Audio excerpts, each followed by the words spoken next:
right, the EMP has been resolved. Our power is back online. And we are back to pulling the boss. So here we are, Sprocketmonger, Lock and Stock, underway. Once again, I'm Dratnos, joined by Kalamazi and Zyronic. We will introduce ourselves properly after this pull, but we wanted to get right into the action. They did pull, I think, once or twice while we were getting our stream set back up as well. So this is where we are at.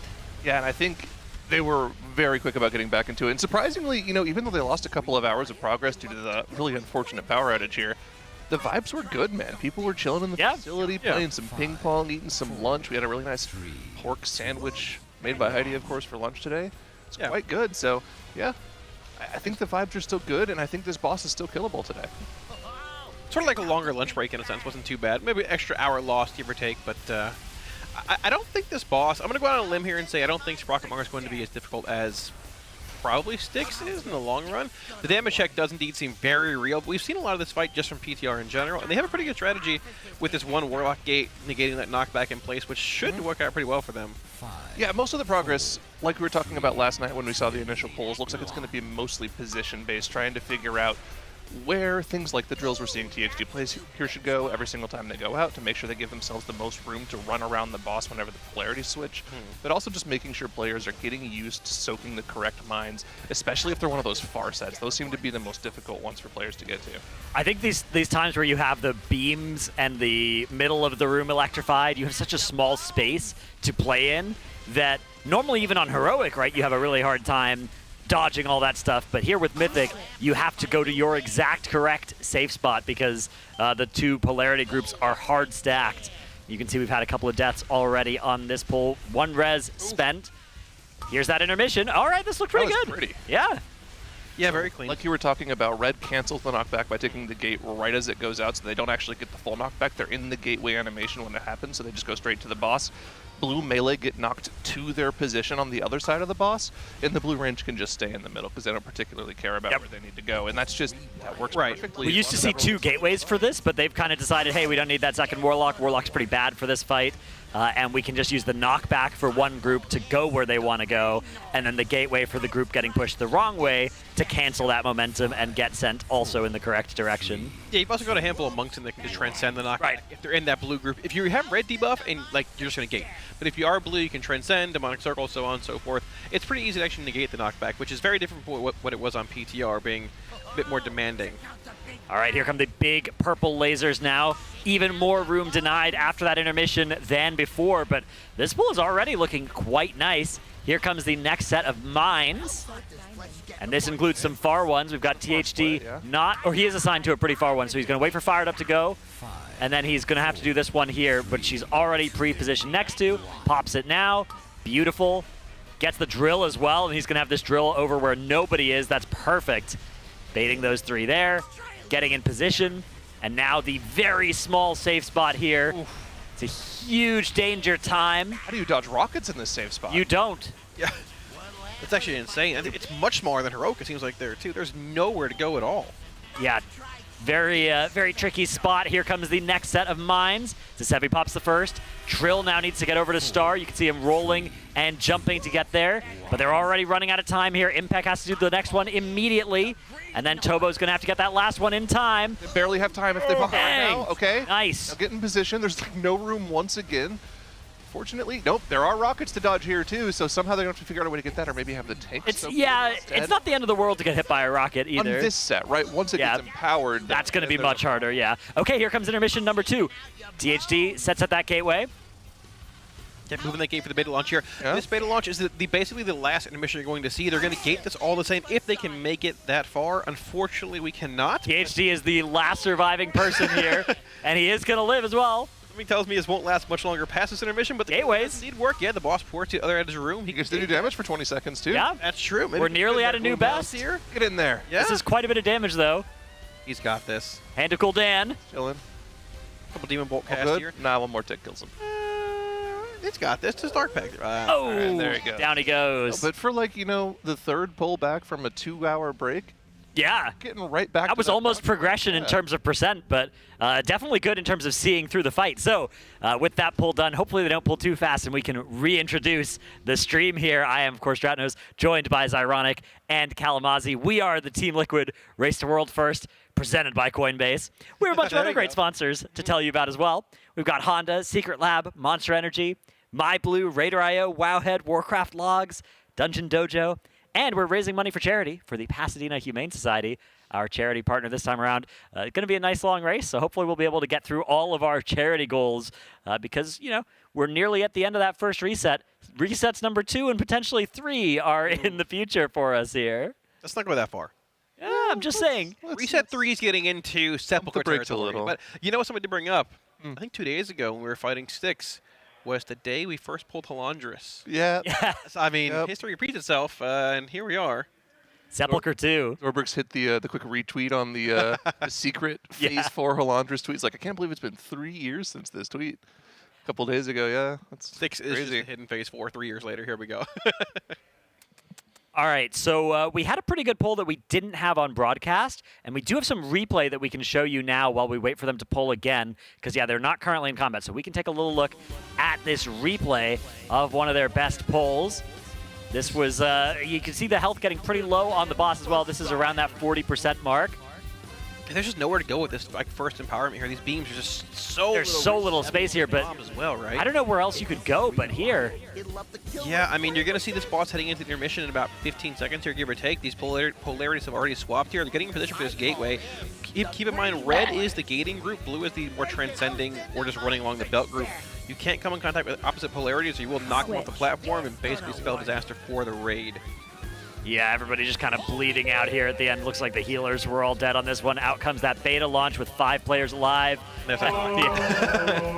Down goes Scott. Is that playing on his? I think that's from Scott's POV, yeah.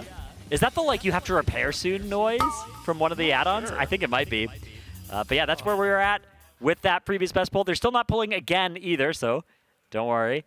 You are not missing anything. I'm surprised this boss is at 40% after 27 polls. I'll be honest. Yeah, it's looking pretty good. I mean, so, okay, if you extrapolate forward, getting to the second intermission at 40%, if the third intermission is where they put the Berserk out on Mythic, which I don't think we know yet when exactly this boss does go crazy, but if it is there, then they're maybe a little bit behind that check. If they're seeing the second intermission at 40%, right, you'd need to see it at around 33% to be on pace. Of course, Lust does complicate things. The Eye of Kazan is stacking up, but yeah. If the third intermission wasn't the hard Enrage, they don't empower the magnets or anything. No, there's no further abilities to empower. The boss, I believe. Yeah, I mean, the boss does get a stacking buff after every intermission. I think it only empowers the 2 inventions though. Although I guess there could be a Mythic further one, but that's usually in the Dungeon Journal unless it's an end boss. Journal, yeah. The end bosses, sometimes we have stuff that's not in the Dungeon Journal, but the earlier bosses, they tell us everything for the most part. Is the empowerment of the boss actually after the intermission ends or the start? Not sure. If it's the end of the intermission, you got an extra 15-ish. Yeah, maybe you get another beta launch where you can blast it. Here are the Mythic mechanics, of course, on Sprocket, Monger, Lock and Stock. The main one is that polarization generator, where half your raid is going to get red, half your raid is going to get blue. And you need to basically stay stacked with your group, because if you run into somebody with the opposite color, it's not a one-shot, but it's pretty bad. It knocks you both back. It puts a nasty dot on you, so it pretty likely does kill you. And the mines need to be soaked by somebody of the appropriate color, which is actually even a bigger buff to that difficulty than you'd think, because on Heroic and Normal, you can soak 3 mines and let the 4th get exploded by one of the inventions. On Mythic, if one of the mines gets exploded by an invention, it triggers the same raid-wiping damage as if it got soaked by somebody of the wrong color. Yeah, so it puts a really tough time check on every single set of mines, because it seems like you really only have about 10 seconds to soak all 4 mines. But when you soak a mine, there's like a 2-second debuff that prevents you from soaking another mine unless you'll wipe the raid if you do. So there's like this really, really tough time check where everybody that gets assigned to soak a mine needs to be aware of it and on their way to pop it, like at least 2 seconds before they're supposed to. Right, plus your polarization just swap every half minute or minute, give or take. Yeah, so it's not always the same person that's going to have blue at that point in time for that foot bomb pop. It's going to be, maybe I have red this time, maybe I have blue the next pull. So that changes how you gate, if you can transcend things, whether you're blue or red, who's popping those bombs. There's a lot of RNG in this fight.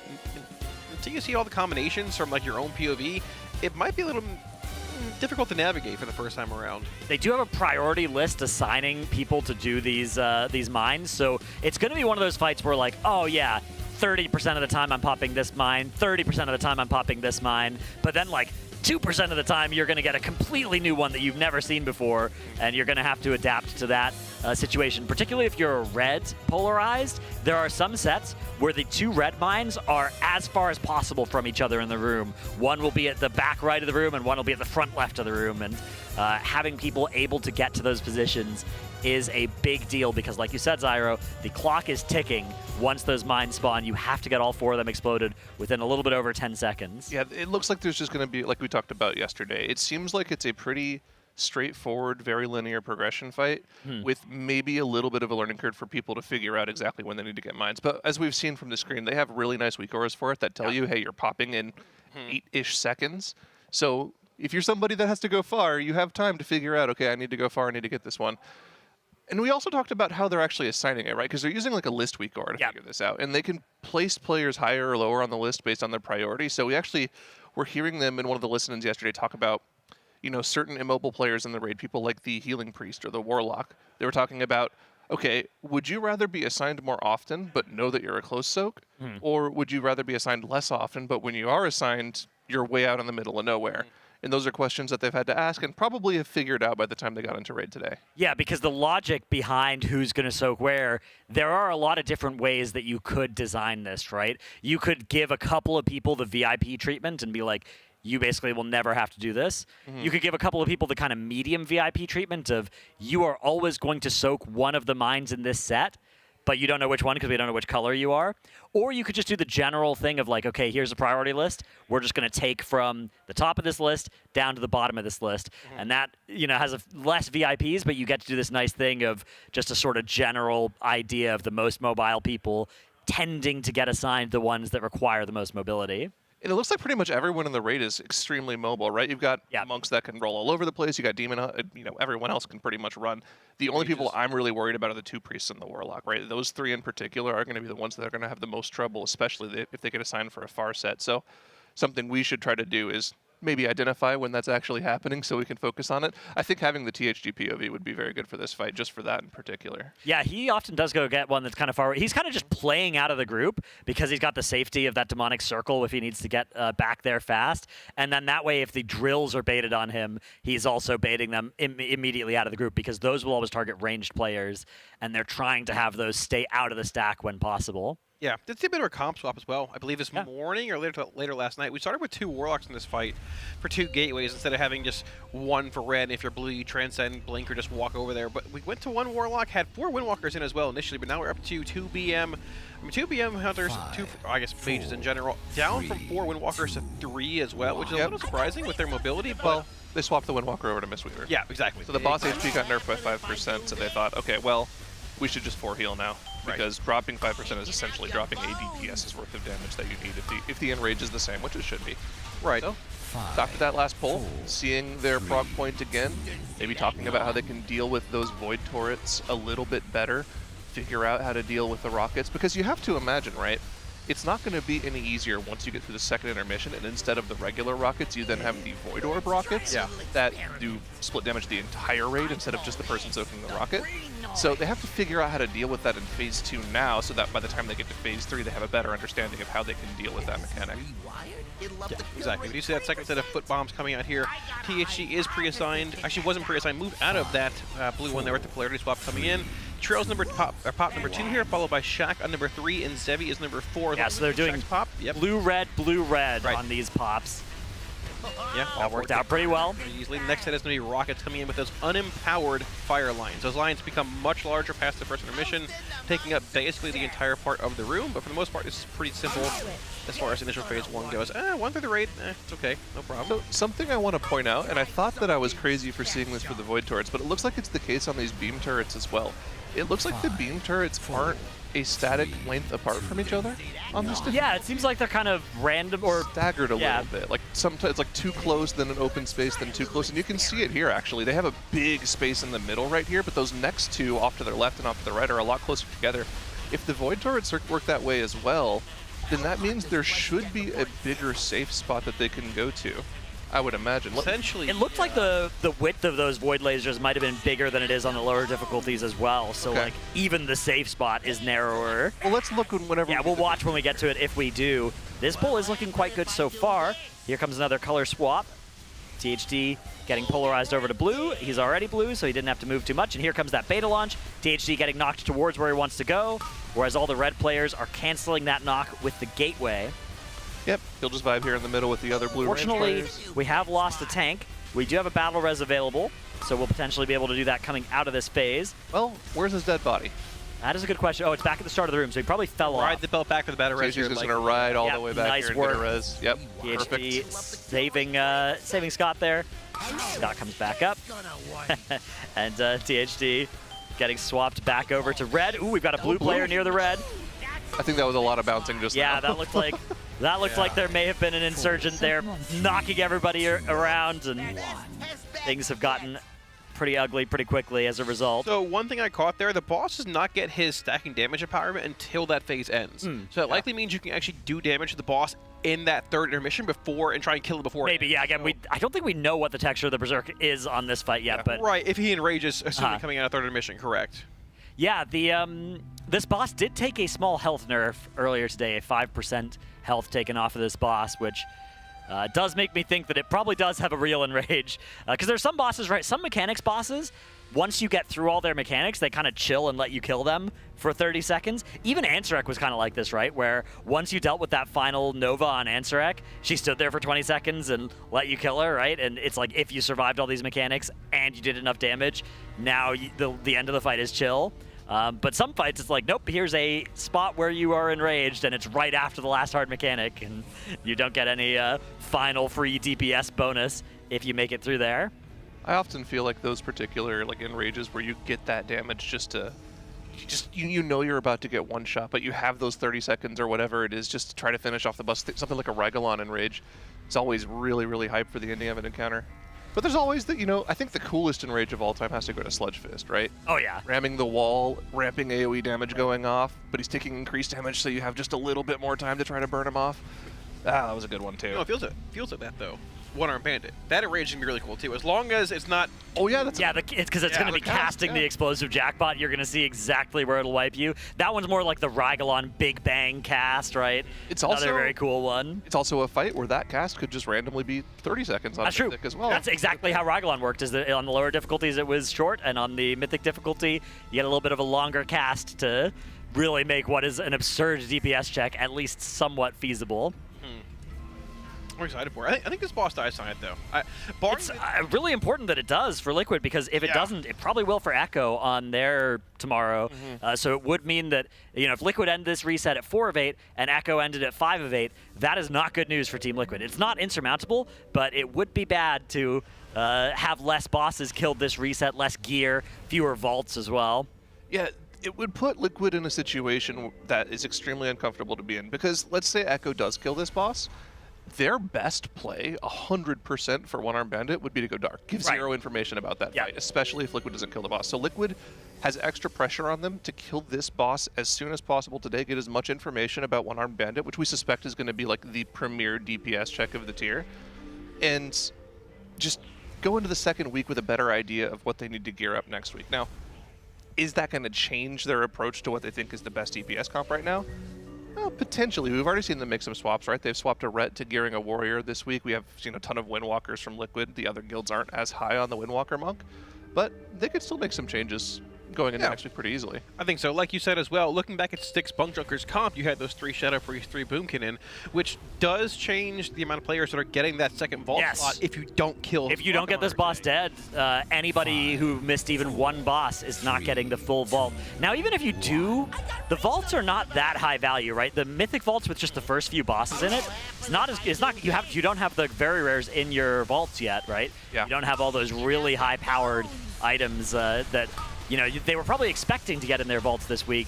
They were probably expecting to end this week at 6 of 8, at least, maybe 7 of 8, but that has not come to pass at all, as we are into another pull now. The first set of mines. Here on Nick's UI, you can see he has a number on the nameplate that corresponds to when somebody is going to be popping, and it lets you know who you need to be looking at to make sure they're topped, because if you do pop that mine, you take a little bit of extra damage yourself. Okay, those beams look even, extremely. Yeah, they do, don't they? I think it shifts. Maybe it's random a little, or maybe different sets have different spacing. It could. You can tell by the actual like belts in the back where they stop. Yeah. Where the safe spots are. But it could just be staggered differently later on. You are correct. Yeah. It looks like there's a little more RNG to how they're spaced out, which could be very, very painful for the later Void turret sets. Again, we'll need to look at that whenever they get to phase 2 again. Spacing is definitely different here for sure. There's definitely different. Yeah, look how big this Yeah. space is right here. This is insane.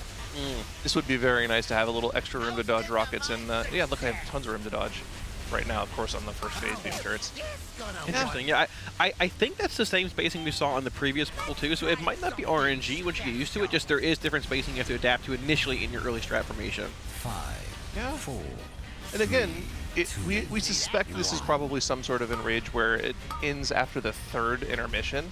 So like ideally we would want to see the boss probably like 63-ish with the Lust on the Pole. Right. At the end of the first intermission, you want to be a little bit ahead of the end of the Enrage. You don't want to just do a 3rd per phase. But yeah, we'll have to see where they are. I mean, we do suspect it's going to be tuned very similar to Styx was, just because they're at the same point in the raid, occupying those 4th and 5th slots, and both being the walls to One-Arm Bandit. That is another interesting question. A side question is, will One-Arm Bandit feel undertuned if it was also tuned for week 1 gear and they don't reach it until week 2? The interesting point of discussion for this reset, but I think here comes that beta launch. Yeah, here we go. Oh, was that a? Ooh, that was a knock, I think, right? Is that a gate into a knock? I'm not sure. Yeah, it looked like the knock may have still been applying to him after the gateway. Yeah, there might be some odd. So maybe you need to time your gateway so that you're not still getting knocked when it's over. You can see that gateway doesn't even go all the way to that belt to maybe try and minimize the chances of that happening, but yeah, it's weird, unlucky. It's like a hastily placed gateway, because No, the gateway looked good, I think. Because the gateway ends even not all the way there, right? So that gives you extra wiggle room if you're still getting knocked, and you still manage to get knocked off. I think One-Arm Bandit, though, is a really interesting encounter to talk about, because there's a lot of levers that you can tune on that boss, right? Yeah. They could make it so the boss HP itself... Okay, well, there's only one lever on that. There's a lot of tuning levers they could go through to make that boss work differently, right? If the damage intake on the raid isn't that high, it could again be a fight where they might feel compelled to three heal it. Okay, they have so much more room this time. Yeah, Look at well, the spacing here. these look equidistant. This is the from first each set, other. though. Yeah, the second set was the one where they weren't necessarily equidistant from each other. So we'll see how that looks. Of course, it's slightly different wire transfers as Yeah, that well. belt shifting in the back of the room here. This should be the odd space set where you have very little room to navigate with those rockets. We're down a healer once more. So based off of what I saw last time, I think there is a bigger safe spot near the center of the room. So off to their left. In P1, there was at least, that slightly different spacing of those beam turrets. Here comes the beams and the rockets, and you can see, there is a bigger safe spot towards that middle of the room, although it's kind of complicated by the fact that there's the belts and the laser, like the holes in the middle of the room. The rocket path. So you probably don't want to actually stack up there. Tons of AoE raid damage coming out here as people... Wow, somehow, even with the healer down, they've not had any deaths at this spot. But we need to start popping those mines right now, and unfortunately we popped 2 simultaneously, immediately wiping the raid here. But they're getting right back to that same proc point, right? This is important. This is good. I'm surprised. I mean, there's not a whole lot of RNG to this boss, barring polarity swaps and who pops the bombs. But even with that being the case, there's so many things you can just die to on this. It seems like just playing that one where you have that really small spot to be safe is really hard. And it looks like we have had a Soulstone snafu here. The Soulstone maybe being used for one of those reses mid-fight. Well, I think they put it on... I think THG uses Nick as his Soulstone target. And Right, Nick so... got knocked off. He took the Soulstone in mid-combat. We are just going to have a run-back res situation here through all that trash as well. It's a long way to Sprocketmonger Lock-and-Stock. This is probably the longest run-back of the tier. It's definitely up there. While he's running, back to the conversation about One-Armed Bandit and why killing this boss right now is so important for Liquid, right? You would think, looking at One-Armed Bandit, that it could just very easily be like a boss DPS check, but I think there's a world where the DPS check on killing off the 2 adds to deposit coins into the boss is the real difficult I think part if of that's the true, it encounter. might be like a Dev Evoker sleeper OP spot, because they're so good at that. But there's been a lot of comps swapping around between Liquid from boss to boss and between the different guilds. We have here one of our partners, Warcraft Logs. We can take a look at the comps that Echo, Liquid, and Method are using on Sprocketmonger Lock-and-Stock now. So you can see Liquid having swapped off of that 4th Windwalker back over to a Mistweaver, the 4 healers in after the health nerf here. And compare this to Echo's comp, right? Echo have 2 Havoc, 2 Dev, whereas Liquid instead are opting for 2 extra Windwalkers to round out this comp. The tanks are also different. Echo believers in that Blood Death Knight, whereas Liquid playing that Prop Warrior instead, which I think is probably going to be higher single target damage. And then we've got Method on this boss as well, who are kind of splitting the difference. They're playing a Moonkin on this single target fight as well, which strikes me as surprising because that spec seemed like it was mostly an AoE specialist, but it's providing their Mark of the Wild and meaning that they don't play the Resto Druid and they can just play 2 Disc, 2 Mistweaver instead. So pretty interesting differences between their top guilds here as they are working on this boss that, yeah, again, the single target, I think, is what Liquid are really indexing into here with stacking those Windwalkers, those BM Hunters. I could be a high level disparity as well between the 3 guilds here. Echo 67.2, Method 67.9. Wow. Compared to Liquid 56.5. But the question is, how many crests have you sent? Have you sent gilded crests? Have you crafted yet? What is the angle you want to attack these bosses with? Well, so I can tell you from Styx. Change that, but yeah. We investigated a little bit. Dratnos went into the details during Styx. On the comp on Styx with 20 players, they had 12 sparks sent of that comp. Now, a lot of people were swapped out. A lot of many of those were like the Moonkins that were in. Right, okay. We only have the 1 Shadow in instead of 3. So we might have a fewer amount of sparks sent in this, right, yeah. Comparatively to Styx, correct. That'd be worth revisiting that. Yeah, I'll take You want to do a spark investigation? Okay. Yeah, I mean, I will investigate. I'll toss the laptop over. Realistically, if you're able to hold your sparks until tomorrow when the vault comes in Liquid, I mean, at this point, you probably shouldn't send too much. I guess if it makes Rocket Hunger go down, then that's good. There's also the Vantage Runes. We have an early wipe here, 2 mines not being handled properly. But yeah, Liquid sent all of their Vantage Runes, except I think on Suri, on Styx Bunk Junker, and then immediately killed the boss. I think that Echo and Method may have been able to hold more of those Vantage Runes too. So. I did see Genji was ruined last night on Styx. However, keep in mind there were 3 Shadow Priests and 3 Boomkas that ruined on Styx for Liquid, so they might have some available on this fight too. Which like Trill probably. Actually, was Trill in on Styx? He may have. Towards the end, I believe he came in. Yeah, there was obviously some swapping in and out happening.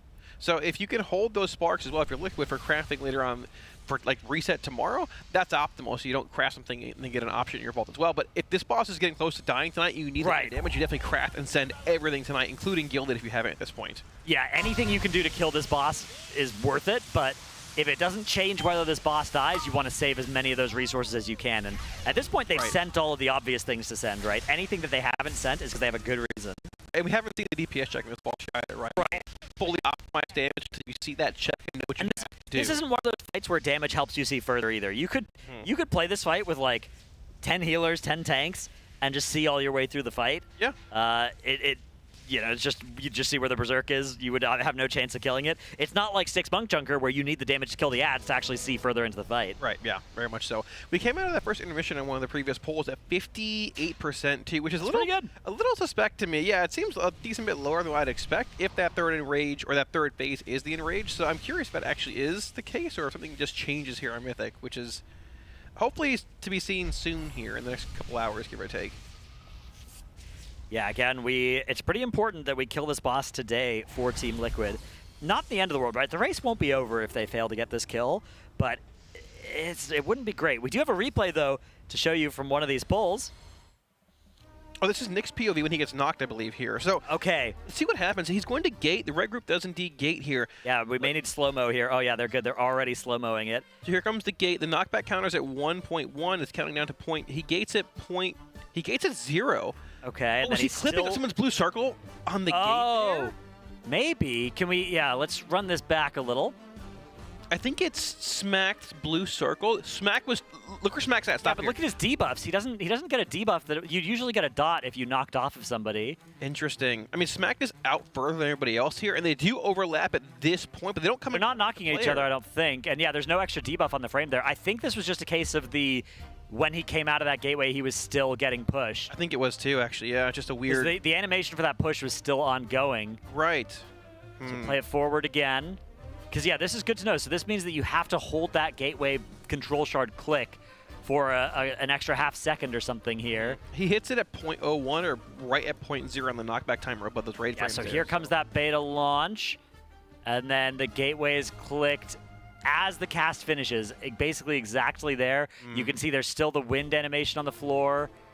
The trajectory changes mid-gateway, though. It's really weird. That does seem pretty tough. I mean, it seems like a very tight window to land that. Trill Gets outside, just wants to hop in his Some fresh air. Honda there. Yeah, why not? There we go. A little bit of fresh air between the poles here. Sorry, Zeronic. Didn't mean to elbow you there. I'm locked in. He is. He's looking up. Yeah, some Zyra's comms here, inspecting taking- all 20 players, seeing who's sent their sparks and not. Yeah, Trill just running in and out of the tunnel here. It's a surprising number. Only 10 people have sent sparks that I can see Interesting. of the 20. Yeah, so Liquid definitely still have some resources to use next week.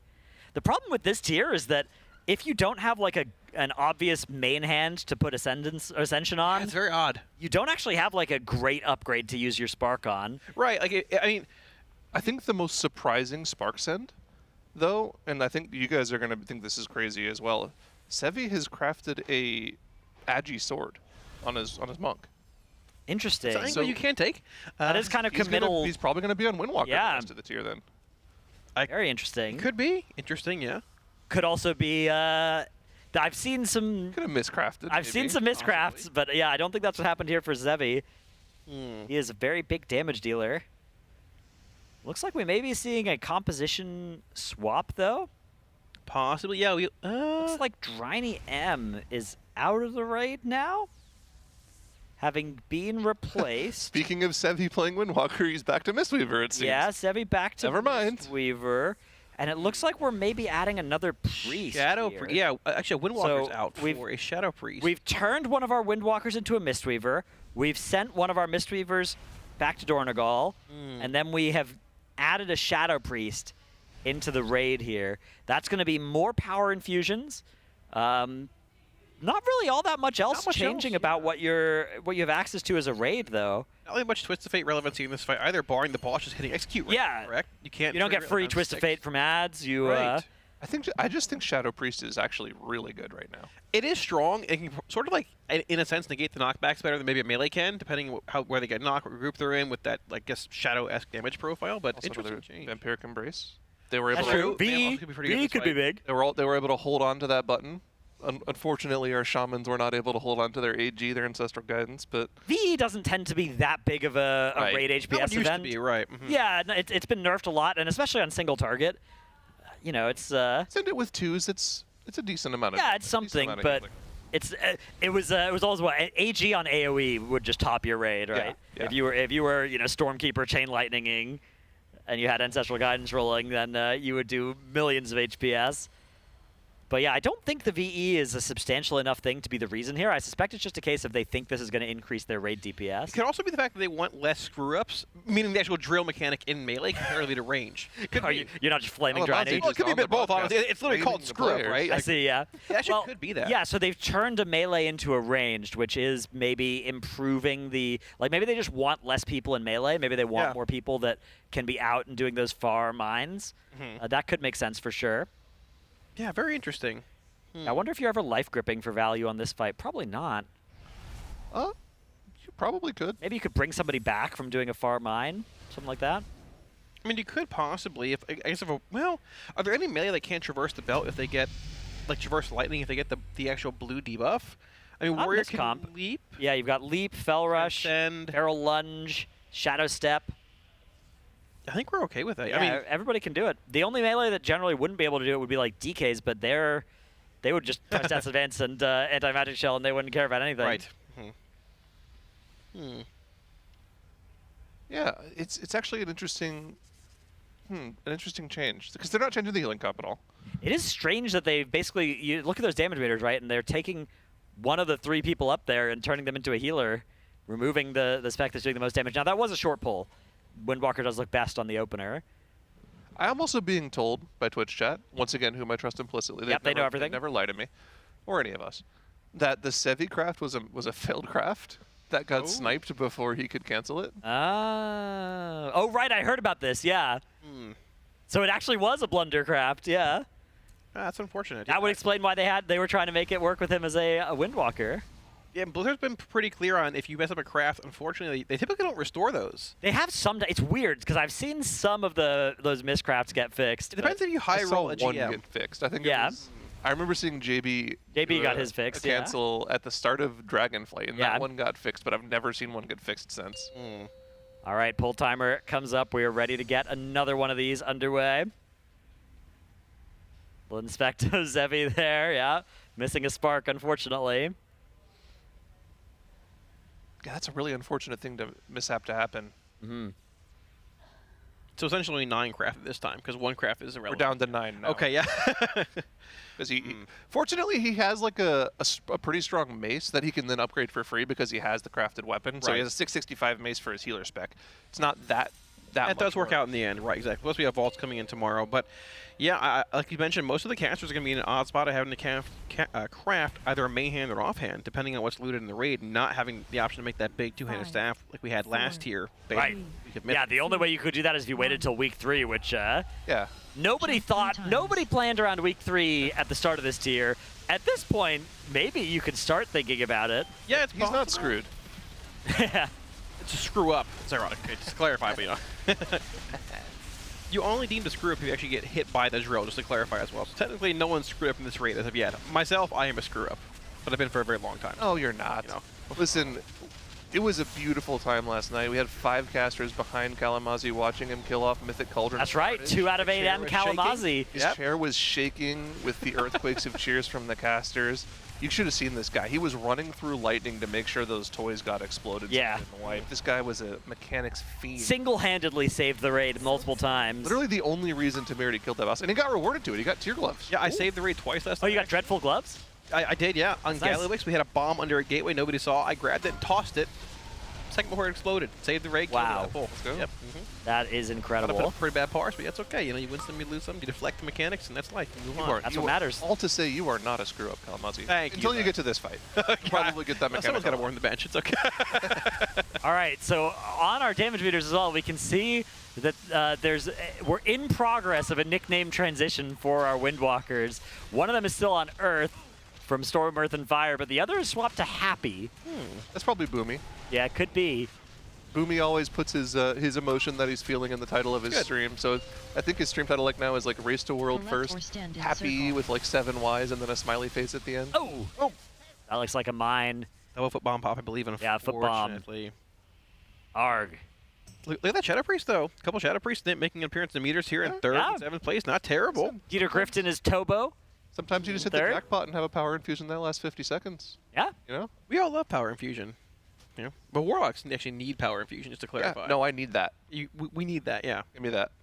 I saw there was this Warlock content creator that made a YouTube video that? that was like, We want need PI power this infusion tier, yeah. What I really needed is to buy a house. So I mean, that video maybe was a bit more towards that end of the spectrum, but either way it works, okay? Yeah. Get some clicks, you know? It's Speaking of PI last night, so I noticed your log got invalidated on Cauldron of Dude. Carnage. They got- kept throwing PIs at me when I have no Oh. cooldowns, and someone PI'd me when I'm kicking a toy across the arena. Like, yep, brother. I don't think I saw you hit a single damage button during that. No, PI. none You of were that just happened. Trying to do mechanics. That's good. It's okay. You know, we commit. I had an invalidated log. It's going to look real great next to my 0 on Gallywix. But hey, it's okay. It is what it is. You know, we actually played healing rings on Gallywix last night, too. Ooh. We were down a healer, but it worked out. That's clever. Yeah, it was a very long kill, but we eventually got there. So, I love that. Our Cauldron of Carnage kill last night was pure cinema. I heard that. What happened there? We had both bosses at like 8 and 10% going into the final clash, like the 5th clash of the fight. Yep.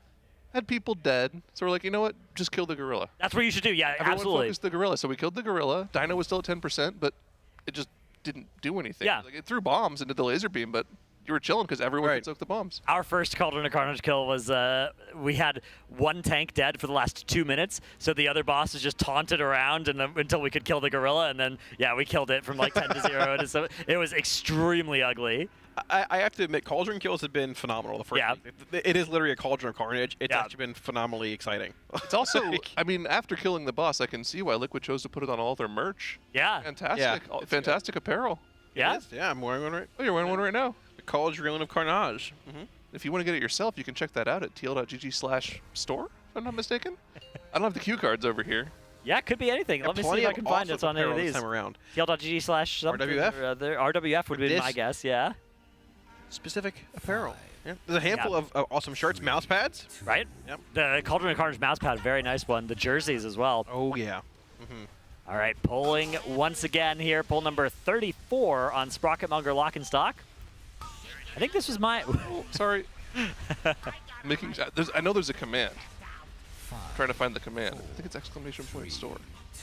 Fire it up, Ironic. In the That is, yeah, it's TL.G/store. I got it right. Okay, TL.G/store. There we go. Perfect. Excellent. Yeah, speaking of perfect, bomb 3 being popped there. Bomb number 4 left up the smack being popped right now as well. Heading along the conveyor belt to that next safe spot before those beams become active. These are the actual safe beams here with the equal spacing. The next set of beams, that was when it becomes a bit more skewed towards one end of the spectrum. Second foot bomb set should be coming out here momentarily once we move a bit along this here with a polarity shift coming in. Actually, no, this is the knock, I believe, correct? We're getting a knock here? No, We're going to get a set of mines. for a while. Yeah, the beta launch is coming kind of soon. It was baited by the beta launch. Got it. Yeah. Here comes a set of drills.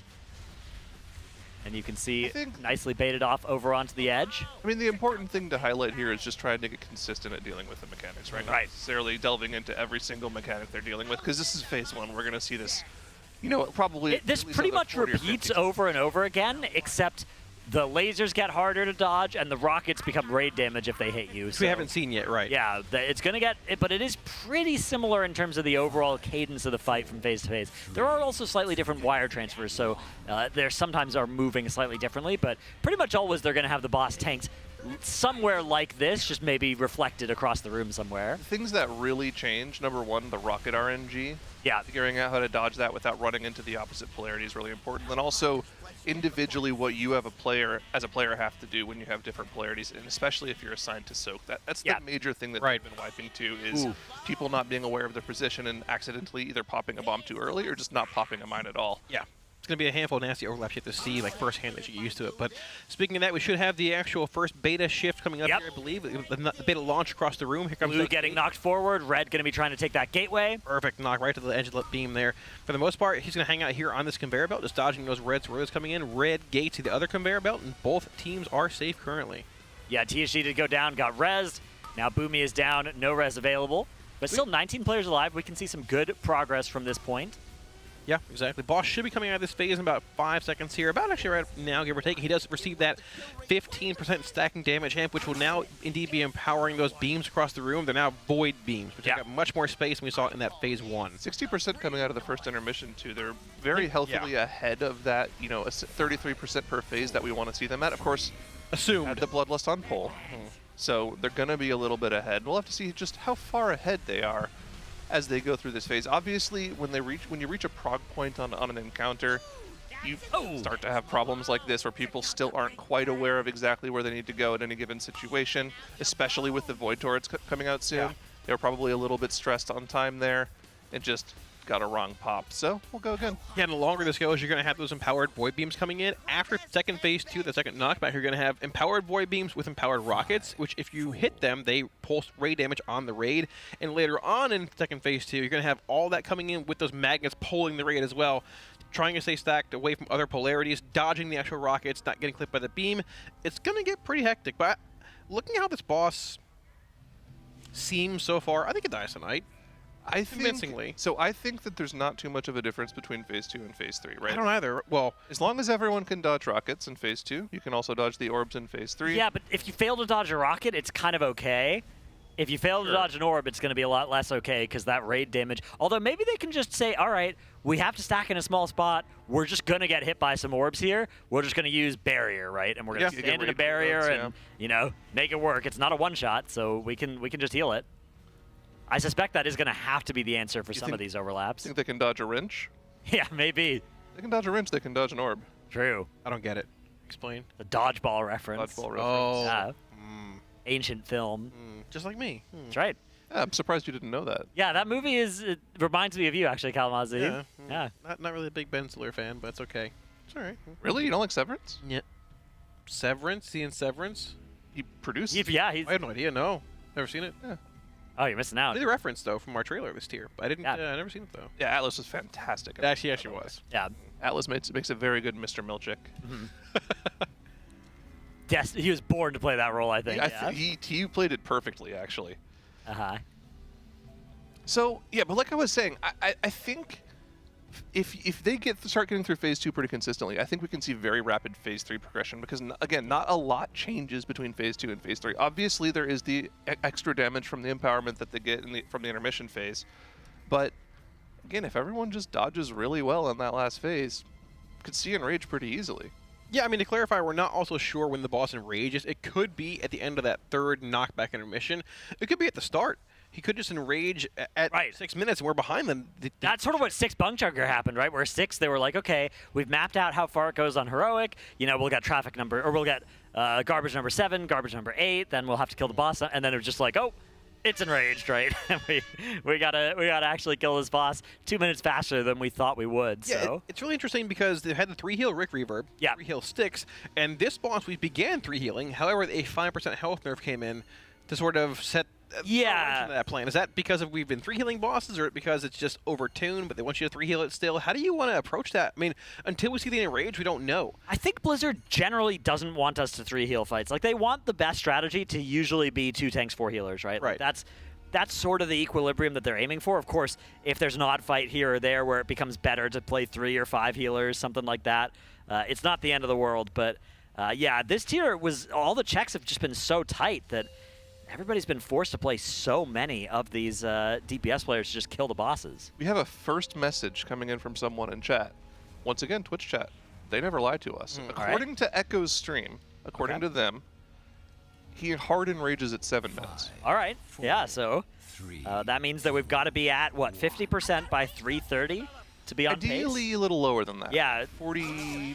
Yeah, I mean, you want to be lower because you're lusting on pull, you're potioning on pull. Right. And also, you're going to presumably have more uptime lost later in the fight as these mechanics become harder and harder to deal with. You do have stacking Eye of Kazans, a bit of execute damage on the fight, but yeah, lusting on pull and getting, I mean, optimally 45% at that, what, 3:30 mark would be, well, optimal, give or take. Yeah. But, I mean, the more you pull this fight, the more you get used to it and things. When you see that in Rage, you'll know if you need to, optimize DPS more, trim a healer. If they do have the knowledge of a 7-minute Rage and they're 4 healing it, I would assume they can make the DPS check with Right. having 4 healers in, right? So It is interesting as well that they are playing, an item level or 2 below Echo and Method. I'm curious how that I don't know has if come to be. You want me to check Echo to see how many sparks they've sent? Yeah. Curious if Echo Method have crafted yet. All right, time to lock back in. I wouldn't be surprised. Maybe it is just a they Gilded have. Crest difference as well, like maybe, or maybe, I'm not sure.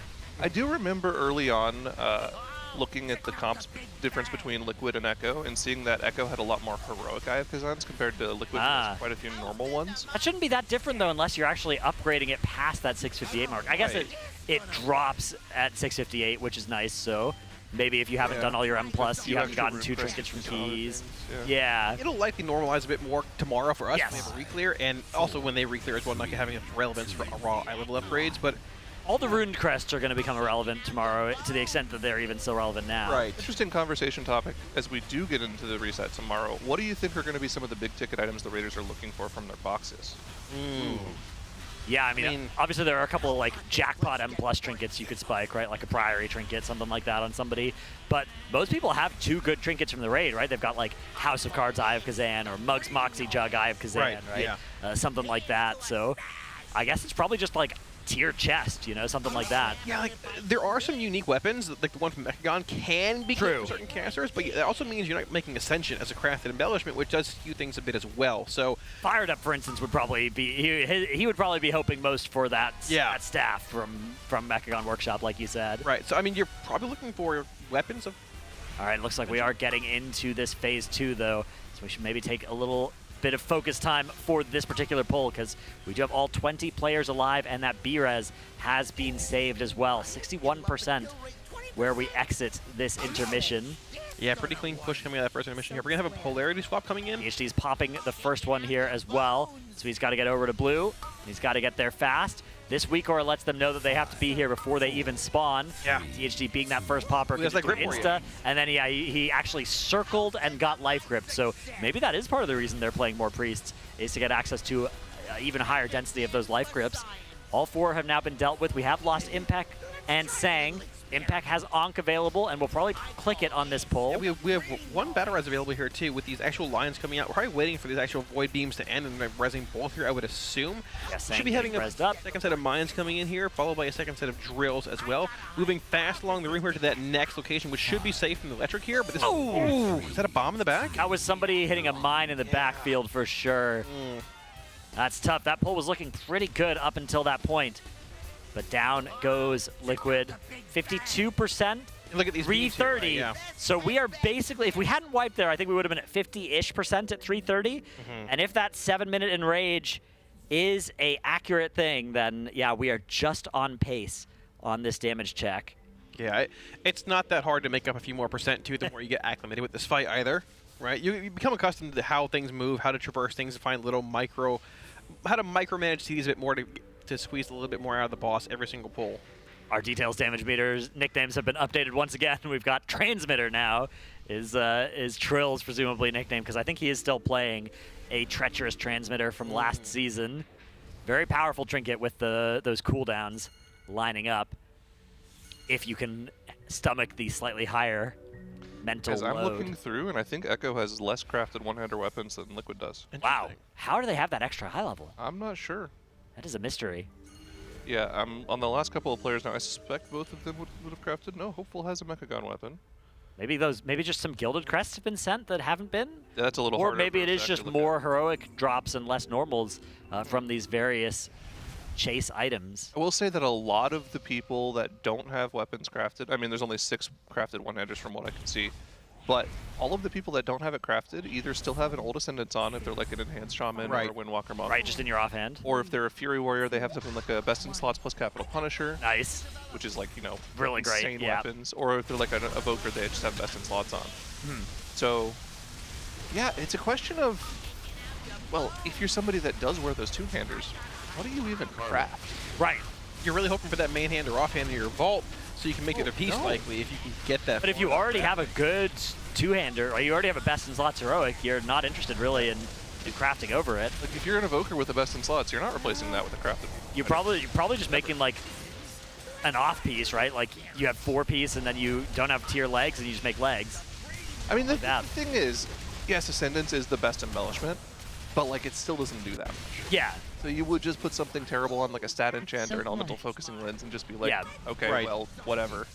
Yeah, you could just do like a you could use your free heroic crest and not even do a gilded craft. Yeah. And just put it in like bracers or something with the dawn thread lining, dusk thread lining, something like that. Very true. Unlike last year, we had the option to PvP a bit and get Right. those. The PvP crafts were 610 last time. This time around, they are only 636. Which so is like, relatively, they've lost 10 eye levels compared to last year. yeah, right around normal eye level. You still can craft a bit of a bump up if you didn't make like a Rubin embellishment Yes. on a lesser piece of gear. If you need a last tier crafted piece, you can't get last tier's crest anymore, but you could make a PvP craft. Yeah, so there's some potential there, but not as much as there was last time around. Now, at the same time, if you're in a World First setting, their crafts could at least be very different from what you're going to craft in a guild progressing Cauldron or first 2 bosses. Right. Because they If you're wanna in a craft- guild that's going to be, getting cutting edge in a month's time, 2 months' time, 3 months' time, Right. you're going to have a lot more sparks than Liquid will. So doing something like crafting two-handers, planning to do that with your first 2 sparks is a lot more reasonable.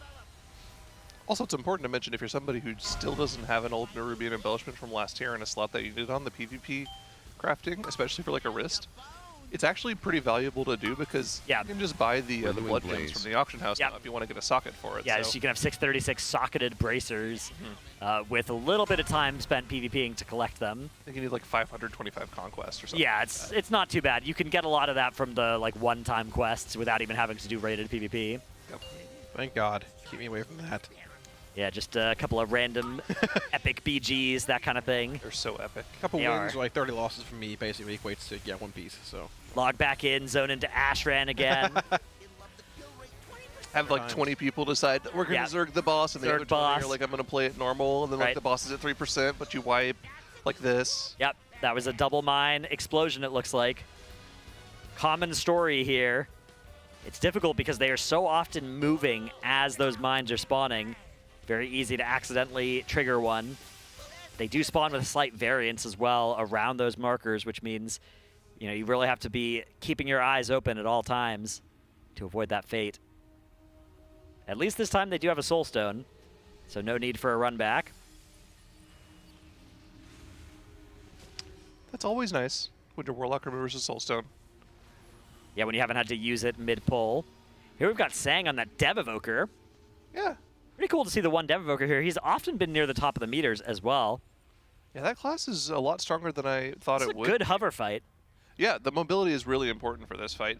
I was fully expecting going into this tier, not. I was okay. You're thinking it with was the a idea of zero never evoker seeing a tier? Evoker. Yeah. Yeah. I mean, it's stronger than I thought it would be. I didn't. Time think Spiral it is probably would be pretty this. good. One Time Spiral is this probably fight, pretty right. good for the intermission time on this fight, yeah. And they received a handful of aura buffs over the last few weeks, I believe, correct? Yeah, Dev Heading Evoker's into- been catching. They caught buffs like the last 2 weeks before the patch came out. Yeah. Right. Plus, we forgot to mention, in a sense, if they are doing class tuning for reset or boss changes to sticks and things, you'll probably be seeing that in the next couple hours here, give or take. Yeah, as so well. class tuning is probably not happening because they usually post that by Friday if they're doing it, and then Right. they'll do like small adjustments to the plan on Monday. But boss tuning is very much still on the table. Although, yeah, we would expect if there is boss tuning coming this reset, it'll probably be posted about in the next couple of hours here. So, Yeah, I think it's very likely there will be at least nerfs to sticks. I think that's very likely. Having a boss that early in the raid that's also to the wall to 4 boxes for most guilds it's not Renewing healthy for the Blaze. state of the game.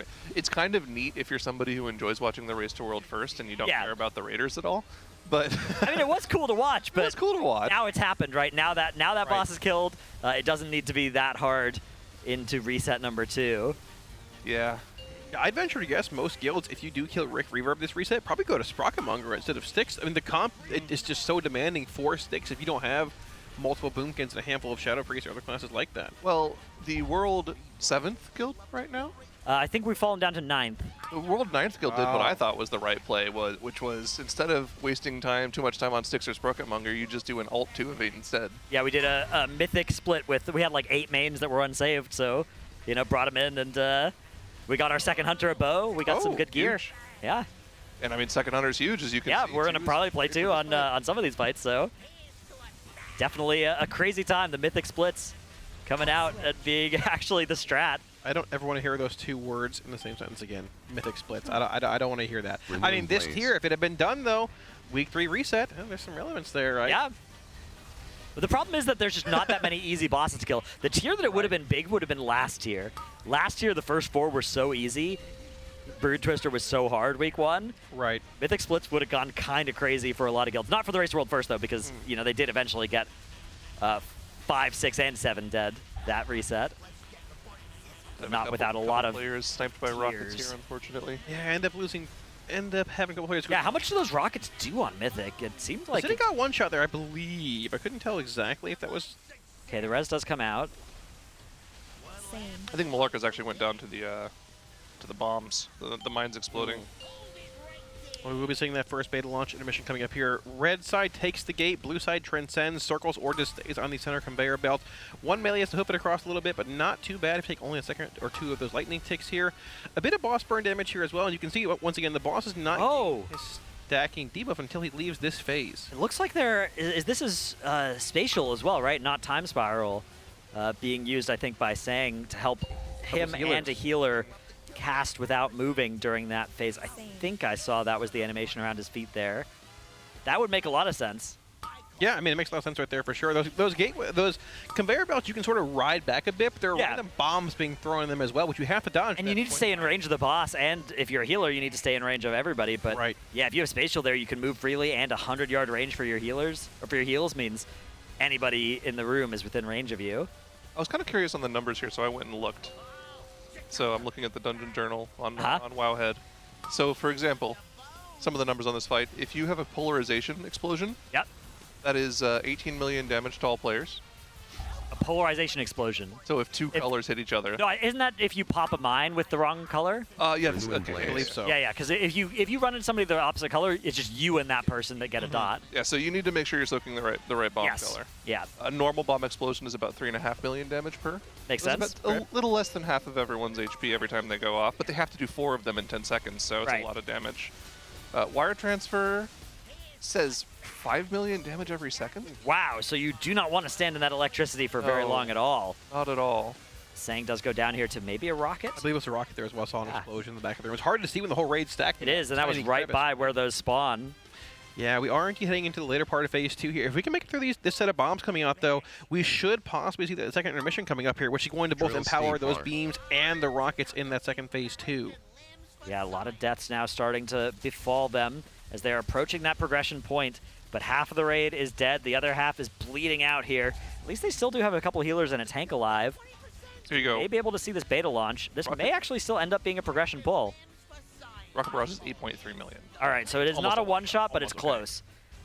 That's a press a defensive or die in all likelihood if you're about to get hit by those and there is any other damage happening.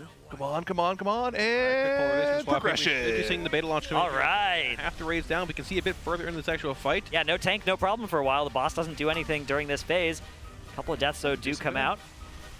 Yeah, a bit of a weird gateway there. Somebody ended up flying off the edge there. As long as we can make it through this phase, about 10 seconds left in that bleeding edge cast, we might be able to see a bit further into this phase with some power rockets coming in as well.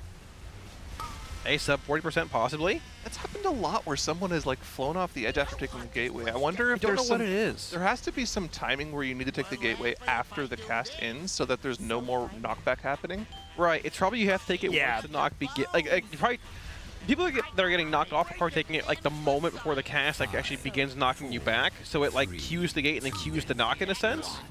It does seem like it is a very tight overlap, and it seems like the gateway position is a little different here. The first one he's putting so that it's still like in the middle-ish of the quadrant rather than straight on that conveyor belt, and maybe that is giving them an extra half second to be pushed without actually getting knocked off. Yeah, everything got a little hectic towards the end of that pull, but presumably when they actually kill this boss, all 20 players are going to be live. There's going to be a lot more control going into that intermission, maybe a more precise plan for where everybody's going to stand. Yeah, 39.31, however, is going to be a new best pull. And the good thing here is they are being consistent. Yeah. They're getting back to that choke point, which you're going to have to see a few times to get through, learn CDs, healing CDs, movement and things, and then progress through that into phase 1 again for that double empowered rocket and powered beam set. Yeah, we are only 38 pulls into this boss, so Right. you know, this is still very good progression to be this early in the fight. That power outage earlier today definitely did not help things, but they are doing a good job of shaking it off and keeping this this progression rolling.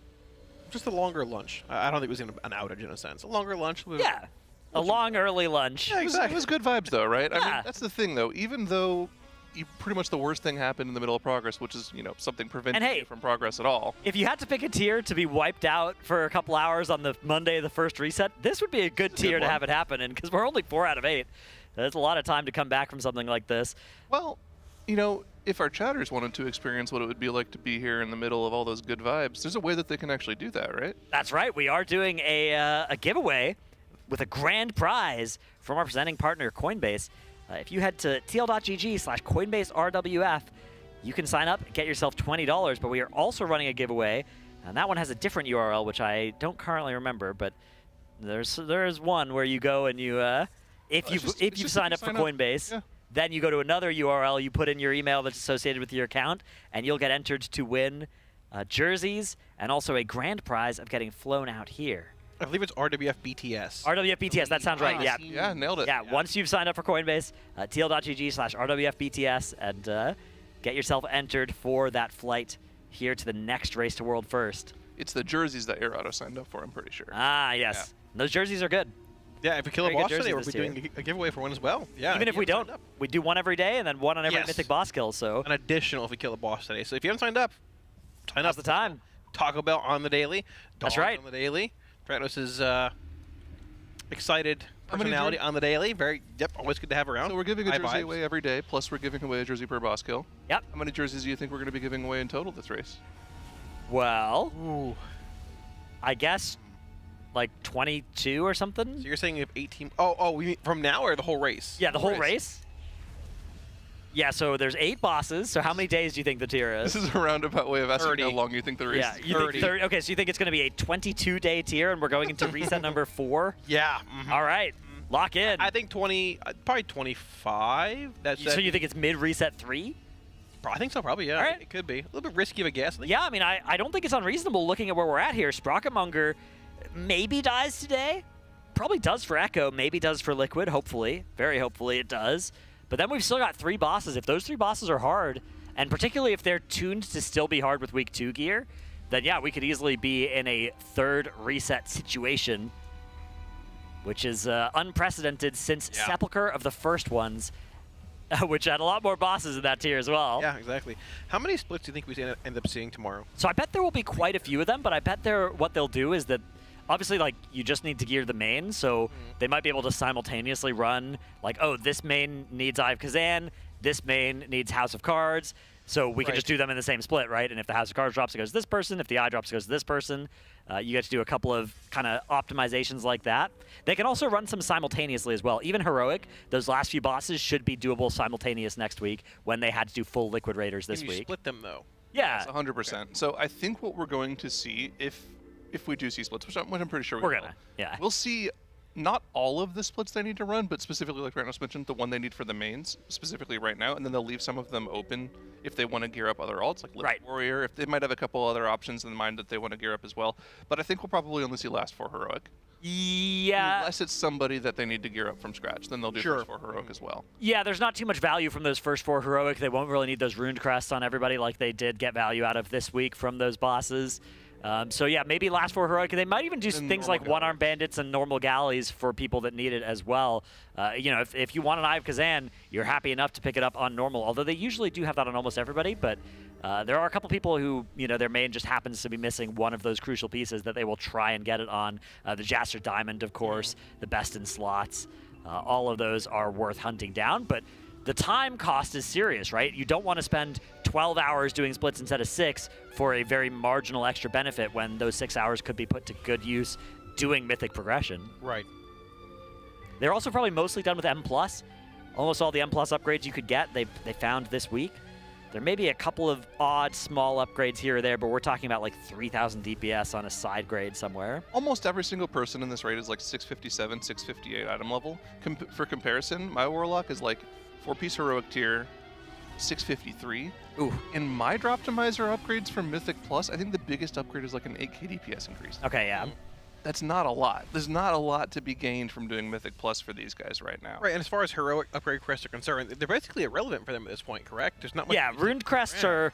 There are a couple of people who are still going to have a couple of 655s on their gear this week, and next week they'll have more than enough Runed Crests to upgrade all of them, so...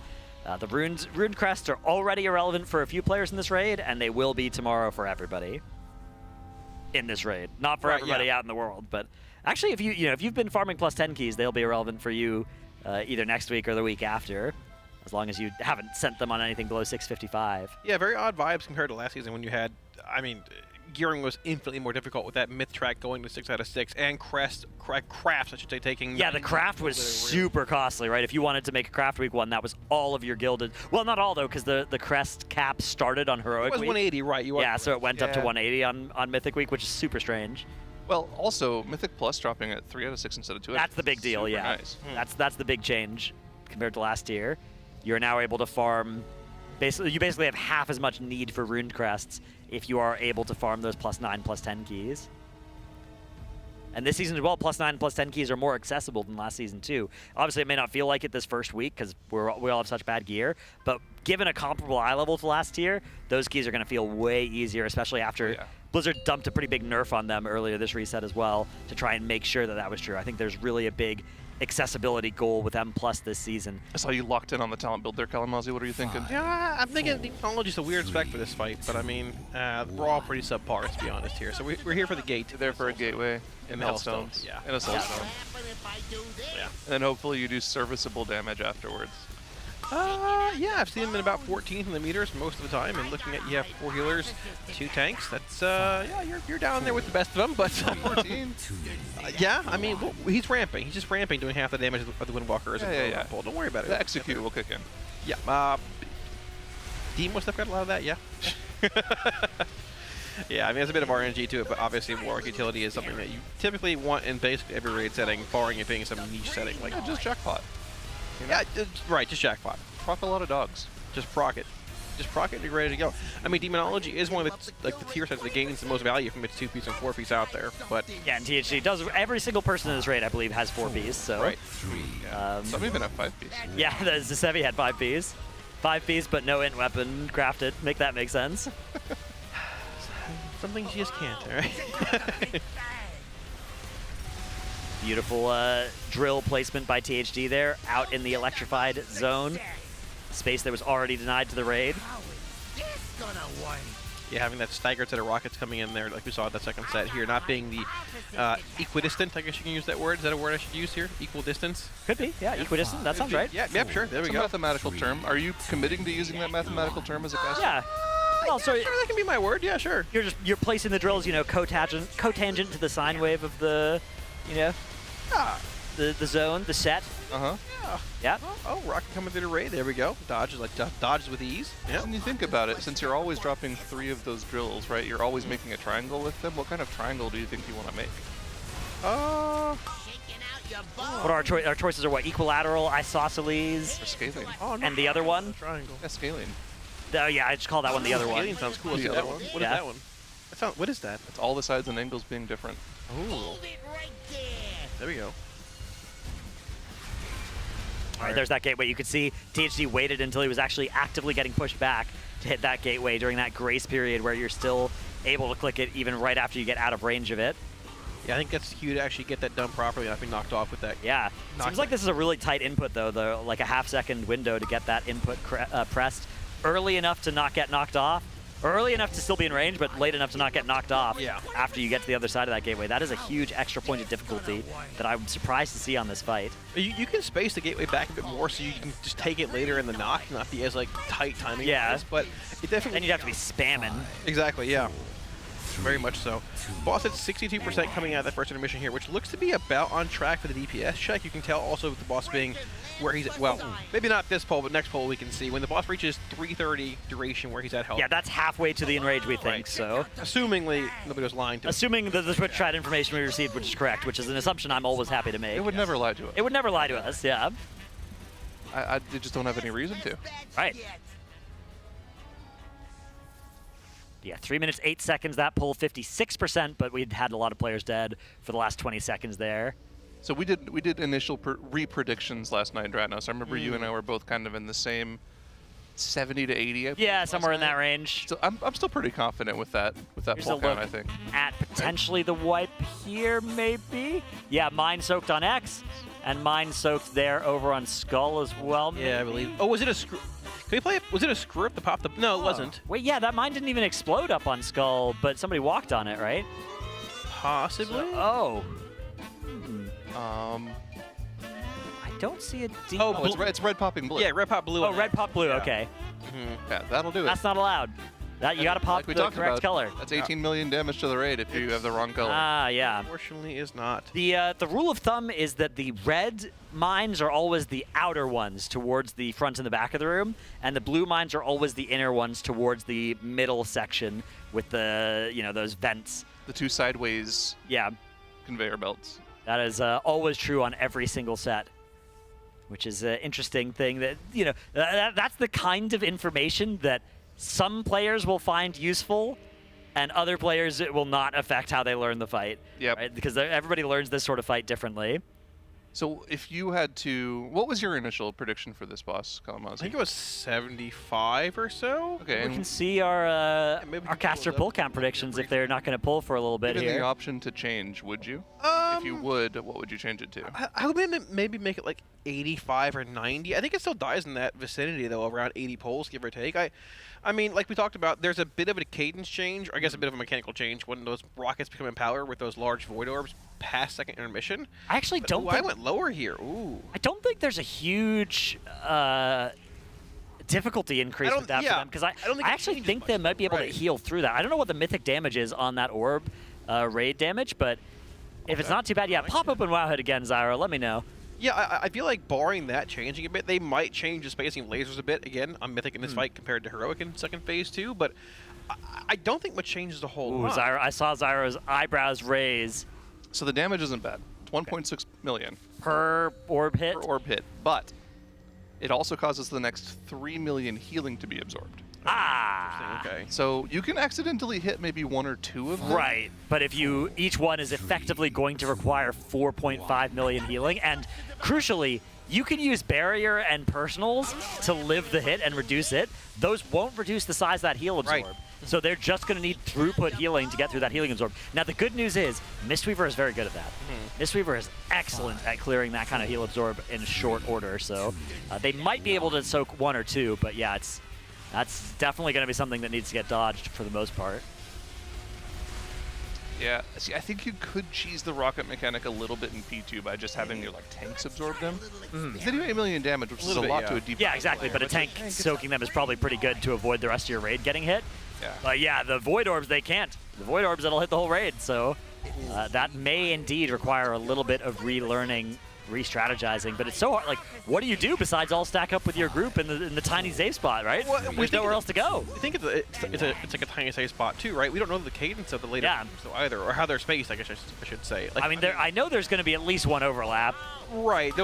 There should be one overlap with like the equal space void beams. And the second and third, I think the third one is a beam overlap with actual rockets and the magnet pull as well. I think, which is going to be exceptionally hard to navigate, right? That is going to be so very tough. As we have polarity switching, the next mindset's coming out here, and the assignments are set. Pop number 1 goes off without a hitch, number 2 as well, and now we've just got fired up in KSP on an adventure to soak those far mines, and they have been handled, and those players actually got the they got the drills as well while they were already out doing the mines, so that worked out perfectly. Not a screw up. Not a screw up, but all those rockets passing through the raid harmlessly as well. Every single person dodging them except for Sri there getting hit by one. You can see dropping pretty low, but not going to be a one-shot. Not much raid damage happening there as well until now when a little bit of raid damage comes out. But even that's not looking too lethal. Yeah, not too bad. I think they've moved the gate back a little bit too, so they have more room to hit that gate once they get knocked there, actually. Oh, that was a bit that's the bowling ball effect of people having the polarity collisions there. So that's what that looks like. Right? Yeah, that's what it looks like if you have a person with the wrong polarity in the opposite group. They literally are just turning into a bowling ball and knocking everybody away from them, putting large damage on them, knocking the person into the other group. It's a huge disaster. So yeah, it's not the Silken Court one-shot of both players, but there it was kind of worse. That definitely wiped the whole raid. Yeah, I mean, it essentially is. That's one of the hard things about Mythic. Pretty much is, one yeah, shot. you get that swap Yeah, but knockback. So Silken Court one-shot 2 people there. That kind of wiped the whole raid. Yeah. So the actual damage if you collide with somebody of worse. the opposite color, it's a dot that does 3 million damage a second over 8 seconds. That's pretty bad. That's 24 million of your HP. You're pretty much dead unless you get like Yeah, that's like pain suppression, you know, pain sup or something. Obsidian Scales Renewing Blaze, easy. Yeah, it's the chain Ice reaction cold. effect of knocking into other people, Right. causing more knocks and more knocks and more knocks. That just wipes you. So. Right. You're not out of position, too. And this fight's so precarious from movement and exact positioning. It's like, it's basically a wipe, like you said. Yeah. But Boomy's still happy, so that's good. Yep. Hashtag happy. Hashtag happy. Looks like we are going to put up an 8-minute break timer, though. Okay. So you can see a couple of players standing up and walking around in the background here of THD's camera. Yeah, I wonder what this break is for, because I guess we're kind of halfway between lunch and dinner. Yeah. So it could be a good time for just the bathroom break, pop a new M. It's getting a little late in the day, you know. Last call for the M's, perhaps. Oh, last call? It's only like 4 p.m. I think the last call's like 3 for them, for M's. What? They do a really early last call. They want to It's make like sure breakfast everyone gets time. good sleep. That's fair. I mean, the thing about the race is you might be thinking, oh man, it's the last night before reset. They really got to push it late tonight to make sure they get everything done. But no, I mean, this is turning out where we suspect that it's going to be some sort of marathon. So they need to make sure they're just keeping that sleep schedule good. But let's take a look at the replay of what exactly happened there. We know it was a chain reaction, but It's a blue swap in the red party, I believe, here. Yeah, correct? slow-mo it. Slow-mo it. Oh. Whoa. Oh, I think man. Zasevi may have been the target there. I'm not 100% sure. Bonk. Yeah, and then everybody's out of position. You can see those nasty dots and everybody just basically killing them. So yeah, it was like 5 seconds ago that it happened, the event. So the polarity was swapped. Yeah, okay, here we are. Yeah, somebody in this stack does not belong. Let's see. I think it is Zasevi. Yeah, you can see Zasevi right next to Fired Up there. Who was it, Tobo? Who was in the wrong spot? He's nodding. Yeah. Thumbs up. Yeah, these things happen. You can see that blue laser. It's very hard to see, Yeah, you though. can see it right there, actually, under that gateway. Oh yeah. And yeah, there's a grace period here that ends as soon as the polarity actually switches, and you can see, bang, instantly everybody knocked back. And that is instantly a wipe that just takes a little bit to be realized here.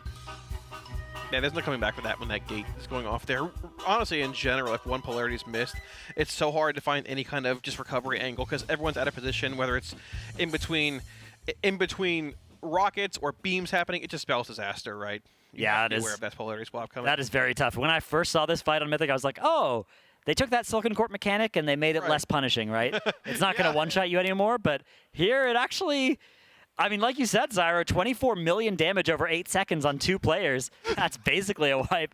Kalamazzi, what's going on there, Having bud? a good time. Having a good time? Shout out our sponsors. Shout out our sponsors. Hey, that's a great call. Coinbase is our presenting partner. We're very happy to have them on board for another Race to World First, continuing to make these events possible. You can get $20 if you head to tl.gg/CoinbaseRWF and use the code TEAMLiquid20. Sign up, get your $20. And then when you fill out the form at tl.gg/RWFBTS, make sure you use the same email that is associated with your Coinbase account. You'll be entered to win. We'll see one of you next year because Coinbase will fly you out and you will get a VIP look at the next Race to World First here at the Alienware training facility in LA. Going to be an awesome grand prize. We have a bunch of smaller but still great prizes in the jerseys as well, being given away every day and also on every Mythic boss kill. Yeah, hopefully one tonight as well.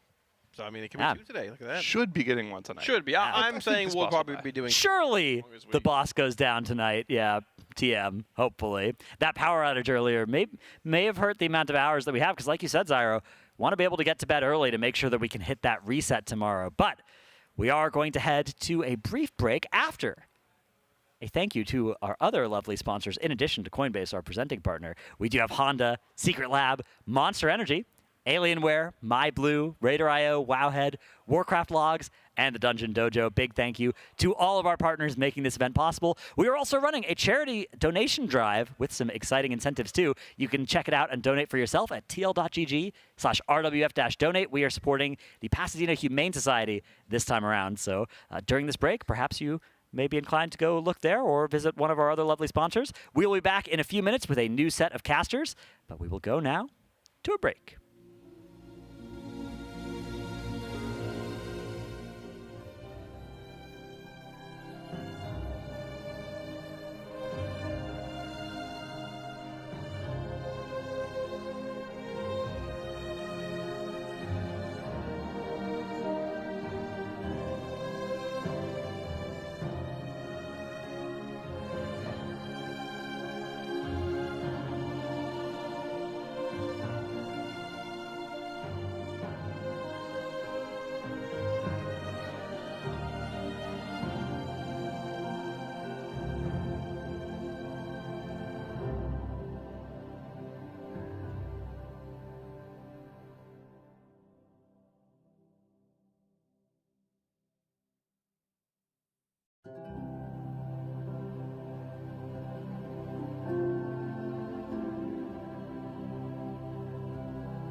the bones. 5, 4, 3, 2, Didn't see that coming. 1. Ooh, that's a new benchmark.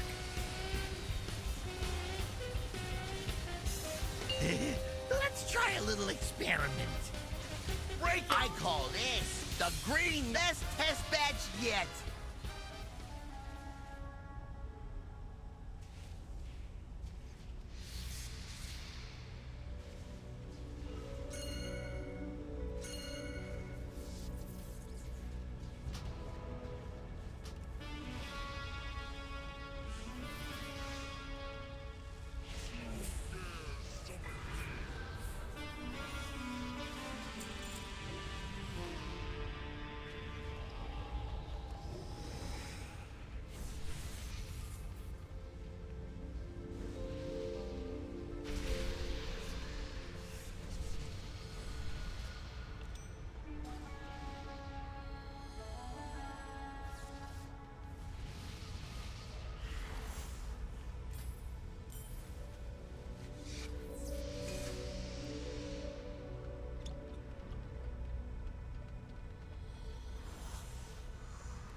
Hello, everybody, and welcome back from that Monster Energy Listen In. My name is Aya. I'm here with Kalamazoo and Makes. And should I just pick up my rant when we lost power, or should we talk about? Oh, I didn't hear it. Sure, feel free. No, we don't need to go back into that. We do want to give a huge shout out to Coinbase, of course, our presenting partner, as well as Honda's Secret Lab, Monster Energy, Alienware, MyBlue, RaiderIO, Wowhead, Warcraft Logs, and DungeonDojo. I'm happy to be back. I'm happy that we're seeing some prog. We had a great morning. And things are good. Things are looking up. It was Vibes are back. surprisingly good this morning for the power going out. Yeah. All things considered, absolutely. And then I do also want to give a quick mention to Coinbase, like I said, our presenting partner. This would not be possible without them. So if you head over to teal.gg/CoinbaseRWF, you can have a chance to win a Team Liquid signed jersey. You can scan the QR code that's about to pop up on your screen, and then fill out the form, and you'll be eligible. And also you can get $20 worth of currency. And the grand prize, if you are NA or EU only, you can be flown out here for the next Race to World First with the Alienware Training Facility gang. The fam, the crew. Hopefully the power won't go out. But that's LA's fault, not ours. I think a better That's word. right. Yeah, you can blame the California power grid for that one. Well- To be fair, I don't know how it happened exactly, but I had power in the hotel. I would have Did slept you for another actually? 2 hours. Yeah, I was good to go. Power. Power in the hotel was still on. Yeah, Huh. we were good to go. weird. Sometimes power outages are weird. Like one house Yeah. will be fine, and then It depends on the which grid. yeah, they are. I don't right? pretend to know how it works. There was definitely a big outage in like all of Santa Monica. Yeah. And then maybe the hotel is just far away out. perhaps. It's either on or it's off. You either win or you don't. Yeah, That's right. See? much like some of these path fail mechanics. Yeah, there's some electricity on this fight. I don't know how to tie it into this fight, but there is for sure. Yeah, there's green, there's red I was debuffs, so a proud lot of that shocks going one. out. Yeah. Really proud of that one. Jack would have appreciated that one. I appreciate He's right here. Did you it. appreciate it, Jack? He didn't hear me. He didn't hear it. Okay. It's fine. It's Somebody okay. Just say yes. say yes. I always appreciate you, bud. Thank you. I appreciate that. Thank you. Man. All right. Do you want to just here you go? You can No, I'm okay. get through the rest of those points. I'm good. No. It's all you. It's Okay. all you. You got it. All right. Well, Huh? thank you. I don't know. I'm just handing it off to him. You know, he's getting credit for my. All right. All right. Sorry, I feel bad. No, it's okay. Anyways, if you're just now tuning in, we of course are making. Well, I don't know. Have we? We haven't gone back to splits at all, have we? No, I'm so seeing some delves happening on the screen over here, and I'm getting gaslit into thinking that we are actually not doing polls anymore. Well, listen, you know, Twitch chat loves splits. Oh, I love it. And I said yesterday, I'm much a woman of the people. You know, Yeah. I know that the chatters yearn for the splits. So I heard whispers through the grapevine that we are getting at least one more split today, but oh, thank God. a mythic split. A mythic split. Okay. A quick little 2 out of 8, apparently. Yeah, so that's insanely cursed. So for people that maybe don't know what a split is, Yes. or even a mythic split, do tell. Yes. So splits are basically a way where the raiders try to get a group of characters into the raid with a group of characters that don't need loot. So you have like a chosen few, and then you have a bigger group that are all funneling these few. And ideally, you do this in normal and heroic, and because this tier is all a little bit strange and it's looking awfully hard, there is the possibility of do the first 2 bosses on Mythic, which is something a bunch of other guilds, notably, for example, Pop-Tart Corn Dogs, Stratnos Guild, they've been doing that as well. So if you don't want to proc the 3rd and the 4th boss on Mythic right now, a good way to approach it is just put your main and your second main, or your main alt, through a Mythic split of 2 out of 8, and then at least you get some good gear, and you're using your time valuably. Because the first 2 bosses are not that hard. No, they're not hard at all. They'll also get you a vault, albeit it'll be from the first 2 bosses only, loot table-wise, but there could very well be a handful of characters they want a gear, a second warrior. We see them playing up to 4 Windwalkers this tier as well, and if you have the characters, the alts to do that, to go into Mythic, which they have a plethora of, the first 2 bosses are very easy to kill, and you can get that character some loot, get it a bit of a vault. So I wouldn't be surprised to see that happening later on, but hopefully this boss is dead by then. I think this boss is killable today. Yeah, I know that we were kind of talking about it yesterday, that we would not, most of us were pretty confident that Sprocketmonger would not be going down before the reset, but I think now, this morning, at least everyone that I have asked is in agreement with you, Kalamazi, that it's going to die today. So the big question on Sprocketmonger was, where is that Enrage? Because on sticks, that was an issue where we expected it to be at 8 minutes, and it was at 6 minutes 25, which notably is a whole lot shorter. Now, apparently Echo have hit that Enrage, and it seems to be sitting around the 7-minute marker. And I did converse with our very smart analyst, and I asked him how we are feeling about that, because there is a limit where if the Enrage is too tight, you can just not possibly do the boss. But with 7 minutes, we should still be on track for a tight but doable boss. Okay. It does seem doable. Yeah, we've had a handful of comp changes. They had 2 Warlocks in with 4 Windwalkers initially in the starting comp. We ended up checking out 2 Windwalkers, one for a Shadow Priest, and 1 Warlock swapped out as well. We are indeed playing that Prot Warrior with 1 Fury War, I believe, in as well this tier. So there's a bit of comp flops still possible, but I think for the most part, what you see here is probably pretty close to what you're going to get killing this boss. So this is actually the first boss where we're 4 healing, right? Like, there's been a bunch of bosses where they were 3 healing, but I think now we've gone back to 4 healers, which is where those Windwalkers moved. They just moved over to being healers. And then we also added that extra warrior on top of getting that extra Shadow Priest in, like you mentioned, and out have been taken another Warlock. There was a really cool idea that they had with the Warlock portals for the intermission. But apparently Warlock is just not doing too well in terms of single target damage, so they are looking to find another option. And the big thing on this boss are the mines, right? Yeah, I mean, the mines are the major mechanic of this fight. You have different polarities, blue and red, which end up needing to pop the corresponding colors bombs, but you have to stagger them in a fashion that doesn't overlap and kill the raid, because they do hurt a good bit and apply a sort debuff as well. They're not swapping out THD. That's not what you were saying, right? No, No, Splat they was had in Splat earlier. in. Okay, I was like, hold on. They can't, because then they have with the... No. How would they deal with the will gate? stay in. Yeah, okay. Yeah. We Right. had 2 Warlocks. We had Splat and THD last night when they were starting to pull this boss for realsies. And a wall of monks, so to say. And there's been a little bit of a change, but overall we are trying to play a lot of classes that basically do very good single target while being able to move, because that is what this boss is all about. Yeah, the monks are having a good time, because every time I look over at the details meter, they are named different things.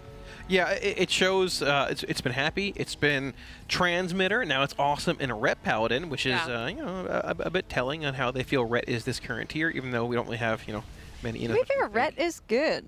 It's just it is, yeah. It's not as good as some of the others. Yeah, I mean, damage profiles have been odd this first few bosses. We've seen multiple Shadow Priests, multiple Boomkins, multiple Warlocks early on. I feel like this is the first fight where you're with this current comp. You haven't seen a whole lot of they're skewed towards certain ends of the spectrum, with mobility and single target being a thing. Yeah. But there's not 4 Boomkins here. There's not 4 Shadow Priests. There were 4 Windwalkers, but they changed up a bit. That 5% health nerf that came in this morning, they think it's doable with 4 healers, which is, I would assume, what Blizzard wants this fight to be. Most fights in the raid being 3 healed seems like it might have missed the mark a little bit, whether it's HPS or in this case for the last 2 DPS wise. But yeah, I feel like this comp is maybe a bit more what you're going to see in later bosses as well. without having those mass cleave profiles influencing things with like Boomkin and Shadow Priest being a thing. I mean, the big question is really, how does Mythic Gallywix look like? Because if Mythic Gallywix ends up being a Boomkin fight, then suddenly we have a whole new approach on our hands. But if it is mostly single target, then I think what we're looking at right now might very well hold true. For Gallywix. Yes. Also, yeah, because I mean, you do run the risk of if you run too different of a composition on the earlier bosses and gear up those people, and then you need something significantly different for Gallywix or whatever end boss that you're looking at, that now all of a sudden you have all these classes that you need, but you do not have geared because you haven't been using them on Mythic progression. Right, and that's something you don't really encounter a whole lot. In the past few tiers, you've been able to sort of skew your comps in the easier bosses, like the first four in Palace, towards what you think you will play on the later bosses. This tier on Reverb and Styx, you just can't do that. You have to play what you need to kill the boss. They Vantished the whole raid on Styx, basically, most of them. But everyone but Siri, I think, right? Yeah, but the good thing about that is the Boomkins and Shadow Priests, they are mostly out for this fight, so other people that didn't Vantish Styx can Vantish Sprocketmonger, but tuning has definitely been a thing this tier that might have been a bit too skewed towards the high end. Yeah, honestly, I'll be happy to say it. I think tuning has been off. Bring back Heroic I think Week, that's please. fair. Yeah. Please. So if you were looking at this raid frame here, a bunch of characters that would be able to Vantis here and probably already have Vantished on this boss are Yip's Paladin, I'm Exiled's Rogue, I believe KSP's Mage was not in on Styx, Wolf Disco's Warrior didn't Vantis, so Kingfly didn't Vantis. There's a couple, right? Like a handful you'll probably find that can still get some use out of that extra Vantis rune, out of that extra stat stick there. But it's not going to be the world as usually it is when you have the whole raid using it. But I also don't think it's necessarily something that you need here because this boss mostly comes down to execution. Right, and you'll find more damage along the way when you're progging this boss further and further. We need to see that second phase 1 with those empowered rockets, which we haven't really gotten to really at all, but we're very close to getting to that progression point, getting through second phase 2. But once you pull this boss more and more, even just passively, subliminally, more DPS comes out from people. They know how to micromanage certain movements. One less step here means one more cast here. Damage comes up naturally through just like getting familiarity and reps in a fight. Yeah, exactly. So if the Enrage is indeed the 7-minute mark, which Twitch chat wouldn't lie to us, they never have. That's right, they never lied to me. Very true. Yeah, I mean, they killed these bosses months ago.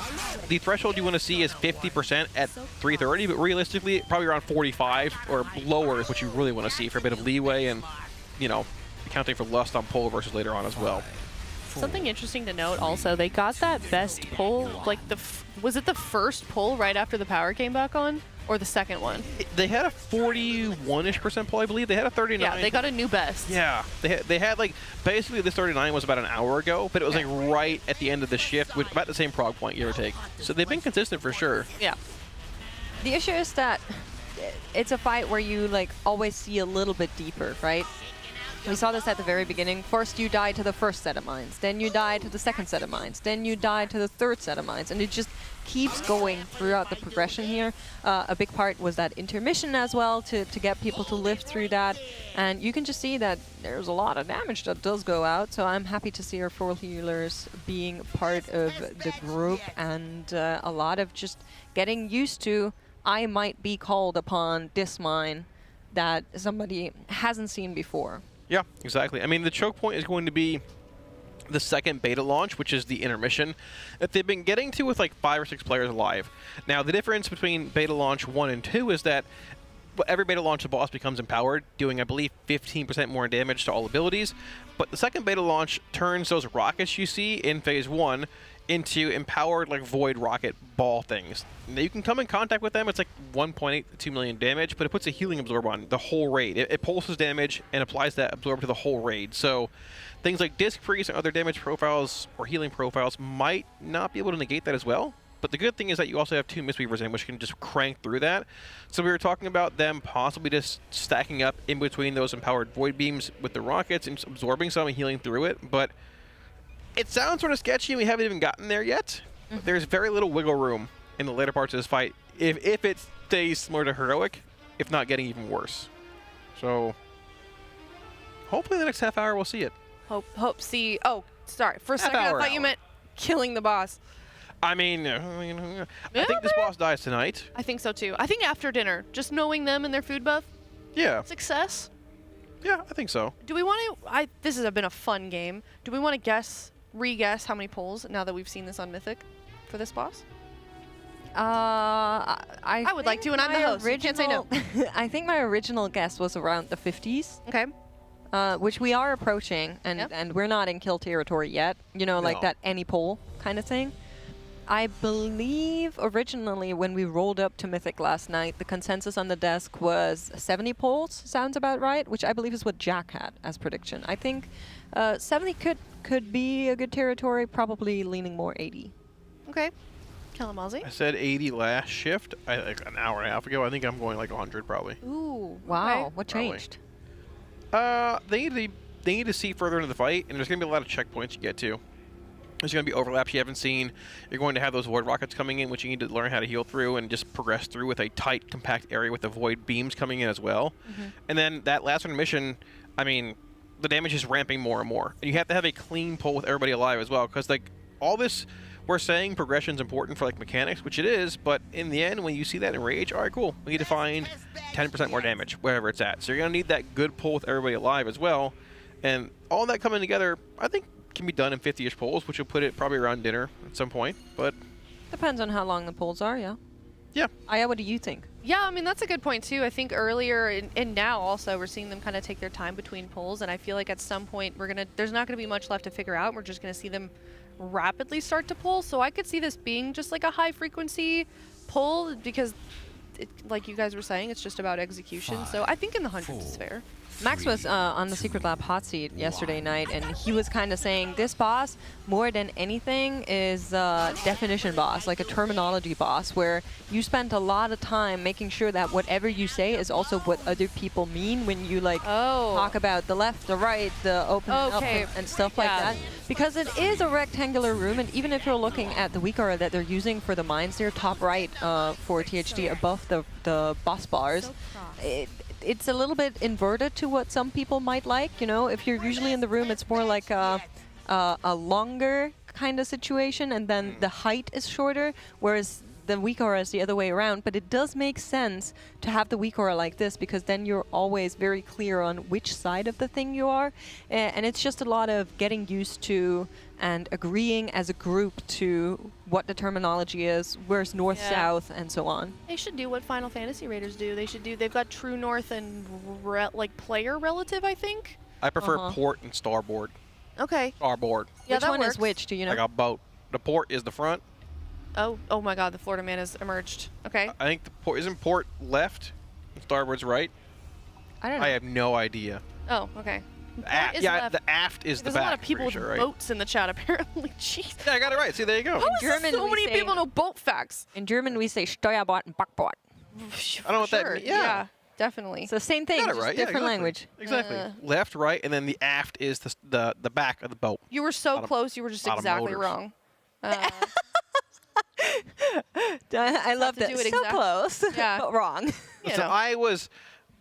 I took the risk. I took the guess. I'll take the heat. It's fine. They didn't say anything, chat. They were just lost. I at least gave it an attempt. You brought it up. Of course I'm going to Fair, ask but you. then you began the ridicule. So But yeah, it's not something that I've really seen come from WoW yet, is like exactly that, which I think would help on a fight like this, like knowing, you know, north relative to like where the actual map is, or relative to the direction that your player is facing. Because this is also a very unique room in the fact that it's very long and skinny, which I legitimately can't think of any boss fights that are this shape. If you look at it from a bird's eye view, and also the fact that you're interacting with the map, the room itself with the the moving, I don't know what we're calling them, treadmills or yeah, I think runways, whatever. there's been definitely like some rectangular bosses, but usually the boss room isn't as narrow as you're saying. It's Yeah, more like it's so narrow. a square kind of thing. But I kind of vibe with it. I think it's cool. I like the little conveyor belts. I think that's Conveyor belts. Is Yeah, that what that's we're calling probably them? the best tech. I keep calling it a treadmill, but I know that that's wrong. Oh. I like the conveyor belts. So, yeah, the big thing with the mines is every invention, every like laser crackle on the floor is going to send them off. And if that happens, you're dead. You cannot. So in Heroic, you can wait. You're talking about in the beta thing where Just the whole floor is blue? all of the mines. All the mines. Oh, Every All these single things that look like mindset. conveyor belts, they do what conveyor belts do. Oh, The conveyor belts, exactly. conveyor belts do what conveyor belts do. Exactly. I don't know what that sound bit Sure. was, but I'm on board.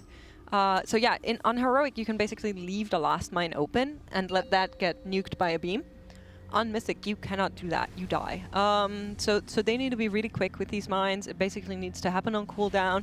They started with 1 week aura. Now they have 2 that like even counts down for you. 2, And it's a little bit of funky because the red mines are always on the outermost corners, apparently, from everything we've seen thus far. Okay. And then the blue mines are on the innermost corners. And because they are splitting the raid, as you can see here, red on one side of the room, blue on the other side of the room. And then one person, you can see it very good on Siri there, walks over from the red group. The blue group has to leave room so he can go and detonate that bomb or that mine there. And then the same thing happens on the other side. A blue player is next to the red players and getting that mine diffused there, and that just continues to happen. There are some mine sets that are just across the entire room, and it is a big room, which I suspect is also one of the reasons why we took another Warlock out. They're not very mobile on the grander scheme of things, so just not very happy to get assigned to these farm mines, and you cannot hard 5, assign any of these. There's a priority list of like, if this player is red, we would like them to be assigned first, but you can't guarantee it, right? You never know who's going to be red and who's going to be blue ahead of time because it always changes. Yeah. So a couple of hotfixes coming in tonight, actually. Now these, to clarify, these are not changes, like fundamental changes to classes or bosses. Okay. That you Love might DK. see tonight as well. Possibly. Yeah. You might see stick changes. You might, well, no class tuning at this point yet or Love anything. DK. But, so there are a couple bugs that have been fixed on this fight. They also ended up changing all the trash. Several creatures in the Galangio have been conscripted into Gallywix's security detail, allowing them to detect stealth and invisibility. So all those skips to one-armed bandits, they now see through stealth and invisibility, which you probably just death run regardless. I was going to But say, certain you just trash- death run it, do you Yeah. not? They don't like us skipping trash. I don't know why. It's called trash for a reason. But moving on from there, so a couple changes to One-Armed Bandit. Well, one basically being his trash. Gallywix, a couple bugs, but there's 2 on Sprocketmonger. Now, they mentioned a 5% health nerf to Mythic. That already came in. That was done today already. This is just being added to the hotfixes tonight, so there's not an additional nerf here. Don't get excited. However, they resolved an issue where Blisterizer MK2s could rarely, erroneously trigger on players on the belt. So that might change a couple things here and there. I'm not sure if that's the interaction we were seeing between players being knocked off when they were gating, possibly. But these changes that... What's that? Knocked off when they were gating? Yeah, there's been some issues where players have been like gating the intermission, which we'll see when the boss hits max energy. Beta where you- launcher? Yeah, beta launch, where you get knocked back. Okay. And every once in a while, a player will be knocked in a weird direction after Oh. the gate finishes. I'm not sure if there's a correlation between that or not. So Interesting. to explain that maybe a little bit more, players are gating to negate the knockback, right? Like as soon as Right. that knockback comes, you want to be in the gate, and so you don't get knocked back. That is something we've seen at a lot of bosses in the past years. I want to say decades, but I'm not too sure on that one. But literally over several years, that has been a thing. And so when that doesn't work, it's quite unfortunate because then your player lands and then they still get knocked, and therefore what you just did becomes irrelevant. Yep. Right. I'm not sure if that is like a direct correlation to them getting knocked or not. It could be something else entirely, because the Blisterizers, basically touching a trap causes it to knock players a bit and do damage. It could just be that bombs are popping on the belt as well. So I'm not sure if that's an exact fix for that or not, but I haven't seen them wipe to that yet. But regardless, the hot fixes that came in that are being mentioned here, the health nerf already came in today. And if that was an issue, it looks to be fixed. But we're not really sure as of yet. But with Blue Post coming in, if there's going to be changes to Sprocketmonger or Styx for reset, or any bosses in general, you're probably seeing those within the hour, give or take. And if there's none announced, then tomorrow's going to be a fun day of Styx free kill. Splits and then Styx free kill, hopefully. Did they talk about the Gallywix thing What's that? last? The dying again? Oh, and Mythic. Last Somebody, turn? But do we want to talk about that again? some people are just dumb and exploited again. No, apparently it's the same people. Yeah, it's the same people. Which is Like, funny, but also what They the just heck? made new accounts and then went Dude. again. But so, yeah. if we maybe want to explain to it, because I've been seeing a lot of people kind of like falling for it and saying like, oh, but the racial first guilds, they exploited in the past. How is this Oh, different? that's They are literally hacking the game, my friends. That's very different. They are literally going in there and using developer commands to nuke bosses out of existence. That is a very chatting take It's right not there. an exploit. It's not a smart use of game mechanics. It's blatant abuse and hacking. Cheating, just and cheating. cheating, yeah, also cheating. So, yeah, those count. Absolutely not. No. So we're taking them back. Maybe they were the ones that took the power out here in Santa Monica also. Maybe, yeah. Same group of people. They just decided, no, we want to stay up there in that Hall of Fame. But unfortunately, that's not going to be happening for them. Fortunately for us, race is still on. Yeah, so I honestly, I believe it's happened in previous tiers as well. I think it happened in Aberrus. Yeah, I'm pretty sure it happened in the Mirror also. Usually people, it might not be the same, but they've waited for Guild to kill it, and they go in and kill it as well. Yeah, they do it a little I don't know. It just This time they just want attention. well, Wait, are we getting one guide right now?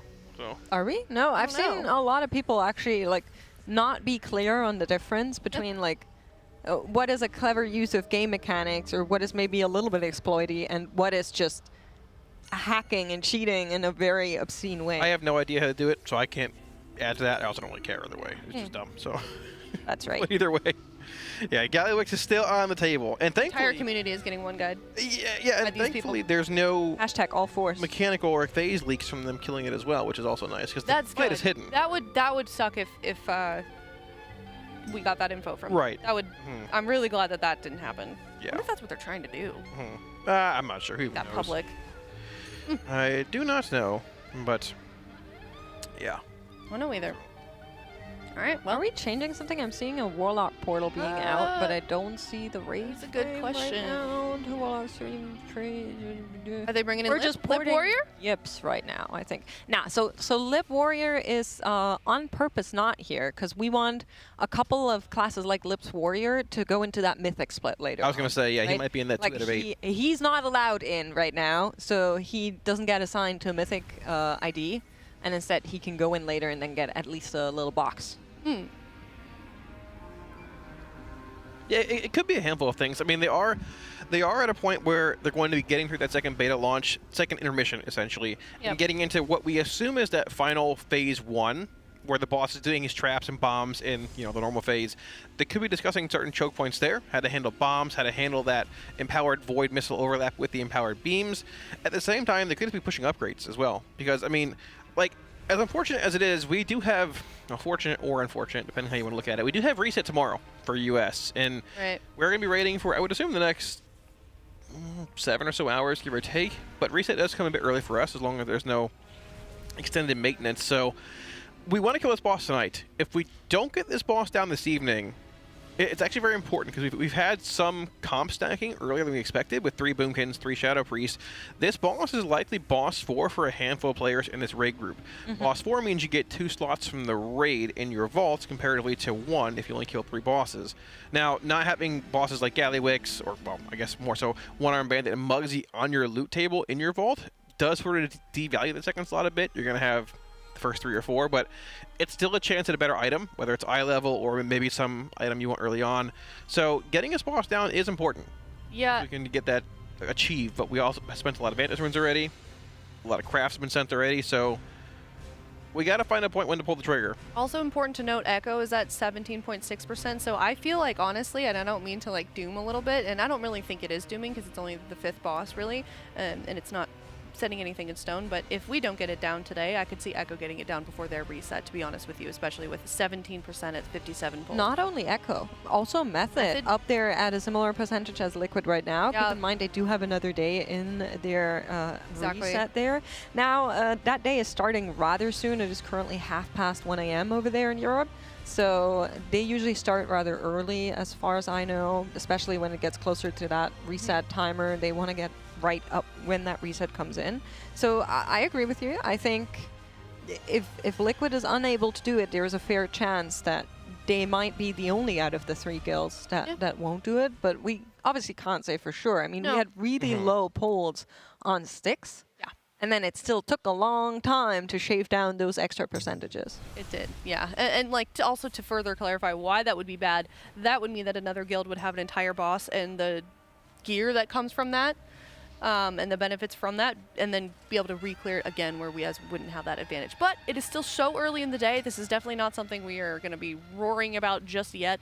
We have a lot of time, and I think that so far we're still continuing to get some solid progression on this boss, Kalamazoo. Yeah, for sure. I mean, you can see a pull easily where they're back into phase 1 for that third and final time. The boss goes from 39.3 to 25%, 20%. Yep. That last little bit might be sort of hard to find, but I mean, that's just the nature of progression, right? You see the Enrage into the fight. All right, where's our damage? How do we find it? Can we change anything? I'm not sure Echo's pull count. I believe I could be totally wrong here. I believe it was like 70 or so. I think. For sticks? Yeah, no, for this boss, Sprocketmonger. Oh, were they how many pulls currently? Yeah. 57 pulls, okay, according to Warcraft Logs. Yeah, so we're not outside their own possibility of getting there in the next 20-ish polls, but, you know. Yeah. Then we'll we got see where it goes. Method also closely behind, 42.9% at 38 pulls, so... Honestly, I think that's rather impressive. They were quite behind on sticks. They took a long time for Rick as well, so them catching up in this fashion is nice to see. I like that on the overall grander scheme of things, but I would, of course, like if Liquid killed it first. Yeah, of course. Yeah, there's also a bit of an item level disparity between the guilds. Liquid's actually the lowest, I think at right around 656.7, I believe. Echo is 657.5, I think, and Method's like almost 658 in their average rate. Now, really? We don't know. They've been doing a lot of Mythic Plus while they were waiting for the other guilds to figure it out. Yeah, I could see it. I mean, we don't know. If you are playing from behind, that is quite literally the smartest thing. It is. It's very smart. It certainly is. We don't know who sent Mythic Crest yet or who's crafted as much as of yet, but on our guild. Well, any guild, to be fair. I mean, they might be an eye level and a half ahead because they sent all their Mythic Crests. Maybe they haven't. I'm not sure, right? But I think we can safely say that Styx was definitely overtuned for a 4th boss, which might have been possibly intended as the 5th boss, looking at difficulty compared to Sprocketmonger, but I don't think 3 healing... I think 3 healing is indicative of the bosses being a bit overtuned compared to what Blizzard, you know, might have intended us being at gearing-wise. So, yeah, maybe they sent Crest, maybe they didn't. I think 3 healing one boss is one thing, but if it starts to become a theme where you see several bosses being 3 healed, that is where you kind of have to look at it and go, that is not what we're looking for. Right. That's not the kind of tuning we would like in the raid. Usually there's always a little bit of movement in terms of what kind of healing you need, right? You'll have a 3 healer boss, you'll have a lot of 4 healer bosses, and then sometimes you'll also have a 5 healer boss, especially on the raids that have several bosses and not just 7, 8. But yeah, I'm of the strong opinion that we might be a little bit tight on the tuning right now, or Blizzard just wants it to be like that. It's basically a fake heroic week with Mythic being open, right? Yeah, I mean, I don't want to get into the heroic week coming back debate because I'm a large proponent of that. But either way, you don't like heroic week? No, I love Heroic Week. Okay. I probably misspoke there, thinking ahead of myself. But I love Heroic Week. I think it should be back in the first place. But I think having both 3rd and 4th bosses being 3 heal hard DPS checks need to high roll RNG obviously means tuning was off by a little bit. Hey, on all 4s ended up being what took all 4s.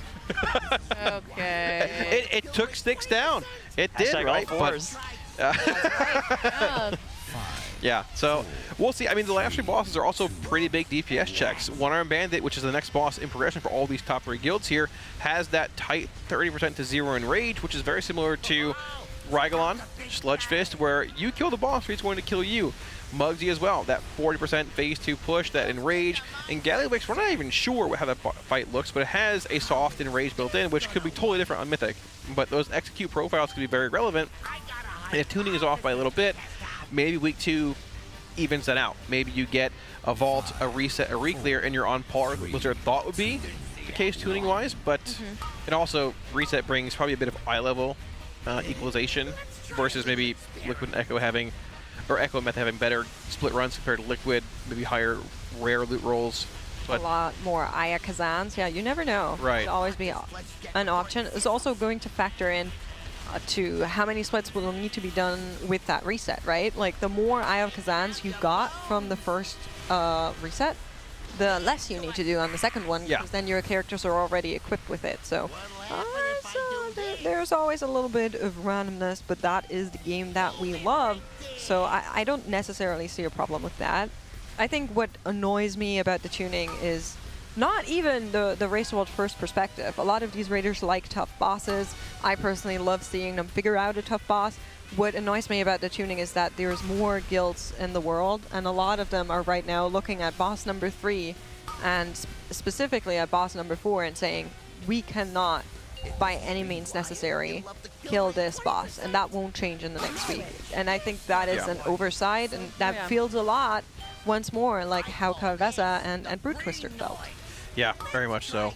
So we have actually had a pretty clean pull here. I'm not going to try and jinx this too much. Malarcus does go low here. We had a clean intermission actually. So we're going to be seeing in this phase the big change. You have bombs coming out here, a polarity shift already, and these screw-ups in the back of the room getting out. Being honestly a bit more of a range-heavy comp does benefit that, not getting those actual drills and melee here. And we're going to see these beams coming in. These are, they're called big beams, the Empower beams. Now, they're spaced evenly in the first set, but when you get second set and third set, there's these much tighter avenues and larger avenues. But unfortunately, with the way the room is electrified, shifting across the room right now, you're forced into some of these smaller areas. When that overlaps with the bombs that need to be popped quickly afterwards or before, and that magnet pull-in, in the later sets here, it becomes very demanding. We do lose THC here, unfortunately. It might actually be really unfortunate if that gate hasn't been moved for the second intermission here yet, but we're going to keep pushing on here. Around. Yeah! Was that a double bomb? I couldn't tell. I'm not too sure. It seemed kind of tight, but you had to get it before the team gets it, right? So they didn't really have a choice here, but they still have a bunch of players alive, only 5 dead. One of them is a healer. 4 of them are DPS players right now as they are trying to approach their own best try just yet. You can see the raid is taking a bunch of damage. That's really that extra healer that's missing here right now. Sang does go down as well, and this is one of the narrower beam avenues, as you're calling them, almost like a little alley, right? Yeah, you're being pulled here as well with those screw-ups out, the rockets coming in. It's so incredibly difficult to navigate that there. Yeah, it really is a kind of bullet hell type of boss, but we are getting close to our best that we had before, only 0.5% to push, so hopefully that one can work out. We'll see another big progression here. Yep, that's exactly what's happening. Comes second beta launch. Tank damage does come in here, a little bit of fall-off damage, and into the intermission we go. Now, this one is tough. You need to move through it, take down the extras around you, and then group back up with the rest of the team once you are through this intermission. But a lot of stuff that's going on, and after this, Lock and Stock will do more damage once more. Every single intermission, he does ramp up in power. Yeah, so this is, when this boss is dead, this is essentially the last phase one you're going to see here. If we can keep moving on a bit more, you're going to see those empowered beams coming in and the empowered rockets. If anybody is cleaved by a rocket, you take...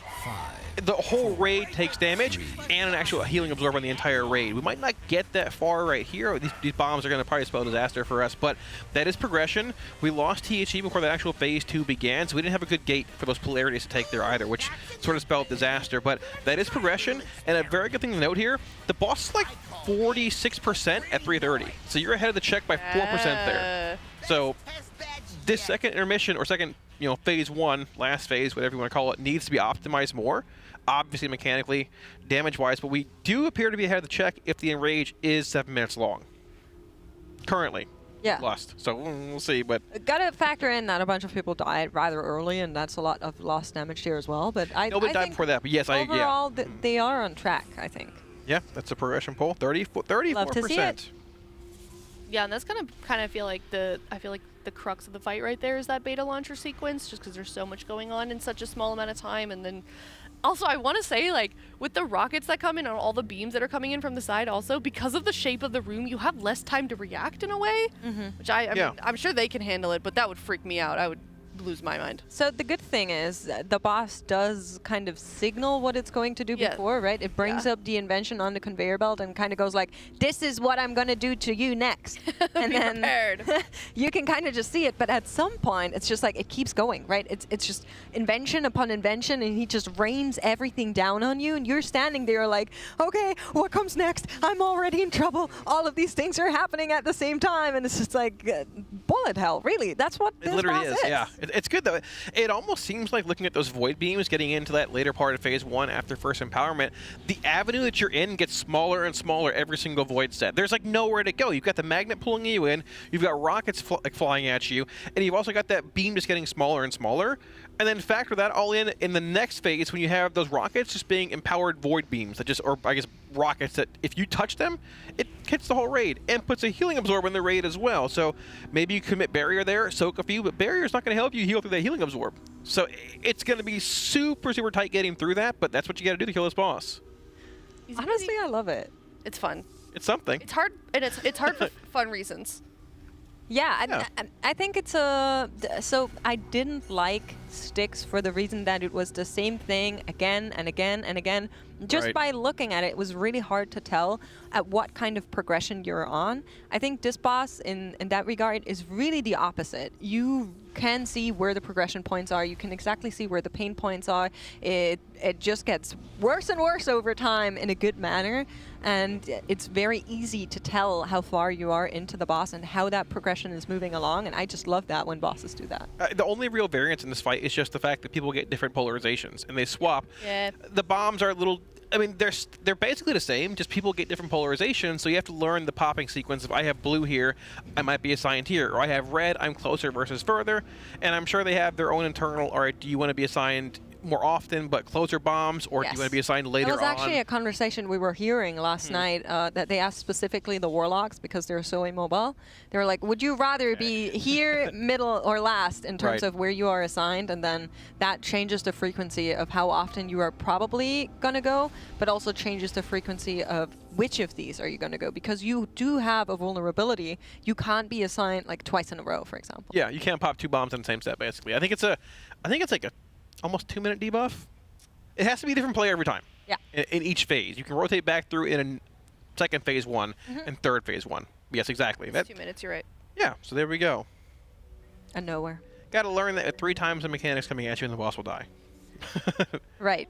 Yeah, and I mean, because there's like a few, sequences that you're going to have to do, I think it's just like a repetition thing at this point. Yeah, I that's the thing. The further into the fight, you'll unlock more mechanical overlaps, but you've still seen the traps, still seen the lasers. I mean, the missiles, to be fair, are harder to dodge when they're empowered void balls, but like it's not... You still sort of know what you're going to be doing, right? I'm sure they planned this all out. It was tested on PTR for a decent bit as well, and barring them changing the way the knockback functions from how it was on PTR, which is shifted from needing 2 locks to 1, the fight is still relatively similar. Yeah. I'm laughing because on our second screen, we can see one of our content creation people taking some photos there of the Raiders. Very sneaky on Impact's camera. I didn't even see it, actually. Did you see the ghillie suit that came out the other day? I did not. Ah, yeah. I like ghillie suits. They're fun. Brooklyn, one of the photographers, had a ghillie suit on and was sneaking around. I don't think any of them noticed, though. I've got a real one. Yeah, it was a real ghillie suit. There he is. Look at him. He's just sitting on the floor trying to take some good pics of the Raiders, No idea. Trying to get their good sides. Kind of like a fish tank. Impact is not aware. That is the worst seat, the one that is directly behind Impact, is THD. And he loves sitting there. And Yes. I would It's that great. is What do you not mean? the seat that I would want. It's like the only seat that you're sitting in front of a window. He's the first person to greet everyone that come in the morning. No, I I mean, love seeing everybody. he loves it. He's just kind of, he's a weird Golden dude. Retriever-esque. Very golden retriever This is energy. his Super Bowl. You're Let him have it his kind of fun. is, yeah. He really loves sitting there and just seeing everybody walk by and like talk to people and wave to people and just, I need to change his hairline in the painting, though. It changed from last race. What are you insinuating? What? It looks better. Oh, I thought It's you... all slanted in the painting. Oh, okay. I thought you were saying he was balding or something. I was like, jeez, you're gonna call him out like that? No. She's a hairline king. What do you mean? Exactly. Yeah, we got Shakib here, of course, with his Got the 8 command screams station. that he's not allowed to touch. Always bouncing. That's very relatable. Yep. Just Demon Hunter things. Locked. I really wish he would stream again. I That would be know. nice. I get Him it. and though. You can Dr. see him Ratno. bounce in the background. Yeah. Just wiggling around a bit, waiting for that poll to start while they're going through a couple of things at the same time. So would you still say 75 polls, Mike's, after seeing a bit more into the fight here? Or would you want to alter that prediction a little bit? I think 80 sounds fair. I think Okay. It is kind of that type of boss where once you have seen one of the pain points and you figured it out, then you can move past it. You're not going to be wasting too many more pulls into like the first set of mines, the second set of mines. It's just you need to get through it and learn it, and the pulls will get longer. And I think the progression on this boss fight is rather linear in terms of how it's going to look like. So I'm still fine with my prediction. Thank you very much. All right, I'm just giving you a chance to change it. I'm helping you not be wrong in the future. Oh, thank you, Kalamazi. Oh, goodness. Very kind of you. I do what I can. He's a man of the people.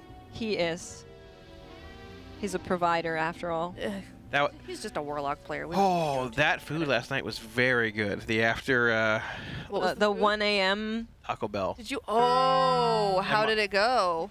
We spent $110. Okay. For 5 people. Yeah. Oh my God! You need to tell me, what did you order? I ordered 4 Doritos Locos Tacos with beef. Yeah, there we go. Oh my God. Okay. Beef, chicken, garlic ranch, cheese, tomatoes, and jalapenos. Okay. I think I concocted the perfect taco at this so point. funny. Jalapenos? Jalapenos. Jalapeno, yeah. How do you say jalapeno? Jalapenos. Jalapeno. I can say it like in Florida. We're not in Florida. It's okay. No, it's fine. It's Spanish word. Yeah, it was a perfect concoction of flavors. That sounds terrible. Max had a little bowl of potatoes. And I did, with cheese and sour cream. It was good. See, it's funny because they were like, why didn't you order something that's like popular? And I'm like, because it doesn't taste good and this does. And they were like, oh, yeah, I guess this makes sense. What did you order? Just a little bowl with like some potatoes and cheese and sour cream. Those are good. I know what you're talking about. They're it's like very a good. Spicy potato bowl or something like that, right? Not spicy, but good. Like, don't some let that. seasoning. I don't know who said that, but that's stupid. Everything at Taco Bell is popular. Well, Zyra said it, but yeah. yeah, no, the last time, last race, that was the first time I had Taco Bell, and on advice from Kalamazi and the others, I got something, but I didn't like it. That was not very good. 5, 4, It's not my fault. I forgot what you got this time, or last time actually. Some crunch something. I don't know. It was not good. Someone in chat says it's a party in your mouth. Well, yeah, I mean, it can be. It's not a very good party. I think you don't want to fully appreciate Maybe, yeah. Taco Bell. Dude, there was somebody linked I think it was Jack. Hold on, I have to find it. It was in the talent chat. It was a tweet about Taco Bell, and I think it is relevant to this conversation. But let me pull it up. Give me a second here as they get on poll number 47. Hold on. Oh my God. Okay. Oh my God, I'm actually panicking. Hold on. It's okay. Wait. Okay. All right. Taco Bell doesn't hurt my stomach because it knows I approach it with pure intentions and a positive spirit. This was sent to me by Malia this morning. saw Oh my God, that's amazing. Exactly. See, when you condition your stomach to just pure degeneracy, Right? and like diabolic foods, you're fine. I have no problems. I would just like to point out to the class that Kalamazi here has celiacs, and he's been eating gluten for most of his life, so you probably don't even know how it feels to have a stomach that's not hurting, my friend. Exactly. You're just gaslighting yourself into thinking that's normal. Yep. I'm also a little dairy intolerant, but I deal with it. I think Okay. most people are dairy intolerant and just don't realize It's only it. like whey protein that gets me messed up now. I just can't do that. Everything else is fine. Okay. Unless I gnaw on a block of cheese, which might happen sometimes. I can eat whenever I want. You're so messed up, dude. Why are you like this? I don't actually gnaw on You blocks of don't need to cheese. suffer. You know that, right? Like, there are options. Why are you doing this? My brother's the same way. He's not supposed to eat gluten. Like, he'll just... I'm calling him out right now. Sorry if you're listening, Dean. But he'll like throw up after meals all the time. And then it was like years of suffering. He finally found out he has a gluten intolerance. And he was like, oh, well. I've been eating it all my life. Might as well continue. Whatever. Sitting right next to you. This guy does that too. It doesn't hurt my stomach, though. It does other things to me, which is not very good. Oh. Yeah, okay. We don't So need why would you eat it? Well, I don't eat it anymore. I don't. You know. Not purposefully. He's telling the truth. We had some cookies delivered by Soren, shout out, and he grabbed one. He's like, I'm going to save this for later so that I can suffer later. not while I'm on desk. And I was like, okay, all right, good luck with that. And then the next day, you didn't eat it? Yeah. You held back? Bit of a bait. Yeah, I wasn't going to eat it either way. Okay. I didn't eat those. Well, you should have. She also cannot eat them. Yep. Why? You're not the only one with also have- weird intolerances, Kalamazi. Well, they were really good. You guys both missed out. Yeah, I Cool think thing is, Raya. they ordered me 2 gluten-free pizzas. I brought one to the hotel. It's in the fridge. I was so proud when he told Chef Heidi about that. I was so Oh, excited. you should be. That's very thoughtful. There's a whole Chef pizza in the Heidi. fridge. I brought some plates back to the hotel last night for pizza in the microwave. It's going to be really good tonight. Yeah. I'm excited. She was like, they only had a small gluten-free pizza. Right. She wasn't sure if small was going to be big enough for this guy. So she ordered 2 just in case. Okay. Very kind. nice. Very Yeah. sweet. We love Chef Heidi. Yeah, we do indeed. We do indeed. 3, We do have 2 people dead. Unfortunately, we've lost Xi and Siri here. But the boss is getting sort of close to approaching that phase 2 transition second time. As long as, to clarify, the boss goes into his beta launch sequence at max energy. So this is going to be that second, I believe actually that 3rd wave of void lines we're going to see in this phase with a very tight alley you have to live in here with those rockets coming in. There may be one more, but the next progression point is going to be seeing through this upcoming intermission after this next set of polarizations and bombs spawning right here. We do lose Malarcus here, but we still are able to stagger along a bit more here. 3, Second bomb being popped here. Oh, we end up losing Scott here as well. We have a res available? I don't know. We don't. We might be able to stagger on, or I guess carry on a bit longer here until that next phase. This is the last set of beams coming in. We can probably one-tank this. People are just bleeding out, unfortunately. This is the overlap that's annoying, though. You've got those beams coming in with the magnets pulling you, as well as the rockets, and those screw-up beams, I guess, well, screws over there, Yeah. that provide even more area of denial.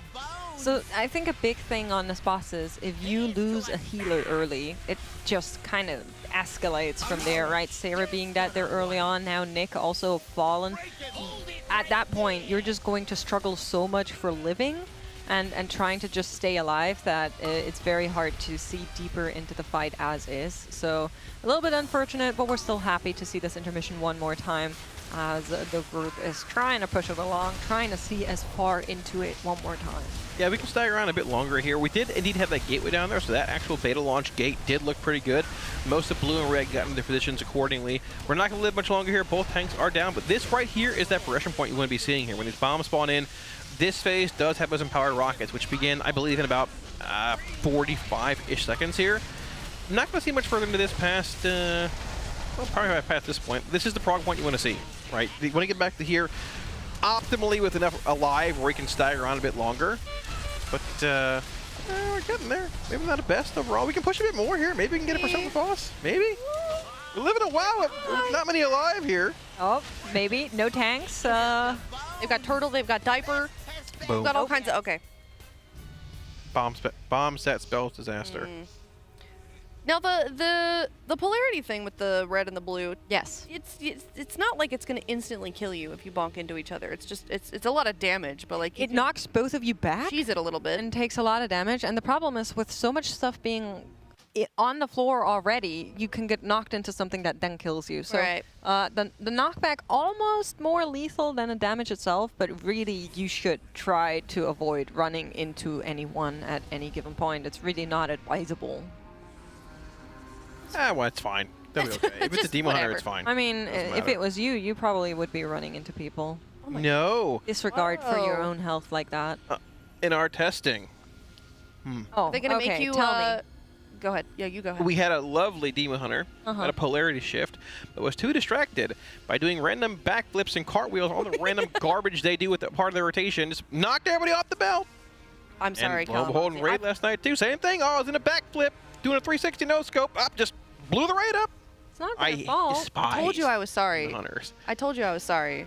Just trying to do damage, and you're over. Blame the Warcraft Fs for making they stole my movement class. do damage. It's Stole not my our class. fault. That's the strongest thing you can do right It's now. not. I thought it was no movement build right now for Demon Hunters. You can do both. Oh, So, okay. But Well, then like, it's so. mover is still a tiny bit stronger, but Okay. No mover is valid. On a which- boss like this, though, good. I mean, in a vacuum, it might be stronger, but on a boss I mean, like we this, can probably check in with Shaq and see how he's True. doing. Take a little bit of a look over the Demon Hunter's shoulders and see how much moving he is doing. I can't tell you right now because I am not able to pull up some stuff. to be But fair, if we see Inertia proc on the screen on any of the weak auras, then yeah, you know has he's melee playing debuff, though, movement. too. Yeah, but they just dance around regardless, being part of Well, melee. you right? wiggle a little bit. You got to collect your souls for Fury. Little That's wiggle. important.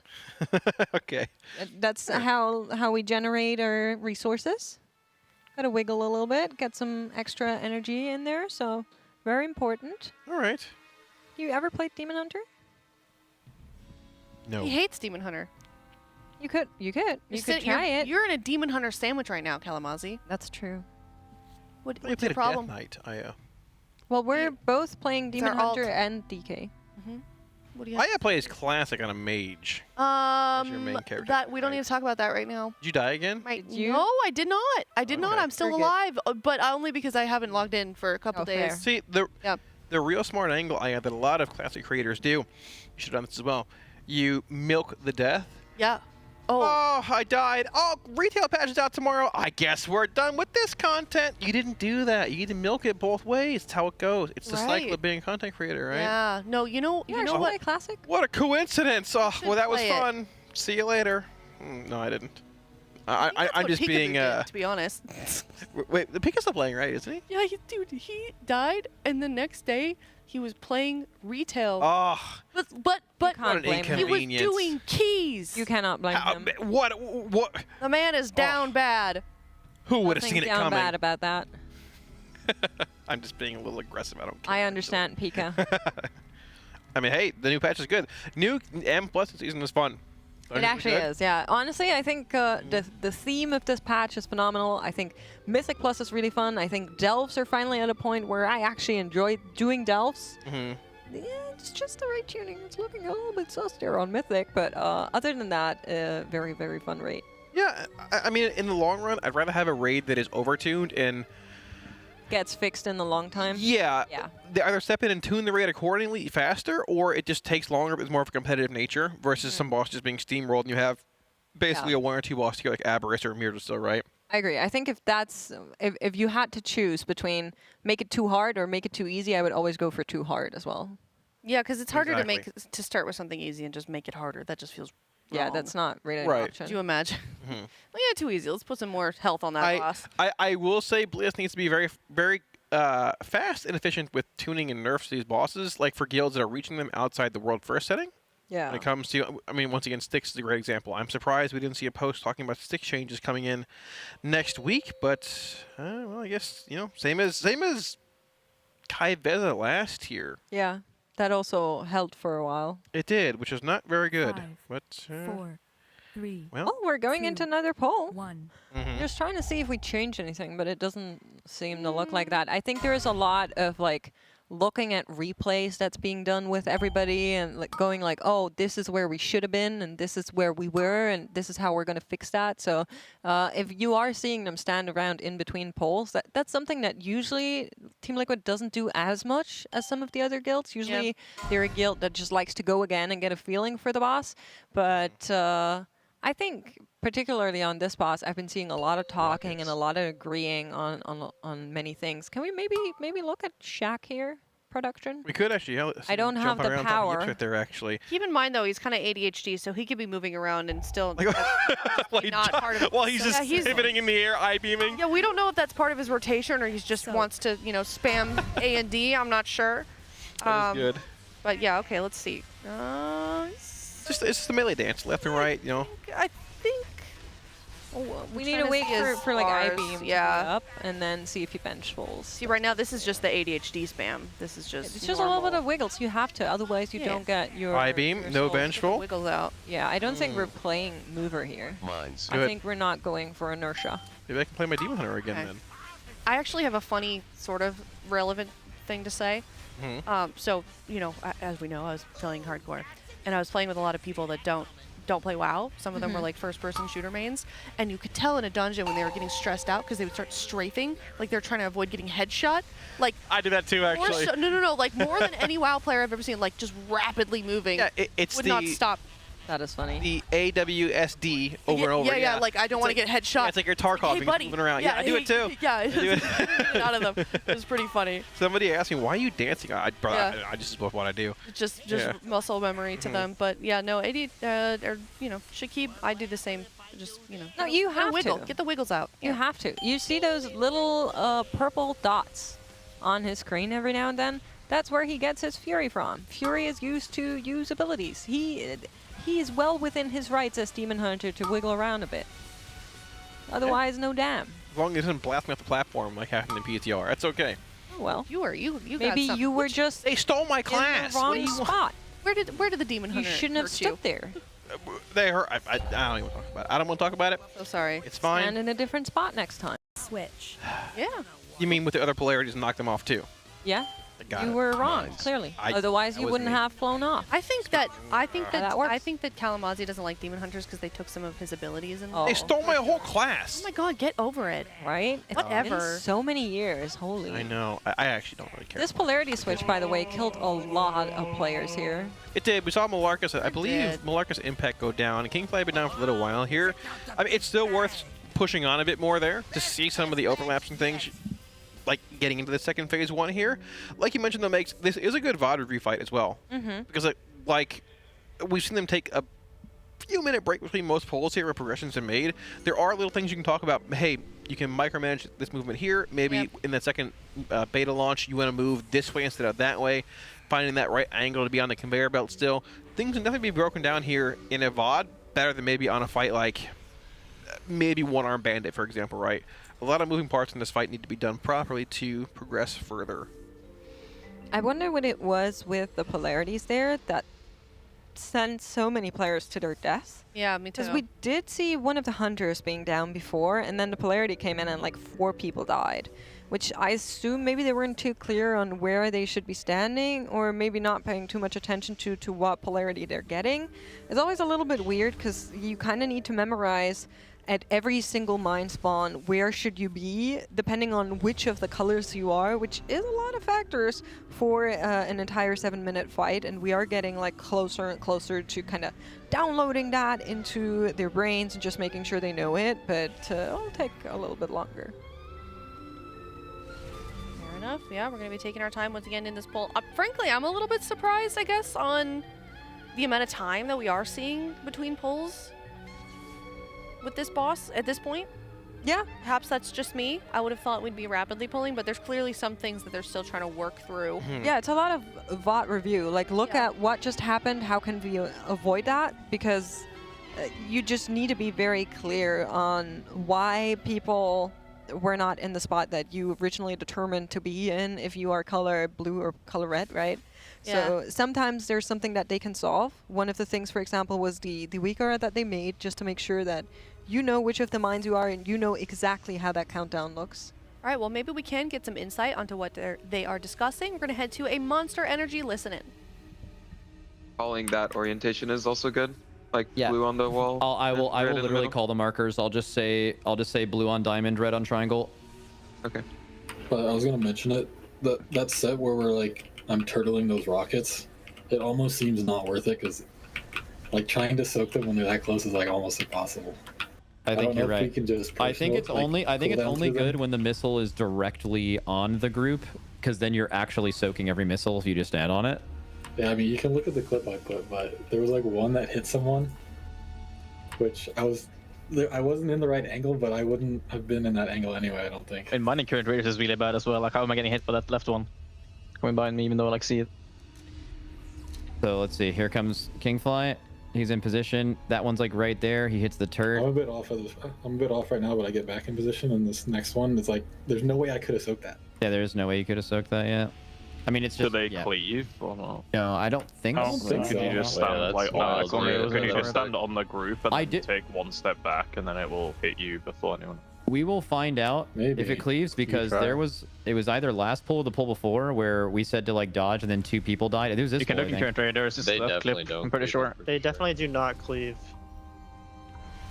It's a I definitely can try made that up being like, definitely, but I'm gonna say it definitely. I can try being a lot Dang. closer, like right on top of you guys. Like, me and Sang dies the same global, but Isn't it's it different bro, I missiles. Like, fucking- look at this one. Like, I'm Wait. literally not even in it. but it's Bro, fine. my Oh, yeah, body's just that's huge. happened to me, Impact. It's good. Why can't you just stand like directly on top of the thing that shoots out? Like the. I don't think it works. I'll try it. I don't think it works. Like, isn't that better than being on top of the raid? Yeah, if it but does work. I think yeah, it will be, but I don't know if it works. I'll try it though. I think you would, yeah, you would definitely want to just have the two. You would want, if you had two turtles or like a spell word plus a turtle, you would just have one person directly stand on the right rocket and then one on the left rocket. But I also am pretty sure we're going to need the boss damage, so it's good for progression, but I don't know if we're going to end up doing that. I'll try it, but I think like the hitbox of them spawns farther out than the thing. That is definitely possible. If you trying it and doing it wrong or right would both show how it's supposed to be done, if that makes sense. Like if they were going past you, you would know you would just need to be a little farther away from it. But then it could just go in a different angle, right? This is hype. I mean, it's definitely a good thing that they have a small hitbox, right? I mean, if they had a larger hitbox, that would be fucking crazy. Yeah, sometimes they're small and sometimes just hit you in within it. So, I feel like I have a big hitbox. 5, 4. Wah. Fuck it, I'll go Torn. Drill in 3, 2, 1, get should have had Malord. This is main, man. By the way, I was calling melee can get mines here, and I think that's false. Here's how I think it works. I think it will only choose melee when it runs out of range to pick, so it's only at the end of the phase, correct? Like it has to pick the ranged first? Yeah. Well, no. If you're on range, you have protection. Yeah, I know you have protection, but at the beginning of a phase, I think that protection is gone. No. Oh, okay. So weak aura. Damn. I trust the weak aura.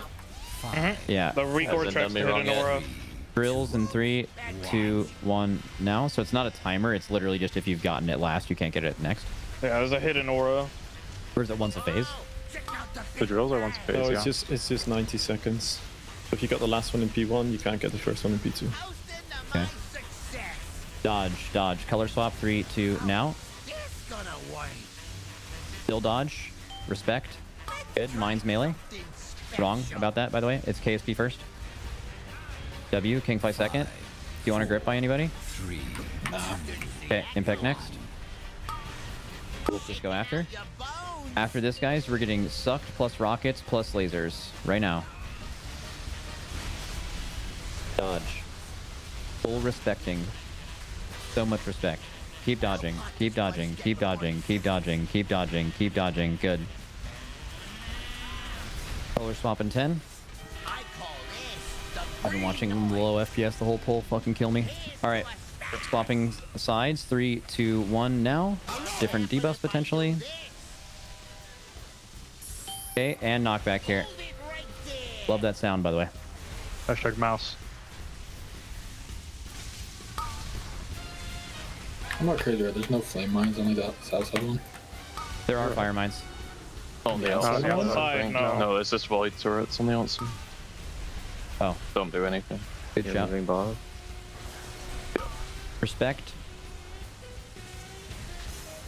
Okay. Color swapping here. 2, 1 now. Okay, raid damage then mines. THD's first, Malarcus is second. Watch HP here. Drills are in 5 range. Drills are in 3, 2, 1 now. Enrage. I got donkey. Yeah, thank you, bro. Okay, and beams now. Big beams. Get safe. Get safe. Get safe. Someone res THD. We need the gate. Please, blue. Nick, or yeah, I will. Okay, he has to be up for this mine assignment. Okay, fired up in Cine or far. Fired up his first. Drills in 5 range. 4. Drills in 3, 2, 1 now. I can't turtle. This is Nick, then smacked. Good. Guys, beams and rockets in 4 seconds, okay? I can test Big beams in 3, 2 now. I can test it actually still. Just stand right on that shit mark. Good. Guys, color swapping in 3, 2, 1. Color swapping now. Still dodging though. The next drills are the Tobo drills. Move the boss to the other side of the room. This is melee mines. In 8 seconds, you do the Tobo drills. You need to end up next to the raid. You can put it to the right. Just don't put it where we're going after. Drills in 3, 2, 1 now. And then lasers in 3, 2, 1. Get on the raid. We lost a healer. Wolf Disco rally. All Hellstones and personals. Dodge missiles. Dodge missiles. Keep going. Keep dodging. Keep dodging. Do we need any? We have like darkness or anything? Do we have a ramp for this maybe? Red move. Red move. Okay, guys. Red is getting knocked across. Blue is gating. Shaking out your bones. Will there be a polarity swap before? Yep, it's gonna polarity swap. 3, 2, 1. Okay, red is getting knocked basically straight across and then strafing left or right, and then blue is taking the gate. Do not take the gate early. Good. Play it. Down 2 healers. Any VEs or anything? We can barrier for like the mines out of this phase just to live a little longer. We should do that. Siri We're down a lot of range too. Do you have Dragon Boss here? We have huge healing absorbs here. We need fucking God. Off heal, off heal, off heal, off heal, off heal. Get us topped. Color swapping. We need to be top for this. Color swap. Just literally keep off healing. So heal. live, well, live, Siri. live. Good. Okay, mines now. We're getting 1 far. It's Tobo. Barrier Suri now. I'm a little bit late. Red is under the boss. Red is under the boss. Be really careful. Do not touch it. Drills in 3, 2 now. Get out with drills. Good. Tank bomb going out. Red is not getting soaked range. Shack. Oh, Shack has soak. It's under the boss. Well, someone already got it. The one under the boss. That's not true. I couldn't get it. There's one more. It's about to blow up. It's right there. It's red. It's red. It's directly under the boss. Literally anyone soak it or we blow up. Well, that's across the room. No, it's I don't see it. I don't see it, bro. So I have him, but I soaked green because I didn't realize he was right under the boss. Hey, boys. That was a fucking goddamn. Are you It's able to... showing wrong, right? It's not over. No, I shouldn't. Keep going, Scott. Wait, all 4s maybe? Are you able to be on the spot where blue is actually getting to? Because I flew right over you on my notepad and then it's in Mid Africa. Yeah, I should try to get there. I just It was definitely under the boss there. Yeah. All right, let me. There was one under, but it got. Yeah, it got like someone took it. Is what I meant. Oh, sorry. I didn't realize that. I think Max is like. I think we just I saw it was under the boss when it wasn't soaked, so I never saw it got soaked, and it was off screen, and I assume a range just got popped because that's like the correct order of it. It must have gotten soaked second. Does the map fuck up if it like isn't? Well, the map the map cannot track which one you blow up. Yeah, right? yeah. So yeah. Is that why you thought it was like still? Yes, correct. Yeah. Okay. Our positioning. Our positioning. Well, so we never popped the mines, so we never were able to get into position. Yeah, I mean like our initial positioning out of this phase was not good. Really? Blue should just so for this color swap, blue should be here and red should be here. Yeah. Oh, the boss should have been in between the 2 markers. That's probably what you're talking about, right? It's also Like, the positioning of blue and red. Like look at blue and red. I Red is like should be here. almost- Blue should be here, right? Yeah. The boss positioning's like not awful. I mean, the boss here is fine. It was when I get distracted further, but I mean, yeah, I just knew people would be going to the wrong spot, so I tried to play safe. Like that drag is the biggest. Okay, so problem. Tobo Like, when the pops boss was 1 in before, ranged it's not here. bad. Yep. Exile pops supposed to pop 2 far. I'm assuming that's what got like stolen. Yep, Oh yeah. I went So green. yeah. So no. Well, someone. You soaked right on top of the raid, right? I soaked out. Oh, you soaked green. Got it. So then that's where we got confused. So then Sari didn't get told to pop. Shaq had to have popped on the other side of the room, which obviously he wasn't prepared for. And then, yeah, okay, totally makes sense. So it's just Exile went to the wrong one. Okay, but before this, let's look at the knock. Okay, so red's supposed to just get knocked here. Fired up did it exactly right. Ranged, you just get knocked here and just strafe to the thing. How did you live? THD is built like a fucking house, dude. He's just in the middle of the zone, goes to the other side, changes his mind, comes back, No, I'm getting bombed, bro. There's a bomb on my ass. Okay, The anyways. fucking mines, bro. They're out to get me. Okay, either way, we get... let me watch the blue knock from someone's POV over there. Just anyone that I can see. Let's do... I'm blue. I think I had it. Oh, yours got added. That's nice. Okay. So we're getting ready for gate. Dude, you can take this gate so far back. This is ping. Crazy. That is fucking insane. European ping. Okay, Now but check me. let me just watch everyone in front of you. This is Bloomy just got what knocked a it's little like farther, for but it was fine. I feel like this gate was perfect. This is great. I did the same shit. I mean, yeah, the gate's gonna be real, but then I get fucking mined. Fuck yeah. You should see mine. Mine was epic. Dude, I was doing a bouncy house in the middle of the pool, bro. I was fucking Han saved my ass. I'm bouncing around. I met Yips in the middle and then he sent me flying. Wait. It's before that. Oh Yeah, it's because I fly over him. Wait, where is Yip supposed to be if he's blue? Here? He's supposed. Yeah, I should try to get there. It's just a bit of a run, so I try to have a good angle for them. But well, no, the red shouldn't be getting knocked here though. That's a mistake, right? I kind of thought it was a decent angle, but I feel like red wants to get knocked over this thing. Over what? Over the rail. Are you going directly vertical? Yeah, directly vertical, and then you strafe. And then look where the rest of them go. The rest of them do it right. The rest of them literally just get knocked here and then just strafe right, and they're chilling. Like I tried to give them space. I mean, fired up. I can got on the probably conveyor belt as well, right? He just didn't get knocked as far. You're definitely I guess I'm a bit to the left. Yeah. I think Yips' spot there should be fine. I think. Yeah, I mean, the conveyor belt should be. Is that your plan, Yips, to do what you did there? I would prefer to get to the gateway. I just didn't have enough time. But I'm gonna try to get to the gate if I can. But I was just trying to give space because I didn't have time to cross, and I figured if I cross, I would just kill everyone. So I just tried to like give a good angle, but it wasn't perfect. That pull for like the first time in my life, I visually. You guys know that meme where it's like the guy is like sitting back in his chair and then it's him sitting up. Like, and he's like playing a game. In. Yeah, he like locks it, bro. Yeah. That is the first time in my life I've literally felt myself locked in. We had a good pull there, and I think I literally did that motion, but then like mentally I also did the same thing. I got an idea. That because the turtle on the turret doesn't work. Can the blue tank be the person that soaks them? Which one? Can the blue 30 just soaking the rockets right behind us? Right here. I don't know if the blue tank is tanking. Not 330. Depends if you have stacks of the day, though. Soaking those is very sketchy. 330. They do so much damage. This is 330 right now. No, it's 430. The tanks have like over. My timer's on my details. Like the tanks take more damage to it than the DPS do because we have a damage amp on us. Yeah, we take like over double damage. Dude, you are sucking that shit down right now. Double is like twice, right? That definitely doesn't work because you stood right on it. No, yeah, I was just saying. It worked on some that shot out the front. Oh wait, never mind. No, it doesn't. That one soaked. You soaked that one. I don't think that was one even popping. I think. Yeah, like the yellow one. Look at the yellow one. Yeah. I think we might have to just play the game angle, unless it's like. I'm pretty sure. Pretty sure it's a play the game angle, unless there's one literally right on top of us. Right there could I guess it's the red tank, isn't it? The red tank is on that side. We have a debuff that makes us take like double plus more than double damage, and we have 0 moves. Cool.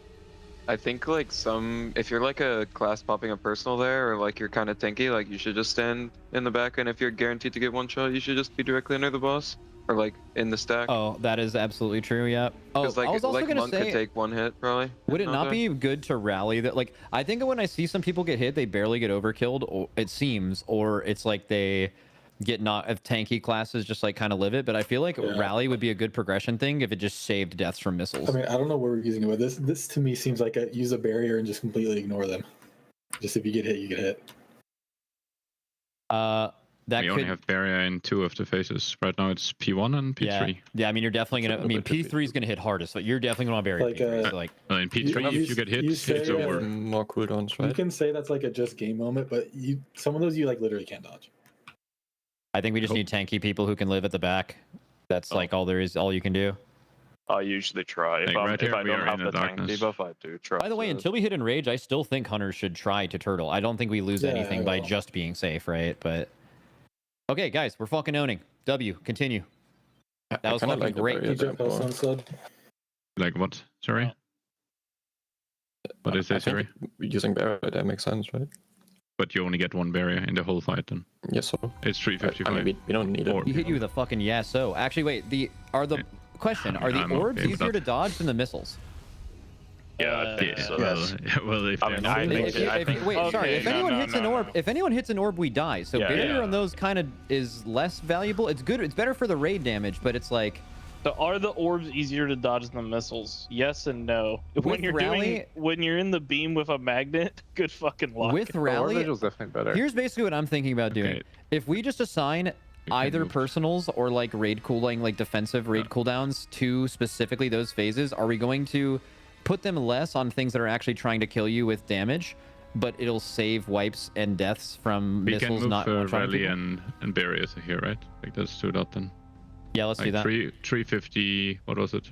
Just for its Wolf Discus rally. Alright. And then you remove the one in last phase. 350 what? You were there. When is Scott's rallies in P2? Let's see. First bombs when we run over, or second bombs. Do we know if there's ever going to be close void orbs? Oh, I'm certain there will be. Because that's going to be crazy. Discus rally is not It is ready, going to be actually. crazy, but we're all fucking But then we have messed to up. remove It's it fine. from P1. He's fucking Don't pissed by do that. rally in P1 as well, then Wolf just go. Okay. Well, So it's a 350 350? or It was 350, right? On the missiles that you just showed, Max. This 330. This is 335. yeah, 330, and then there's also another one during the Giga Suck, and that one is It's 420. This one. this one's hella easy to dodge though. Like, not really. Yeah. It's easier. Easier. Hella. Is it? Because you literally have nowhere to move and you're getting sucked, right? Isn't it harder to dodge when you're getting sucked? I mean, I guess they're across the room at least. Yeah, They're not, like, that's the only directly that makes it easier. I mean, it's that- definitely there's definitely a scenario okay. where Then remove all the rallies and put them here, like here. Like, and this out is of- almost impossible, 320, 320 and 403. I mean, if it What shoots is straight this? no, down like the look line, at this. you're fucked. Like look at this. Like with these two being so close, it's kind of RNG that this would happen. But like I'm pretty sure someone in red is going to hit one of these two 100% of the time. Like there's Yeah. no I way you think can. to give them the tanky timers. classes just have to be in the back. Yeah, You got tanky that, Wolf yeah. Disco, and like this is 40. I did 4 minutes 320. basically.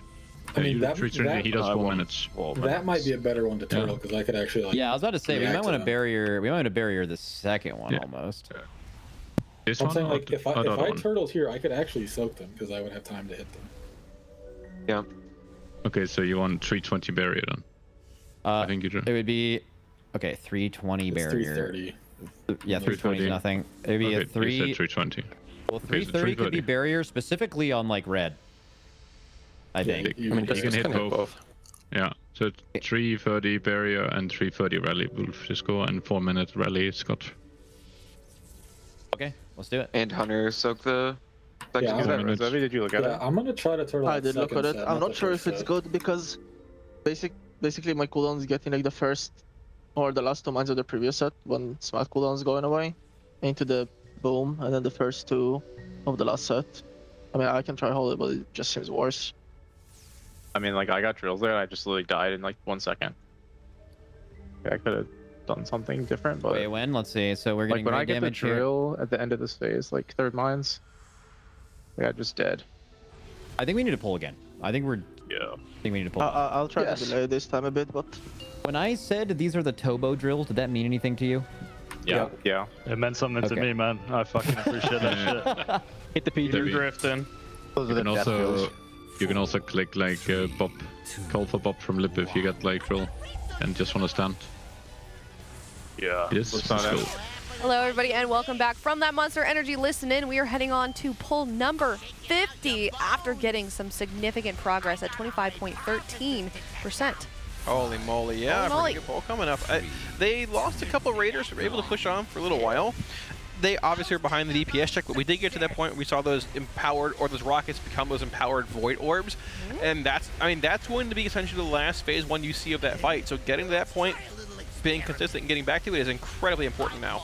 Something really cool that I just saw there that Tobo and Sang, I believe, were doing is to utilize the conveyor belt so that they minimize movement. You're seeing it here again on the right-hand side. They're just standing there, keep attacking the boss, and then whenever they are close to it, they'll step off the conveyor belt again.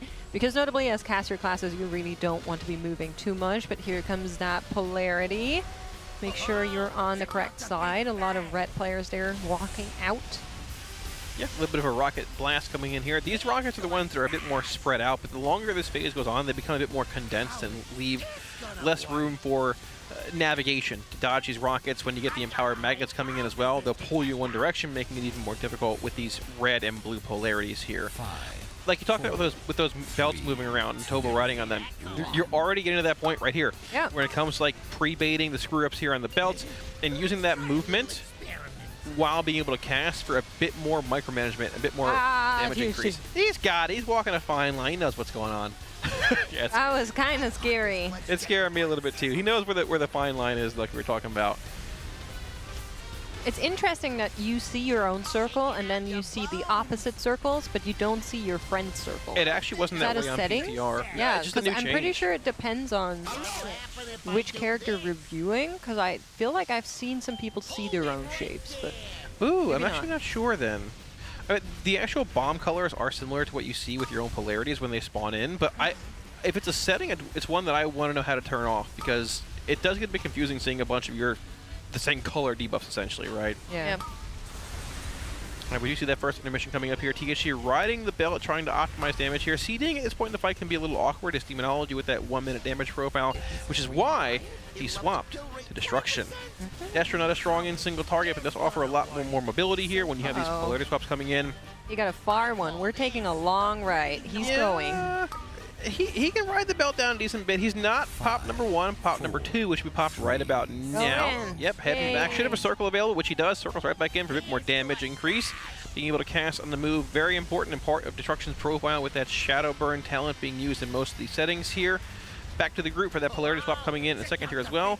And this is where those big beams are coming in. With a bit more space in this first set here. These are the empowered beams, a lot of the void-esque effects being launched across the room in this second phase 1. You can also see, if you're looking at the rage frame, that a lot of players are carrying those dots that do a lot of the damage here. And you can see that he is also unable to soak another one for 1 minute. However, we do have a tank death here occurring. No battle rush available as of right now. Next one will be in 1 minute. So if they can stretch it a little while longer, if Yips is able to survive here, maybe one of the melees just taunting in between, trying to use an immunity, could potentially get a reset there and keep that boss fight going. They, of course, are very used to that kind of stuff, so they're trying their best to keep that ball going, but some spread out situation with our polarities here. Staying alive, though. Yeah, Cindy going pretty low here. We did have a bit of a polarity knock there, but as long as we can make it the next 20-ish seconds, give or take, we should see second intermission here. I don't know if Yips can live this long as a thing. THC does place the gate there. Yeah, this is going to be that nasty overlap with the rockets coming in right over the group there with that magnet pull as well, and this area of denial is just so intense at this point. When you have those screw-ups going out, they have to be placed properly. We do lose 3 or 4 players here. We're going to get the second intermission. We lost both of our tanks, so yeah, we can't without them. It's going to be a problem. I said he's a beast and he died in that moment, but I'm not sure if it was the boss or some additional damage that he took there, unfortunately. Boss health looks good good here, though. Tell. Yeah. Scott did go down early on. I don't know what got him exactly. Yips lived for a little while. Boss looks good here health-wise, though. I feel like you lived for a long time, and we pushed to 36% with Scott dead for a significant amount of time, and this is where we were in terms of progress in the beginning of our shift, like an hour ago. Yeah, exactly. That prot warrior brings a lot of damage towards the end of the fight as well. Yeah. With that execute-based profile. So, I mean, we're looking good here, looking consistent. You even heard Max say, yeah, we're slaying right now. Yeah, vibes are good. Yeah. They are getting back to that progression point. Just need to get through it with everybody alive. And they've seen the bombs a handful of times. Just factor in the void missiles every once in a while, and you're doing the same thing you've done for the last 30 pulls. Look at Impact giggling to himself there. I'm sure they're having jokes once again in their voice comms, as they do usually. It's very important that a soul stone is placed, so want to make sure everybody gets rest and time. You don't want to use that Ankh. Now, I'm not sure if Nick is actually in range or if Nick is running, but he seems to be alive. Quick little run back, nothing too crazy. I hope not. I hope he's there and they're just yapping right now. Haven't dressed yet. So let's do some math here. What is a third of 7? A third? I'm sorry? No, he's running. You can run back. A third of 7 minutes. Is that that'd be 220, 440? Sure. And then 7, yeah. Oh, wow. Ooh, that was good. Wow, I'm a mathematician. Look at that. Wait, why are we doing a third of 7? So you can look at the ratios and the boss checks and find out what a good boss push is. Yeah, I think we were right around 33 at 440 there, give or take. I don't remember exactly. But they look at their, I mean, you can see like 36 at 451. Yeah. People were dead. So like they're right on the cusp of having enough damage to beat the DPS check. But keep in mind, I have Kazan's ramping. Yeah. Entering execute for certain classes like Destro Lock, Warriors in the raid.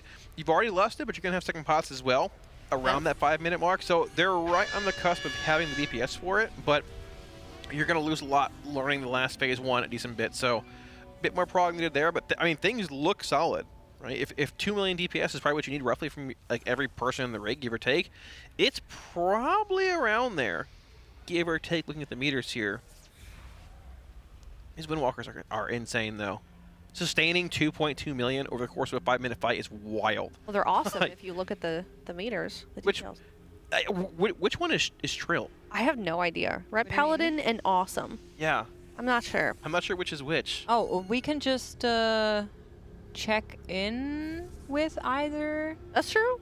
of Yeah, them. flip and to one of then them. Flip to one of the monks, the Moonwalker monk. We might see how they track themselves on the details. I'm curious. I mean, they're usually right next to each other, so it's Yeah, but like at the beginning of the fight, usually a DPS player will have enabled always show me. And so once they're not on there just yet, you should be able to see their name at the bottom there before they're soaring up to big DPS with their opener. So as soon as the fight starts here, we'll be able to see, actually with spectating Trill here, we'll be able to see which of these two is Boomy. I'm making a call.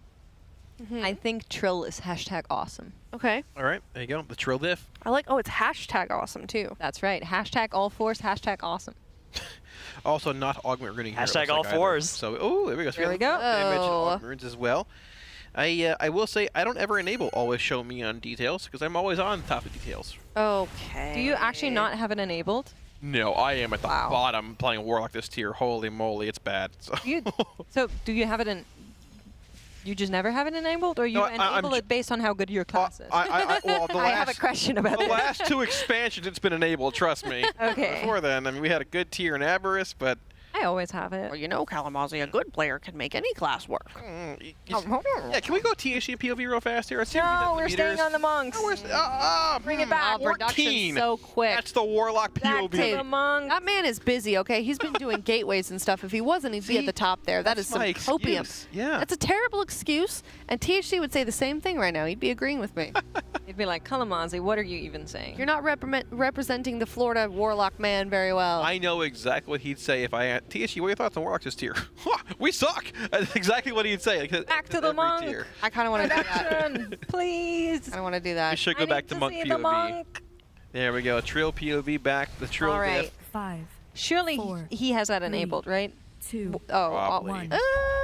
Collect or I mean, stand in circle. he does. Kind of to your point, like, does he need it if he's at the top? Quick, go to Boomy. Quick, go to Boomy. Also, are they really looking at their parsing? Oh, he's Rat They're in Paladin. the middle of a fight? Yeah, I was right. Trill is #awesome and Boomy is Rat Paladin. Okay. There we go. All right. Roll number 51. Moves production.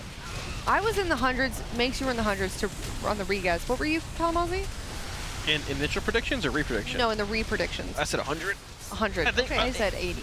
Cool. So we're locking down for a bit. We're like locked in. 85-ish could be realistic. It could be less, but you need to see a lot of big prog. Yeah. That second phase here. It's possible, though. Yeah, I'm coming around, exactly. That's good. Well, you know. Interestingly enough, Boomy doesn't actually have the weak aura that shows the mines on the overall. He just goes by marker. So all of the mines have a world marker, and they don't always spawn exactly on that world marker, but they spawn in that square of where the world marker is. So as you just saw, he had blue and he had a countdown, but he did not have the full view of the boss room with where the mines are. So he needs to know where those markers are rather than just looking at that overall room. Yeah. We've only had actually 5 polls over the last, looks to be almost hour or so, give or take, but they have been 34.7, 35.1, a bit of a disparity at 58, 25.1, and 35.9. So getting back to that prog point, almost every poll here has been the key this last hour or so. And we talked about a bit of a discussion between each poll. It's actually really good in this boss. You're seeing the prog point, so when you get back to it, you know how to approach it from that angle. Maybe it's the knock, maybe it's your polarity shifts. Knowing what to do in that spot ahead of time is incredibly important in a fight like this. So we did lose Malarcus there for a couple of seconds, but just pick him back up. That is going to be the battle rest. Polarity does come in, and for a second I did think Yips was dead, but he is still alive. I just got pranked because he was out of range. And we're checking in with our encounter timer. You said 220? 220 is what you want to see for 66. We're already ahead of that. We're ahead of that. Looking great is exactly what you want to see. Now the fight does get harder, and notably when players are busy caring for their own life and moving, that is usually when they do less damage. So I would be a little bit cautious, but on the current damage push, they're definitely looking good right now. Yep, bit of a polarity swap coming in here. Everyone gets their assigned positions ahead of time. No problems there. The boss is sitting at about 58% here. We already have that first intermission over, so we're going to be seeing these empowered void lines coming across the room here.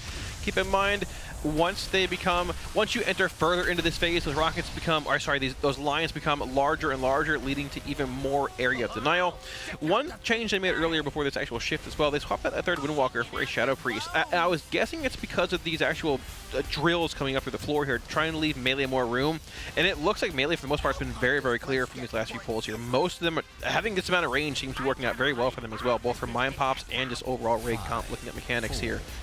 I love how Scott went over there and just stared at the boss while he was waiting for the boss to come close to him. Just like, staring it down. Where you at, buddy? Yeah. Are you coming around?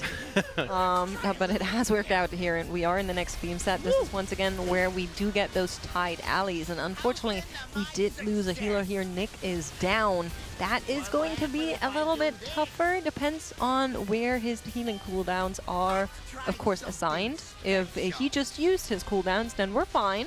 But it is going to be some throughput that is missing for now that they still need to cover with the remaining 3 healers. Good thing they 3 healed a bunch of bosses, so they're used to this now. Yeah, at this point we're used to it here. We have one polarity swap coming in here. This is going to be oh my gosh. Man. Yeah, this is where we went the overlap is ridiculous. It's everything at once. Look at the rockets. So actually, yeah, you can see either Malarkus or Kingfly in the back turtling the rockets, trying to save the group. So it's negating the incoming rockets towards their little alleyway of movement, possibly. Now we are going to be hitting that second beta, second phase 2, coming up in about 5 seconds here, with both tanks alive. This is also going to be this is a really low percent pushing this boss here too.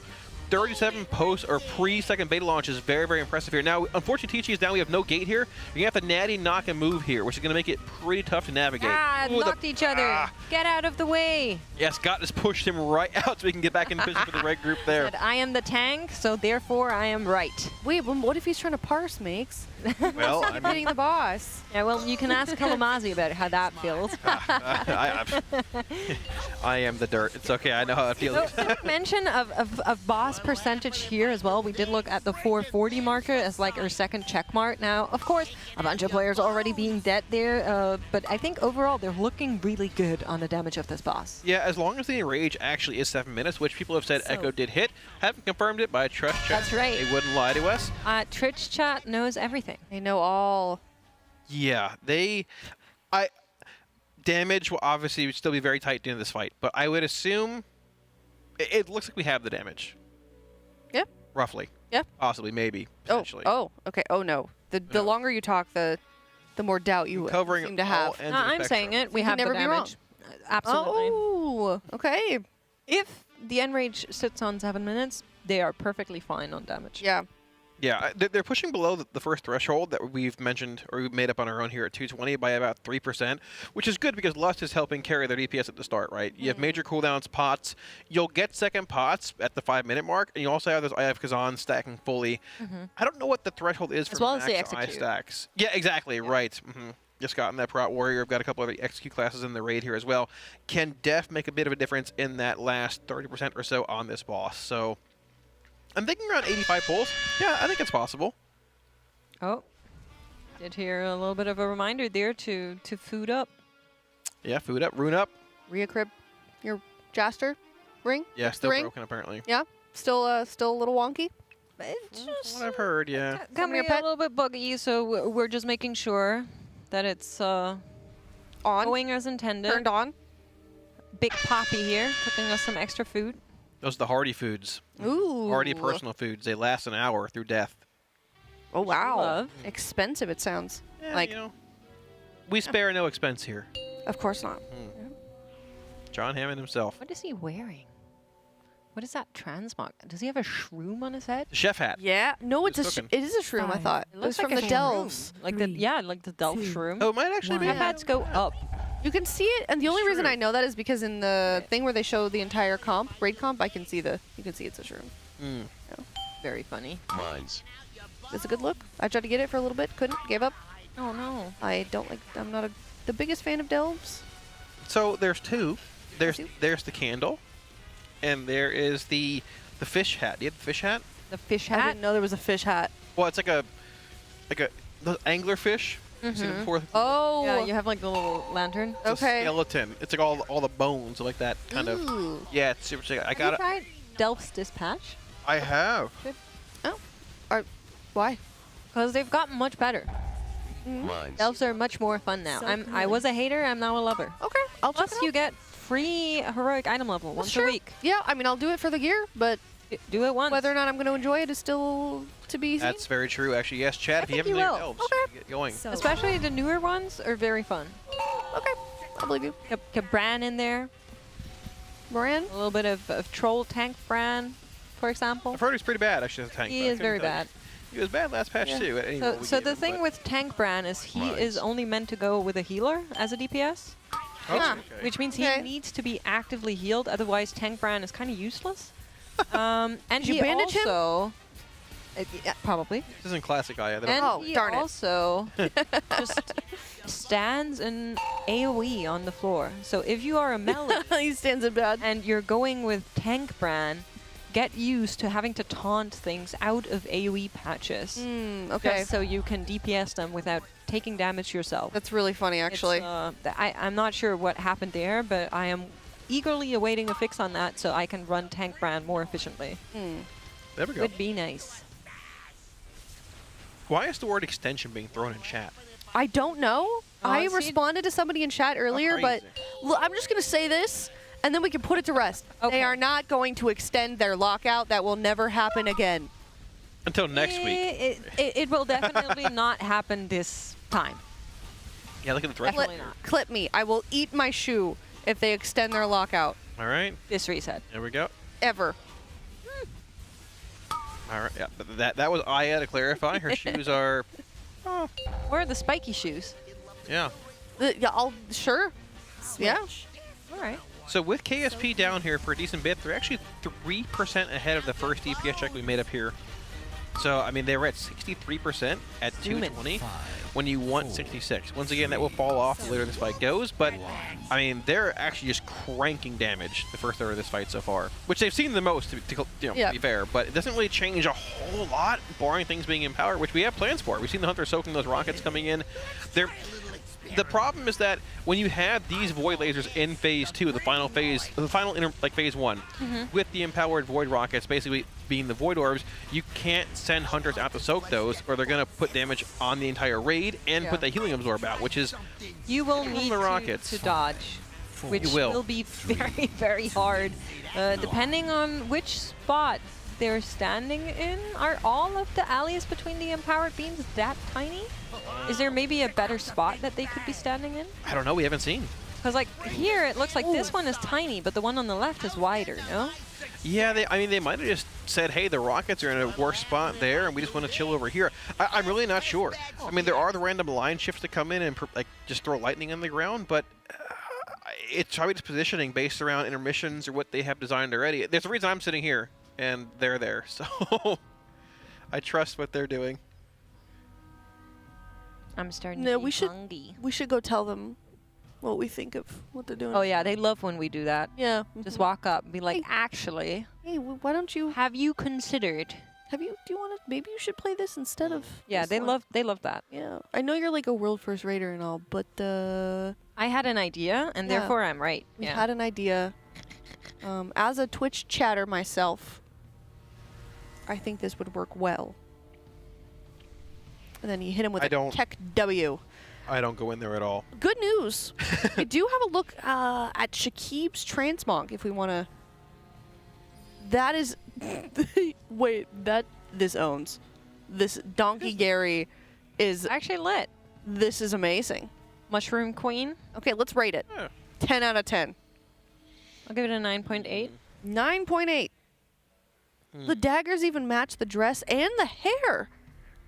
Wow. Jack took the time to go to the barber shop and he said, I would like my cutesy blood elf Havoc Demon Hunter to have matching hair with the dress and the daggers. The only thing I don't like is that some of the orbs that are flowing around us are gold. Okay. And the accents on the wrists and like some other stuff is That's silver. true. We need to tell him that.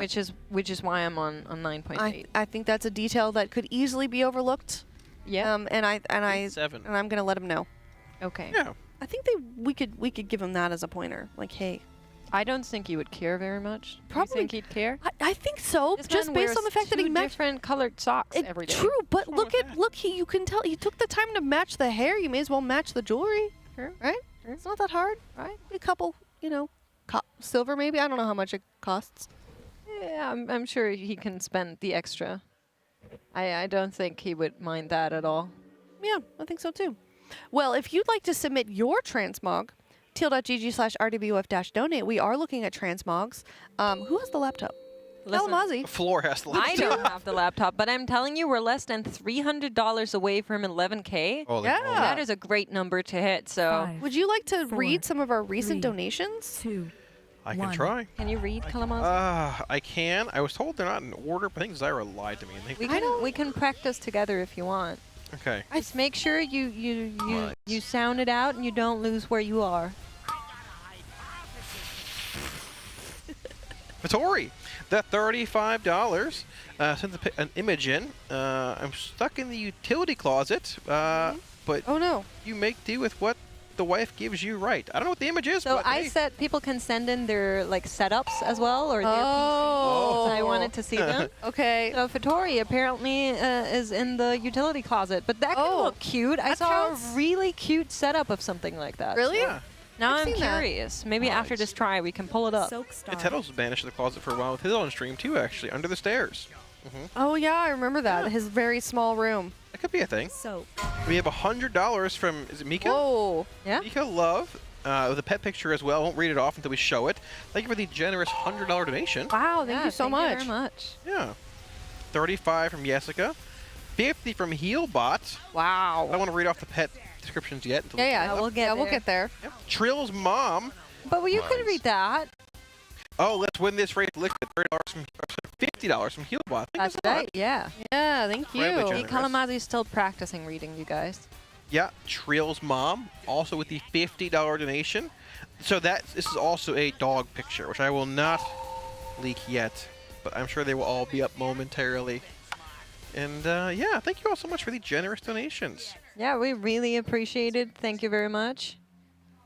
And let's get to 11K, shall we, right? I mean, we have some really exciting charity stretch goals that we're still waiting to reach, and we might be here for a while, but I feel like, you know, the sooner the better. We would all like to enjoy it together. There we go. Yeah, they don't know about the secret donation goal at 30K. What is that? It's secret. Oh. Did they play the Trill PvP video? I don't know. Not when I was on. Yeah, Not when I was on. Maybe if they played it, I want to see it again. We're I've actually not gonna- played it yet. At 30K, we're gonna enact that IRL, apparently. Oh, okay. What? That's why are not. you That's spilling not. my secrets? That's not true at all. Actually, I don't know what. I will not do that. So. Poor Trill. He's the nice. I was gonna say. I will not do that. So sad. He's so nice. Do not do that. No. Do not ever do that. Oh my God. Tag me in anytime. I'll fight for him yeah, you- IRL. Yeah, I'll take Kalamazi down in a second. No worries. I believe you would. I would not fight back. I'm right? Sorry. I know. That's how it would be. 5. Come on, everybody, do karate. 3, 2. What was 1. that? Have you seen that? No. Oh, it's so bad. It sounds like it. A really bad song about karate. You did give us a good impression of what it would be like, to be I'll honest. send it to you. I wonder. I'm just waiting for people in the chat to know what I'm talking about, but no one's saying anything, so I don't Listen, think they know my Kalamazi dumb just reference. started closing some tabs because we do have our Alienware laptop here, and Aya is a notorious tab opener. So everybody else kind of gets in the habit of closing some tabs, and he was going through them and just looking at stuff from Taco Bell that you had The pulled up. quesarito. Oh yeah, I was googling quesaritos. There was a dating site 3 days ago. I don't know what that's about, but there's a lot of. We don't worry about it. that are Don't worry about it. Listen, some of the people, I'm not going to name names circle. on this cast, are not my words, shockingly single. So I was just trying to help them out. Was shockingly emphasized. As a Okay, we all know manner. you're talking about Tettles. Okay, well, I mean, you just had to go out and say it, but yeah, and yeah. So I'm sorry, I don't clear the tabs. You can do that. I do that. Okay. I'm a big tab closer. Oh God, are you a notification clearer? Yes. I'm actually a notification denier. Notification denier. There's very few things that make it through my phone notifications. Oh my and for God. a good reason. Look at me. No, I don't like this. Look at this. Wait, Go it just away. keeps going. I'm not looking at your phone. I'm It's still going to give scrolling. me an aneurysm. Oh my God. Nope.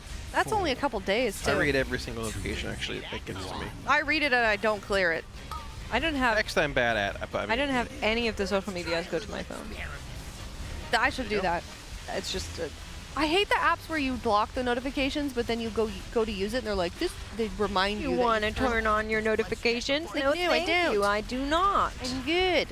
No, thank you. I'm also a mail reader on all of my 3 email accounts. I'm so bad at it. I don't have a single unread email unless it came in the last 6 hours. Oh my god, let me check my main email account, how many unread I have. I have a good friend who's collecting them. He's at 20K now, which sounds insane to me. I don't know how to tell on Gmail. It just says 99 plus. Oh my god. Is there a way to tell? Why are you like this, Ara? You know why I'm like this. You're the same side of a, what is it? You're different side of the same coin. Different flavors of the same thing. I don't know how to tell on Gmail, but I know that it's a lot. I've got a lot in there. Sorry. Hamazi, what about you? You read your emails? Do I rate them? Read? Oh yeah, I do. I heard rate and then I heard eat. Oh, yeah. Oh, I read them. You are hungry by chance? I am a little bit hungry. I am voracious. Ready to ravage some food. To the gym instead of having lunch, so. Whoa. Bad idea. Yeah. Okay. Well, I had a bagel. So. Ooh, bagels are good. Yeah, they're very good. I had a little bit of a run-in because that was when the power was out, and I took a bagel, and absent-mindedly, I put it in the toaster. Only to realize that the toaster is also part of the power grid. I went to the microwave with a bowl of cheese and pork. I was like, oh, this doesn't work. I guess I'm eating cheese. Wait, I'm sorry. You microwave cheese? And pork. But then I realized the microwave doesn't work, and I just ate cheese mostly instead. So it was cold. I can't eat the bread. What do you want me to do? No, you're right. What do you want me to do? I saw something more cursed. I'm gonna call him out, Pistillo.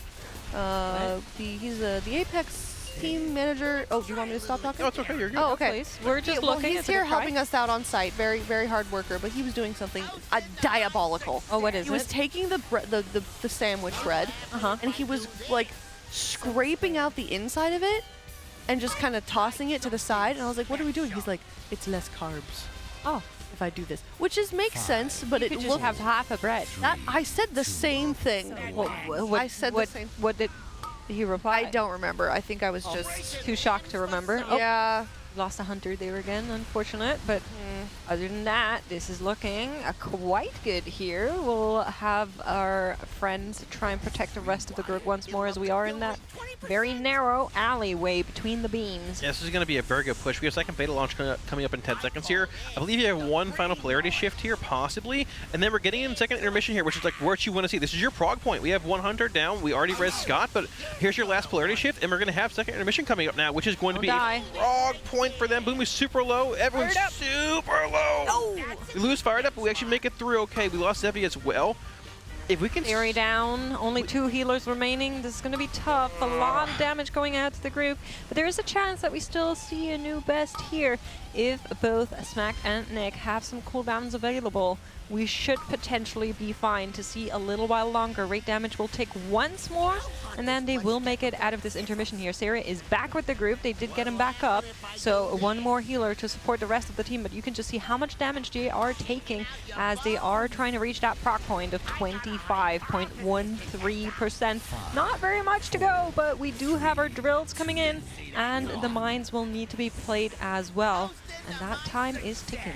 Yeah, as long as we make it through this bomb set here, this should be a new personal best for them. The changes in this phase, every single rocket set is now going to be an empowered void orb set. And still, here we go. Here come the actual activating balls, which we're going to see these void orbs coming in momentarily across the room. Anyone that touches these void orbs pulses the raid and puts a healing absorber on the raid. And there's so many of them here as well. Do not touch. Yeah, Forbidden ball. We're through. Must avoid. 20. Yep, polarity shift coming in, I think, in a moment here as well. We're going to have new mines coming in and new screw up bait. Oh, there's a mine on scroll. Was that a... What was that? I think that was a double proc, or it was something hitting the mines. I'm not too sure on it for sure.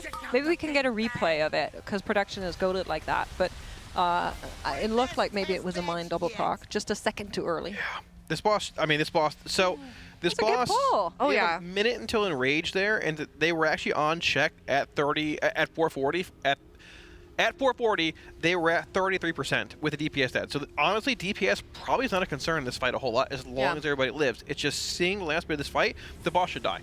It's not any pull territory, but it's close. It's great progression. We've been seeing very linear progression. Exceptionally strong. Despite the talking breaks in between polls, or maybe even because of these, Raiders are making great progress on the overall here, and I'm quite excited.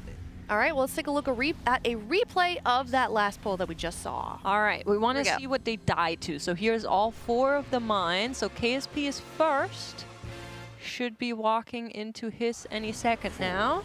It might have been the last bomb on this set popping. Second one, okay, is being exploded. So we have one. Oh, it was just double pop. Was it? No. So we have one left here actually. Boss is at 24%. It died. They died around 20. So. Oh, that was a set before. Right. Okay. So next set is what we're looking for. Right. Here come those void orbs across the room. There's no overlap with lions here either, which is really nice. And there's enough room to dodge, but depending on the cadence of later on, if there are lines, it's going to be actual hell on earth. So here are the mines coming in. Maybe somebody accidentally stepped into one. Yeah, it was definitely double explosion. You can see it straight away. It looks like right around where Yips was, there might have been a pop, but we can rewind. Little bit. Yep. Can we go to THD screen? We have that for a replay, possibly. Yeah, oh, there we go. We have that Perfect. tech. So I think it's Smacked and Topo potentially. Who stepped into those mines? Hold on. So new mines spawning in right here. Kingfly should have been first, which is the mine on the opposite side there. But then somebody walked into Skull. Nobody does. Skull went up. Can we rewind again? Yeah. Nobody does. A little bit more. A little bit more. No one's there. Until the mines are back. Yeah, there is. No one's there. There is a mine. Smacked walks into. Oh, they Smacked. Oh. Okay. It's hidden behind the boss bars. Smacked hit it and then got knocked. I don't think he was a bit too early. I think he was getting ready to like set up for the mine and stepped into it too early. But it was definitely, so that's what happens when you proc 2 mines too quickly behind another. I don't think we even had 2 mines proc there, did we? So on the opposite side, Kingfly procs his, I'm pretty sure. Yeah, we can just play it naturally. I also see on the raid frames here, it should be in order of the way they pop. So mines come down, and you can see that the blue, right, on the bottom right, gets exploded, and then Smack steps into it on the opposite side. Because Kingfly was the first one, like he was supposed to. Yeah. And then the other one just got accidentally stepped on. But yeah, that's how that happens. That's probably exactly what the Raiders are doing right now, looking at the replay, figuring out exactly what went wrong, how they can avoid that. Yeah, hopefully it's an easy fix. Hopefully it's an easy fix. So yeah, so they have the Enrage on the screen there, right? At about 7:10, give or take, I think. Yeah, that's what they're expecting, roughly. I think. Yeah, so there's going to be I'm trying to look at the cadence of incoming mechanics here, too. You've got an actual polarity swap with the orbs and magnets in 15. Okay. That'll be interesting to see. Woo! You think that's the last big pain point before that next intermission? It's the next one. I don't know. I mean, the boss doesn't have that much more HP, right? 20%? Yeah. I think you're going to get 3 sets of orbs in this phase, though, which is going to be interesting to see how they handle that later on, because you can't turtle them. Like they're having hunters turtle the rockets when you have the void lines coming in, to just sort of say, hey, if one goes to the raid, hunter soaks it with turtle, it's fine. You can soak those, but you can't soak the void orbs. But yeah, I mean, their damage seems fine. I don't think damage is really even going to be much of a concern with everybody alive. You just kill the boss. The boss should just die. If it is 7, the boss just dies. I don't think there's not a Styx bunk junker check here at all. This is just boss dies. We can do the fight. Which is what we love to see. Yeah, it is. I mean, killing this boss tonight is important. It's not a boss where it really has much rare loot. It has a cloak, but it's like a sort of gimmicky kind of item. It doesn't really give you any throughput, I believe. But getting a handful of players in the raid that weren't in for Styx, a second option in their vault from the raid, might provide something of relevance, maybe a weapon, an offhand, main hand, maybe a tier piece that they can get on Mythic. Every little bit happens, matters. We know Echo and likely Mythic will kill his boss tomorrow. Yep. Chances are very high. I think so too. This is one of those nights where securing a boss kill, it could go a long way. Not deterministic. only because you are able to get those boxes we're talking about, but also because you're able to get a pull on one-armed bandit, right? And that can give you a lot of power in terms of knowledge. You'll get to get some timers, you get to check some weak auras even if you have them written already, you get to have an idea of how it all plays out. So even if it's just like 2-3 pulls onto one-armed bandit, that is a lot of information you would like to gain before the reset that then can tell you something about how are you approaching this boss once you actually get there. Yeah, the difference between that and then potentially not getting down this boss and having to go into that reset without having any pulls and not getting that gear as well, it's going to be pretty huge. Right. I mean, you see most of this boss progression-wise. A reset, you re-clear to it in a couple hours as long as Styx isn't a complete disaster still, which it probably is actually. No change to coming into that somehow. And this boss probably dies within a couple hours regardless of probably even here or in a re-clear. But yeah, you want to have this dead. And I could be a bit off here. I think if this boss dies, like especially right now around dinner, streams are off. You're pulling one-armed bandit. That's it. I think we're doing the Mythic split, and then you're pulling one-armed bandit. Yeah. Either way, I mean, like you don't show bandit to Echo or Method or anybody in the competition, right? No. You don't show the health on it because that gives you calculations of how hard the last 30% will be. Comp, you don't give anything away here. I agree. But we'll see. We got to kill this boss first, so yeah. That's priority number 1. Yeah, and also we're not trying to make anyone feel like, you know, that we're in a bad situation. We are definitely not. If you were tuning into any of their comms, the vibes are definitely good. We heard it from Max himself last time we went to one of those Monster Energy listen-ins, and this boss is killable for sure, and they're feeling that way, and so are we. Mm-hmm. So that's no right. worries. Big vibes. Big vibes. Yeah, Good way to phrase it. I would like to see production. Can we bring up the setup from our donations while we're waiting for the Raiders? Oh, we could, yeah. Some setup. Sorry, I'm just putting them on blast. I have a direct connection, but sometimes my math is faster than my brain. Okay. You know, gotta. I'll figure it out. Yeah, I think we're about over 10,000 a little bit. So if you're sending in $35, we can take a look at your transmog or your battle station or your cord management or your UI, all kinds of things. A picture of Kalamazoo, whatever you want.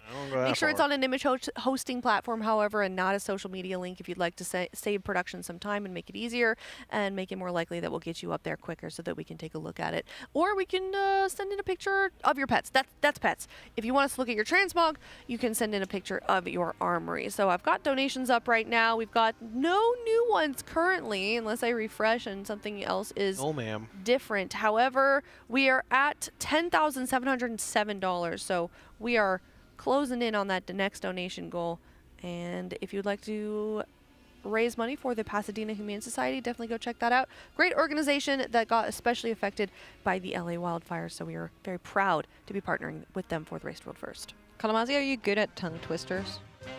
Ooh. I've cast many Curse of Tongues in my life. That's not what I asked. Well, it's an indirect answer. I don't know why.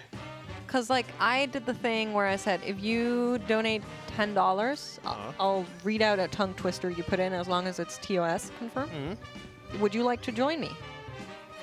Sure. All right. Sure, let's do it. Double offer. Right now, right here, while we're waiting. $10? Yeah. No, what about like? Listen, if everybody that watched right now donated even $1, do you know how high we would be on our charity goals? I'd have very $1. high, Makes. You cannot. You have to appreciate every dollar. Yeah. Why are you scoffing at $10? You that rich, man? What the heck? So. Sure. That's hey, the yeah. caster Toss it up. privilege. Let's go. Let's do it. 10 or more. 10 or more. Right. More is preferred. Every little bit helps the aminals. Especially the lions. There's apparently a lion on the loose around here too, so I gotta be very careful about that. I'm sorry. I heard so, yes. Yep. Mountain lions exist near LA, is what I heard. It was a full lot with a mane, apparently. Oh, yeah, you ran into someone that's what I was told. That's what you were told. Saw a you sure it lion. wasn't just a very large cat? That's what I was told. Stray cat, perhaps a dog. There's a lion. Maybe a person dressed up on all fours as a lion. Hashtag all fours. Hashtag all fours. I'm a huge cat. Hashtag all fours. Oh, maybe it was Tettles. Oh no, he does have a little bit of a mane. That's true. Yeah, it could have been Tettles on all fours. I wonder if you offered the lion Taco dressed up Bell, as a lion. they would take it. I'm sorry. What was it? Get the lion some Taco Bell. I wonder if they would take it. I mean, probably. Probably. Yeah, there we go. There it is. He's just trying to proc that for his own satisfaction. Wait, I want to try Taco Bell. Hey. All right, well, TL.gg/RWF-donate $15,000 for the live Weekora sounds. They've got like a bunch of weird instruments back there. I hate that thing. They're so excited. What is it? The sling whistle thing. Oh, that sling whistle's horrible. Oh, my God. There's another thing back there. I no gas. Kind of German, I don't know, like a clinky thing. I don't know. It was like a German word. What? A Glockenspiel. Glockenspiel. Yeah, Glockenspiel. Das Glockenspiel. Sehr gut. Yeah. You know what that is? We have those No, here, I too, Like right? a little ping pong, ping pong. What? Ping, pong. Yeah. Yeah. Oh, no. Oh, that's a How'd it go? xylophone. Ooh, it was bad. So it's gonna. We got a little preview of it on my stream. Cool. Here's the first transmog. Teal.gg/RWF-donate if you want us to show yours. Yeah. There is Mips. Shadow Priest. Shadow I Priest. think that robe is from Starcaller. Black Temple. I think Very that's- Zealothathy. I think that's the robe from Terran Gorfian. I could be wrong. If it is, it looks like it is with that level of quality. Yeah. Those are good. Those are OGs. Looks I like a those. full set, but it's also giving mommy, so I like it. We're gonna come back to this, but first we'll look at this poll here because Raiders are back in it. I was ready to break it down. Yep. you get a couple more minutes to think about it, Kalamazi. That's always helpful. I know. Why do you say it in a condescending is tone? I know. Did you piss her off earlier, Kalamazi? I don't know. What It's is just how I show my love. What can I say? I was being nice and everything last night. I don't know. What's sad is I think this is makes being nice right here. Cackling and everything. Yeah. Oh, That's actually man. true. Yeah. I will take this with pride. There you go. Maybe it's more of a European thing, to be honest. I don't know. Ooh, what do you mean? I thought that we were the ones that lumped the entire continent together. Now look at you. Oh, I don't mind. Oh, okay.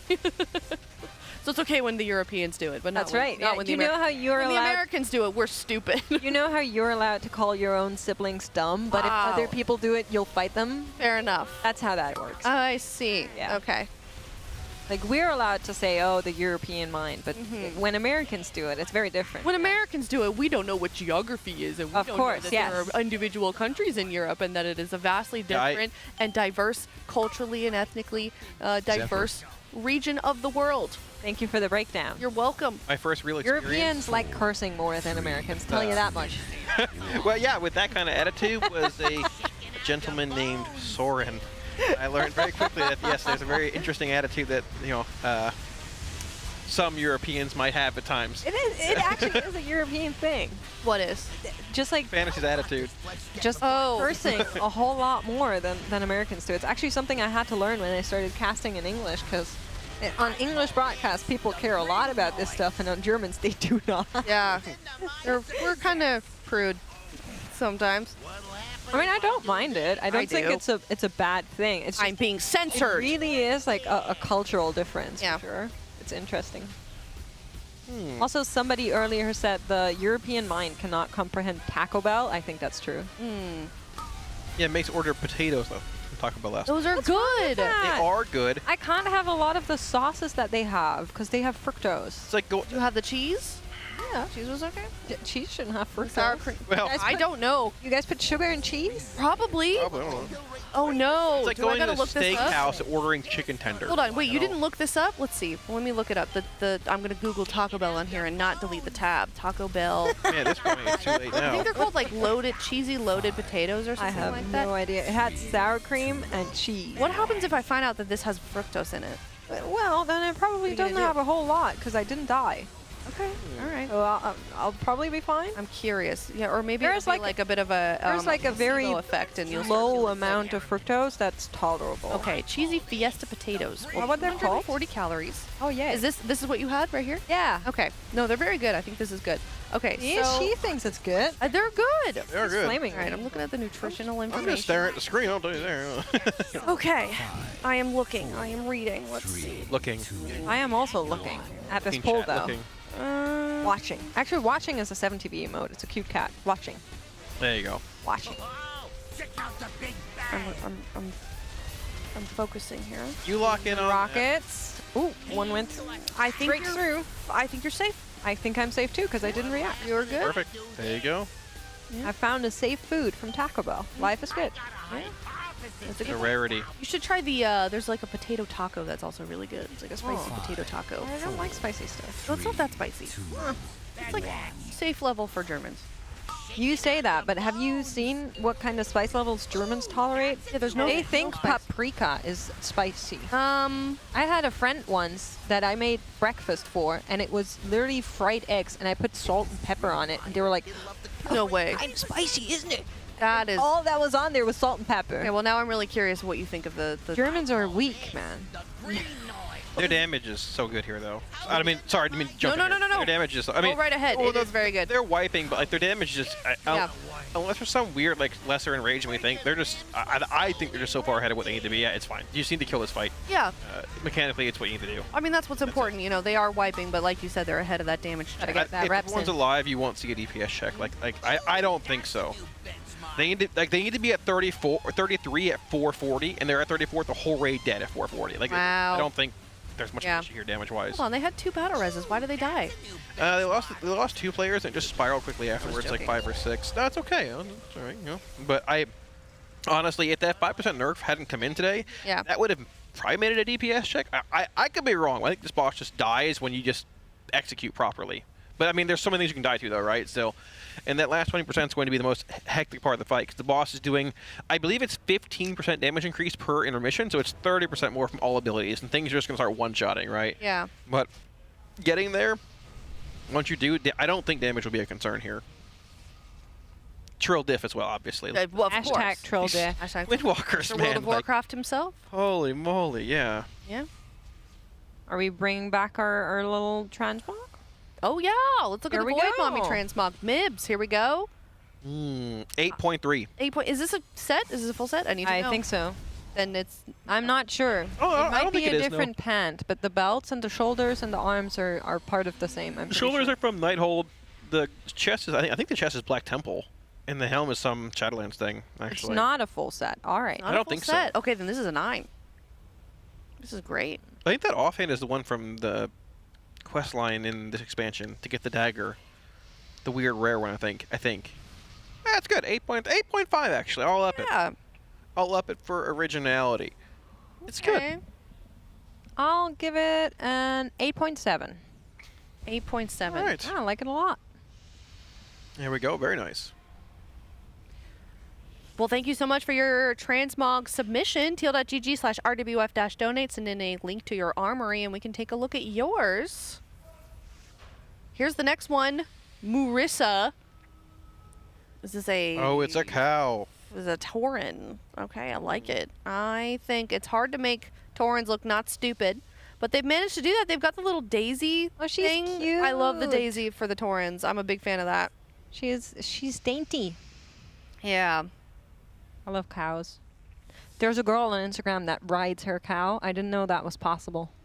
Yeah, probably. Actually, with a saddle. Wow. Goes galloping across the fields with a moo cow. You know what I really want? Crazy. I want to take you somewhere. Okay. We should Would you like to elaborate? Yes, I'm going to elaborate. Don't take me out back, please. No, don't worry. We should go to one of those like country bars that has line dancing and those like bull riding things. Calvin, I didn't ask I would you. win. No. I've been wanting to go on one of these bull riding things for a long time. I've never been. Me too. I've never done it. Despite me being from that area. We should. I would love to go. Kalamazoo, you can come and just grumble. He does that. Just like that. He does that a lot. No, I would love to do that, Aya. Yeah. I'm down. I used to go horseback riding. So you probably would be really good at it. Yeah, I think so. Okay, now we gotta do it. Hold on, I'm gonna find. I'm also very competitive. So what do we? Me too. My toxic traits being like I would be so good at that. Okay. I'm going to Google. What do I Google? Country bar. Yeah. What is the search terms for this? I have no idea, but we have. It's Marissa saying, "My name is Marisa and it's a cow, so it's Murisa." That's even cuter. I love that. That's really cute. Yeah. That's an 8.2 for me. I am going to give it an 8.9. Very cute. All right, there we go. I don't remember it a whole lot, but I like the flower. It was good. I actually have a photographic memory, so I can like take a picture and never forget with my mind. Chat is saying put in bar and mechanical bull. Aya. Bar mechanical. That's fair. Yeah. I have no idea.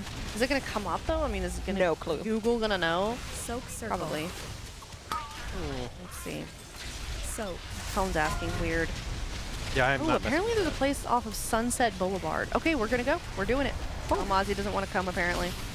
Nope. Because you not there. lose? Yeah. Probably. Okay. I ain't gonna ride no bull. It's like, what's the Are you that insecure? I just don't want to do it. Sounds annoying. All right. It sounds like a waste of time, and I'm hyper-optimized, all right? Listen, I have an idea. Yeah, what's up? Our next stretch goal is 15K, right? Okay. What comes after that? Oh, I'm seeing. Are you trying to put Kalamazoo goes to... No. Just bear with me for a second. Okay. What comes after that? Is it 20? I think yes. it's 15, 20, 25. Yeah. Okay, listen. If we make it to 17K, or stand in circle. We'll film our competition Okay. on that thing. I'm so down. Okay. And we'll release it. I can live stream it. Or you want to film it and release it? Like, we'll put it on broadcast. Oh, on the broadcast. As like a charity incentive. Okay, I'm down. I was going to do it for free, but I think I like that. Yeah, I was going to do it for free, but if we can get a charity goal out of it, I am down. Sure. Because chat was like, that sounds like a good time, so... Now you know what you need to do. I wonder if anybody on the cast has ever gone on one of those. I have no idea. We should figure out. I'm not sure. Kalamazoo's the most southern Jack boy probably here. He's has, never to been be on honest. one. Jack, I don't... Jack strikes me like the kind of guy who would. He strikes me as the type of guy that would be on there and get yeeted off within the half. Also, yes. First half. Respectfully. I feel like he has tried it at least. He would probably give it a go. Tried yeah. what? Wait, what are we talking about? The mechanical Zoned bull. No, I never have. No, I don't want to do it now. Jack. Oh, Yeah. well, We don't think yeah, you'd I'm not be gonna good at it necessarily, but never mind. okay. I don't know where you're going with that, but Yeah. all right. Chad is saying Dratnos definitely has. Do you think so? Absolutely No, I don't think he would. not. I don't think so. Absolutely not. Where's Dratnos from again? He lives in San Francisco. I don't know where Right? he's from though. 17K chat. You heard me. Yeah, 17K. Let's see. Trying to think. I think Styro tried it. I could see him. Zyra is the bull. He's that big. So Pyro would look like, you know when like a moon kid is on a really small mount? Kalamazoo. Or sorry, it's ironic. The man is so tall. He's so tall.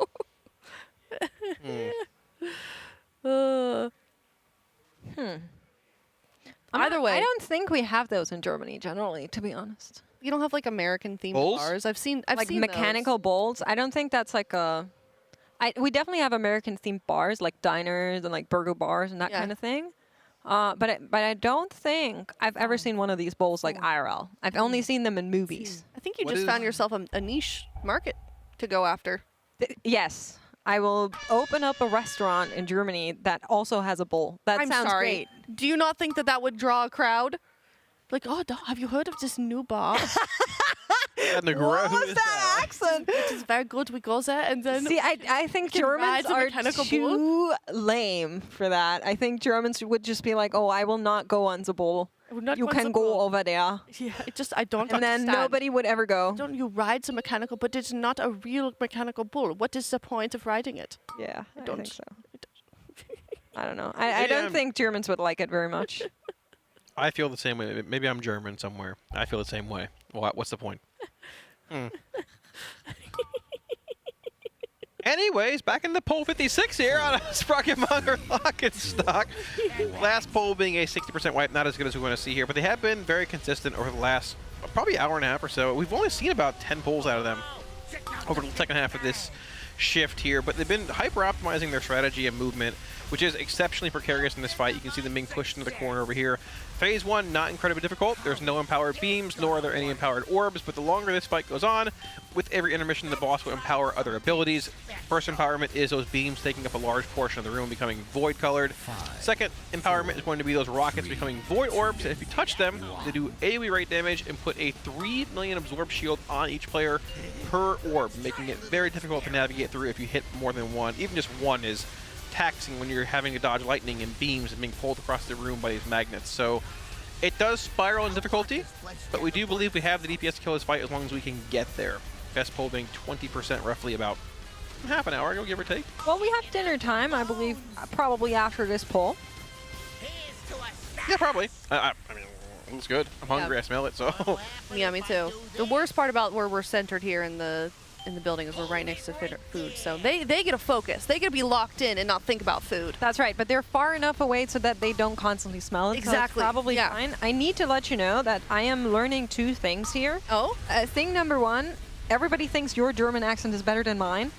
thing number 2. Well, I mean, There's a lot of Germans in chat complaining that they would like to ride the bull. I would like to. What do you mean? I am German. It sounds very fun. I have some other important news about the mechanical bull. Sorry, Kalamazoo. We'll get back to the game. I promise. Okay. There is apparently one at a bar in. I'm going to butcher this. Kaiserslautern. Kaiserslautern. But that's like, okay, listen, for Americans that's not true, but to me, Germany is kind of big, and Kaiserslautern is about like a 6-hour drive. That might be a bit that's far. a little far. That's a little far for Germans. Yeah, sorry. Well, if you ever end up there, you could go. That's right, but I hope I don't end and up then in you can ride the bull. That's right. I shall remember. Oh, people call it K-Town? No, nobody calls it K-Town. Oh, okay. They are pranking you. Oh, So okay. not a thing. I think that could be a fun thing that you should do as a IRL stream, like Nagura. You should walk there, actually. Yes, I will do a Nagura and walk across my country. Let's go walk there. Let's go, Chad. What are 300 kilometers for one person? Easy. She walked like 100. You got it. You got this. And then have a frozen cheese picnic when you get there too. Yeah. That sounds revolting. Just like how this poll spiraled. Oh yeah. No, I was gonna say. I was about to like tune back in and be like, all right, let's talk about this poll. But yeah, not so great. We've got some deaths. We got 4 deaths here. One of them being a healer. No battle reses as well, and we are nearing that polarity shift where we're starting to see quite a lot of overlaps in the mechanics, as we can see here with those void beams really having a tremendous area of denial. I mean, it's like not even enough to like. What do you even do? Like, it's so small, and you're trying to spread out and not hit everyone else, and also not get hit by the rockets. Like, it's almost like you have to backpedal and just like forward and backwards. That little path there. We're gonna see some rebindings of that button, perhaps through there. Possibly, yeah. I mean, I'm curious because the Raiders have had some pretty good polls and progression over the last hour and a half or so here. I mean, dinner is coming up. It should be up right about now. But if they're having these solid polls, I wouldn't be surprised if they keep pushing a bit longer through their scheduled dinner break to see if we can get to that, like, any poll territory range. Because we are at 20%, but this fight does have some checkpoints, like getting through bomb sets, whether it's, you know, the first phase, 1, 2nd, or 3rd. And they did wipe on that, I think it was the 2nd bomb set of the final phase, essentially. So, I mean, getting through that set with the raid alive means you're shaving that 20 to 10, 15. Yeah. Atlas, hello. Hello. Hi. Hello. Hi. Okay. Lip. Hello. Hi, Driny. Hi, Driny. There we go. I'm making them all wave to me. Just a bunch of Raiders walking by. Apparently, Max at 1 more poll. Let's do it. Ooh. So we'll get 1 more pre-dinner and then 1 buffed. With maybe not actually. Buff. Break timer is up. Oh. Well, perhaps not. In that case, I retract what I said. Oh, you mean I see. Quick retraction. Yeah. Okay. We're Kent. No one heard our it. statement. So, anyways, about the mechanical bull. Yes. Just kidding. I don't have anything else to talk about. Okay. I don't have anything. I mean, you know, it could happen. So, $17,000. Makes and I will go see who was better at it.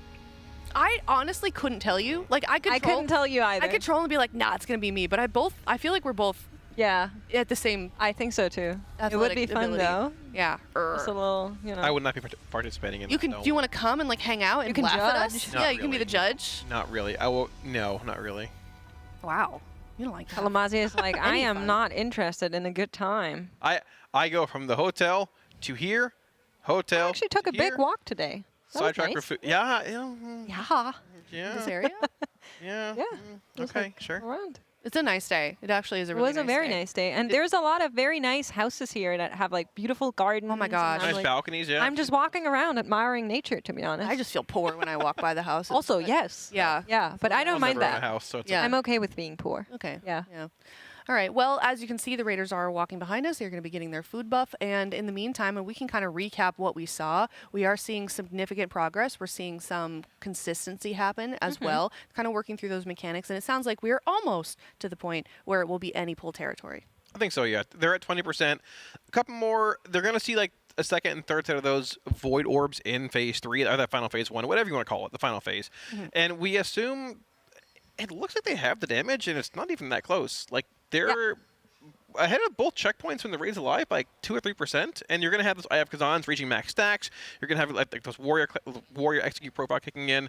Other classes that bring a bit. Second posture at 5 minutes as well, which is probably around that point, give or take, maybe being held till 6 for those big 2-minute cooldowns coming up. I don't think damage is going to be an issue. It's just seeing the last bit of the fight, which 7 minutes of this fight is a bit demanding. Yes. It is a taxing fight, but we're almost there. It definitely gets harder over time, like we were mentioning. I think there's like 2-3 more pain points that they will definitely need to see, then figure out, then execute. So that is going to cost a couple more pulls, but I don't think we're far off, and I think there is definitely a good chance that today it is going to go down. I think so. I'd be surprised if it's not dead tonight. I would as well. Yeah, I mean, we were kind of talking about it a little bit earlier in terms of the predictions. It sounds like all of us are kind of in agreement that it's going to take to be like around that 100 mark. You said 80 though, actually. I said 80. You said 80. Yeah. You said 100. I'm a believer. Okay. Where are we now? Where did we leave off? 50 something? Like 54, I believe. Okay.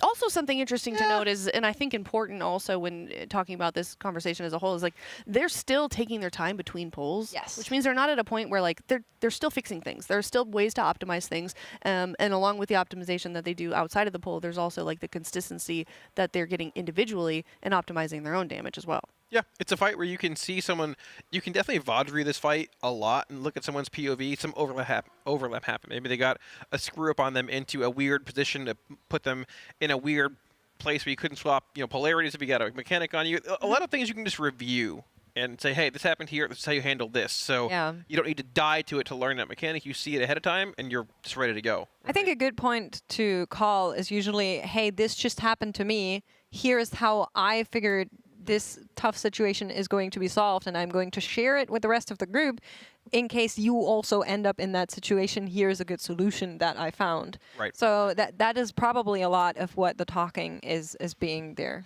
I agree. So they're seeing those 2 orb overlaps, and when they're through that, the boss is dead. You've had to survive another minute with the raid alive, and we've gotten there semi-cleanly, but I think we've seen it enough where maybe the next hour or so, it might become like any pull territory kind of thing, possibly, maybe. It depends on how fast they're pulling, right? I'm a little bit hesitant on calling hours because of how slow they've been pulling at the moment. Sure. Like in our entire shift, they got like 10 pulls or something like that. Like they're really going very slow. I do think we will be seeing good progress, and I do think we'll reach that point very soon. Yeah. There's times for rapid pull, and there's times to break things down. And like we're getting closer to that being, okay, we're in unison now, pull, we know what to do.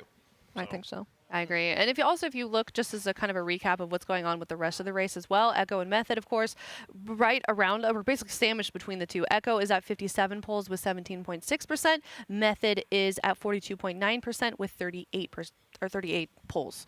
So right, okay. They're going to be staying there for a couple more hours as they are still asleep. Let me quickly check what time it is over in Germany. It's 3:30 a.m. So at least 2 more hours, more like 3 more hours until we are going to be seeing them get up. I'm not sure what their current starting times are. It's also Method usually starts a bit later than Echo does, but there will not be any progression on there. And so just stay here. We'll get more of that in. Yeah, hang out. Cool. Good night.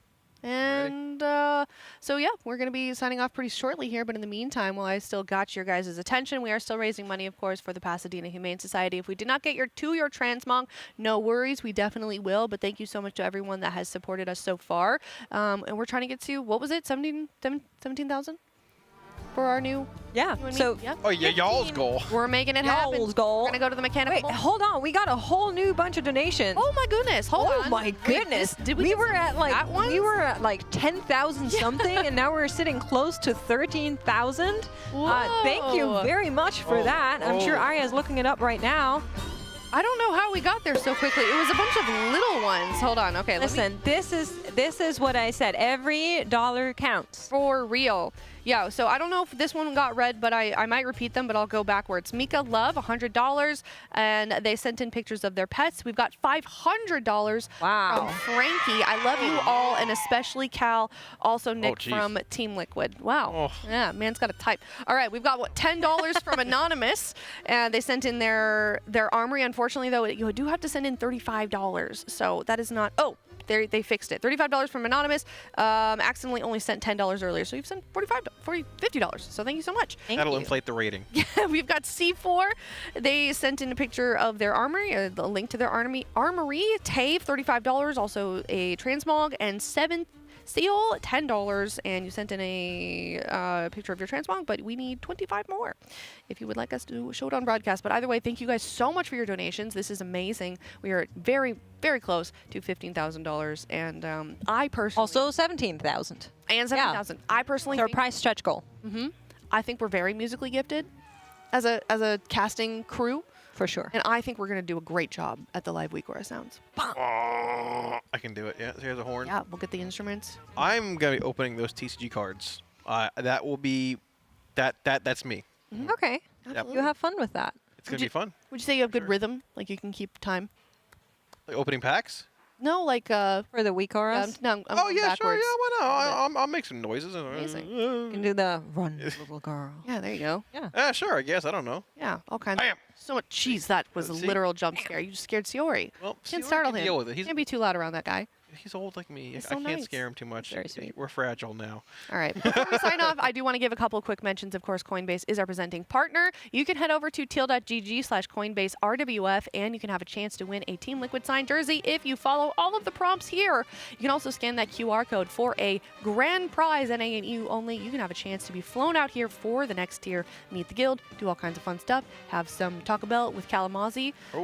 Maybe we'll throw in a mechanical bull. I don't know. We'll see. Win the prize first, and then we'll talk about it. So thank you so much to Coinbase. This would definitely not be possible without you, as well as the rest of our partners: Coinbase, Honda, Secret Lab, Monster Energy, Alienware, MyBlue, RaiderIO, Wowhead, Warcraft Logs, and DungeonDojo. And as you guys know, before we head to the dinner break, we will be playing everybody's favorite game, Marbles! Exclamation play in the chat. You will be eligible to win something on this next magical Alienware wheel that is coming up next. It could be $50 to the store, or it could be an Alienware Pro peripheral. Do that thing, production. Do that thing. Spin that thing. Yeah, spin that thing. Hit it. Hit it. Come on. There we go. I love that sound. Me too. Oh, same as yesterday. More credit. Okay. $50 store credit to one lucky winner in the chat if you are joined in for the Marbles game exclamation play in the chat. With that, we're going to sign off. We're going to get some food ourselves. We're going to get some new casters in here because I'm sure you guys are tired of us yapping about mechanical bulls. All right. Thank you guys so much. We'll see you in a bit. GN. Listen, we need to have a conversation about apparel. The fact is, you signed a contract guaranteeing certain concessions. One of those being a spot on this broadcast. Well, that's where I see things differently. Contract or no, I will not sell out for an impeccably designed and high-quality t-shirt. I'm sorry you feel that way, but that's basically the nature of the race. Maybe I'm wrong on this one, but for me, the race doesn't include selling cozy 100% cotton hoodies with graphics specifically designed for this race. Oh, this is cozy. Max, you know what I'm talking about, right? It's like people only do the race to sell t-shirts. And that's just really sad.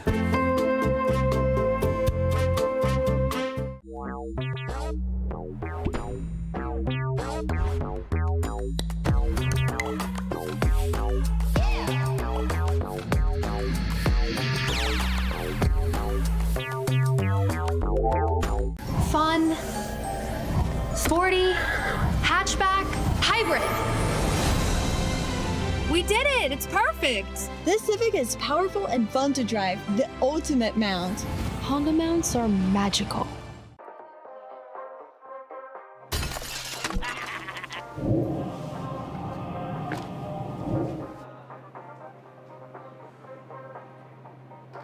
Huh?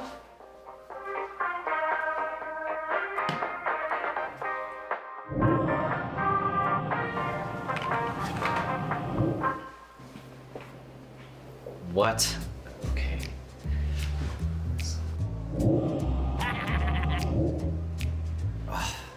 Hey, Bubba, I thought you said we fixed the goblin portal problem. Man.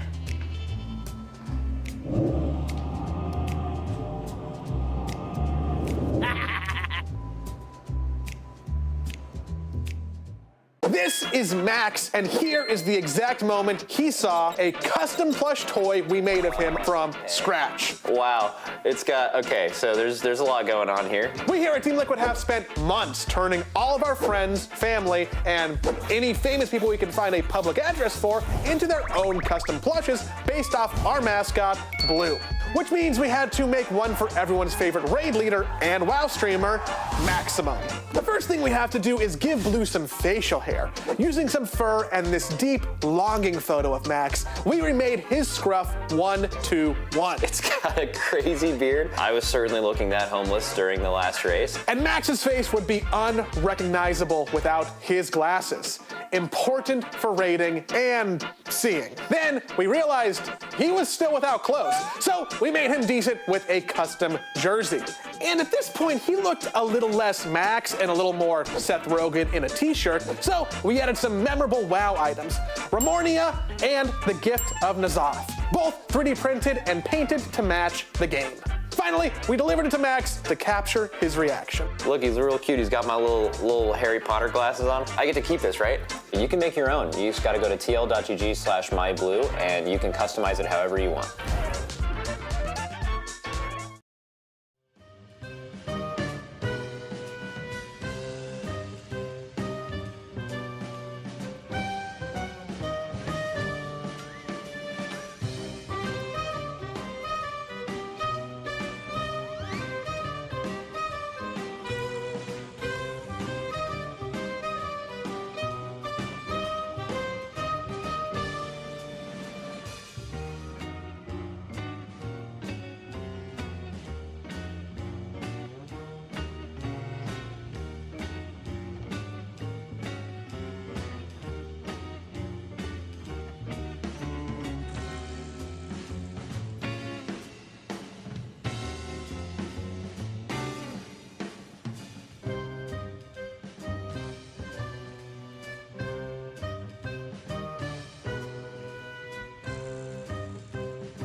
みんなこのビー玉のレースにようこそ。たくさんのビー玉がこんなに速いに生きた。おすごい、みんなが飛んだ。誰が勝ちましょうか。ズビリさんが一番。でも死んだ。今はソーフェッチさんが1位になった。こんなに速い。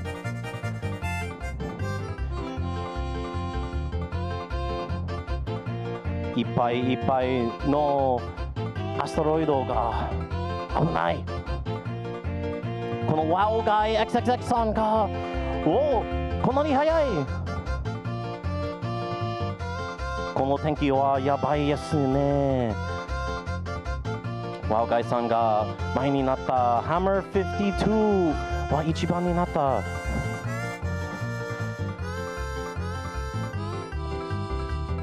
このビー玉は本当に危ないですね。このレースは多分世界一の危ない。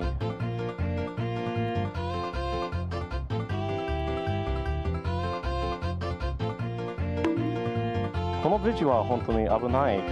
このレースに誰が勝ちましょうか。それは多分危ないすぎでみんなが負けますか。あ、バリアー・ターンさんが死んだ。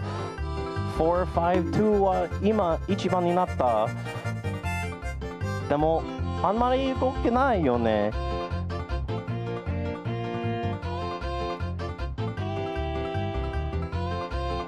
お、Angry Shubs 1になった。外からFox__V。お、Angry Shubs ゴールない。FoxV ゴールまだない。誰か勝ちましょうか。コブラロックは今1。でも外からニコリーヨ死んだ。ミスか勝ちましょうか。ゴールイン。おめでとう。お見事。みんな本当に危ないだったけどミスカさんが勝った。パチパチパチパチ。はい。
Max, I only care about progression.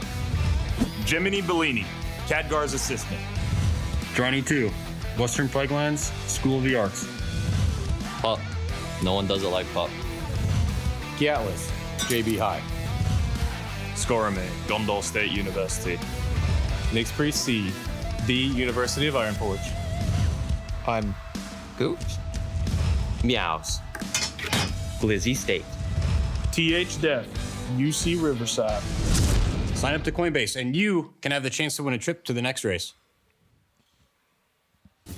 That player intro is absolutely ridiculous. All right, we are back from that dinner break. All the players are fed, and they are looking to take down Sprocket, Monger, Lockenstock. I am Tettles, joined by Kamzan's Ironic, and I was promised a kill this evening. How are you guys feeling about the boss progression that we've been having thus far? Yeah, I think they're doing pretty good.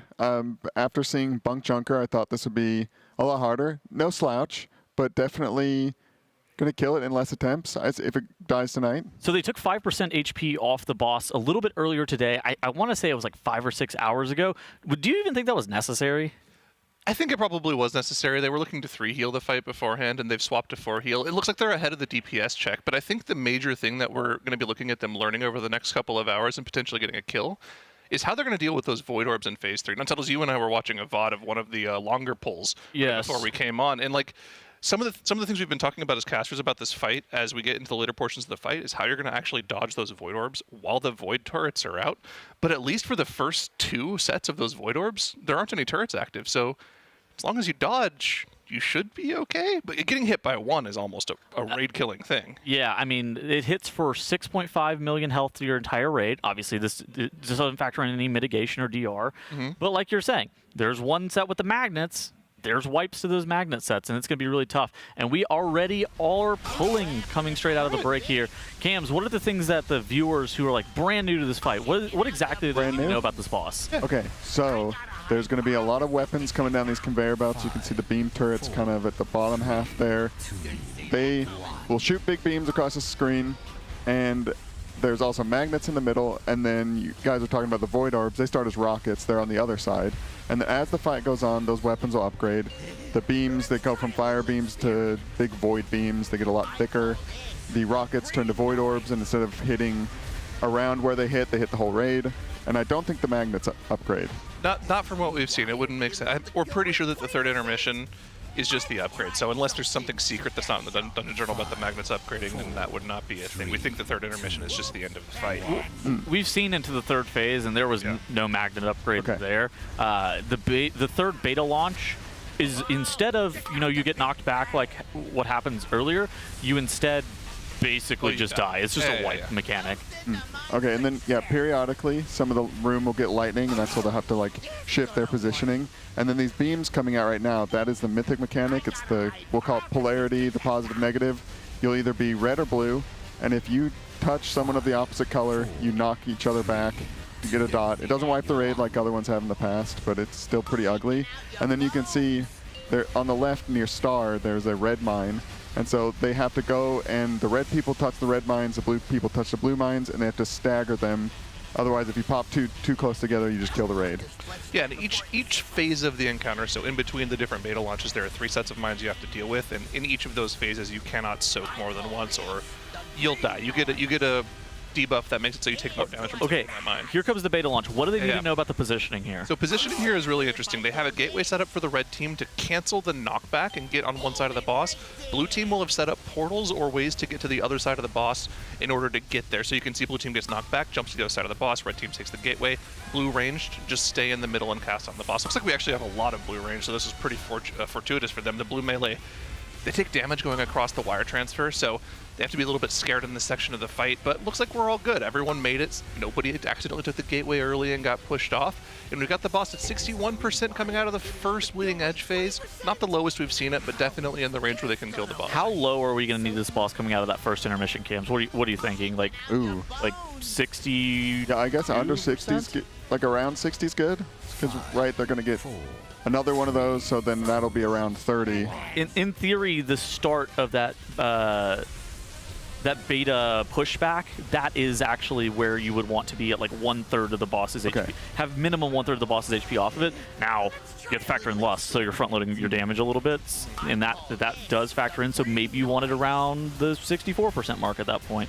But it's kind of interesting coming out, like what you actually want to see coming out of the intermission versus going into that first intermission. So like the actual hard Enrage on the encounter, when that cast that wipes you ends is at almost exactly the 7-minute mark. It's like 6:59. So 3:30 is the halfway point. If they have the boss below 50, they're on pace, but like you said, you have the Lust and cooldowns on pull. You would like it to be a little bit lower than that, and you can see they're actually going to be at around 47.5 when they hit that 3:30 mark. So I think they're on pace. Just have to keep it clean. The big thing is just keeping everyone alive here. You can see Rocket's going into the raid. A Rocket won't one-shot you if you have a personal up, and they have a ton of raid cooldowns going here. That Rocket hits for about 8 million damage, but that any extra damage in this phase is going to make it a lot harder for your healers to keep you topped, as you instantly have to go into the next mine phase, and you can see Kingfly has gone down to that first mine. Yeah, I mean, there's a lot of ways that one individual person can die. Like Cams was talking about earlier, that polarity mechanic, while it does knock you back and puts that steep dot on you, it doesn't necessarily kill each and every single person.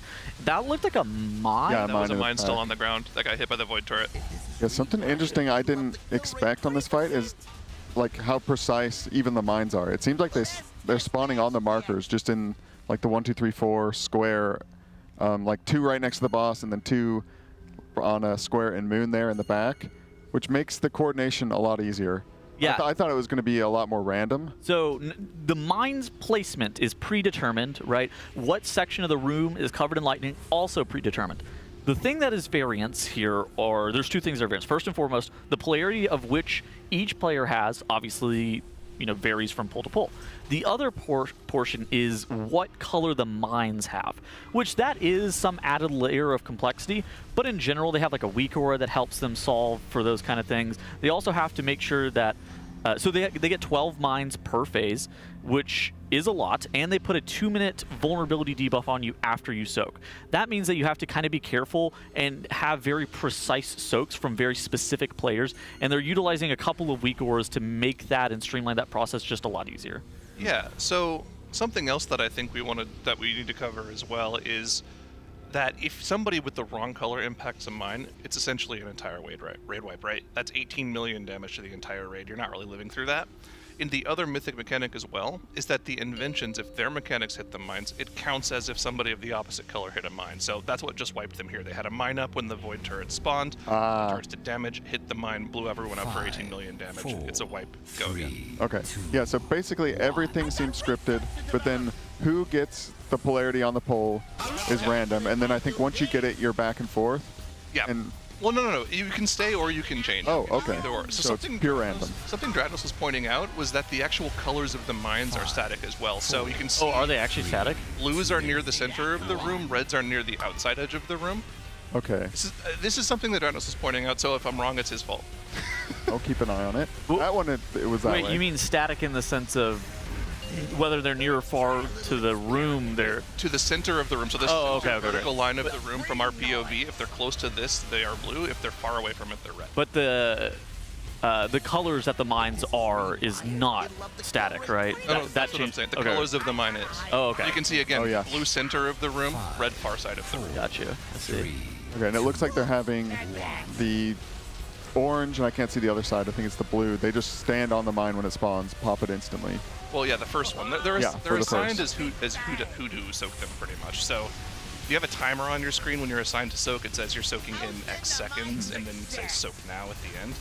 It's just a matter of making sure you get to your mine beforehand. Now, of course, the problem is how do you position if you're on the blue side and you have to go for a far red mine. So, you can see it.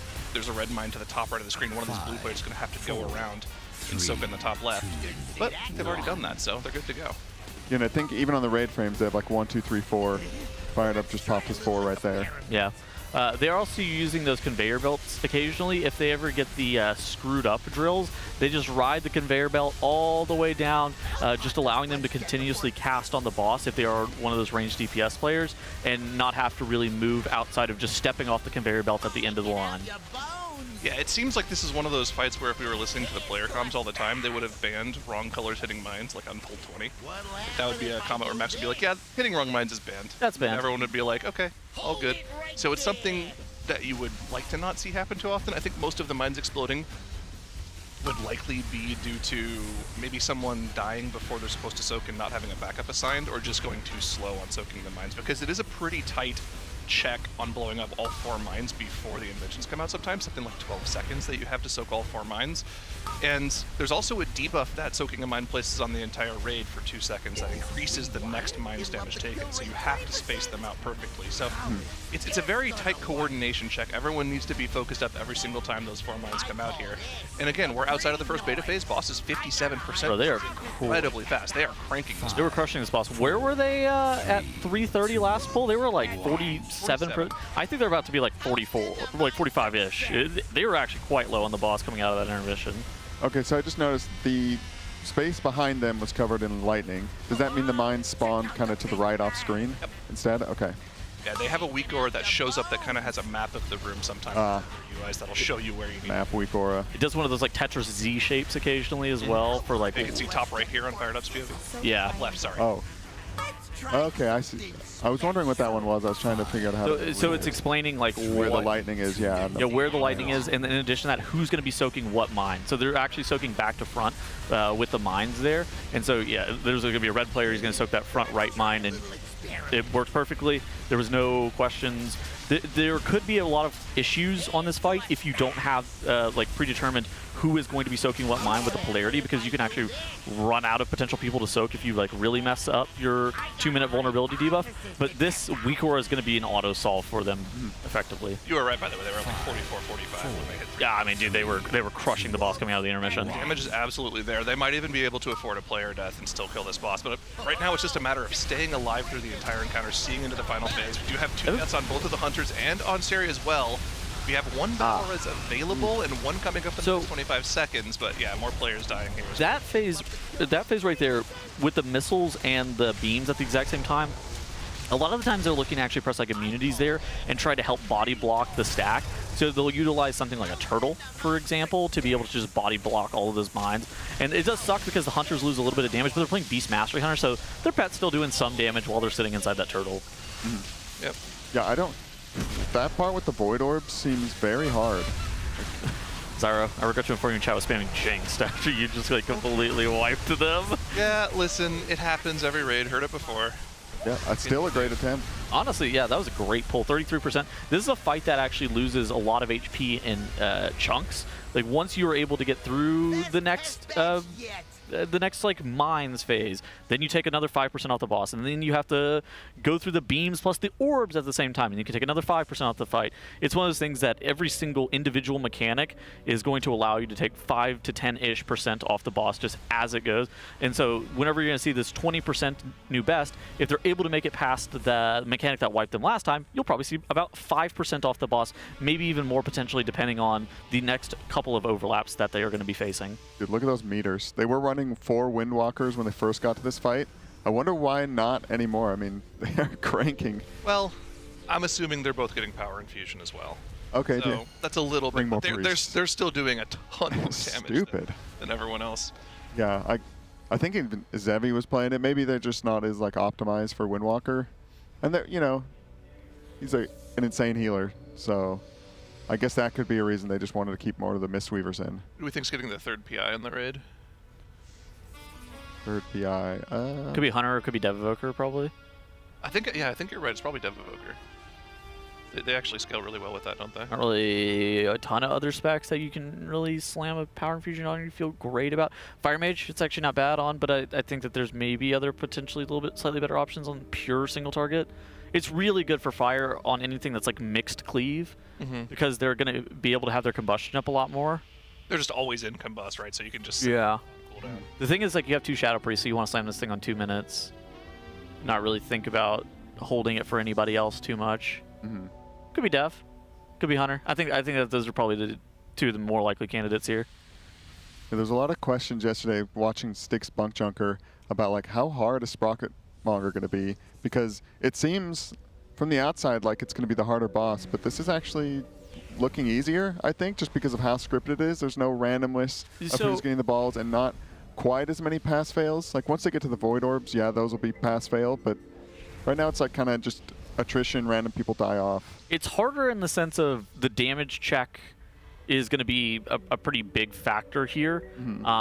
It's easier in the sense of, like you're kind of mentioning, there's no variance. The high variance nature of sticks made that fight just pretty obnoxious from like a race world first or a raider perspective, because there was just so many added variables that could wipe you from 100 to 0 without much of it feeling like it's in your control. Where every single time somebody, like you wipe this Sprocket Monger, somebody goes, well, okay, what happened? Explain to me why we have wiped here. And you can actually give like a better answer than, oh, I accidentally bumped my bumper car into the territorial bombshell.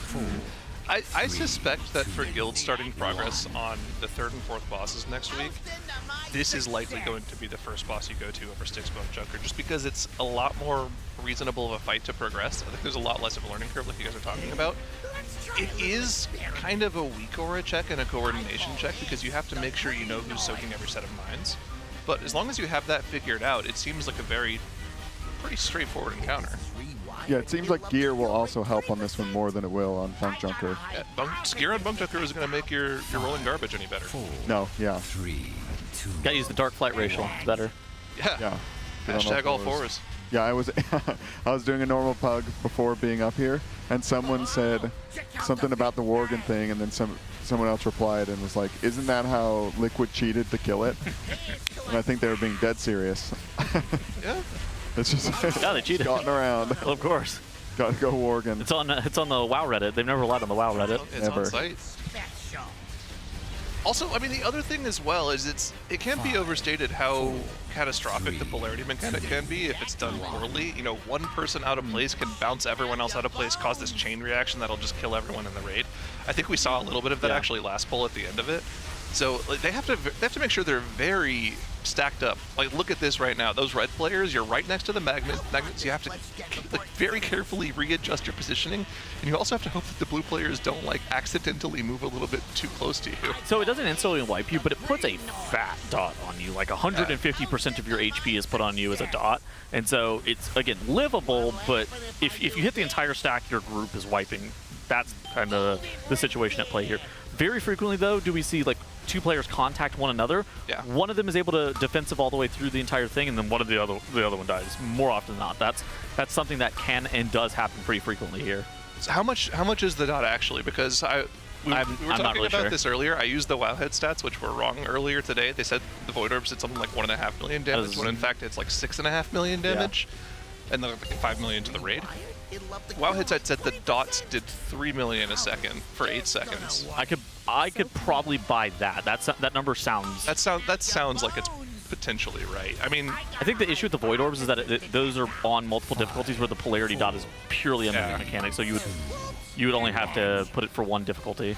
Yeah, I mean the Void Orbs is really going to be the crux of the fight in Phase 3, right? 5 million AoE damage if anyone gets hit by one, plus a 3 million healing absorb on everybody as well. So you can live maybe one hit if everyone's topped.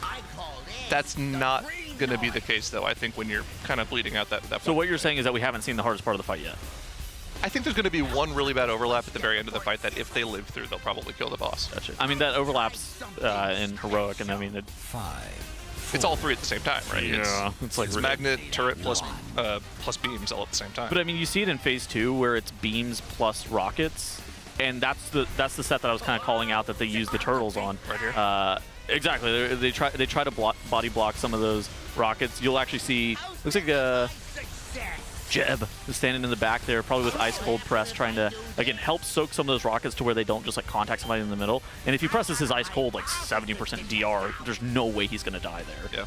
Oh, I'm wondering, for doing the ones with the Void Orbs, maybe they have to come up with like positioning, because they're not going to be able to body block them. So maybe it's like distract them off to the side and get them to fan out a little more. If you hit one, half your raid probably dies immediately. There's just like not really much you can do about it. Some people can potentially live, but you're gonna have some people going down. And right there, they had the beams and the rockets again.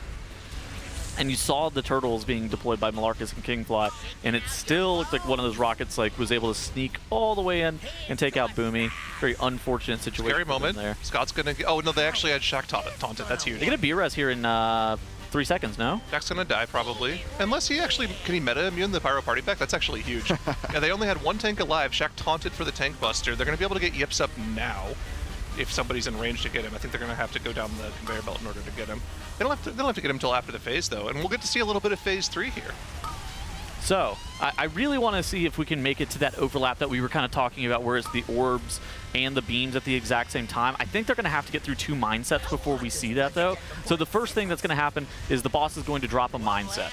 You're going to have to be watching out for that. Also, if we have a polarity mishap, that can probably wipe us rather quickly here. But now this first wave of mines are coming out, and the players that are going to be assigned to go break those mines, they're going to go and just hop on those.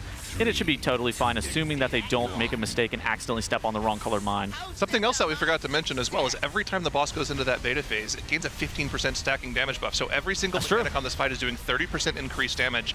Every mine hit doing a lot more damage that the healers are going to have to heal through. But we got through all of those mines before this first set of inventions here. And here's the first set of those Void Orbs. One hit on those Void Orbs will very likely wipe the raid here. Cannot get hit by any. It literally does. Oh, one goes off. Yep. It does 6.5 million damage unmitigated. It does, I would say, around 5.5 million damage. Where, again, it's livable, but if you hit one, you're probably taking out at least like half your raid. And so you do see a couple players going down here for Liquid. But again, we can continue to see even further into the fight as they have a new best pull. Here we go. We're in best pull territory. Second set of inventions coming out. This is Void Orbs again with the magnets. They're on the side of the Void Orbs, so they have to get out of there quickly. One Void Orb goes off, takes out a few more players. Cannot get hit by any more if you want to see the rest of the fight. And this is so difficult because on that magnet phase as well, they're taking constant damage over time from those magnets too. So even if they have all 20 players live, the damage that's being taken by the magnet is to the point where, okay, so maybe we could take a Void Orb, that first wave of Void Orbs if everybody is really topped, and maybe we'll be okay. Here's the overlap that we're talking about here. It's all 3 at the same time, and it actually looks like they have a decent amount of space to dodge there. That's something I was kind of worried about. I think the next frontal or the next beams is the one with I just saw the pop-up. It said beams plus balls plus magnets. Oh, okay. So that was all 3. Okay, perfect. So that was at what time in the fight? 6:30ish. About 6:30. Yeah. Okay. So that's the hardest overlap of the fight. If they're able to make it through that 6:30 overlap, they're likely to see a kill, assuming that all 20 players are alive. Yeah. Okay. Yeah, this is completely within range. Yeah. Like if that is actually the hardest part of the fight, they just need to get through the first set of the orbs, not too bad. Yeah. And then getting through that set. I mean, I don't know if they're going to do like I was saying, like bait the orbs in different directions to clear up some space so it's tight. But as long as they can get through it and, you know, maybe just game their way, bullet hell. So we can take actually a look at the last minute and a half of that and kind of just dissect it. What you need to know is after that 30-second point, that final 30 seconds of the fight, the only thing that they're going to have to do is do one more mindset. And then basically the boss either kills them or they kill it. Yep. So here we go, once again, going into the final phase. The big thing as well is just to keep it consistent, right? It's essentially the same cadence as the rest of the fight, except everything is just doing 30% more damage. Screw-ups, baited on the conveyor belt, that's pretty nice there. They have plenty of room still. Mines, everyone lives through the first set of mines. That's huge as well. The biggest mistake obviously comes from these Void Orbs. And the thing as well with the Void Orbs is there's twice as many of these Void Orbs as there are rockets. So it's a lot more to dodge. They seem like they're going maybe a little bit slower, but just one Void Orb hit takes out 3 people here. So, I mean, it's just way too scary with the damage that's going out in this section of the fight to get hit by one of those. So that's going to be the main thing they're looking at, dodging all the Void Orbs. Still have 15 players alive going into the second set of inventions. Again, good baits on the drills there. There's a set of mines that you have to deal with before the next set of inventions here. They get that done with pretty well. Looks like they weren't prepared to go across the magnets away from where the rockets spawn. I think that's something that they'll get more used to and be prepared for on the movement next time around. Mm-hmm. But again, I think they were just a little bit unprepared for this movement across the platform, and I think next time they'll have a better plan for it. Yeah, that was a new bet. So they haven't seen that far before? No. Okay. Yeah, Echo's getting about here, I believe. So. Echo, I think on their best pull, they wiped to the magnets plus the Void Orbs. So not even all 3 at the exact same time, just the magnets and the Void Orbs together. Okay, yeah, that part looks very rough. But yeah, if they can just keep getting there over and over, it's doable. Which I think this is the kind of fight you can do that on. Like, I bet as the night progresses, there will be fewer and fewer P1 wipes, then fewer P2 wipes, and then it'll just be chain P3 until they can kind of get the perfect dance through the orbs. Cams, how's the heal check on this, especially in the final phase where the boss has a 30% damage amp? Yeah, that seemed pretty crazy. I mean, I think they could have lived through one of the orbs. I think a healer may have been down, but I think you can just barely live through. Yeah. Ideally, obviously, you don't get hit by a single one. I'm still just trying to think about how their positioning is going to be with the beams and the orb. It's going to be hard to tell if they are all going into like their own section. You are going to be YOLOing it, and you are just going to try to live. Like if you hit, it is like do not hit an orb. It doesn't really matter what you do. Of course, the polarity adds a really weird element to this, but I think that you would even like get off the boss if it required you to do so to dodge. Oh, absolutely. Yeah, I don't think the DPS check. I think if they can get there with everybody alive, the boss will just be dead. You know, obviously they're going to be doing their best to do damage while they're dodging, but I don't think it's something where you have to like be completely perfect with your rotation. 5 pulls there with all 20 players alive and the boss dies. That's kind of what we're looking for. We just need like 5 pulls to get there with all 20 players alive, and we can guarantee a kill. Yeah, what are you thinking on pull counts here then? Like 75, 80? Depends on how consistent they are. Yeah. I don't know. What are you thinking, Zyro? I mean, we're already in any pull as a kill territory. That's definitely something that they'll be talking about. Is it likely to happen the next time they're there? Probably not. But I think that's a very true statement. Like few pulls, all 20 players alive, it'll die very soon. They're making it to 50% on the boss with like all 20 players alive pretty consistently. They're not making it there with all 20 players alive and their battle res consistently, but more often than not, they're making it to 50%. It's going to be about getting through that last intermission. It's going to be about, again, those void orbs. And I'm thinking, here's the thing. I am a little bit worried about their ability to be able to kill it tonight, but if they're consistent and they're consistently making it to that last phase, it will definitely die. It's really just going to be about consistency, though. Yeah, the thing is, right, there's other chores that they want to get done tonight. I'm sure some players might need to do some Mythic Plus still. They might stay late for that.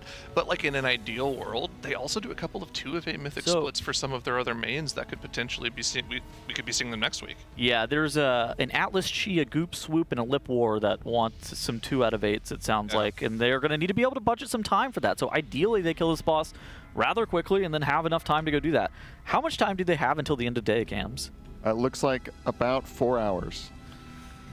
Do we think they're actually going to come in early tomorrow for reset or no? Early? Maintenance is an hour tomorrow, isn't it? Yeah, they were talking about maybe coming in early on Tuesday when we listened to the tail end of a listen-in yesterday. Gotcha. And they were asking when maintenance comes up, and it comes up at 9 PST, if I'm not mistaken. I think that's right. So 9 a.m. PST. That'd be an early start for them. They've normally been starting at about 11 every day. Yeah, I'm wondering if the old power outage shifted any plans. Dude, the power outage is going to be... Like, bummer. If they didn't have the power outage, the boss is probably dead by now. Yeah, or very close. Yeah, like you've seen like to Enrage a couple of times. The 3 hours lost from the power outage was very catastrophic. Yeah. I think they took it well, though. I mean, the time spent during the power outage, they were kind of vibing. They had lunch during it, so they would have had that lunch break anyways. They're playing ping pong. This happens to every guild like once a race where somebody loses their power, then somebody loses their internet. It's one of those things that it's difficult to guarantee power and internet apparently for 3 weeks consecutively. Yeah, or keeping the plagues away. Sometimes. Yeah. Dude, sometimes people. Dude, I think there was like a method race world first where half their roster caught COVID. That was last race. And then they stayed up until 3 a.m. trying to kill Mythic Silken Court. With COVID. And they got it. That was crazy. That is crazy. This is nice, though. Sprocketmonger killing it, this reset is great because then you get the loot from it as well. And there's going to be some people that were sat for some of the earlier bosses that would then get a 4-box, and that would be optimal. Yeah, I'd assume they plan their boxes on killing more bosses. I think Bunk Junker took everybody by surprise and ate up a lot of time and kind of threw their box management out of whack. But Sprocketmonger's looking pretty manageable. This boss is for sure dead somewhere in the world within the next like 18 hours. 100%. I 100% agree with that. I think it's pretty likely to die within Liquid's raid night, though. So yes. You better tab in because this is going to be peak content for the next couple hours. And if you don't want to miss out on the kill, make sure you're primed up so you don't get any ads when the boss is about to die. Or if you don't have a prime available, type any gifters ? In the chat, and I'm sure one of our very generous sub-gifters will get you with one of those. Yeah, we have very generous viewers. Yo, gift me a sub. I need one worse than ever. I use my prime right before the race because I know I don't want to miss anything. There's a lot of people spamming any gifters now. Help. They need you. Any gifters? Red Paladin on top there. Who is that? That's true, I'm pretty sure. Trill. He's just trolling Lip. So Trill has been Ret Pally, and Boomy has been hashtag emotion. Let's see, what is it right now? Nope, he's Zasevi now. Oh, okay. Or maybe that was actually Zasevi. We'll see him pop up here in a second when the Windwalker cooldowns. He's hashtag awesome right now. That's Boomy. Hashtag awesome. Yeah, I saw earlier they were like Earth, Storm, and Fire or something. Storm, Earth, and Fire, yeah. And when they had 4 Windwalkers, all 4 of them were smacked. So. At some point, he's going to rename to hashtag passion. Yep. He was hashtag happy for a while. We love the Boomy streams where his title is just smiley face happy with 7 Ys. Not to jump too ahead, but say they kill this boss in the next couple hours. Do you think they go mess with One-Armed Bandit too much? Oh, One-Armed Bandit gets pulled off stream, and then they go do their 2 out of 8s for sure. They're gonna How long do you think they'd spend on it? No more than like an hour. No, maybe not even that. I would think you're slamming like 3 pulls to see a couple of very specific things. Maybe check a week or 2, and then you're trying to focus on getting some of these other characters that we're kind of talking about geared. There is a world like, dude, if they killed it right now, in theory, they could pull One-Armed Bandit for a couple hours or something like that. But we're just kind of getting so late into the night, and you know, we got the reset tomorrow. There's just like reasons that you wouldn't necessarily like slam One-Armed Bandit immediately, because you're just not, unless it's so criminally undertuned that you think you could kill it insta, which then in that case, yeah, all right. But Blizzard has overtuned the rest of the instance, so I don't think that One-Armed Bandit would be like that. I think it would have to be like hideously undertuned for a 6th boss. Like we're talking Sanctum of Domination. Yeah. Difficulty Valley terms of difficulty, like going from Painsmith to Guardian. Yeah, it is basically you click on One-Armed Bandit, you recognize that he's Guardian of the first one's easy, and then you're like, yep, that's the boss for me, and then you kill him immediately. Yeah, but like, no, that's the point I was actually about to make too, is that if they kill this in like the next 30 minutes, there's definitely some merit to going and pulling One-Armed Bandit a bit, not only to gather info for next week, but just to see if it's killable.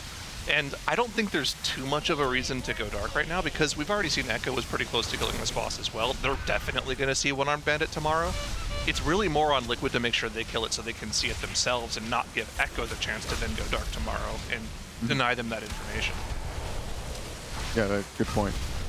I think Echo's probably killing this boss on their reset. Yeah. Like inside this first reset. Oh, yeah, 100%. Yeah, this boss probably dies tomorrow morning for Echo, for them, if I had to guess. They're playing really well. They're playing a lot better this year than they played last year, I think. Which is crazy, because they played well last year. I think that people rewrite history on that last year. I think they actually played quite well last year, aside from on Queen Ansarek, which they historically fumbled and Liquid played excellent. That was one of the best progression bots Liquid's ever played. I think that people like to rewrite history a little bit on Echo's tier last time, but they did play pretty bad on Ansarek. That is just absolutely true. Yep. Oh my god, there's somebody gifted in subs.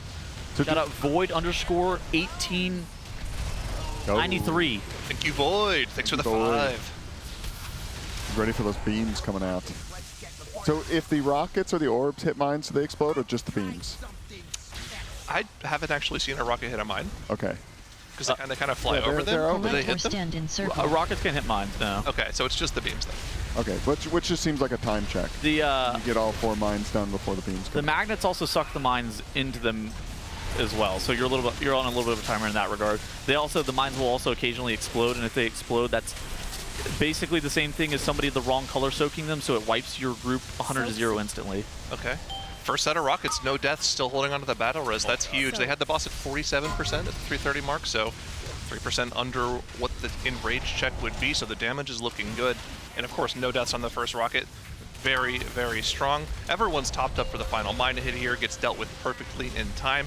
Here we go, second set of beams. This time with the magnets as well. Gotta dodge those rockets. Hopefully they have those hunters out there soaking those up with Turtle. We have our first death of the fight, but it is on a healer, and they have the battle res ready. We slam Ankh. We slammed an Ankh as well, so we're good to go. The made a launch in 10. Oh, looks like we're gonna be good. A little bit of raid damage here from the Sonic Boom here. That's 2 million damage up front, and then a little bit of a dot after the fact, but everyone's healthy going into this intermission phase. Yeah, I mean, you need to watch out, so you have to be able to figure out what polarity you are, and then figure out whether or not you're about to click the gate or get knocked to the right spot. And it looks like everybody's still on the platform here and making it to the right spot, not actually dying. So we're going to be able to see all the way into the final phase with all 20 players alive. This is what we need to see, consistently making it into that final phase. And again, I think any one of these pulls in the final phase with 20 players alive could definitely be a kill. It's a matter of dodging the Void Orbs. Look at the HP of this boss Pebbles as we come out of that second intermission here. 27% on the boss. 2 minutes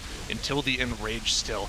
But we know this entire phase is going to be all about the Void Orbs. But before that, first set of mines coming out here. And these mines, KSP, 30% increased damage, going to be doing so much damage to the raid. KSP does go down. We have a battle res for him, though. If they choose to use it, they might actually choose to save that for somebody that's a little more important because the boss is so low. Yep, running out with the bomb. Here come the first set of the balls. They're going to have to dodge all these. Everyone's Still really alive. low, so it will kill anybody off. Raid damage coming out. Do not get hit. Do not get hit. It is a 6.5 million health hit to your entire raid if you get hit by these orbs. You must dodge them, otherwise you're going to be wiping. Now, the magnets are... Is that a... That was like two different Void Orbs getting hit at the same time. Oh, They got pincered by those. My gosh. Look how low this boss was, though, Title. 17%. Dude, we are on the crushing the boss. Void Orbs. 2 minutes and 3 minutes are coming off cooldown right now. This boss is about to get sent to the Shadow Realm. And the nice thing about the 7-minute Enrage here is you really can hold on to those cooldowns until after that third set of Void Orbs, and you can use them in that part of the fight where there's really not a lot of damage going on, not a lot of movement going out, and you can get full value of them before the Enrage goes off. I think they can really optimize this final phase and get a kill here if they see that only a couple more times. Dude, that was... Again, that is what we need to see. Again, if we just get there 5 times, we just need to see them get there consistently, and the boss will certainly die. Just got to get back there. Phase 1's everything. What's the timer on the Enrage? 7 minutes. 7 minutes? 7 minutes. Okay. Oh, they've got a whole minute. Yes. Boss is dead on my screen. Mm-hmm. Yes. That was a crazy good pull. And you can see that the Fury Warrior, once they get to execute, man. Fury starting to creep up there a little bit. Fury Warrior and Logs is actually top damage on this boss. Both Fury and Arms, I think, are top surprised. 2 specializations. Not surprised. That class seems very insane. And of course, Wolf Disco, amazing player. Glad to have him back this tier. Those orbs are nuts. That mechanic is just so hard to deal with. And we have a replay there of the final couple of seconds right as those orbs are about to go off here. This is the most important mechanic of the entire fight. Whenever you get into phase 3, those orbs are empowered. That invention is very, very dangerous. Let's see exactly what happened whenever those orbs are going off. You see that they're being shot from the opposite side towards the raid. And the first few waves of them, they deal with perfectly here. They have to deal with the mines, obviously, right beforehand, but they did a great job of keeping everyone alive through the mines. KSP, of course, is already dead by the time that final mine went off here. And 19 players alive going into these Void Orbs. Here's the problem, right? That Sonic Baboon goes off right before these Void Orbs, so everyone's already taking pulsing AoE damage beforehand, so it's so hard to be top tier. God. And look at this pincer. Look at that pincer at the last second there on the bottom right side. Can we back it up like 5 seconds? Yeah, those 3 or 4 Void Orbs right in that spot. You can see everyone tries to cut through the middle there, and they just run out of room and get hit. It's pretty brutal. It looks like there's a lot of room, but there really isn't. But here's the thing, too. As a melee DPS, you don't want to get off the boss, and you can, like, in most circumstances, you would literally just walk straight through the boss to the opposite side. But you can't do that because you have the wrong polarity, and it's going to end up wiping you if you contact the entire other stack. Look at the orbs here. Red side is just chilling. Beach vacation over there. There's no orbs. Blue is in hell. Like, Wolf Disco doesn't really want to walk off the boss here. Like, I guess you can walk off, but it sucks. Yeah, it looked like one of the orbs kind of merged with 3 and then came out the other end. So I think they thought it was like going with them, and it just kind of snuck up. Surprise as they tried to juke to the side. Also, we had another 5-pack gifted from Aztec the Wolf in chat. Aztec. So, ooh, Aztec. Shout out Aztec. Thank you, homie. There's the gifter. So the 5 gifted. Also, the damage from the mines in the last phase, because the boss has the damage amp, it's so much more noticeable. Like these ones, they get healed up so quick, but in the final phase, it's like everybody's health goes like super yellow, like on THD's frames. We just got to get there. Yes, just got to get there. Again, run it back. Everything in that final phase doing 30% increased damage. The mines go from 3.5 million to about 4.5 million per hit. Extra million on the entire raid doesn't sound like a lot, but trust me, when your healers are stressed trying to dodge Void Orbs, keeping everyone alive, doing those perfect ramp rotations on the disc priest is a lot harder and a lot more stressful to get through. But again, that's something that you get better at with time, with attempts, with reps, to know how to dodge those Void Orbs. Part of the reason those Void Orbs are so difficult, though, is, again, there are twice as many of them as there are rocket launchers. If you read the Dungeon Journal, the rocket launchers says it shoots them off every 2 seconds for 6 seconds. Void Orbs is every 1 second for 6 seconds, so they're just firing those all over the room. There's more of them to dodge. It also looks like the hitbox is a little bigger. I'm not sure if that's actually true. And even something small, like you can definitely see the direction the rocket's going in because it's got the graphic arrow model is like aimed in it. But the Void Orb, because there's just like they're all over the place, it's kind of hard to like track the exact line. I think the rocket as well is just like, how do we even describe it? This purple wafting cloud coming at you is way more difficult to like tell exactly where it's aimed at compared to this big rocket. Like, I don't know. I feel like it's just like a much different texture of something to dodge. Tobo going down here. Very unfortunate situation. I'm pretty sure you just rip the battle res and you don't really think too much about it. Yep, yeah, gotta keep going, unfortunately. I mean, it wasn't that bad of a timing for a death because his 2 minutes are coming up just now, so it's not gonna be too huge of a damage loss. The big thing is, of course, they won't have the battle res for a potential tank or healer later on whenever they have a death. As long as it happens before the 4:30 mark. Like, as long as they're able to do phase 2 in this first intermission cleanly, that shouldn't be All right, I'm calling it. Boss dies tonight. Yeah, 100%. Calling it. Yes, I believe so as well. Just got to lock in. They're doing very good. They got the dinner buff, and they're cranking right now. Cranking on Sparkamonga. Great dinner buff tonight, by the way. Great dinner buff tonight. Oh, yeah. The pot roast with the Yukon potatoes, the green beans. And even the veggies, like, that come with the roast. Yeah. They're good. Yep. Fifth Heidi, killing it. It was a bad day to be butter. Yeah. Bad day for my heart.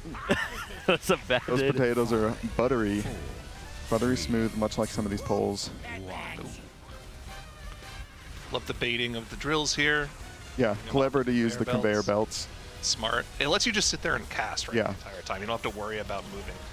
Very smart optimization from the team here. Again, we're looking to see this boss probably around 46-47% when they hit the 330 mark. They did have a death on a DPS player, so might be a little bit higher than that. But again, that's not necessarily the thing we're the most concerned about right now. We just want to see consistent phase 3 pulls with all of the Raiders alive so they can see what those Void Orbs look like here. Yeah, exactly. I think the first set of Void Orbs, they're just going to get down at some point like really easy. They just want to keep doing the Void Orbs with the beams. That's the part that seems like it's already hard to dodge and see the Void Orbs with the whole room opened up. But these beams take up so much room, and they're kind of the same color as the orbs. Like the rockets you can see so easily. The orbs are just going to get lost in this, and then you have like almost nowhere to move because moving vertically in the safe spot is filled up with the opposite polarities. Obviously, we only hear Max during listen-ins, like while we're casting, but I suspect that their comms are something like, I don't really care about the very, intimate details or the intimate specifics of the final phase. I just want you to get me to that final phase with all 20 players alive, and then we can make it happen. Players dropping very low as those final mines need to be dealt with instantly, but they're able to get all 4 of them off before the Void Turret. What is going on with someone's character model? They're blinking all over the place. Yeah. It's scary, but of course no one actually bounces off of each other, so it looks like we're going to be good to go into the second intermission very shortly here. Second beta launch cast in 10 seconds. Going to be a quick burst of raid AoE damage coming out from that Sonic Baboom cast, and one final tank buster going at. I believe that is Scott that's taking that party pack away from the raid. Ooh, everybody dropping really low. Yeah, that Baboom does so much damage. Got to get topped up for this beta launch here, and everybody actually gets knocked into the spot. It looks like Tobo goes down, but we do have another battle res. We've gone over that 4.5 minute mark, so Tobo probably going to get res here in just a second. It looks like he's in the middle of the platform. There's this weird thing on this fight where if you actually get knocked in the hole or get knocked off the platform, you can't get battle res, but Tobo being able to get res here is totally fine. So we're going into the final phase with all 20 players alive. The boss HP is still great, but again, #1 priority here. Just gotta live. The Void Orbs. Do not get hit. Reverse polarity comes out after that intermission phase, so everyone's got their new circles for the next minute or so here. Mechanics are going to be starting to come out. First set of mines. Every single one of these mines doing nearly 5 million damage to the raid in only about 12 seconds to deal with all 4 of them. First 2 are gone. Third one is popped. Just one final one left to go before they have to start thinking about dodging those Void Orbs. There's the explosion. Here we go, Tettle's first set of those orbs coming out. Can they keep it clean here? Here they come. Fired immediately turns his camera to start looking at the orbs to try to figure out where he needs to stand to make sure he's able to maximize his ability to be able to cast on the boss. And it looks like they're actually going to make it all the way through the first set of those orbs without one player hitting them, and that's great. All 20 players are still alive. All right, Fired Up had to quickly reposition to get the far mine. He needed to pop 2 seconds ago, but unfortunately the alter time back sets off a chain reaction. I'm not really sure what he was supposed to do there. That was such a tough overlap. So what happened? He alter-timed back and then got knocked into the mine, setting it all. Yeah, he altered into a polarity. Altered, for the blink charge, double blinked to get his pop that he had to get instantly. I think that was correct. The alter time back, I think that's just a play that you just gotta walk, I guess. Make. In the moment, it's kind of hard to think I need to cancel this alter and walk back. I think altering back is just something you do as a mage so often. That's not something that I think you can really fault him for. I mean, it's also one of those, it's so sad because that person who he collided with the polarity, that wasn't the end of the world. You know, him and that other person might die. That's not that bad. The fact that Fired Up immediately got launched into another mine that he didn't have the same color of and immediately wiped the entire raid, that's what was the catastrophic part of that entire situation. Yeah, I'm going to assume he's not going to try that again. I mean, he wanted to use the altar to heal himself up, to get back into position, but... Was that another best pull, by the way? That was a new best pull. It had the boss sub 15% going into the second Void Orbs. This boss is so dead, Jack. Yeah, boss dead. 15%. Still 2 invention sets to deal with in that final phase. Over a minute left on the Enrage. Yeah, that was such a good pull. Trying to fish up a replay over here, so we're... I'm sure we'll get it happened so fast. It's so weird because you know he's porting around. He's actually teleporting because of how he's a mage. So it's like really difficult to watch. Yeah. It's one of those things that it's just like super hard to watch while it was happening. Okay, here we go. So here's the fired up POV. Like you were saying, instant camera turn to make sure he's giving himself room. That was great. To actually dodge all of them. Everyone dodged. This is the best we've seen them do this mechanic so far. Not a single Void Orb goes off. You can see their HP is still pretty low on a few players just because of the residual damage that goes on in this fight. But look at the position he's in. He tries to go to the conveyor belt to drop his altar image off to the side because he knows he has to pop in the next 2 seconds. Blinks out to get that pop, and there's people baiting drills on the conveyor belt, which they're supposed to be doing. That's not their fault. They're supposed to be there.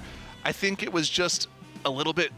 They're trying to do a little bit too much at once. So he panics because he's getting knocked, right? So he panics and then he just jams Blink immediately. And then it's right on top of the mine. And if he's not... Okay, so they actually have 0 seconds left on that other mine. That is crazy. And oh my god, it was just the worst. Oh. Okay, we just gotta get back. I actually don't care anymore. I'm over it. You could analyze this and dissect this wipe forever. It doesn't matter. We just got to get back with all 20 players alive and we will kill the boss. There is something to be learned from this, though. It's how difficult that overlap is. Coming out of the Void Orbs, there's 2 players that have to go super far to pop. I don't think you want to make sure that they are not the first 2 to pop, right? I think the far ones need to be later pops so you don't have that exact same thing happen again. Yeah, maybe that's something they're going to change. It looks like they're probably watching the VOD right now. Okay, so chat, I gave you the replay. You guys got to do something for me. I need you to go to Coinbase at the URL TL, type this in your search bar, tl.gg/CoinbaseRWF. You got that? Everybody wrote that down? Yeah, I got and if that. you use the code TEAMLIQUID20, I'll give you $20. But not only that, but you'll also be entered to win some other potential rewards, such as signed Team Liquid jerseys and a grand prize. Cams, what is that grand prize that I've negotiated for the audience? They can win a chance to come out here for next race. Come visit the Alienware training facility in LA. And we've got a slew of fun things you can do with all the different casters. We're going to eat up all of your time. Yep. Yeah, dinner date with Kalamazi and Dratnos. When the power goes out, you can try to beat me at ping pong. You probably won't, but you can try. You'll get blamed for the power outage. Yeah, it'll be your fault. We'll just assume you're an enemy of the state. To sabotage the raid. But yeah, that's gonna be a fun prize. It's gonna be fun to show the person around. Hopefully they're a mega fan. That would be awesome. I'd imagine if you're flying all the way out here, you're probably pretty into the race. So our fanfic is that it's Miraz. yeah. Is that Miraz wins? With like those glasses and the mustache.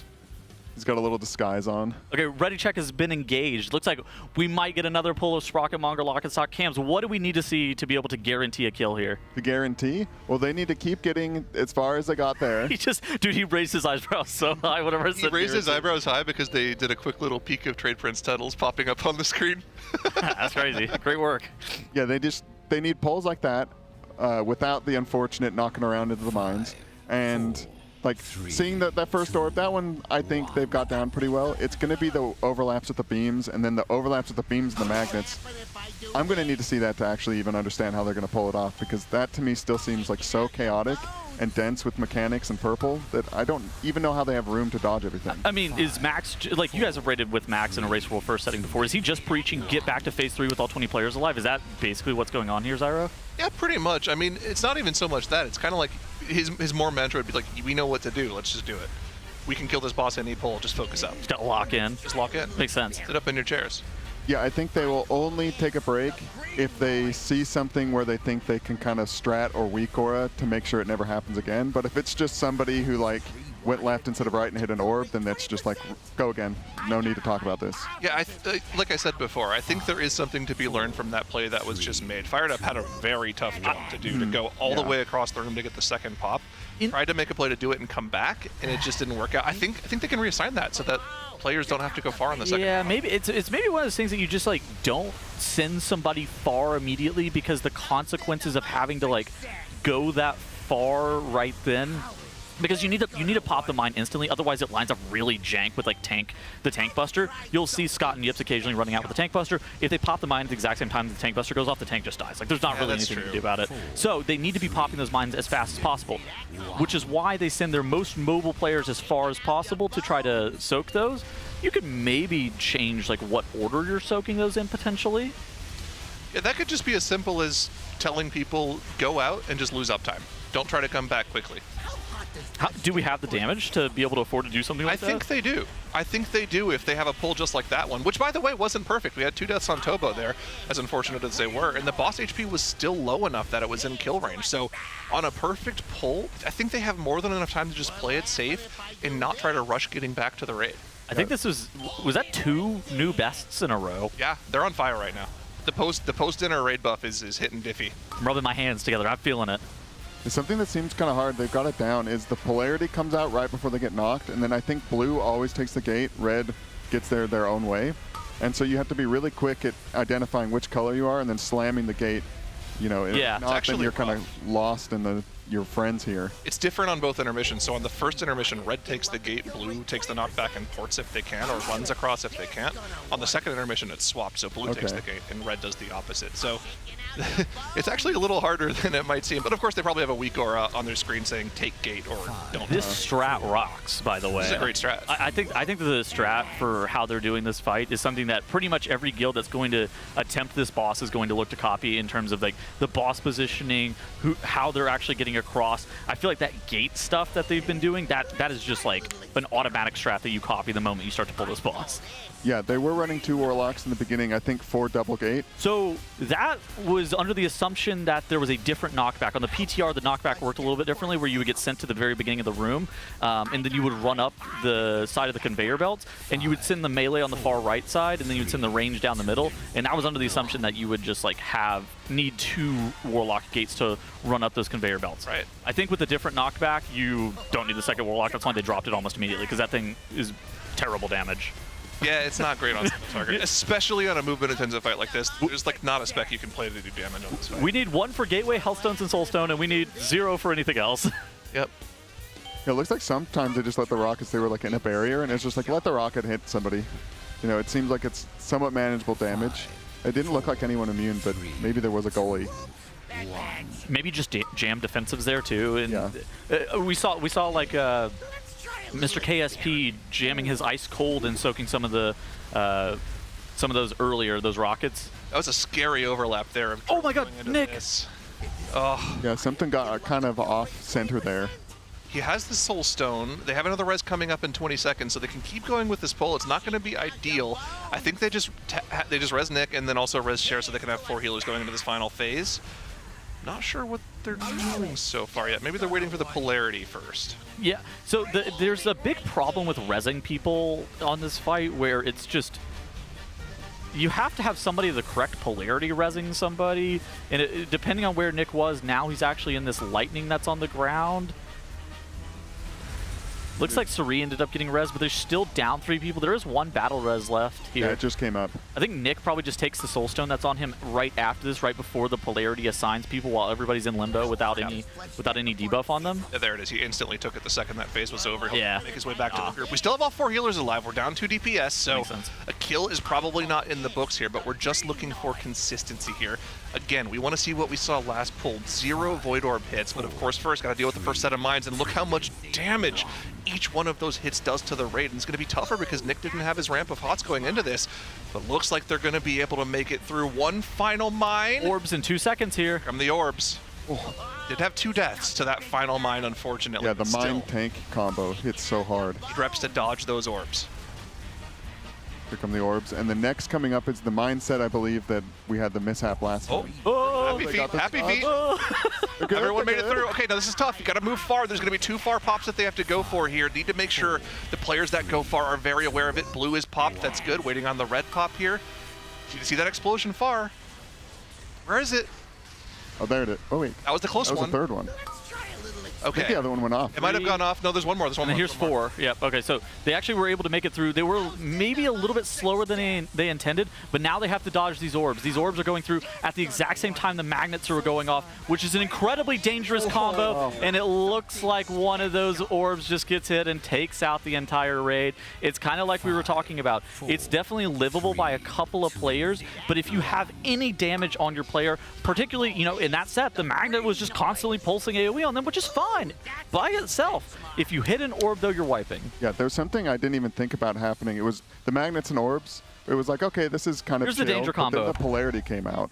Yeah. That was the danger combo right there that Shaq was running through with the Netherwalk, where the beams and the magnet and the balls were all at the same time. And that triple lineup of inventions is so dangerous. Yeah, I think it's going to line up where the boss will probably be about 10% health if everyone's alive at that point, maybe even a little lower. Then they get through that set of mechanics. I'm not sure what's next, but I'm pretty sure if you get through that, it's dead. It's one mindset, I think. So they have 3 mindsets. I'm pretty sure they'd only done 2 at that point. So I think it's just one more mindset, and then the fight is over. Either we kill it or it kills us. Yeah. Yeah, something crazy with the dodge and then the polarity happening at the same time. So it was like people trying to switch sides while dodging the orbs. And I think some drills were out also. Mm-hmm. So we are on the precipice of a kill. We are going to take a second to go to a Monster Energy listen and kind of listen to see what the Raiders are having to say about these very, very close pulls. 602 or something, right? Because else it's going to fall off right before. Like 602? No, the tank bomb hits at like 606, I think. 607 almost. Yeah, so we just need to rally at 58. At That's what I said. 5:58. It's literally when we're moving across, yeah. Yes. I mean, we're not scared of moving also, across. We're fucking chilling.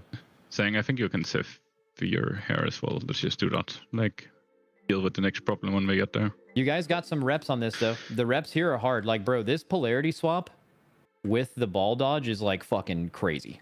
Then this, you guys almost did it. Almost all of you did it. This was just a tank thing. We're alive with the tank thing. Just Suri barely gets clipped by this one right here. And blows up. But, like, we're fucking alive there. Let's fucking go.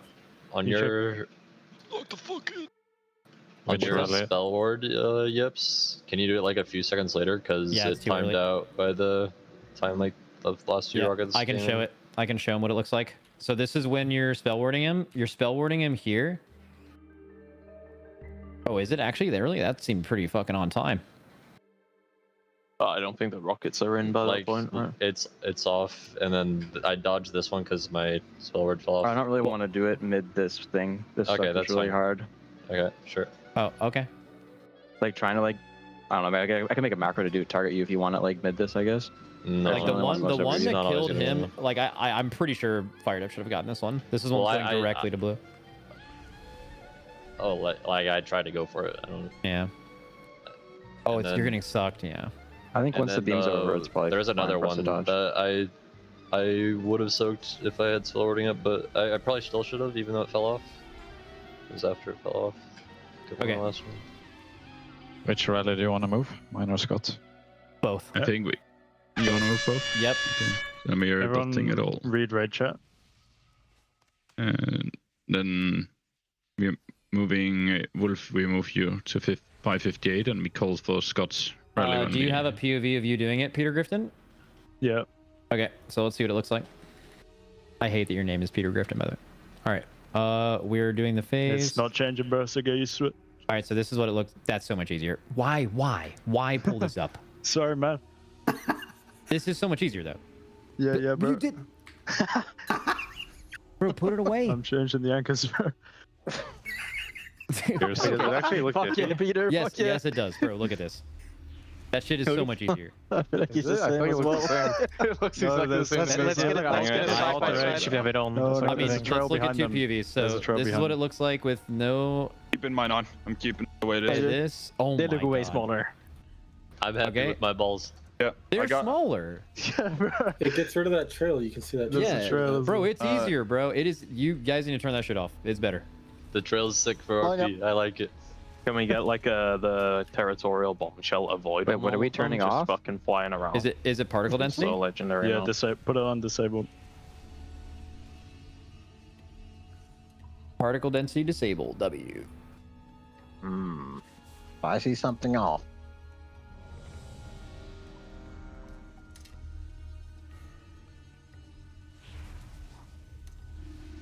Dude, this is fucking sick. 1 second. Hit that W crazy right now. Real Shit, quick. bro. Right before we do a pull timer.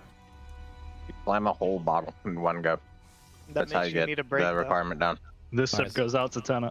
Yep, 1 second. I'm hitting the W performance channel real quick.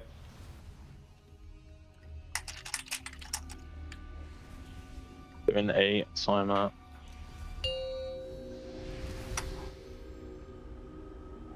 I can never find any channels. You can press Control K and type the name. Bro, do you have all of Raider Officer unchecked to where you Yeah, can see I each do. individual? Okay, that's self-griefing. You're doing that to No, yourself. no, I have it closed. Oh. There's still too many. Shaking out your bones. A Shaq here on the right side. 5, Bro, I was just thinking about how I have fucking officer chat and like brain trust checked and shit. Like, do it on Discord. Beam positions? Guys, we're locked the fuck in right now. Looking great. You too. Thank you. No problem. If this is rewired, it'll up the kill rate 20%. Okay, mine's here. I got a hypothesis to test out. 5, 4.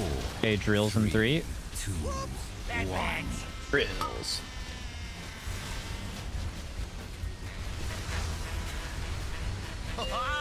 Okay, beams and rockets.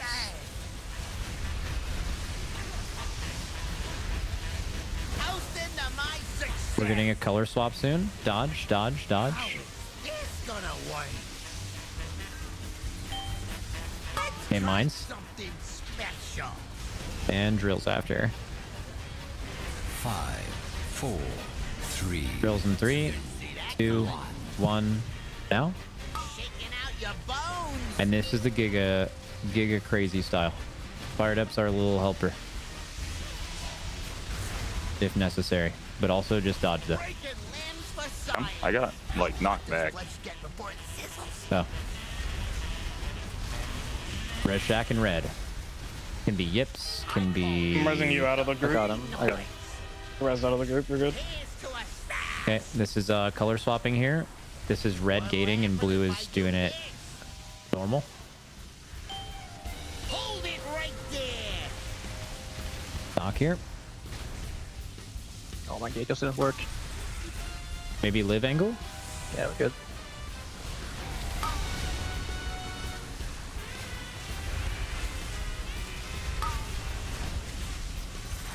Yeah, I'm not complaining, but I feel like the intermission does absolutely 0 damage. Oh yeah, Yeah, both by 700%. And Suri took that to heart, so he's just standing in the fucking lightning, by the way. All right, color swap here. How is this gonna work? Soak square.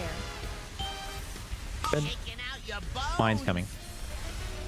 In bait already. HD and Malarkus 1 and 2. 5, 4. Okay, drills are in 3, 2, 1. Baiting drills now. Good. Big beams in 6 seconds. Popping the last mine now. Big beams now. Try a little experiment. I call this the green noise.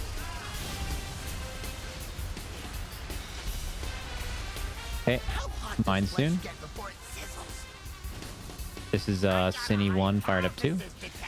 Drills are in 5. 4, 3, 2. Drills are in 3, 2, 1 now. Good. Last soak for smacked. This is big beams and rockets. This is just barrier, no rally. This is just barrier, no rally. I think we live with just barrier. Hopefully I'm right. Okay, color swapping now. Nice. And we have mines here. Watch HP. This is the Tobo drills. 5. Tobo drills in 4 seconds. Give the melee space. 1. Okay, drills now. This is Spell Ward on fired up. Everyone else just fucking play the game. Lasers now.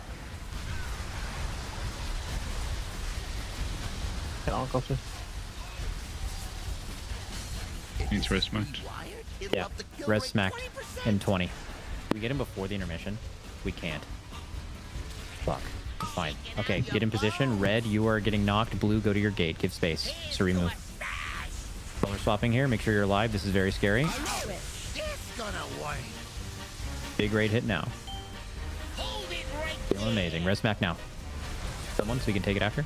Fuck it. It's fine. You can take it once you're, yeah, you're on blue. Nice. Watch here. Did you have a debuff? Yep. Boss. Go. No. Hey, we might get some weird range soaks here. We'll figure it out. Also, Millie, you could get drill before the end of this fight. Remember to stay huge. Color swap soon. Ready, color swap. Ready. Good. This is KSP and Teach D4. Okay, let's do these fast. What's your health? 4, 3. Nice. Actually did that much damage. That was a crazy sound effect. That was an insane sound. That was like the Minecraft villager evolved, bro.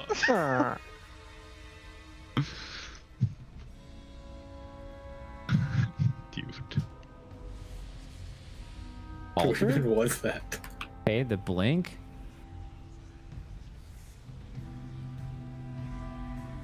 Oh, boy. Yeah. All right, let's go. I think Nick is AFK in the washroom.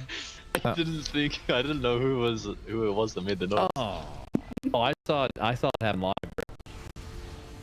Yeah, me too. We should ban Blink. Seems to cause a lot of problems. That was an altar. Live my life, bro. What'd you say? Someone's AFK. Can we all just, you know? I take this. Yeah, we should a couple more like 2s and 5s. Dude, that damage we take at the end of that intermission or Need to go last phase is crazy. I have a question that maybe someone knows the answer to from Heroic.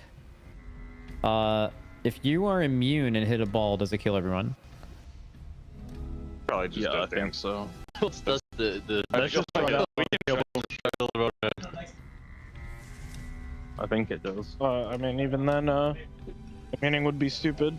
They still go through you.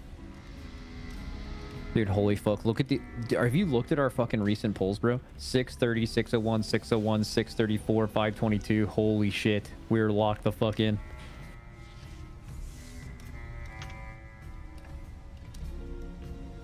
Bro, we had a 14.9% 6-minute. Holy shit. Hashtag bro.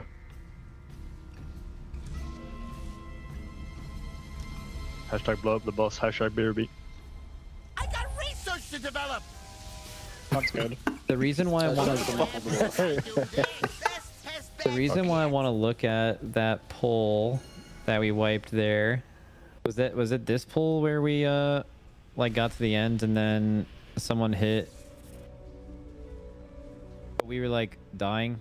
We had every healer up, but we were just like dying here. Is this the thing where like running double disc, we'd have like a disc ramp during this or something?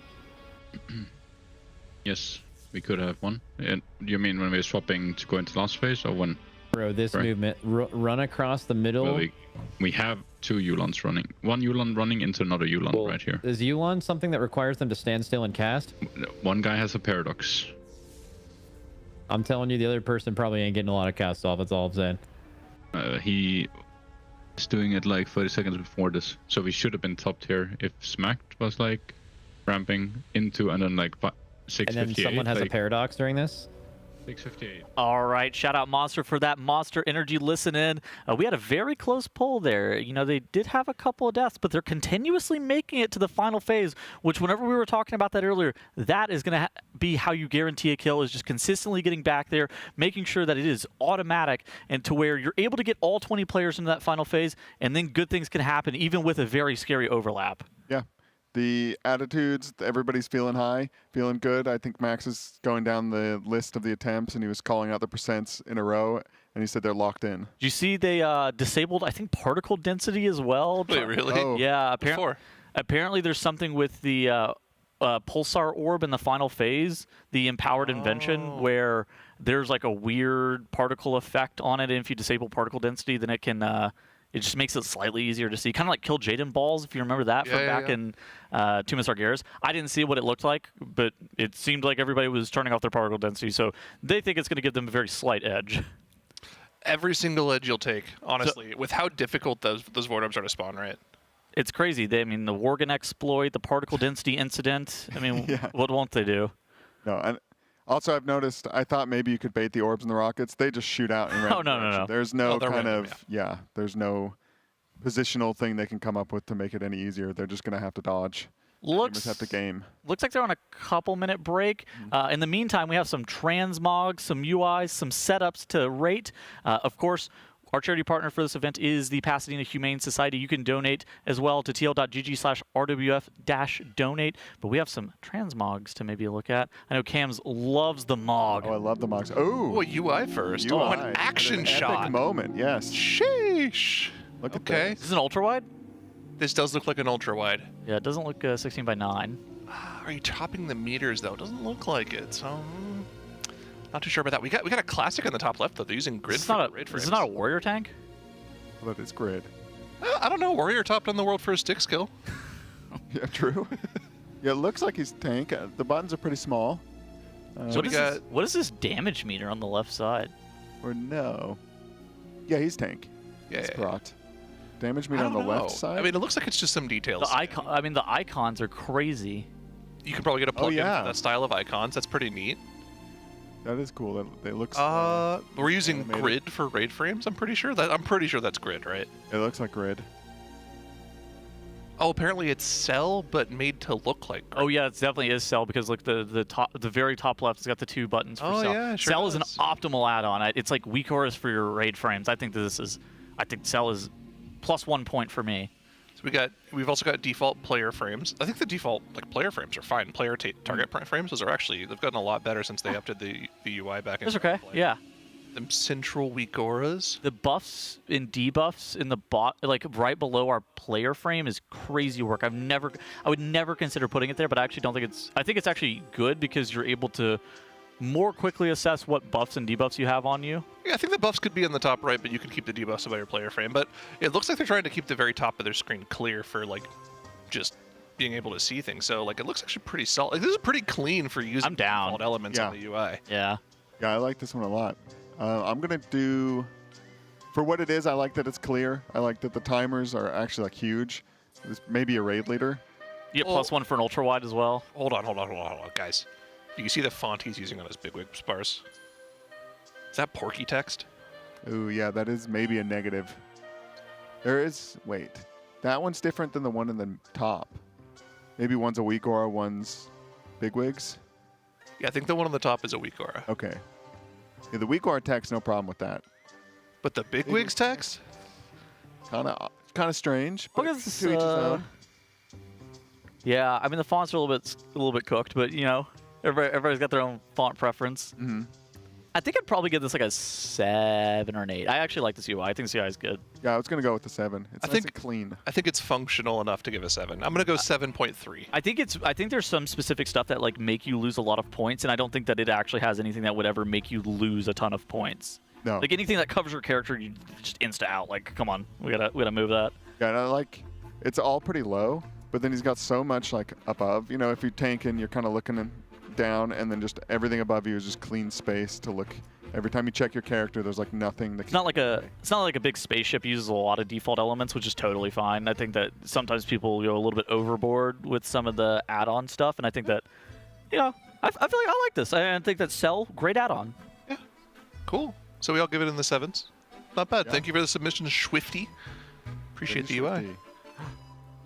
Oh, are these Trills dogs? What is going on? These actually Trills dogs? Mom. Okay. Rollo and Autumn. Oh, they're cute. Why are you sitting like that? Yeah, well, we got a behind pick. All squished up. Well, they both got to fit on the couch some way. Sometimes you just got to squish yourself in there. What cute little dogs. I'm sure Trill is missing you right now.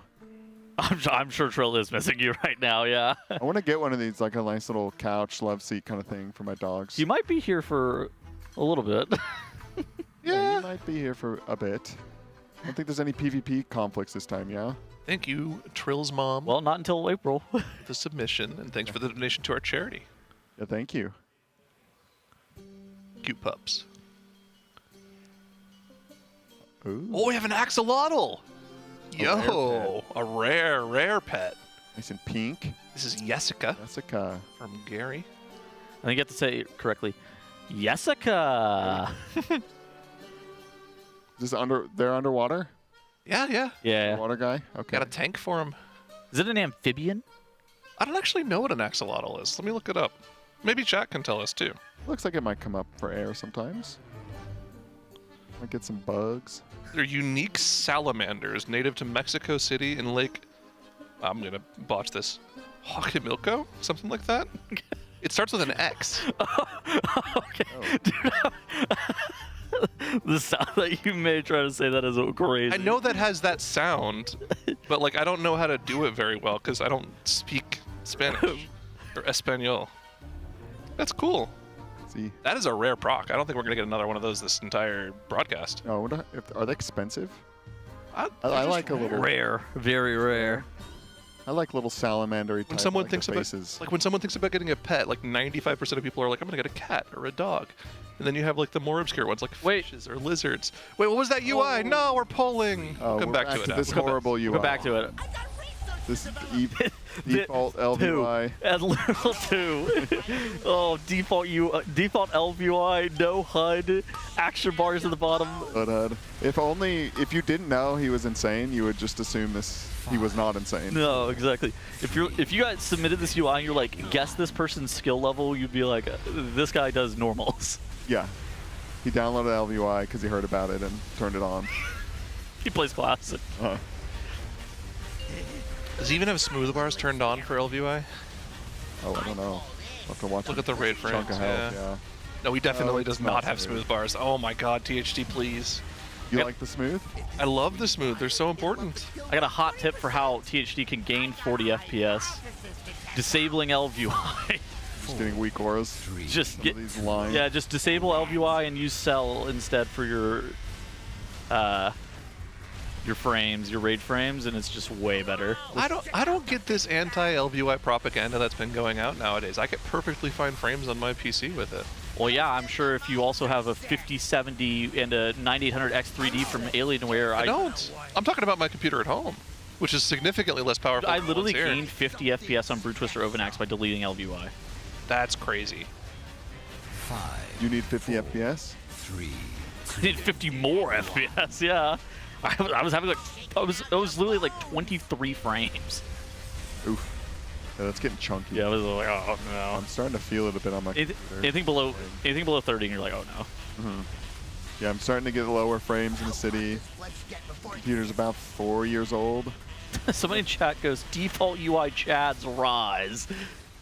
Well, okay, so there is something to be said about the default UI. Blizzard's giving a ton of new functionality to it in the next patch in 11.1.5. But what are they doing? They're adding cooldown trackers. Okay. They're essentially adding your own way to put weak ores into the game default, pretty much. It's pretty cool. Okay, that's really nice. That could be nice. I saw something, maybe this was fake, about being able to do timers. I don't know if they've done timer functionality yet. That's going to take a lot of effort, because the problem for them putting timers for their own bosses into the game means they might like show off how the fights work in advance. Are the nameplates still going to be useless? True. The nameplates need a lot of work. All right, so you're still going to need Plater. You definitely will need Plater still. Yeah, nameplates, like, it was one of those things that just stepped up where they became so important. Like, there was a little while, you could make them look nice, but then just tracking so much on them, they became like a huge part of the game. Yeah, I mean, you put like buffs, debuffs, and abilities CD on a bunch of bosses, and that helps a ton. How much Fellowship did you play Settles? I know you were doing a little bit of that for a while. Probably 10 hours, maybe? I was actually impressed from the little playtest shows that I saw of the functionality of the UI, like simple things like allowing people to mark their target and then it putting their interrupt cooldown like next to the target frame. That was OP. That's pretty cool. That game rocks because you actually don't need any.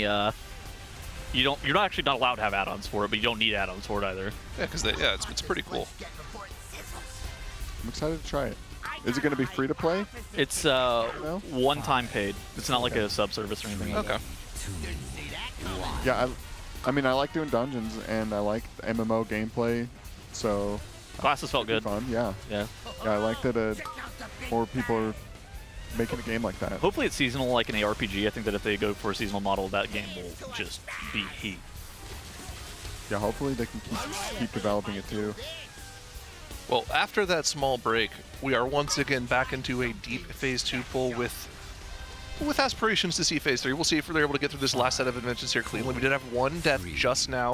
Rezzed up, Tobo right again. Another battle royals will be coming up after the next intermission, so we need to try to stay clean at least until then, and ideally afterwards too. Oh, Disco goes low! And unfortunately does go down right before the final inventions here, but still, a DPS player not being alive for the intermission is fine. They'll be able to get through it. Just gotta play clean. We also have Fired Up go down, unfortunately. You get the B-Res at 4.5 minutes. I think you just send it on Fired Up, and you just continue to try to see more attempts in the phase. Yep. It's not going to be a kill pull, but it's not the end of the world. You still just want to see as late into the fight as possible. And if you can see to the end of the fight, even making it through some of those difficult invention sets where you got the empowered rockets and the empowered magnets and all of the beams and everything that's going on, if you can make it to the end of the fight, that's a huge deal. Oh, we lost two more on the knockback here. That might have been mistimed gateways, unfortunately. So we're losing more and more players. I think you have to change that battle res over to one of the healers now. Otherwise, there's no way you're getting through one of these mindsets. Yeah, with just the two healers, they're having trouble getting through that heal absorb. People are still getting I think very low. I think it's mostly your Nyx ramps here. So it's okay that he's good. He's good. Oh, don't. Okay, we didn't run into him. Don't pop the mine. Oh. Okay, we're good. We're good. Top everyone up before the mines, though. Yeah, that's going to be very awkward getting this done in time. That was like watching all four before the beams come out. It was like watching a 10-mile-an-hour car crash in a parking lot. Oh, somehow everyone that was alive going into the mines is still alive, but look how low the health bars are. They need to pop now. It has to be Nick doing it too, but he's trying to heal people. Do they have time to get this fourth mine off? Oh my god, Yips lived. That is cool. They do just barely. Wow. Okay, first set of void balls, dodge. We want to see a perfect dodge here. Make this pull worth it. They're getting through these. Oh, here comes a polarity switch. Okay, we're good. Swap sides, polarity switch, get on the right sides, get ready to pop these mines. Again, down a healer here. The ramp for these is going to be difficult, and we know you have to go far for these pops as well, so there's two players that are incredibly far away right now. Balls and magnets in 2 seconds here. This is going to be a very dangerous overlap. It's going to be... They got to go across. They got to go across. They have to move across this gap because the balls start to shoot from this side, and it looks like they're going to be wiping anyways. So tough, man. And you don't have time to go across faster, right? Because the wire transfer happens right before that. Yeah. It's actually such a crazy overlap, man. In theory, you could maybe be looking to pre-move that, but like, there's not really anything you can do about it, I don't think. I think they have to just do that move. And I think if they're not down the healer, that's probably where like a Yulon ramp would potentially be. And if they're able to like Yulon ramp right before that and have everybody topped up, that's optimal. Well, from the listen-in, we heard that they're using double Yulon ramp on the transition right beforehand. So okay, so definitely don't have Yulon ramp. Where they're at we're at the end of the first void orbs, going across into the mine explosions when there's two far players. That's when they're using the double Yulons, and they said they're also spatial one of the healers there as well, so they can just fully ramp with their Yulon up. So yeah. Maybe a Radiance ramp there or something. You're going to have people, like, you're going to have a big healing CD allocated whenever it's mines plus those orbs. Mm-hmm. Yeah, I'm trying to look through their healing cooldown on the note here. Which one would that be? I guess I don't know the number. But near the end, so probably like about 7. I don't. M and R. I don't think those are those are the mines. mines? Maybe. Yeah. Oh, maybe is it just making that as the melee polarities come out? Yeah. Oh yeah, melee mines, range mines, and then they have different they have different positions based off whether or not they want one of them to go far or close. Yeah, exactly. So it's going to be like the closer you are to the front, it's going to be probably the near side mines, just in general. They're just really making sure that they have very specific priority sets for every single set of mines, so that I guess the players with more mobility will get the further mines, essentially. I guess if you have 5 people assigned to every single one, you can have no fail case. It must be.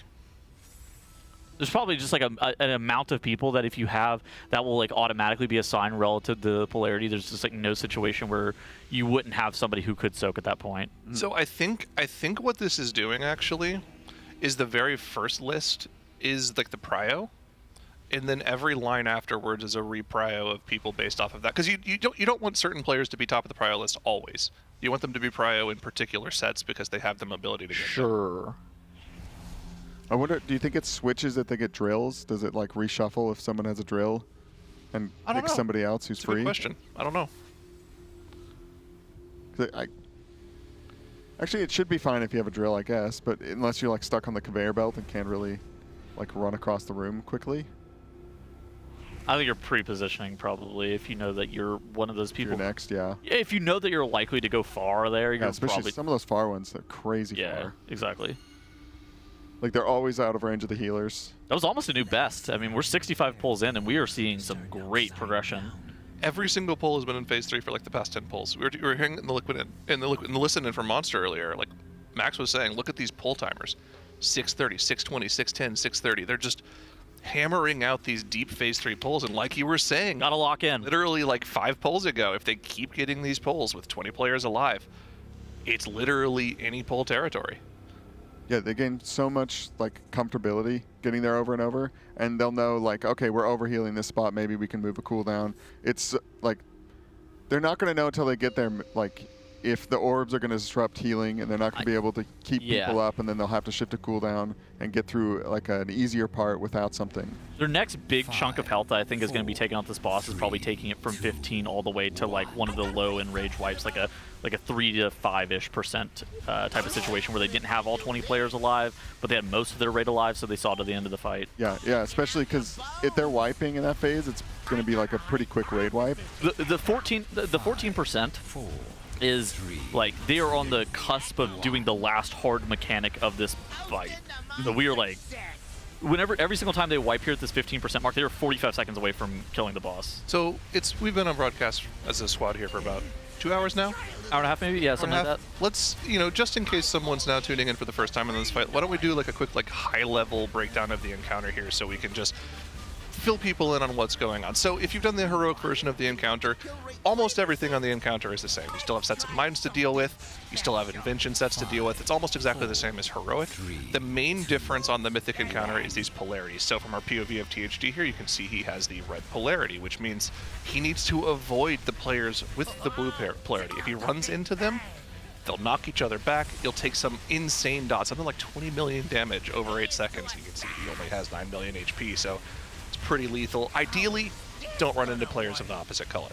Yeah, exactly. And like you said, that's pretty much the only difference from heroic, except for everything being ramped up. And what makes that part hard is that the orbs, you can kind of hit them on heroic and normal, but on Mythic, it's pretty much game over. The orbs being what the rockets evolved to in the final phase, and that's kind of where they're stuck right now, is they can get through the first set pretty easily. The second set is hit or miss, and then I don't even think they've seen the third set yet. They haven't seen the third set yet. They actually saw it briefly with one player alive, but you can't really get a lot of information from one player being alive. It's just going to be a very tight check where everyone has a very minuscule amount of space in order to dodge the Void Orbs in, and you just have to play it perfectly and get hit by as few as possible. Really, I think you can only get hit by one if your healers are fully ramped and you have raid cooldowns like barrier down. Yeah. Otherwise, it's just sure to be a full wipe there if you get hit by more than one. We can see the first intermission phase here, though, with the polarity going off right beforehand. Red players take the gateway, blue players get knocked back, port to the boss if they can, or just sit in the middle if they're ranged. And we're looking for the boss to be sub 60%, ideally coming out of this intermission, Tettles. Yeah, probably around that. The number that we've kind of been looking at is like what is going to be their HP around the 3-minute and 30-second mark. That is halfway into the 7-minute encounter. They've tended to be around the 47-ish% mark, and we think that if they're at 47%, we are well on pace to being able to see a kill. Yeah, exactly. This fight is just going to come down to execution. I think the damage is there if they can get through all the mechanics in the final phase. They might have some really low ones, but I think that will be because they'll lose players along the way to one thing or another. But I think if they can get to the Enrage with everybody alive, the boss is pretty much dead. Do we see the first of the empowered Yips died. Similar to Heroic. Did our tank go down? We have the battle res for him, but need to get him back up quickly. They're able to get that battle res off, but they won't have another one for about a minute and a half. It's pretty rare that you actually see tanks die on raid bosses, just generally speaking. This fight is a little bit weird because the tank buster mechanic where you have a player getting hit with this bomb and they have to run out at range, if they actually get comboed at the exact same time one of the mines goes off, they can very easily die. Yeah, it's definitely scary. You can see here, this is kind of a preview of what that Phase 3 mechanic will look like. And they're kind of brute forcing their way through it, right? They've got the barrier down, they've got healing ramped. Those rockets will only hit one player, though. Their boss is mad low. It's like 46.5 at the 330 mark.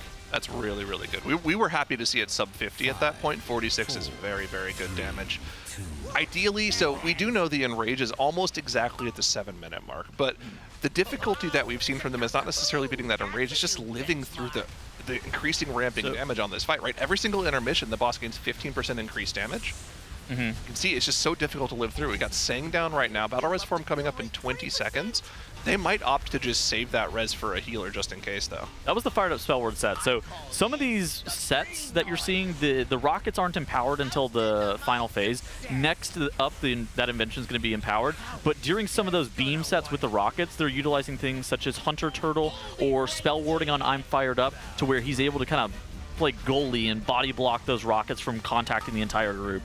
Yeah, and they can't do that in the final phase because if you hit one, it doesn't just hurt you, it hits the whole raid. Yeah. So they're just going to have to straight dodge them. There's no way to get around. You're going to have to play free-for-all, and it's going to suck, and you're just going to hope that somebody else doesn't hit them. We actually instantly sent the res on both players, but it was Tobo who accepted the res, so no further battle reses for the encounter. It's going to be these 19 players and nothing else for the rest of the fight.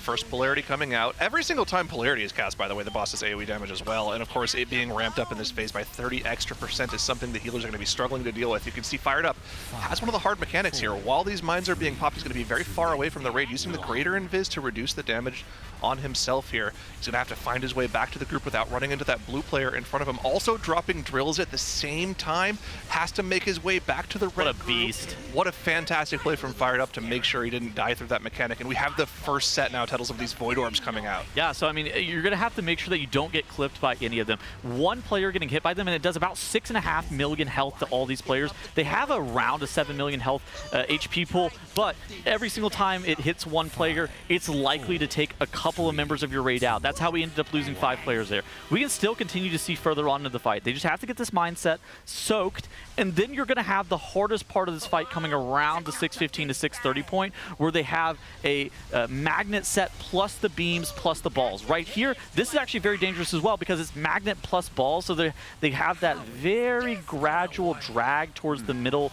area. They also have to do a crazy move across the middle section, which is covered in lightning. This fight gets intense in the final minute of it, but you just have to get back. Still a great pull, though. 16%. Man, like, yeah, they're this is so the new best a few hours ago. Yeah, something else that it's not just the suck that makes that a little hard on dodging the orbs. I mean, that is annoying, but it does a little bit of damage. And we saw, I think they survived one ball hit, and then it was a second one right after that killed a lot of people. So you can live it, but during the beams or during the magnets, or if anybody's popping any traps, they're going to be low, and one bomb is pretty. So I mean, it's one of those situations again, like 6 million health. You see Fired Up on screen here. He's got 8 million health. In theory, he can live this hit, right? He'll still have 2 million health remaining. But if you're not fully topped, you're going to die. And so every single time one of those is soaked, you see 4 to 5 people die pretty much. I think there are 3 really bad overlaps that we're identifying in this final phase of the encounter, which are made more difficult by that 30% damage increase the boss has. Number 1, coming out from the first Void Orb set, there's a polarity, so they're changing positions. They're also running across the platform, right, to get to a new safe spot from the wire transfer. And then they're also starting a new mindset there that they have to get off pretty quickly. It's really difficult, and they're committing 2 Yulons to that, like we heard from their last listen. And they might have changed it now, but that's what they were using before for that. Right afterwards is what we just saw. Magnet with the balls. Magnet plus balls, but also, again, they have to wait for the previous wire transfer to change over. They have to go through the magnets and to dodge away from the balls. That's already difficult in its own right, and it only happens 20 seconds after that first overlap. And then the part that we haven't seen them get to with everyone alive yet is the triple overlap of inventions like we were talking about. We already think that's going to be difficult enough to dodge the orbs in its own right, but these first 2 overlaps are proving to be a real challenge for them on their own. Magnet balls beams is crazy work. Like the balls and the beams by themselves, like you're going to be in such a narrow passageway, getting like very gradually dragged towards the middle, and you're going to have to again, you do not get hit by the orb. That is the only goal there. You don't even care about hitting the boss anymore. Just do not get hit. Yeah, there's pretty much no room to go left and right. It's only like forward and back, but then that's where your polarity opposites are, is like right in front Precisely. of you. Ideally, there's a lot of situations where you would like, oh yeah, I'm going to dodge straight through the boss. No, do not dodge straight through the boss. Walk backwards. Yeah, like, they might have to like come up with a word that screamed when they have to like move through the boss to get the other one to like back up. And there's no baiting the orbs as well. They're just like shot out of the cannons at different angles to try to make it as hectic as possible. Because if it was baited on players, you would have some of the range not even like in that middle beam stack. You would have ranged off to the right and to the left to try to make that middle beam stack as easy as possible realistically. But since they're not baited at all, they can come from any angle towards you. Yeah, something I like that we happened to be on Fired Up's POV for that spot, because that was the point where we saw earlier where he like blinks out, alters backs, gets knocked, pops a mine. It looked like this time they probably made the call to just be like, just get out there early, be safe, get the mechanic done. The boss doesn't have that much health. Just like get through it. Like don't need to min-max every little bit of movement, because he did it so clean there. It was very safe. Where before it was like hectic and caused the wipe. Assuming that like the close mine is 1, the second closest mine is 2. Mine 3 actually was supposed to be soaked first, and then mine 4. Yep. So I think it's one of the situations where it allowed him just a little bit more time. I think they kind of, since they saw it last where he was like panicking trying to get as far as possible, they kind of changed up the strat a little bit on the order of the mine soaking to just give him a bit more room to make it to that mine. Yeah, and he did a great job of it that time around, using the personals to make sure he could live through that. Like I said, the G-Invis was popped there for the mine just to stay alive. Okay, can you degenerates in chat stop typing blue balls equals bad? Listen. They're purple. They're purple, exactly. It's Twitch chat, man. Dude, you guys are a bunch of degenerates. And of course, when you tell them to stop it, they're just going to keep doing it. So you're just playing into their hands right now. Dude, they're already spamming it. It's not like I'm actually stopping anything. By the way, Twitch chat, just so you know, we do have to play ads automatically, and now would be a terrible time to get hit with an ad when they're right about to kill the boss. So check that subscribe button below the stream. See if you have a Prime available. If you do, smash that button. It'll help you out for the entire race for the next month. You won't have to worry about ads for any of the final boss kills here, as we will see Liquid once again go for the world first final boss kill. Yeah. Hopefully this tier does not go longer than a month. Would be quite something, but it should cover the whole race. I go to the 3rd reset, though. Yeah, it might be 3 weeks. I think with the Sprocketmonger dying on reset 1, it's unlikely to make it to the 3rd reset. I'm thinking maybe the most likely day is like Sunday of next reset. Yeah, this has pulled me back a little bit. Bunk Junker was making me go like, okay, this raid's going to be ridiculous, but Sprocketmonger is... A casual 12-day raid here, of course. Yeah, just casual 12-day. Sprocketmonger, I mean, there's 66 pulls in, that's not nothing, but after seeing Bunk Junker and just knowing how chaotic Sprocketmonger was going to be, I thought this could be like a 150 pull boss. I was so worried it was about to be 150 pull boss, too. Yeah. I mean, not dead yet, but if they rack up another, 70, 80 pulls on this, I'd be really shocked. You taking the over or the under on 75? That you're on the money with that one. Yeah, you're right on it. I don't know if I would be comfortable. Every single pull that they've had for the last like 2 hours has been P3. Under. I'm under for sure. You're taking the under? Yeah, let's go under. I'm rooting. All right, chat, what are you guys taking? You take the over or the under on 75? Yo, can we slam do we have a prediction going where they can bet their channel points on this? That would be a good one. Over, under 75. Mods? They could kill it in like 3 pulls, probably. Oh, a lot of chat's going over. They're hate watching. Oh. 1 in the chat if you're hate watching. 2 in the chat if you're love watching. Yeah, 2 in the chat if you're love watching, exactly. They have about 3 hours left in raid. That would be, what is that? About 6 minutes a poll. Oh my god, a lot of love watchers, but they're also taking the over. Like they want. So you're telling me, chat, you want them to kill it, but you don't believe they can kill it. That's not the energy they need right now. They need some believers. They're just practical gamblers. It's ironic. What the quickest they can, like 10 minutes per poll, because it's the time and then the rebuffing and everything. So they've got like another 20 polls to do tonight. I think they need to kill this tonight. It would be huge for the gear. It'd be good for the Great Vault boxes. It's not like, you know, race losing or anything if they don't. It's not the end of the world, but they need to kill it for gear. I think it is really, really good for them. Yeah, the mythic pieces, like this boss doesn't have the greatest items, right? I think it's got like a Warglaive for Demon Hunters. It's got a Int Staff. There's a very rare cloak that's like pretty good. Cloak is okay. Obviously it has a tier piece. That's fine too. It's really just item level, right? The item level is fantastic. The information you get from killing the boss is good. They'll be able to go pull One-Armed Bandit, get their own information about that. I'm sure we'll see it from Evan tomorrow, but having your own logs to look at is always very useful. And then, of course, it'll give them a little bit of time this time in the day to go into a couple 2-of-8s, hopefully. So this is probably going to be a wipe, like, long-term. Yeah. You're not going to be able to kill this boss 19 manning it for half the fight. It's one of those situations that they can need to continue to see into the final phase and just get the muscle memory and the feeling for the fight. They are still a little bit ahead of Enrage. So, you know, in theory, it's possible. They're going to lose a little bit of ground though, because they don't have that Bloodlust. They're front-loading a lot of their damage with the Bloodlust on pull. They get another battle res up at the 430 mark again, so they'll have Cinny up here in a little bit, assuming that they want to commit that B-res to him, but it's not about killing the fight. It's about continuing to see into that final phase and getting more and more comfortable with those weird overlaps, because they're going to have to be able to just absolutely play their asses off and outplay a lot of stuff that's going to be thrown at them. And the only way that you're going to be able to do that is if you're able to get more repetition and just see that and get the experience of that end phase over and over. Dude, even just this phase 2 dance is so tight. I don't know if you saw how tight the transition is there. It was the Pyro Party Pack coming out right at the end of the beam turrets. Yips is barely able to get far enough away to get that out. Then there's mines, and then there's also drills right before the next beam, and they have like maybe half a second to get back in the safe spot for that. So what you guys didn't see, if you haven't been watching basically all day, you know, most people don't, is that they kept wiping at that 35% mark for probably 4 or 5 hours at that exact point that you were kind of shouting out right there. And then once they were able to kind of break through that, they made it into this beta transfer phase where they were able to make it into the final phase. And now they're just, it's one of those fights that you take huge chunks off the boss at a time. It's not something where you see gradual progression. Also, shout out to Warchamp. We got the Enrage bar up for this encounter. Oh, nice. Love that. We're losing this one, but you know what's actually funny? Chat, you might not know this, but literally the poll that they killed the boss, he had the Enrage timer ready for that encounter. So we never actually got to show that. Yeah, for sticks. They lost Nick earlier, but they could get him up. They don't need the players alive for mechanical things.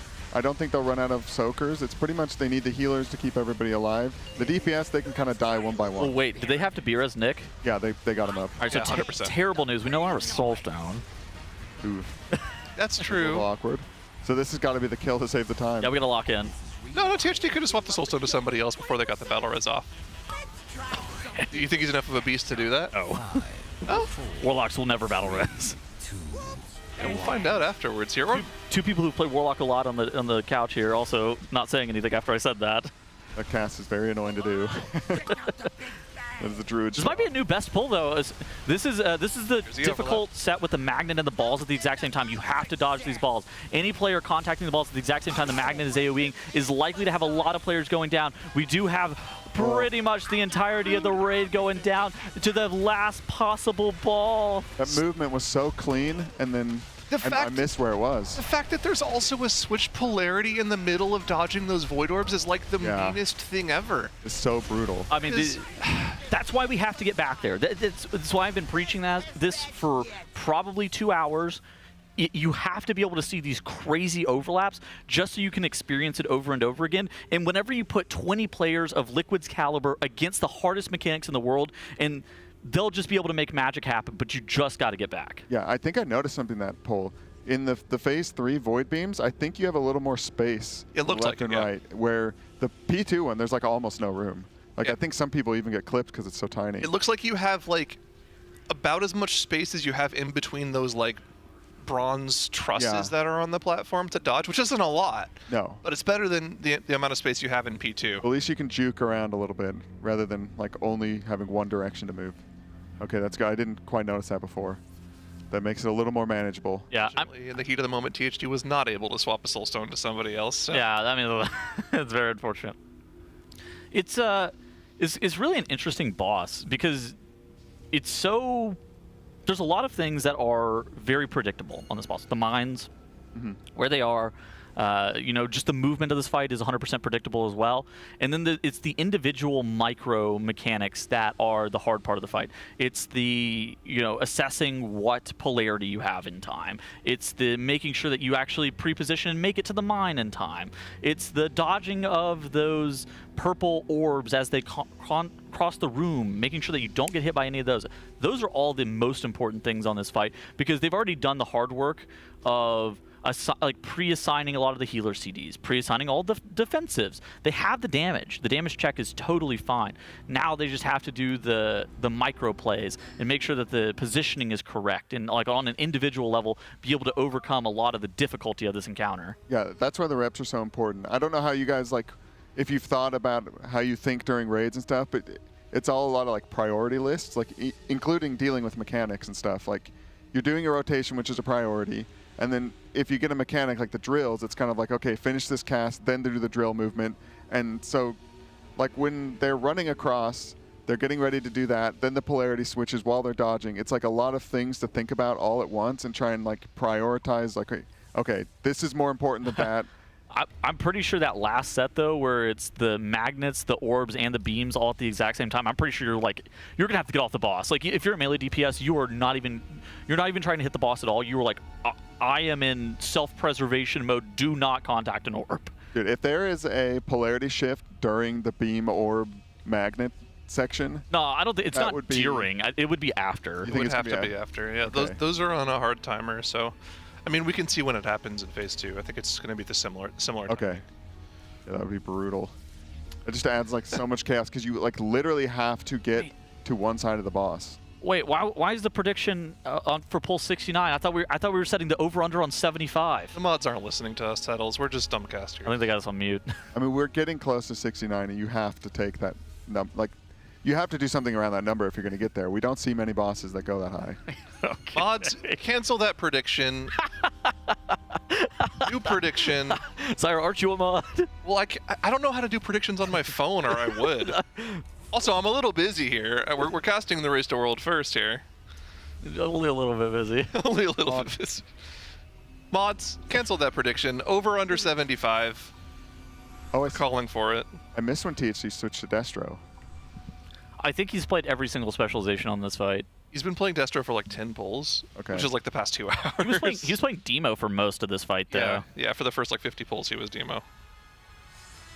Because he's just feeling like it's better. I mean, it's a ton of movement, kind of annoying for both the specs. I'm guessing AF just doesn't have the single target.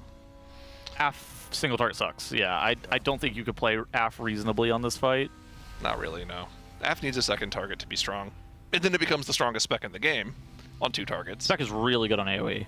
Oh, it's even better than Destro on 2 targets? It's probably pretty close. Destro might be a little better still. Destro has problems with movement, though. Yeah. There's some low target counts where Demo is actually better than AF and Destro, depending on how fast the mobs die as well. Yep. Yeah, he was playing Demo on Bunk Chunker. Yeah. That had a lot of ads. I mean, yeah, exactly. That's the kind of fight, right? Or Mythic, low-level keys as well, where your tank is pulling 1 pack at a time. Yeah. Kalamazi's keys. Exactly. Demo, low level. Okay, a little bit of Kalamazi flame coming out from Kev's here. He was raging last night doing the mother load. Dude, he was mauling at that mother load. Hey, he got rewarded, man. He got some avoidance boots with good stats. Oh, okay, good. I left before it was over. Okay, we got some Mogs as well. Hopefully we get that. I think there was a UI that we saw at the very end. Yeah. Oh yeah. We gotta get that UI back. Hey, Brock. Okay, there's no way you're showing us. There's no way you're showing us Mogs and I don't hear Sea Shanty 2 in my ears. Hello? Production. Well, we're looking at a mecha now. We don't get anything. We're looking at a mecha out a little bit here. Thank oh you. my god, this is way too dank right now. I mean, I think this Mog is like a. But it just kind of seems like a mix of everything. Also, monks I think are hard to do. You're a menace for this Mog. How fast was that? Was that like 400% speed? Maybe. I'll get a pull count or pull timer. I will give this a 5. I'll give this a 6.5. 3.5. Thank you, Nibrock, for your submission. I hate Mechanims, I'm so sorry. I just gave you a 3.5. Yeah, how would you either of you rate this boss? I'm thinking this boss is pretty solid. I'd give this boss like an 8. I think that this is an elite. I think it's like one of an all-time boss. Oh, an all-timer yeah. boss. This fight looks awesome. It's definitely up there. This is like somebody took Siegecraft or Black Fuse and updated it for modern WoW. The only thing that could be better on this fight is if every single time in the intermission, if the boss took 300% increased damage, then it would be a 10. Oh, he just needs a damage amp. Actually, you're hyping me up. I'm going to do a 9 of 10 on this guy. I'm a monkey. I love damage amps on fights. Yeah. Why do you think people rate Sludge Fist so highly? Damage amp. Damage amp. Cool patchwork damage amp. That's it. That's all you need to get a high rating for me. Simple people make number big. Yeah. I mean, it does. It makes DPSing them fun. You know, you have something to think about other than just slamming on cooldown. Exactly. Optimizing your damage cooldowns around like a huge damage amp feels nice. You got a rating for this boss, Zyro? This is just such a tough boss. I don't know. I think I want to play it before I give it a I think this is okay. That's a good call. I think this is likely to be one of the best, if not the best, boss in this raid. I think that this and Gallywix are the most likely candidates to be the best fights here.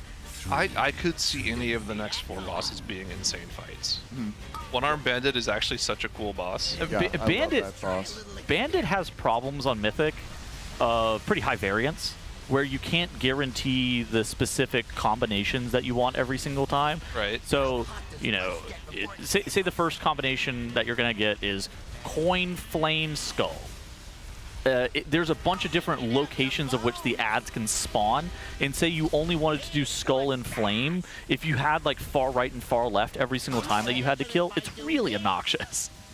Yeah, I could see that being a problem. I think that's going to be another fight where you stack a whole bunch of like multi-daughters / cleavers, like Shadow Priest, Warlock, or Dev insane on Evoker. that. Dev Evoker will be nuts, right? Because money back guarantee you can Dev Evoker these down with the Mass Disintegrate. It's all 3, right?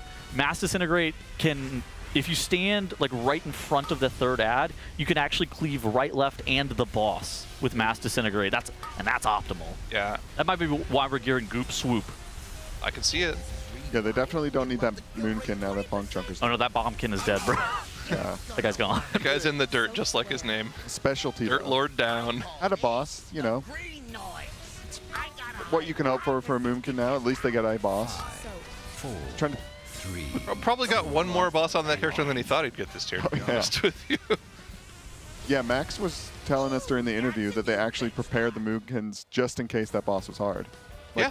They didn't do it after they saw it was hard, that they like went into the tier going, let's gear some Moonkins just in case Bonk Chunker's pretty difficult. It proved to be a smart play, obviously, because if they didn't have those Moonkins, that fight might have been impossible for them to kill. They wouldn't have been able to break out the bombshells or just kill them off at all.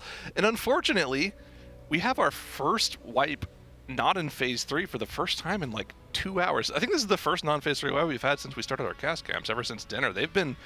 It just goes to show you how lights out they've been for the past couple hours. Yeah, it helps that this boss just does the same, like there's not a lot of variance other than the polarity. Yep.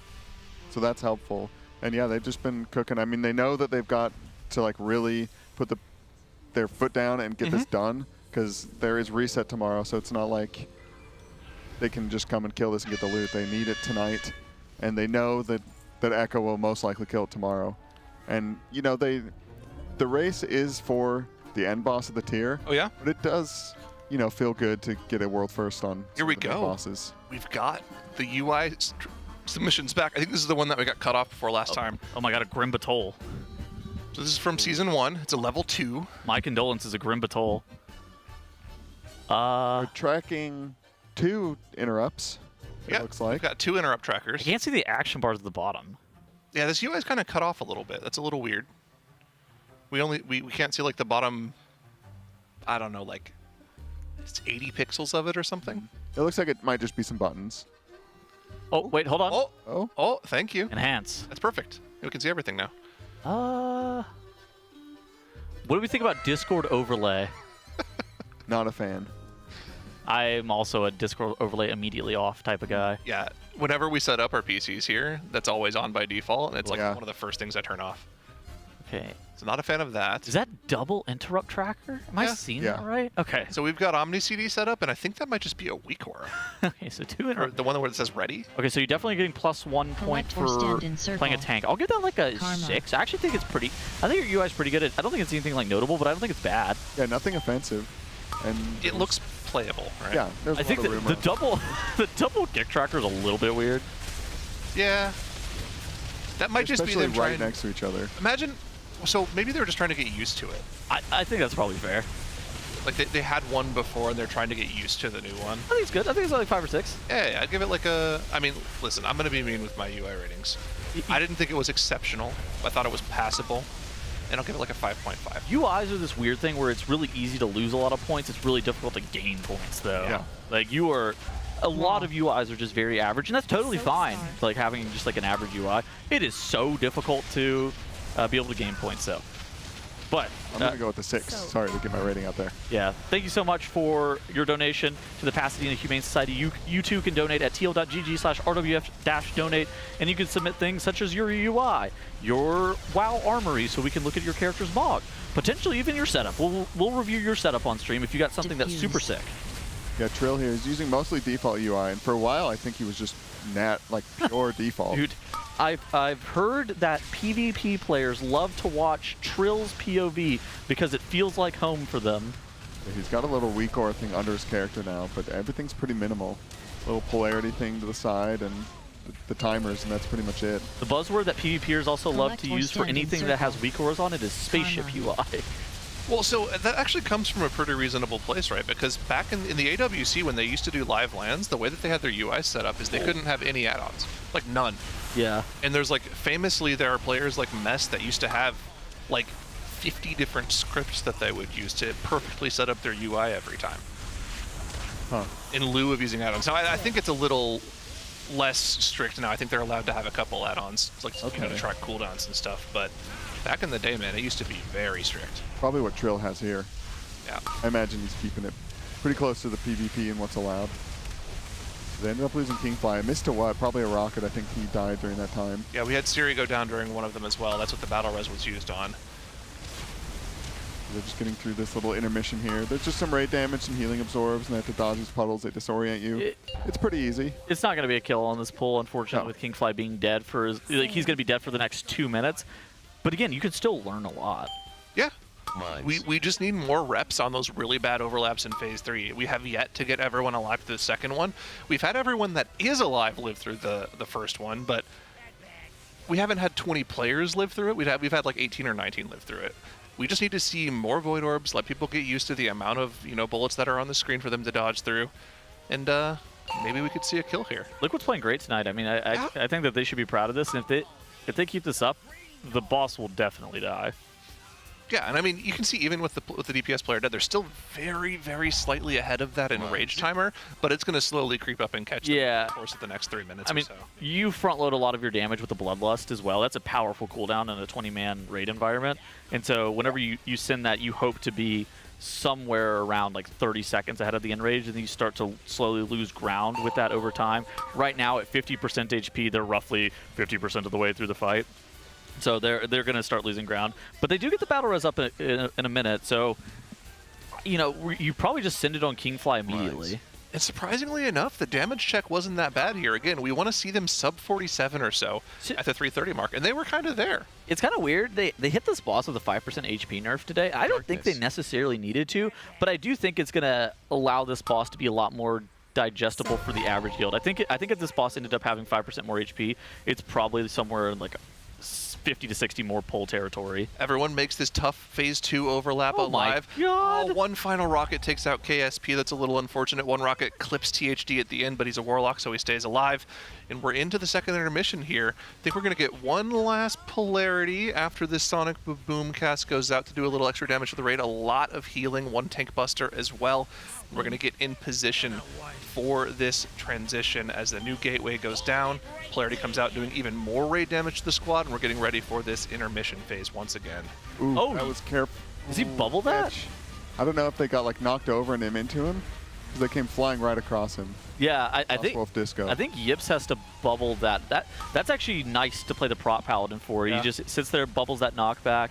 Doesn't have to actually get in like a really weird position. He just puts himself where the blue marker or the red marker is going to land, and then that should make it safe, assuming that people are getting knocked at a correct angle. So here we go into phase 3 now, and you can see with the DPS players down, that Enrage bar has passed us by, but right now we are worried about reps in this phase. 30% increased damage on every single ability from the boss. The rockets have now upgraded to Void Orbs. If you hit a single Void Orb, you do north of 6 million damage to the entire raid and put a 3 million healing absorb on everyone, so it is imperative that they dodge every single one of these balls, and the first set is coming out right now. Yeah, luckily they have all 4 healers alive. They don't need the DPS to get through this fight. It'll hurt the Enrage, but they can at least get through it, which is all we need. Just the wire transfer. Like, you get the wire transfer like almost immediately right after you have to do this swap and dodge. It's actually so sketch. And then there's also 2 players who like instantly have to go far to pop mines too. Everything here is so tightly overlapped, and when that 4th mine comes out, once again, another wire transfer comes out. You can see across the platform, those green and purple markers, balls and magnets. They're instantly here to dodge the balls. They're gonna go through the magnets to get to that spot, have to turn around and dodge yet another set of orbs. And also at the end of this, while there's still orbs alive, they're gonna another polarity shift, and they have to dodge away. Yips has to dodge through the orbs to take the Tank Buster away. He's able to get it done, and they've gotten through with 16 players alive. But it never stops. There's just another set of mines. They're about to get the world here, so it's about to be magnets plus lasers plus bombs, so you have to dodge everything. This is going to be one of the hardest, if not the hardest overlap of the fight. This is basically going to guarantee them to be able to kill the boss or not. They're going to wipe here to the damage check, but this is the first time they're actually seeing this late into the phase with everybody alive, and they do end up wiping, but it was a new best attempt, and I'm feeling pretty good about that. Yeah, that is for sure the hardest part of the fight. If they can get through that with everybody alive, I'm pretty sure the boss is dead. 100%. I like how they did their positioning. They kind of rotated 90 degrees instead of having like the short end, the groups. They they rotated it so they could go left and right a little bit more, but they still can't go through the boss no matter which way they face it. That is crazy. There's just no room, man. Okay, can we get a replay on that? I just want to see the ball. I want to see the orbs and how that's relative to the lasers and the magnets, because I feel like that's one of those spots that it's actually super difficult to dodge, especially whenever you have all the players with the red and blue stacked up just so close to one another. I just want to see exactly like how you're supposed to dodge that even. Yeah, it was going into it. It was funny watching Yips. He was just getting like trolled by the conveyor belts, having such a hard time like getting back to the group. I mean, I think that's his job, right? Like, yeah, that's he's normal just for gets him. to run around out there. That was the first time they've seen that triple overlap of inventions at the same time, so they're almost guaranteed going to watch that. They've seen it, but that's the first time they've seen it with like 15 players alive. So they were always wiping the damage check there, but seeing that phase is, you know, progress in the sense of that's what we need to see, that phase with 15 people alive. Yeah. So I almost guarantee you, and I mean, you can look at the player here, look at THG. They're almost almost certainly watching this VOD and like talking about the positioning here. I think we have a replay as well of that final. Nice, we can VOD review too. It'll probably be a few minutes before they go back there again. So this is the second set of Phase 3, if I'm not mistaken. No, this is the first set of Phase 3. This is the first set of Void Orbs. And you can see THG does have a far pop here. Oh my god. So he's pre-positioning far to get this pop. Has to use a personal to make sure he doesn't die. That's the Dark Pack being used. The second pop will go off from that far player behind him as well, and he has to run back to the group here very quickly. It's a lot to do for a Warlock, but he's able to get it done. This is the second bad overlap that we're talking about coming up here, which is they need to go across the second they're able to go through the magnets, turn their cameras, look at the second set of Void Orbs coming at them, dodge all of these, and then also insult to injury. Tank Buster goes out. Yips has to run away and dodge. Polarity shift. Polarity shift. Everyone has to dodge while making sure they get to the same spot. And they got 16 players through this. This was the best they've ever done it before. Okay, look at the timer here. It says everything in 7 seconds. And that is going to be the beams plus the balls plus the magnets all at the exact same time. And it's going to be a very tight dodge because you have to be able to dodge those balls inside this, this like 10-yard space. Look at this. They could actually have players on the other side as well. They have actually a lot of room here if they wanted it. Wow. Well, it'd be kind of hard because the middle conveyor belt actually has the wire transfer. Who hit a... So somebody hit an orb, came right? into the boss. They clearly hit a Void Orb, right? They hit a couple of them. Yeah. Can we go back like 10 seconds and watch the I just orb want to dance see again? where it was. Because I'm actually shocked that they're positioned like this on I was thinking that they were going to be the opposite orientation. Yeah. Yeah. Nice, shifted 90 degrees, right? One closer to the outside, one closer to the inside. I think this was just a spur of the moment. This is where we are, so just try to make do with it. Don't try to shift. Did we Where actually... was the ball that actually hit somebody? Well, let's find out. Yeah, some come like straight through the boss. Which is pretty rough because... Oh, it's that one right there. Oh, yeah, top left. Yeah, we are. Yeah. The entire world is getting hit by that orb. I see it right there. That's rude. Yeah. There's no way to tell, like, the weapons don't, like, angle where they're coming out. They just pops the orb. Yeah, I mean, look at this thing. It's going straight at the boss. I think that your entire red stack needs to move towards the edge, towards the beams, and it's just... So something I noticed here, though, they can be on the other side. So if you pause it here, the bottom left side actually doesn't have wire transfer on it. So that's a positioning change they can make. They can go on the other side. So they have a little more time to dodge. In this POV, you can see where that blue circle is on the opposite side. You can be over there, which is on the opposite side from the Void Orb. So it'll be better for them to be over there. That's probably something they're looking at in the VOD review. That'll give them more time to dodge, and I'm sure we'll see them over there next time around. So you think the entire stack is actually going to be on that side? Yeah. I think all 20 players are going to be there, and they'll probably go for a shift where it's closer to center, closer to edge, instead of this kind of weird side-to-side movement they have here. The advantage is that you're going to get more than 15 yards to dodge this orb, and you can like see it slowly moving at you. Yeah, exactly. It looks like the beams went away right then, so they were like a couple seconds from clearing the beams. If that orb isn't shot directly at the stack, you see the final mindset, and you see the end of the fight, pretty much. Yeah. That is it. Yeah, they for sure have to be on the far side, because like there's no time from it spawning to coming through, let alone being able to see it in the purple.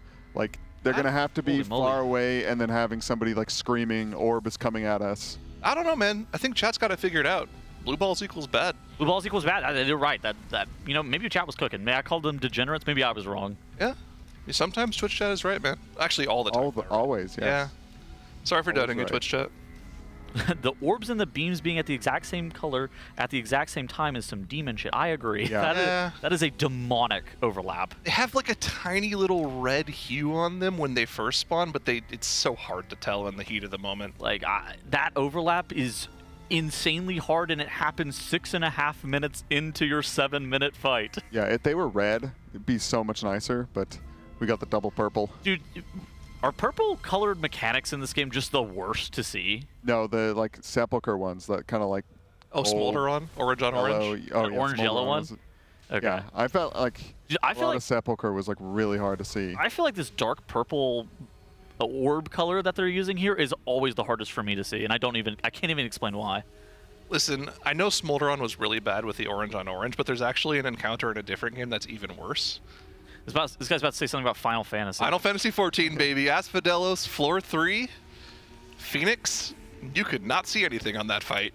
If you know, you know. Which fight was that? Did I do that one? That was the first tier in Endwalker. Oh, okay. No, I did not do that one. I had so much fun doing those blind raids. Oh my goodness. Oh yeah. I forget that you did that. Expansion before Endwalker, I believe. That was fun. If I could do that without the whole prep of an MMO around it, that'd be a fun game. Funnily enough, there's not that much prep that goes into it. No. You guys still taking the under on 75? I believe.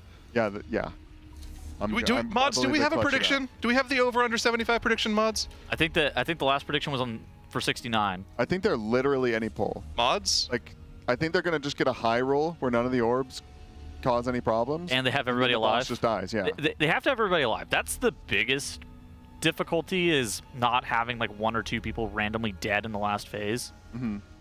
But I think there is going to be a tiny bit of luck on the kill, potentially, where they just don't get an orb that causes any problems. Because you can just stand there and have picked a spot where you basically don't have any come through, or at least any like super disruptive orbs. The damage check isn't trivial, but it's not impossible either. So if they have all 20 players alive, they're probably killing the boss at like 650, 655-ish. So 5 seconds, 5 to 10 seconds before the Enrage. So they're totally fine in that regard. But if they have somebody dead for an extended period of time, then they're not going to be able to do that. So that's kind of the situation that we're seeing here. Is it a hard Enrage or is it soft? It's a hard Enrage. He casts the big boom or something. Whatever like that. the third intermission cast would be, it's like the big boom, insta one shot, you're all dead. Okay, another kind of Final Fantasy thing. Yep. Big long and I don't even know what it's called. It's part of the beta transfer. It's supposed to be. It's the cast is supposed to be the beta transfer, but it's instead the Enrage. Beta boom. Yeah, exactly. The beta boom. I don't know what the name of it is. It's something like that. Hopefully it's nice and long. You can milk it out. You want to rethink that one? No, really long. Okay. And nice. And nice. Yeah, that's good work. Okay. 10 seconds maybe would be a good length. No? You want 5? I don't know. 3, 2, 1. I still want to see on One Arm Bandit. I want that explosive jackpot cast at the end to be 30 seconds. I want another ride. Oh yeah. I want a Big Bang cast again. Yeah, that's always so exciting. Those are hype. Yeah, this one, I think they're gonna just be like holding their breath when the boss dies, kind of Holandressy, where you're not really like paying attention that much to the boss dying. It's just like, let's just keep doing the mechanics and the boss will die on its own. The optimal thing to do here would be killing this like this pull, and then One Arm Bandit's criminally undertuned, and you kill him insta like what was that court fight from? Council of Blood. The Council of Blood. Yeah. You like Council of Blood that one time. Like, oh yeah, well, we're gonna go dark to learn this fight. Wait, we can just kill this right now. Hold on, boss died. I mean, All good. it could be. You know, they know all the combos. They probably have a really good strat for One Arm Bandit. It's just going to come down to the tuning. I mean, they're decked out, the guild. They have a ton of gear. And, I mean, Styx Bunk Junker was overtuned, but this one's looking to be tuned nicely. And so I could see One Arm Bandit being somewhat simple if the Enraged isn't, like, a huge issue. Because that, to me, seems like what that fight is going to be, is that final burn at the end.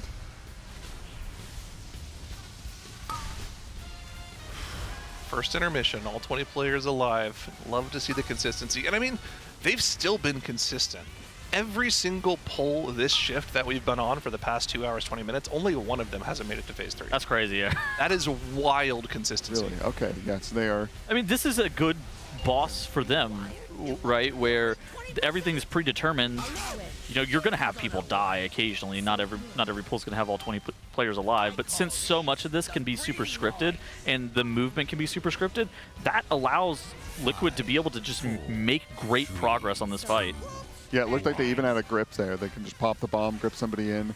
You know, they do the fight enough times, they realize, oh, we've got all these priests and people are running after these far bombs. Why not assign some grips? Just get this like a lot cleaner. Look at this. We're so far ahead of the Enrage. You're going to lose a little bit of ground because you're bloodlusting, so you're front-loading a lot of your damage on pull. But they are very far ahead on the Enrage to the point where, assuming that they keep all 20 players alive, they can even afford to lose some globals on some of these sets that are so dangerous. Yeah, and they're probably going to gain a little bit of damage during some of the orb sets. They didn't even... Right now they're being very careful, but that first set I think they've got down pretty easy. It's just dodging the orb. There's no suck or anything like that. They didn't even Vantis this. Oh yeah, I'm sure some people have the Vantis. The people that weren't in for sticks. Just Sari. Oh yeah, and then the people that weren't in for sticks. Yeah. So they'll have a few, but still, obviously, this is this is a huge DPS check and live check where they just don't have those Vantis on a lot of their players. Yeah. There's this first kind of really bad overlap of the fight where they're going to have to deal with about 16 different mechanics at the same time. Party pack went out, AoE damage, mines are going out. They're going to have to bait drills here. Drills coming out, and they're going to have to swiftly get back to the middle of these two turrets at the very end. There's almost no time there. God. I think they had a mine go off as well, so. Yeah, beam hit a mine. Unfortunate. Explosion, beam hit a mine. But that's not something you can let get you down right now, like we were talking about. They've been in the last phase 90% of the polls. Nothing to talk about, go again. We've gotten past that. It can happen. That's a tough overlap. There's some things you're going to need to talk about. That is not one of them. Yeah. That was just somebody being a little bit slow and popping their mind, which it doesn't. I don't even know who is slow necessarily. The first person being slow actually can cascade into your final person being slow, and so it's really difficult to tell exactly what went wrong there. Yeah, it happened about when the drills came out, so it could have been a drill issue. You know, they have to make sure that they get the drills out. There's some of the mines that they have to delay popping as well, because any of them that line up with the tank buster, I was kind of talking about it earlier, where Yips can just straight up die to that tank buster bomb if the mine happens within a couple of seconds of him taking that. Looks like the Raider's going to be taking a break here for a quick 5 minutes, maybe pop an M. Yeah, we're getting late in the night. I know M's are a little bit banned after 4 p.m., but I feel like this is the optimal day for a late night M. I'm going to pop a 10:30 M. I'm good. A nice bean. Oh my God. Is that what that is? Why are you popping a 10:30 M? He's going to be doing keys with Kalamazi. I'm going to be doing keys tonight. I got to get my Shaman some 10s so my vault is good. Oh my gosh. The Leaf needs to get juiced. Ellie Shaman is... We're not seeing it in the raid at all because Enhance is, still a little better for single target. Ellie Shaman in Mythic Plus, though, that thing is a demon class. Really? It's very good. Yeah, it got a lot of reworks and it became a lightning machine. Yeah. No more meatballs. Meatballs are banned. Yeah, that's... Yeah, we spam Chain Lightning and Tempest now. In Earthquakes. Oh. Okay, it's that build.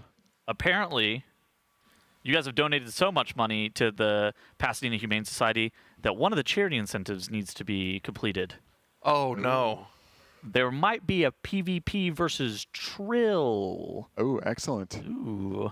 Sounds like we may have that ready as well. Okay.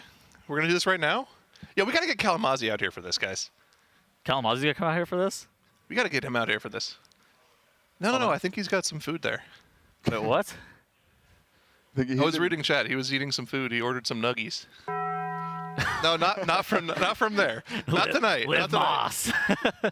We are always living Moss, though. Yeah. But yeah, sounds like we have the... Oh my god, Kalamazi actually spawned in. All right, Kalamazi, you ready to show this off to the world? Where's the mic? You got the headset? All right. Hello. Hello. Hello. Hello. So wait, why do we need Kalamazi for this? Well, let's just say Kalamazi and I were the two that got chosen to humiliate ourselves. All right. Well, let the humiliation begin. Oh, this means I have to hear myself talk, don't I? Oh, I hate that. Lock in. Lock in? What is happening to me? No, I don't want to. I don't want to die. Oh, nice try. I'm just gonna do what I do. I'm gonna sandbag and hold back a little bit. I don't want to get Warlock nerfed. I don't want to have to buff Trill even more. You got this. I'm gonna hold back. Don't worry. I don't want to unleash. Listen, Kalamazi, I got bad news, man. I've only gotten Rival one time. I have never been above 1600. He carried me to it. And we're charging right in, Zyra. We're charging right in. Yeah. No fear. No gate or head. Come on, get in there. Pinch him, pinch him, pinch him. Yep.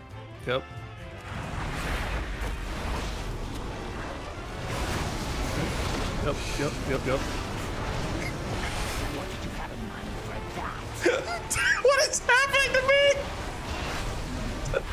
I did 0 damage. Yep. Holy moly!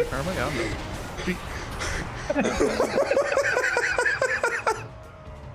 did 390k. Just blitz us down. All good.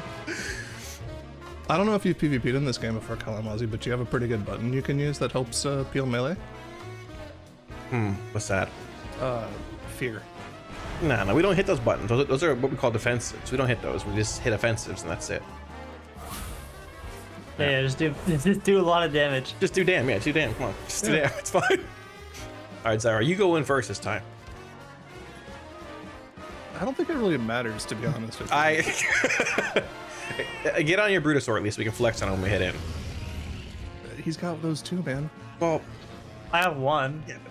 Yeah, exactly. We have both. I don't have the other one. Lock in here. Lock in here. I'll run on the poor man's one. Oh, what the fuck? Wait, weren't you? You were in the gold in the south. Why don't you have one of these? I didn't have that much gold. What the hell? You didn't buy it? No.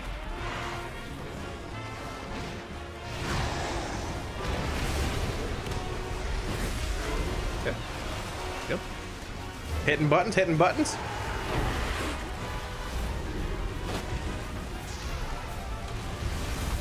Zyra, don't leave me, Zyra. Don't leave me, Zyra. Don't leave me with him. Don't leave me alone. I'm scared. Hey, you have I'm running away. right now. I'm running away. Get back here. Hold on. Stop the fight. Stop the fight. We won. It's over. What do you mean? You're higher HP. Yeah, temporarily. Yeah. See, I juked him. See, juked him. Oh shit. My pet, what'd you do to him? He's healing. Oh, nice try. Oh.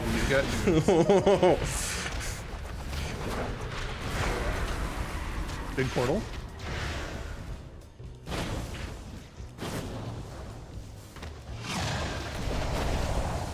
No, I was 1 second off my sub half circle. HP, man. That's pretty good. That's like, yeah, that's good progress. We're progging. We're progging. He actually had to do something to my pet. He was in like this purple cage. I don't know what that was. I paralyzed it so that I could cast it out at yes. Call it a purple cage. Oh my god, I have so many questions for Kalamazoo. Purple cage. Listen, what, dude? Why did you have Rain of Firing instead of Chaos Bolting him? I probably just fat fingered it. Let's be honest. Every single time you cast your spender, it was fat fingered. So to be clear, just so chat has context, what we were going to do is we were going to do a few 1v1s, like me versus Trill and then Kalamazoo versus Trill. We started out with the 1v2 and it went so poorly, we just kept doing the 1v2s. And it didn't get much better. No, that didn't look like you had much of a chance at all. Yeah. Kalamazoo was surviving there at the end. It wasn't as disastrous as the first Can you time. explain to me why you only did 300,000 damage to him in the first? I went the distraction. And Zyra was supposed to be the one that does damage, but he didn't really do his part. You were the tank. There's definitely something going on there. Yeah. And he left me alone the next pull. What's up, Aya? Hey, am I? No. You guys hear me? I can hear you. I don't know if chat type Can one you if hear you me, can hear chat? Aya. Okay, one. All right. I've got a few questions. Okay. So when the gates opened, and you guys just waltzed on into the arena in the middle there, you know, despite there being pillars and stuff to sort of maneuver around. That's not fun for chat to watch. Towards Trill, mind you, world first raider and BlizzCon, you know, not BlizzCon, AWC champion and BlizzCon champion. Right. That's the only way. What was the thought behind that? So that's the only way to Just approach see how it goes? Only way to approach it, right? So they're talking to Magnus recently in an interview, actually, Magnus Carlsen. He said he's mastered all the normal openers. You just got to go in and surprise him. You know, you got to throw him a curveball, and hopefully it works out, right? Fair enough. Dude, you are I cannot believe you just said that. That's amazing. Hold on, I actually think they were cooking. If you think about it, the pillars just train for them. Yeah. It's not trained for Trill. Trill's melee. Well, exactly. Yep. Yeah, you can't line aside melee fair. class. Okay, follow-up question. As a ranged damage dealer. You just walked right up to him. Yeah. Expect the unexpected, Aya. Right. Yeah. Just in his face and just wanted to see how it went. Yeah. Okay. I despise arenas. I want to get in and out. I'm either winning or losing. Okay. All cooldowns are popped within 10 seconds. That's fair. If I die, I die. I want to point out there was a part at the start of that you might not have heard. I've gotten rival one time in this game. Oh. And it was because I got carried by him. Apparently we have a blooper third arena. There was a third one, yeah. Oh. It's not a blooper. It's just part of the package, but they're about to pull the boss. So. Oh. Did you? I'm curious also about. You guys have PvP? No. Oh no. Okay. I think both of us might have had like. Or anything? We might have had like 2% versatility each, and he might have had like 40%. Was he wearing his PvP gear? I think so, yeah. Well, that's a little unfair. You know that. I agree. You know that the two PvP trinkets are like 15% durability, and it lets you break out a CC, right? I don't need that stuff. That part's important. You don't need any of that stuff. It's more fun for the chat to see Trill just demolish us than for there to be a real fight, I think. You're right. No, I don't disagree. I guess I had a few questions on like the thought process there. Listen, all I'm saying is if Kalamazoo and I really tried to PvP, Right, we could have easily beaten him. So Okay. I'm gonna let you know a little secret here. Okay. Chan is retiring. Guess who his replacement is? 5, 4. No, not me. Might be a So he's little a WoW player. conflict of interest there with So it could've orbs, been- but you know. Okay. Okay, watch out. New era. Kalamazoo's also going to cast for what- Echo next year. Race, it sounds You know like. what Yeah. org he played for, right? I don't think that Kalamazoo actually thought this through before he said it, and now he looks so Does he look really uncomfortable? He's like, Okay. I'm chilling. you look beat red. Your face is. It's probably just a sandwich I ate. Maybe next race we get 3 casters together to try up to I go. was gonna say, I feel like that could work. We need a healer and 2 DPS. Kalamazoo EMP. How do you plead to these allegations? I don't know what that means, but Message in chat from Panda. Steve is calling me right now. Kalamazi, should I know something? Ooh, awkward. I really didn't. I think Listen, that's my cue. That was I taught Chan everything that he knows. really so fun obviously, to watch. you know, the You guys masters gave it a come good back in go. once in a while. I think you have a promising career as a PvP player. So I look forward to that. Thank you. Yeah, keep working on those surprise openers. Gotta throw him a curveball, right? Surprise openers against a rogue. It was really great. Admittedly, great job. we did give him like 2 free double leg sweeps on both of those. On both of those 2v1s. Not ideal. I mean, it worked out. It worked out in the end. We're here now. You know, it's okay. Yeah. You're alive and well. Well, I'm alive. My stomach's hurting from the food I just ate. I ordered. So I'm gonna head out of here. But good luck with Sprocket Monger. Is it dying? Are you taking the? My stomach. Is it dying? No, not your stomach. Is the boss dying? Yeah, it should die within an hour. Your stomach is in a perpetual state of dying, Kalamazi. Spicy chicken. Why? Just get the regular chicken. You're a demon. Anyways, all right. Let's goodbye, Kalamazi. He's over there complaining about his stomach hurting all the time, and he goes over to the production studio where they've got this zombie apocalypse sauce from Hot 1 Season 2. That was He's good. like, ooh, I should try. It is very good to be fair. I'm sure it is good, but it's like 500,000 Scoville. Hey, it worked out. All right. Can everybody say GN Kalamazi? GN Kalamazi. GN Kalamazi. I think we did Hot Wings in Sepulchre, and it took Kalamazi out for a couple days. Yeah, I heard that there's a reason that you guys are no longer allowed to do hot wing challenges anymore. I think that messed him up for months, actually, afterwards, if I'm not mistaken. Yeah, that was hot. I mean, the Raiders were doing it back then. I can't even imagine the Raiders doing something like that. Yeah, who was now. it? It was Atlas and another person? Birch. Oh, it was Birch, yeah. Miss Birch. Maybe someone else. I think Max did end up doing it, and maybe he ate like the hottest one or something. Well, it Max also has done Hot Wings once, and he said never again. It also didn't help that we went to go get cartons of milk and they were all spoiled. Yeah. We had some like whipped cream. I think we ended up bringing like half and half up to you because that was the only like cold creamy thing there. Oh yeah, the little cups. Yeah, it's the little cups of half and half. The little shooters. Oh man. Good times. Yeah, I wouldn't mind the hot wings if I could like spit them out. It's the swallowing and having them come through the body that's. Yeah. How's the damage looking this pull? They're looking pretty good. I just They're noticed ahead by Nick a lot. ran over one of those traps, just kind of knocked him up. I thought it would kill him, but he was fine. No. Very good here. The danger of the trap is then getting launched straight into that hole. Yeah, Guys, old. We're falling into the trap right now. Stop talking about the fight. Oh. So Yeah, anyways. not until P3. Not until P3. I'm struggling to not talk about the fight. It's so good. Reverse caster curse is real. All right, I'll just sit here and spicy watch. food? You guys can talk. Do you eat spicy food, Tettles? Yeah, I love spicy food. Nice.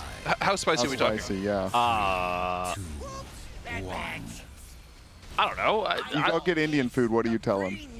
They say 1 to 5. 4. Okay. Oh, that's up there. So you'll go. Yeah. Lately I've noticed the Indian food places, the 4 or like the 3 4s are not very spicy. I think they're whitening it down. A 5? 5? Yeah, if it's not actually gonna be hot, then 5. Okay, we can drop the pretense. We had a Okay. we had a This poll is they had a death, and this poll's kind of spicy. Yeah, this poll is a little spicy for sure. They're getting far. Good segue. We got the tank running out, the polarity switch, getting into their positions. They get another battle res right here on the 430 mark, so they are going to have another battle res for the final phase. They do have to get through this beta launch sequence. This beta launch is really easy to die on. Fortunately enough, Impact is actually still on the platform. I can see him. I can see that blue icon on the mini-map. He is going to be able to get battle res here in just a couple seconds. It looks like Yips was able to get the intercession on him, and so he's going to wait for one of those wire transfer polarity shift kind of situations where the phase is a little bit easier. Actually, it looks like he was able to take it. Oh, now he's actually. Oh, okay. We're back.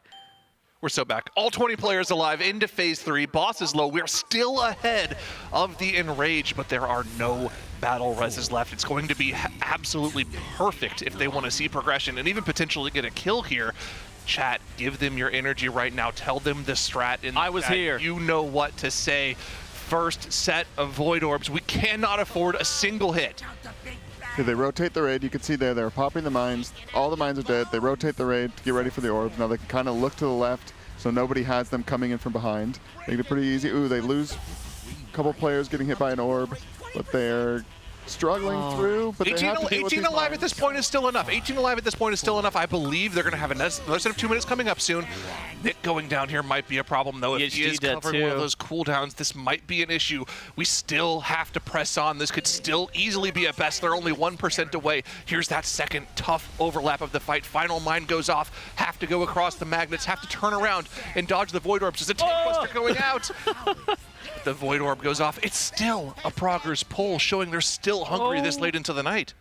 Oh, yeah, the boss is so low. I was here. I was here. Look how low the boss is there.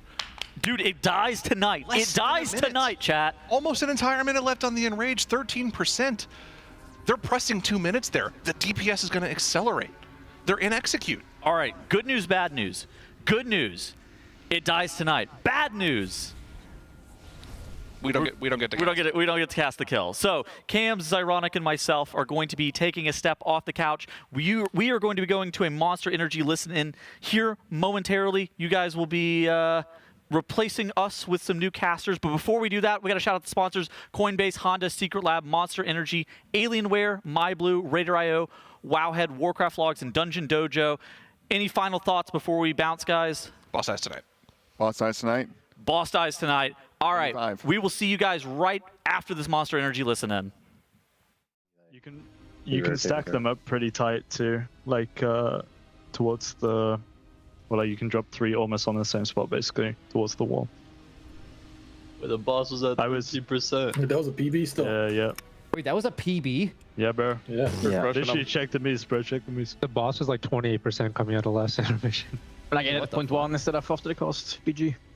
Bro, if I press my last cooldown, so I'm ending 2.5. By the way. I'm dropping a go back. Need some feast or some other food. Oh shit! You just got some DPS, bro. Peter, you gonna take out the green guys? Nah, I ran out. I don't think I can, bro. I don't think I can take out this guy's play. Dude, look what happened on my PV, by the way. Is this happening to anyone else's bigwigs besides mine ever? Like, look at this. Okay, not this. Okay, right here. Okay, we're in the end of this fight, right? I'm getting ready to call shit, and it's like when something, I don't know exactly what happens, but like piping the boss, I see balls 1, raid damage, cool, fast forwarding.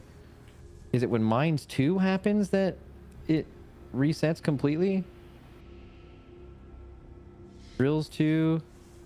I'm seeing like magnets in 5 seconds. There. Look. It's like we get a pop. I'm about to call magnets. I'm like not looking at it yet. And then randomly it tells me there's a polarity happening instantly. And then my fucking brain just gets... And then it removes the magnets thing. You should know by heart. What the fuck, Nebula? He's muted. Dude, I don't know what's happening. He talked about it earlier. He said it's something to do when the mine pops. It triggers an event for like boss phase start for some reason.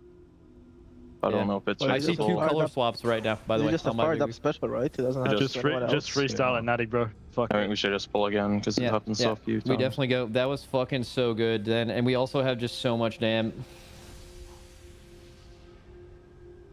Dude, actual nuke dropping at 6 minutes, by the way. Literal nuke. Yep. Let's go, Peter. Yep, amen. Not just me. Balls.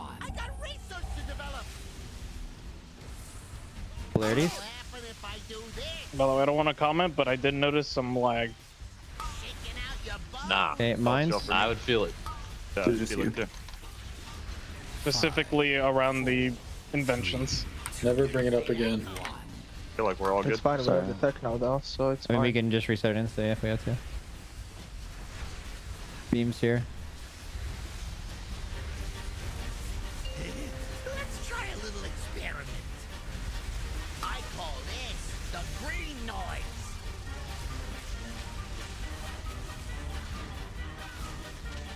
Okay, mine's in 3. Mine's now. I got a hypothesis to test out. 5, 4, 3, 2, Drills. 1.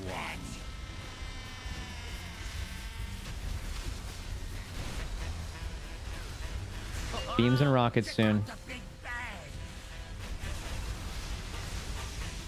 Do not get hit by rockets. Color swapping polarities here. Okay, we're getting mines. You get a melee one here fired up? Very weird proc. 4, 3, 2. I get that sometimes too. Okay. And everyone get ready to live. This is suck. This is everything. Fired up can't really soak here. Just if you're tanky, try to soak. If not, just fucking dodge, by the way. How hot does flesh get before it sizzles? Get him up. I call this the green. Okay, polarity swapping soon. Red is gating. Boss is a little far from the gate. I think we can... Oh, yeah. Perfect. Perfect. Polarity swap. Okay, get ready. Knock back here.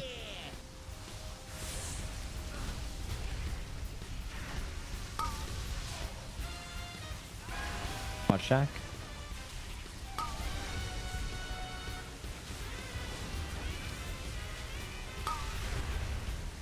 Good. Massive W. Jump. Okay. Polarity swap in 2 seconds. Polarities now. Okay. Getting mine soon. Mine 1. This is gonna be Teach D and Cine. Bay already. Wait for drills. 4, 3, 2. Okay, drills in 3, 2, 1. Okay, we're getting big beams here. Make sure the boss is centered. Everyone else, get ready for lasers. Laser spawning 3, 2, now. Wait, my timer is off there. I call this the green noise. Okay.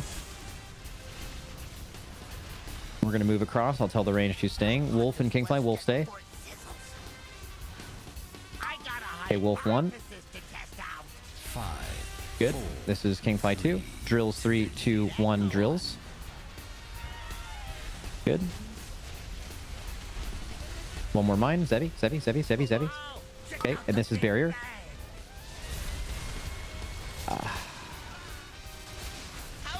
Okay, this is color swapping here. Polarities. We're getting mines 3 and we're moving. Getting drills in 10. Okay, this is Tobo L. Tobo L. 4, 3, 2. You let the first 2 go on the belt, you move forward, then you move in. Okay, everyone else, there's laser spawning in 3, 2, 1, get safe. Any turrets or anything? Spell warding, we got spell warding, I'm fired up. Oh, like. What the fuck? Game feel a freeze there. Yeah, a little freeze. Okay, so we have to reset the instance, right? After this? Res 3, res 3. In 10. Give blue the gate. Give blue the gate, give blue the gate. We're polarity swapping. You need to Hellstone during this for sure. Money back guarantee, you have to Hellstone right now.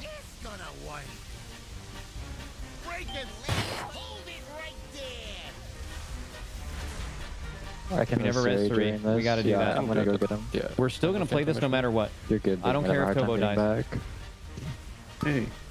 I didn't mean that, Tobo. No, it's chill, bro. Impect's gonna onk after this too. We're gonna need soakers. Live. Off heal, off heal, off heal. I don't care about boss damage. Fucking off heal. You need reps. Someone just spam fired up with something. Spam me next. Get in position. Okay. Polarity here. Big damn. Impect's gonna die. It's fine. Getting amazing. Good. Okay. Getting ready for pops here. Fired up is first. Mine's coming out now. Okay, drills are in 5. Remember, don't red. If you're red range with drills, do not cut us off. Drills now. Okay, we're getting balls in 5. One more soak. One more soak here. Sorry. Good. And rotate, guys. Rotate. Oh shit. There's drills literally all over the place right now. That is so bad, but try to dodge balls. Make it work, Nick. Make it work. Wait, well, fucking make it happen, guys. Make it happen. Just make it fucking happen right now. Make it happen. Go to the other side. How did that fucking work? That's honestly fucking chill. Just drills in 5 seconds. You guys are crazy. Kingfly. Good. Drills. Good. Hey guys, we're moving to the other side and dodging balls. Anyone get blue? Anyone get the blue? Anyone get the blue? Now. And then go to the other side of the room. Go. Go. Go. Go. Go. Go. Dodge balls. Dodge balls. Polarity swap. 3, 2, 1. This is gonna work, by the way. We're looking great. We're looking so fucking good right now. Yeah, wipe Let's it. go, Scott. Just, that's enough. Wipe it. Go next. I'll take reps like that every time. Okay, so I said red, don't cut us off with the drills, and then we just did that for sure. Nick So- put them everywhere. Yeah, I mean, I had to soak there, so it's like I probably should just move out and soak late. Here, let's see. Let's chill. We can go. I mean, honestly, it's kind of chill to dodge in the back. Yeah, it was chill for sure. I was chilling. Yeah, let me show you what that looked like. Okay, so we're getting drills here, right? This is like where red cannot cut us off. Red has to just like. Yeah, do it. You just have to be over here. I don't know. We also soaked some green at the same time. Is that was because Kingfly was late for whatever it's worth. Was I late on? Wait. This is a total wrong set, isn't it? Yep. Okay, I lied. The next set where you were slightly. Welcome back here at the Team Liquid Race to World First, presented by Coinbase, and we've been getting deep into progression territory.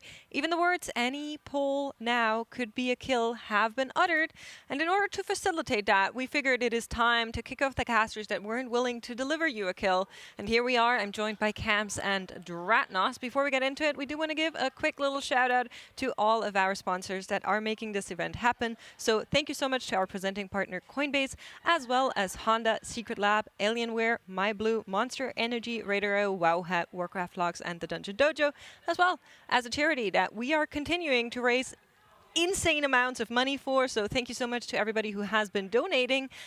We are raising money for the Pasadena Humane Society, and it's going quite well. Let's keep that going as the Raiders do a quick little reload, it looks like. How are we feeling about the boss? Yeah, good. Before we traded shifts, we all said it dies tonight. I think we're pretty confident in that. Yeah. Yeah, they've got another couple of hours of progress before it gets too late. Now, we know that the maintenance tomorrow is scheduled to only go till 9 a.m., and they are probably going to want to hit that 9 a.m. start if they can. So it would be good if we could get this thing killed by midnight, get to bed, get a full 8 hours of sleep. If it's a little bit later than that, that's probably fine. They're not going to want to int their sleep schedule for this if it's not happening. It would be nice to get this boss dead. A couple of boxes will turn into a 2-box or a 4-box for characters that otherwise wouldn't have it. And then a couple items, a couple pieces of loot off this boss, but nothing huge. It's not like One-Armed Bandit where it has incredible loot, so it wouldn't be the end of the world if they missed tonight. But you're mentioning it. It would be nice to maybe get a pull or two onto One-Armed Bandit, see if the weak arms are working. Get a little bit of intel, because you never know if the EU guilds are able to kill this boss tomorrow and their reset is still a day away. That's right. And if they're going to be going dark, right, like they could just not show us One-Armed Bandits, which would mean we would be missing some information. So it would be really nice to get that going. It's also like a huge mental negative if you know you can kill the boss, and then let alone like coming in on a day where you thought you could have killed it yesterday, but then with a reset, just kind of feels weird. So yeah, a lot of positives for killing the boss outside of the loot, and the loot is very nice. Yeah, there's going to be a huge incentive for pretty much whatever happens. Somebody's going to have a huge incentive to turn their streams off, right? If Liquid do get the kill tonight, they're going to have a huge reason to turn it off for some one-arm prog, and kind of vice versa if they don't. Well, speaking of huge incentives, we have a huge incentives for you guys at home, because every single time a boss is killed, we are giving away a signed jersey thanks to Coinbase. And if you want in on this deal, then all you have to do is head on over to tl.gg/Coinbase. I promise you the time until next pull should probably be enough, as we did pull a little bit of trash by accident. They've soft reset the instance here, which they needed to do because this boss sort of has this stacking lag, like memory leak feeling thing, similar to Tindril, but they have tech to soft reset if they need to. It does take like 5 minutes though, because then you have to re-get back there and pull the trash. Exactly what I'm saying. Perfectly enough time to create an account over at Coinbase. And then if you want in on the big incentive, which is a chance to get flown out to the next Team Liquid Race to World First, so long as you're NA or EU. EU's starting to wake up. Good morning. You can sign up at tl.gg/RWFBTS. All you need is your Coinbase account, and then attach your email to it and enter with that. We're hoping to see you there in next tier, and you can get on that while we're waiting for the Raiders to get back into pulling our friend Lockenstock. Now, Dratnos, I was just talking to you before we started our shift, and I said I predicted 80 pulls as my new prediction. You know, the one I did after we first saw Mythic, and I am feeling quite dapper about this one. Yeah, that's pretty close. Yeah, it's definitely, I mean, it's in killable range right now, and we're approaching that 80 pull mark. So 80 pulls means they'd kill it tonight. They'd be very happy with that because we should get at least another 10, 15 pulls in before they have to go to bed. So yeah, I'm hopeful for that as well. That would mean it's less pulls than Styx Bunk Junker as well, which they do have about the same gear, a little bit more than they did for a lot of Styx Prog, but not a whole lot more. Maybe meaning that it is actually a slightly easier boss, at least tuning-wise here. Like you said, they're well ahead of that DPS check now, that hard Enrage. Although this boss did catch a 5% health nerf, which didn't happen for Styx, so maybe without that it would have been as hard or harder. Do you think that 5% was needed? I think it was killable without it. Maybe. But maybe to bring it down a little bit, Yeah. I'm just leaving the outliers Styx because they spent so much time on it, they didn't want to nerf it. The 5% as well means that you can 4-heal this boss, and you don't need your damage to be perfect, right? If you just get all the way through the fight without having somebody dead for a long time, you should have the damage. And that's how a boss like this should work, right? Like, this is the 5th boss of the raid. Yeah. You shouldn't need to 3-heal it and have everybody, do perfect damage the whole time to get a boss like this killed, even in the Race to World First. But it does seem like we have a pull timer going, so we are about to get back into the action with some more Sprocket Monger, lock and stock progression. 13.9%, a previous best just a couple of pulls ago. Let's see if they can match or exceed that on this one. Yeah, they've been doing really good since dinner. Almost every single pull was into P3. There were only like a couple that they wiped early, and then they took a nice break for that. So they've been making good progression, very steady. They've been working through the P3 sets of mechanics kind of one at a time. They come up with like small optimizations, like just aiming their characters in certain ways right before the balls come out so that they can have like a good view of them coming from the other side, and some like big moves across the room during some of the magnets. And so like just bit by bit, they're making the progress. And I think if they just get there with everybody alive, boss is dead. But it's not hitting an orb, which kills the whole raid, that has been the problem. Yeah, I think especially that overlap is so hard. They are immuning the first rockets when that overlap gets tough with like the beams and the rockets and the mines right before that. They're using the hunter turtles, but of course with the orbs, if you step into those, everything goes boom, so that doesn't work there. They will need to dodge it, and that is an insane dodge that they have been trying to practice, which is also why a lot of the tries where you see players dead, they keep going. They want to see that overlap. They want to practice it on everybody that they can get it to practice here. But other than that, they're so clean. I talked to Tags earlier, and he showed me a screenshot of their Warcraft Logs page. Actually, he came to show it to you, Cams, but you were casting, so I apparently was just the next best person to show this to. And it's just purple pulls into purple pulls, like back to back to back, over like 15 pulls or so. Every single one of them digging really deep. We saw a bunch of new best tries. Yeah, actually, I bet I can pull up on Warcraft Logs, one of our partners, that graph as well, because it's in competition mode. You can see it even if you don't have log access, so we could even take a look at that if I'm able to get that up here in a second. So let me go find that. Yeah, you find that, and we take a look at this pull. As we mentioned, the damage is looking quite fine on the overall progression of things. We are expecting that Enrage to hit at round about 7 minutes, which is still plenty of time for them to kill this boss here from all that we know. And we are going to be getting another view here. Unfortunately, Yips is dead, and it will be quite some time until they have that battle rest back up, which is not ideal. We've seen tries like this go quite far, but eventually the other tank will get in trouble. Yeah, it looks like they're just going to go smack into each other. Yeah, pretty much a lost cause there without a tank. Not much point in continuing this with no tank, no B-res, so okay. This pull wasn't particularly great, right? A 60%er where they wipe, but like you said, they've usually been, they've had a good run of consistency tonight. You're not looking for perfection, but it is really valuable to chain those pulls, because then everybody kind of gets, you don't just have to be like, oh, it's that part of the fight again, right? You're used to seeing it. It becomes something that you're sort of memorizing, rather than something that, when you see a phase only 1 out of every 10 pulls or something like that, it's very hard to even learn anything because you're just so focused on the earlier parts of the fight instead. So that is something that has been going quite well for them. Looks like Nick here is re-logging on this one. So is Fired Up, actually, as well. A couple of players sit down here. Maybe they're all re-logging. Maybe they... Another soft reset? Maybe the soft reset didn't work, because it doesn't always... You have to have everybody on the ID logging out to make that happen. So Looks like they are not confident that they were able to. They probably felt like they were getting a lot of lag. This seems like one of those fights where if you get like 2 seconds of ability lag, it's going to be very bad.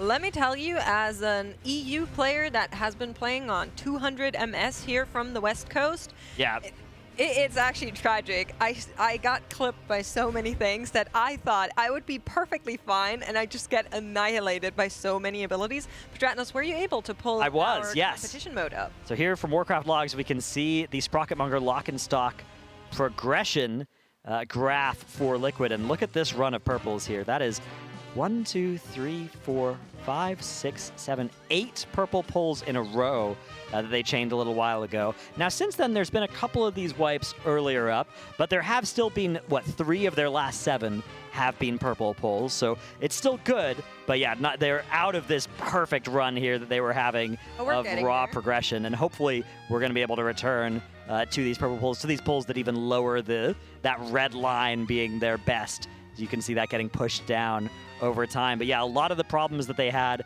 back here have really been sorted out. Those things causing early wipes are getting much, much more consistent, which is what we like to see. Yeah, they're pretty much hard-walled here. I think it's the 3rd set of orbs that they've only had some people get to. It's like the beams. Oh, no, they've had one attempt where it was almost everybody, but it was pretty chaotic when they entered it. Right. And it looked like they were kind of out of position when they first got in for the beams. Those orbs are such a dastardly mechanic as well, because it looks hard on these wipes where there are 8 people alive. When you have 20 people alive all trying to dodge those orbs, it's actually going to get exponentially more difficult to dodge all the orbs with all 20 players and dodge all the players the opposite color as you. Now they have the room set up in a way where, okay, you have this area to dodge in and don't go into this area because that's where the other team is. But still, I actually wouldn't be surprised if this is one of those bosses where 14-0 is a really hard progression point, because the mechanics are just so ramped up in intensity there. Yeah, I'm wondering, I want to see if they get back there, if they may even just split the raid and have the melee off the boss to just do the dodging. Maybe. Because so much of the room is taken up, like you said, by your other players, where they're each on one side of the boss, and so if you need to dodge an orb forward, through the boss, you can't really do that because the other people are over there. So maybe if they just opt to just say whatever, just have this raid on the left, this raid on maybe the right. red melee, I feel bad for you, but you're going off the boss. Yeah, you're just going to be over there dodging. Yep. Yeah. Because I don't think they need the full uptime. That's true. I don't think so either. I think in terms of DPS, they're looking super fine, so long as they don't lose 1 or 2 players early on, right? I think even if somebody dies, they can probably do that so long as it's a late death, talking about the last minute in the fight or so. If that happens, I think they're still okay to take some of the melees off in terms of uptime. It's not a very long duration where these orbs come either. It's just 15 seconds or so, where they would need to step back, dodge for 15 seconds or so, and then they could go back to the boss, right? Yeah, and it's just for the duration of the beam. That that overlap is the most dangerous because that limits the space in the room so much more. And what happened to him on the best one was they were on the side that the orbs were coming out, and one of them just we had a replay through. And it just came right at the boss, but they were so close to it, it was pretty nasty. Yeah, to some extent, that seems kind of inevitable that that's going to hit people. Me and Zyro were looking at the numbers earlier. Well, Dyer was looking at the numbers earlier, and I was listening to him. And he said that that orb, it only does a 1.5 million damage pulse to your raid, but it comes with a 3 million healing absorb. So if you have a couple of those connect, the total amount of effective healing you're going to have to do to everybody to get through that is going to be incredibly high. Yeah. And not to mention, damage reductions work against reducing that upfront damage. They don't reduce the size of that healing absorb, so that is a nasty, nasty mechanic when you have so little space to dodge. And then a big part is your healers are busy dodging. Right. They're having a hard time to cast also. I mean, probably out of all of these, Nick is going to be the one that has the best time because his hots at least are ticking while he's running around, and he has an easier time to apply some of these. And they do, I think, have a spatial paradox as well from old Zapdos there, saying Helios on the Dev Evoker, because I think he was playing spatial earlier instead of Time Spiral, which means he can make one healer every 3 minutes have a good time during movement, but if you want to use that during the intermissions, you're not going to have it during those orb explosion moments. So we actually had a Monster Energy listen-in earlier where they were talking about that, about when they are using their cooldowns and that paradox as well. My understanding is that one of the monks gets it during an intermission. So it's not even available for that overlap, as far as I know, but maybe it comes back on cooldown just in time. If you use it during... to, like, check. Yeah, if you use it during the first intermission, you could get it for the end of the fight. Yeah. I'm not sure though that would be. Even then, you're gonna have to live some of them without spatial paradox, unless you want to get some more evokers in here, which I actually don't think would be bad. I mean, that dev evoker is kind of thumping. Yeah, Zapdos is blasting. Yeah. Which is good because they don't bring much to the raid. Yeah, spatial though is nice. Yeah. Zephyr's also potentially pretty good. Although I don't think this is a fight where Zephyr's going to realize that much value. 3, 2, 1. I guess rescues are kind of good too. Yeah. Life Grip they've been making pretty good use of. Rescue a little bit more sketchy, but also potentially a little bit of value. Yeah. Mostly just that damage. I mean, look at that. Dev Evoker being beaten out only by those OP Windwalker monks right now. Yeah, I kind of wish we had the quad monks in there. Yeah. Well, they do have quad monks, but they had the 4 Windwalkers when they first started this. Yeah. I don't think they don't really need the DPS to go like that hard. One more monk that they are looking to bring into the next reset, which is Atlas Chi. He's waiting for his grand entrance. Ah. So I even heard rumors of potentially doing an old Pop-Tart corn dog and do a 2/8 Mythic. Yeah. So that would be really nice, which is one of the reasons why we'd like to kill this boss rather sooner than later, if we can. It is right now 11 p.m. Of course, the guild unfortunately lost around about 2 hours today to a power outage here in the entire city, so to say. A big, massive power outage that hit us, unfortunately. So they can't go any later, though. Like, there is a hard cutoff. You want to be back for that reset time, and so it's just something they'll have to tank, for better or for worse, as it is right now. And thus far, they're doing a good job. They've been in good spirits all evening. Hopefully, they can keep that up as they are dealing with another set of mines here, and the boss is approaching around 50% as well. Yeah, luckily this is a boss that's pretty rinse and repeat. Kind of does the same mechanics over and over, and there's only a little bit of variance on like which mindsets you're going to go get. Yeah, you'll notice at the bottom of the screen there we have a beautiful UI element made by our incredible production team, who I'm not sucking up to, so they give me favorable shifts. Listen. They've got that Enrage bar you can see, and you can compare it to the health bar of the boss. Now, you do expect the health bar to take the lead early on because you have that Bloodlust, you have the potions on pull, you have all your cooldowns. So usually you're going to get ahead and then try and stay ahead as it catches back up to you. But they are a decent chunk ahead and accelerating right now. Looking good. That Enrage bar actually was done on the very last pull of Styx Bunk Junker. Wow. Is when our lovely war champ got it ready, and then they killed the boss, and he was like, oh no, I did all this work for nothing. And I was like, we're going to be using it again, but unfortunately, this try, it's not going to be the Enrage that wins, and instead, it'll be the boss. It looks like a polarity mishap there caused somebody with the wrong polarity to be in the group. Now, that didn't kill everybody instantly, but it knocked everybody back in a weird way, and it put a huge dot on them. They were not able to survive that.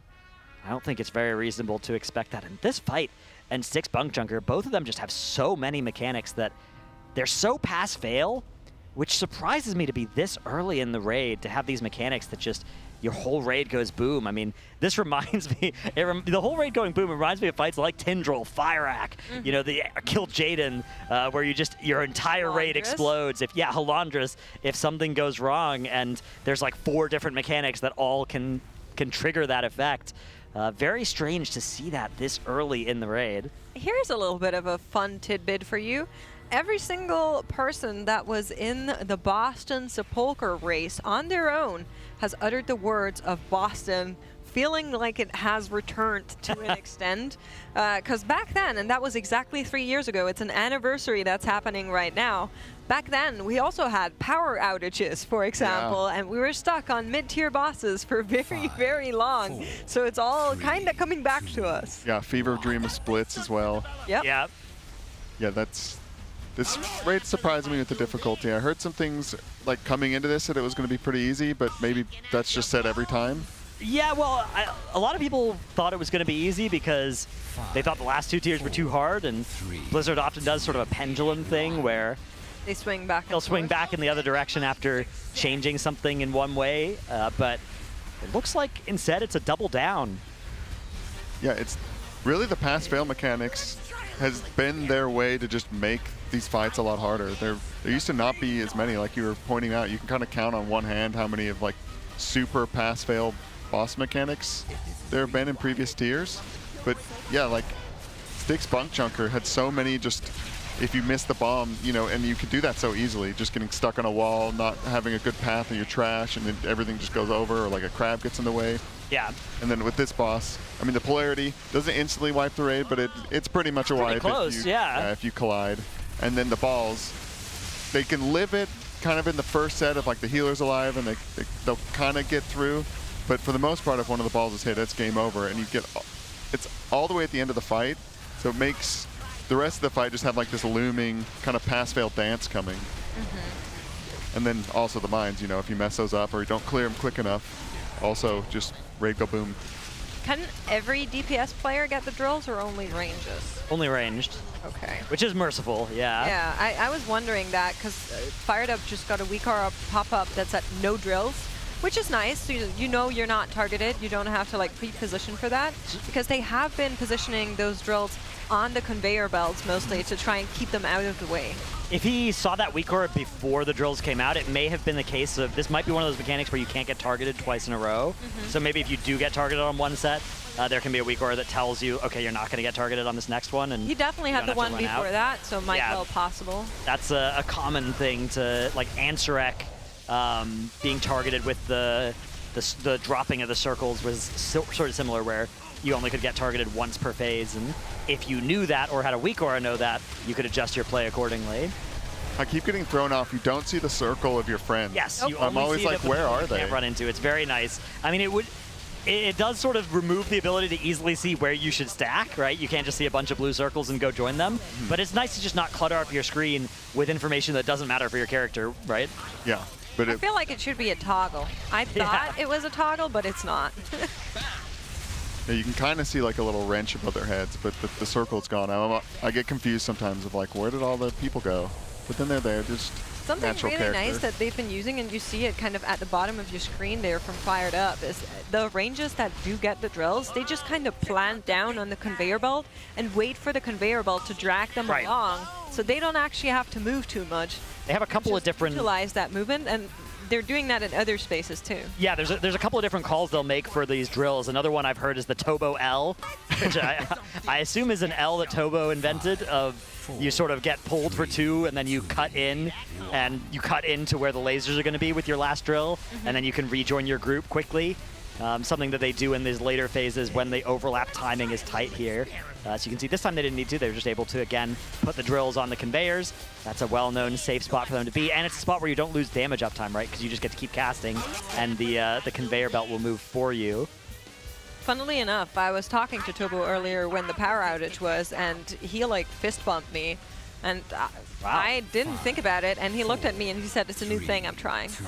Oh, okay, I got one of those today too. Yeah, he's been giving it to everybody. It's his new thing. He's trying to spread it through That's great. a facility. So if you see Tobo fist bump somebody, just know he got another one. But unfortunately, the boss also did get Siri here. We do have a battle res. So hopefully can be picked up back here. Yep, does get rest back up. And we are still on track in terms of that Enrage timer. Poll 76 going on right now. Okay, this time around it's blue who gets the gateway and red who gets knocked either towards the middle of the room, or they're going to transcend, use those sorts of effects to get on the boss. A lot of players low on health here as that polarity swap comes with a large hit of damage as well. Impact going to go down. Ankh is available, however. And they are entering this intermission. Impact not able to Ankh until this intermission is over safely. Yeah. Once it is, you should be able to do that and rejoin the fight. You can see they are still slightly ahead of that Enrage check at the bottom of the screen. Yeah, this is looking like it's going to be another one of those purple poles. The boss gets a damage amp every time it does one of these intermissions, so the boss not only gets the purple orbs, he also does more damage. The mines will hit really hard, so they got to get ready for that. This polarity, like you said, does some damage. Now the mines are out. They've gotten to their positions. And the orbs are coming in just a few seconds. But this first set, they just kind of have to live through the mines and dodge the orb. There's not much else going on. Yeah, 2 more mines to go, 2. Okay, this drill, it's going to require maybe a blink. Oh, a nice little side step. Last one. Beautiful. And there then we go. Ooh, the raid frame's dropping low, but somehow... Heavy has been taken down by that one, but they do have yet another battle rest, so back with the entire group, and here you can see a glimpse at the orbs that have been causing a lot of chaos. Now, it is not this overlap. It's the one where they are in this tight alleyway between the beams, where then they also get orbs. That is really causing pain. Okay, so we have the red team over on the skull side, blue team over on the X side as they finish off these last few mines, and now we are going to get a nasty overlap of balls and magnets here. So they're going to be getting gripped. They move over to the side that is not where the balls are coming from, giving them a little bit more time to do these dodges. Zevi is now back up, but Kingfly is down. Polarities are swapping in the same time as this, so they have to swap which side of the boss they're on as they try and heal through this. We are on a new best pull as well. Somehow, they have lived through an incredibly difficult swap of sides here. Another set of screw-ups coming out here as they have one more mine to soak. Trill does it. And now everything, beams, balls, lasers, magnets, everything, all at the same time as they move into this safe spot. And Rage is approaching now, 25 seconds as the Rage's starting to fall. These balls connecting with them and taking players out. 6% on the boss. Just Trill alive. I think it's a little out of touch of death range here, so this is not going to be the pull, but it was so close there. Somehow, when they lived that overlap a minute ago, I thought this could be the one.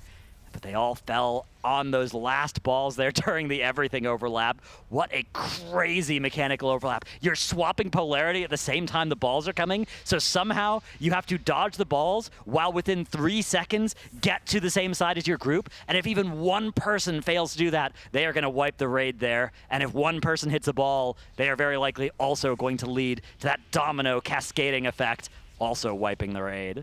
This is, by any means, the absolute hardest part of this entire boss fight.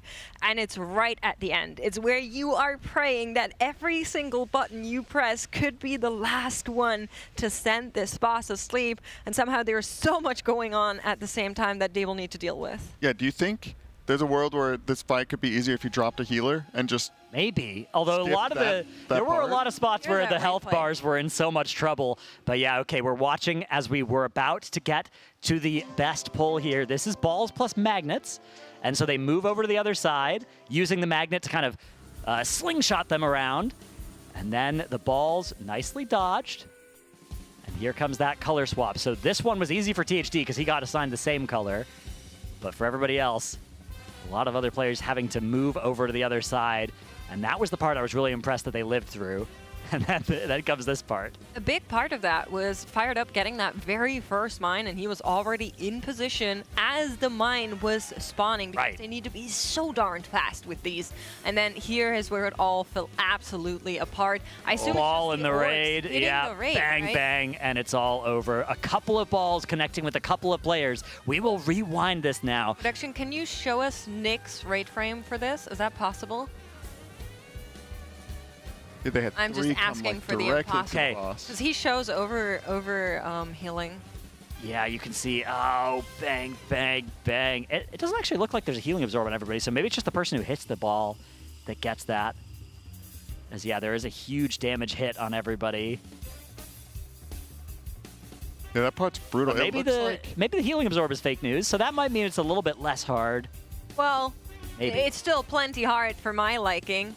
But if you see these very narrow paths that you can move in, that's kind of what we were talking about earlier, saying what if you just took one of the groups and made them stand back, but right now they can't even do that. There's just nowhere you could do that. There's no space. Yeah. And there are drills right behind them, and then on the other side, that's the end of the room. It's right after a wire transfer as well. I mean, I guess you've had a little bit of time to spread, but where else could you even go? There's just nowhere that would make sense here to get the other group. The entire room is void lasers. They are in the one safe spot. Maybe you could avoid putting drills on the right other behind side. You, yeah, but then you're out of the AoE healing, right? By doing it like this, everybody at least is in the barrier together. Do you think they're just saying drop at every cooldown? Yeah. Just hit the boss and hopefully the orbs don't come into us? Maybe. I mean, 6.9%. It's close. There is a world where you kill this boss before hitting this everything all at once position, right? If you drop the healer and nobody died, I think you could definitely get this thing dead. Yeah, during that cast, perhaps, but you could just send all immunities there. Although I feel like people need to be pressing their immunities on their own accord on this fight. Well, even if you do press all of your immunities here, right after that, you're meeting the Enrage. That's right. So you don't really have a time to then utilize the extra seconds you just bartered for yourself, right? Yeah, the Enrage cast there looks like it's called Giga Death as well, which... Yeah, that's a good cut. I like that. Yeah. I hope we get to see that cast as they're killing it. That would be nice. Great way for a fight to end. Here we've got Scott, though, the most geared tank in the world and in this building. There in the bottom left. At eye level 660 on that prop warrior. Yeah, I believe the second most geared tank in the world is in this building. That's also, yeah, that's me. At least it was a day ago. I don't know if it's still true. I got loot fed this week. I'm not surprised. Very lucky. Yeah, I was in the last shift. I was wondering, are they just going to kill this boss, getting a high roll where none of the orbs come into their path? But there's so many that the problem is bound to be some. I think they're aimed at players as well, so you could get lucky. The hardest one is going to be the one from the beam turret that is right aimed at your group, because that one's almost always going to be shooting a bowling ball just right down through the raid. The ones that are coming from the sides, obviously just a few people have to dodge. You could dodge by taking a step backwards or forward. If the one that's aimed right from where your group is happens to choose somebody who's like a little bit far back into the left, that one might dodge you, and then it might be kind of easy, yeah. I wonder if they could start out like side by side, and then as the balls are coming, they do like a 90-degree rotate. Or just like all start on the right and then move to the left of the safe spot, perhaps. Okay, this might be a cooked question, but how much damage does that laser beam do? It does yes damage. Okay. It does. Like, there could be a world where it does less damage than the orb. No. I think it does like giga one-shot you even through ice cold levels of damage every like 0.5 seconds that you stand in it. It's all right. It's not. You can cross off my cooked idea then. It's a cool idea. No, I like the thought. Hey, maybe there's some benefit to like an immunity running in there and trying to bait orbs into it, because any orb that is shot through that is going to be so much easier to dodge than the ones that are homing in on the raid. Yeah, I don't know exactly how that targeting works, but hold on.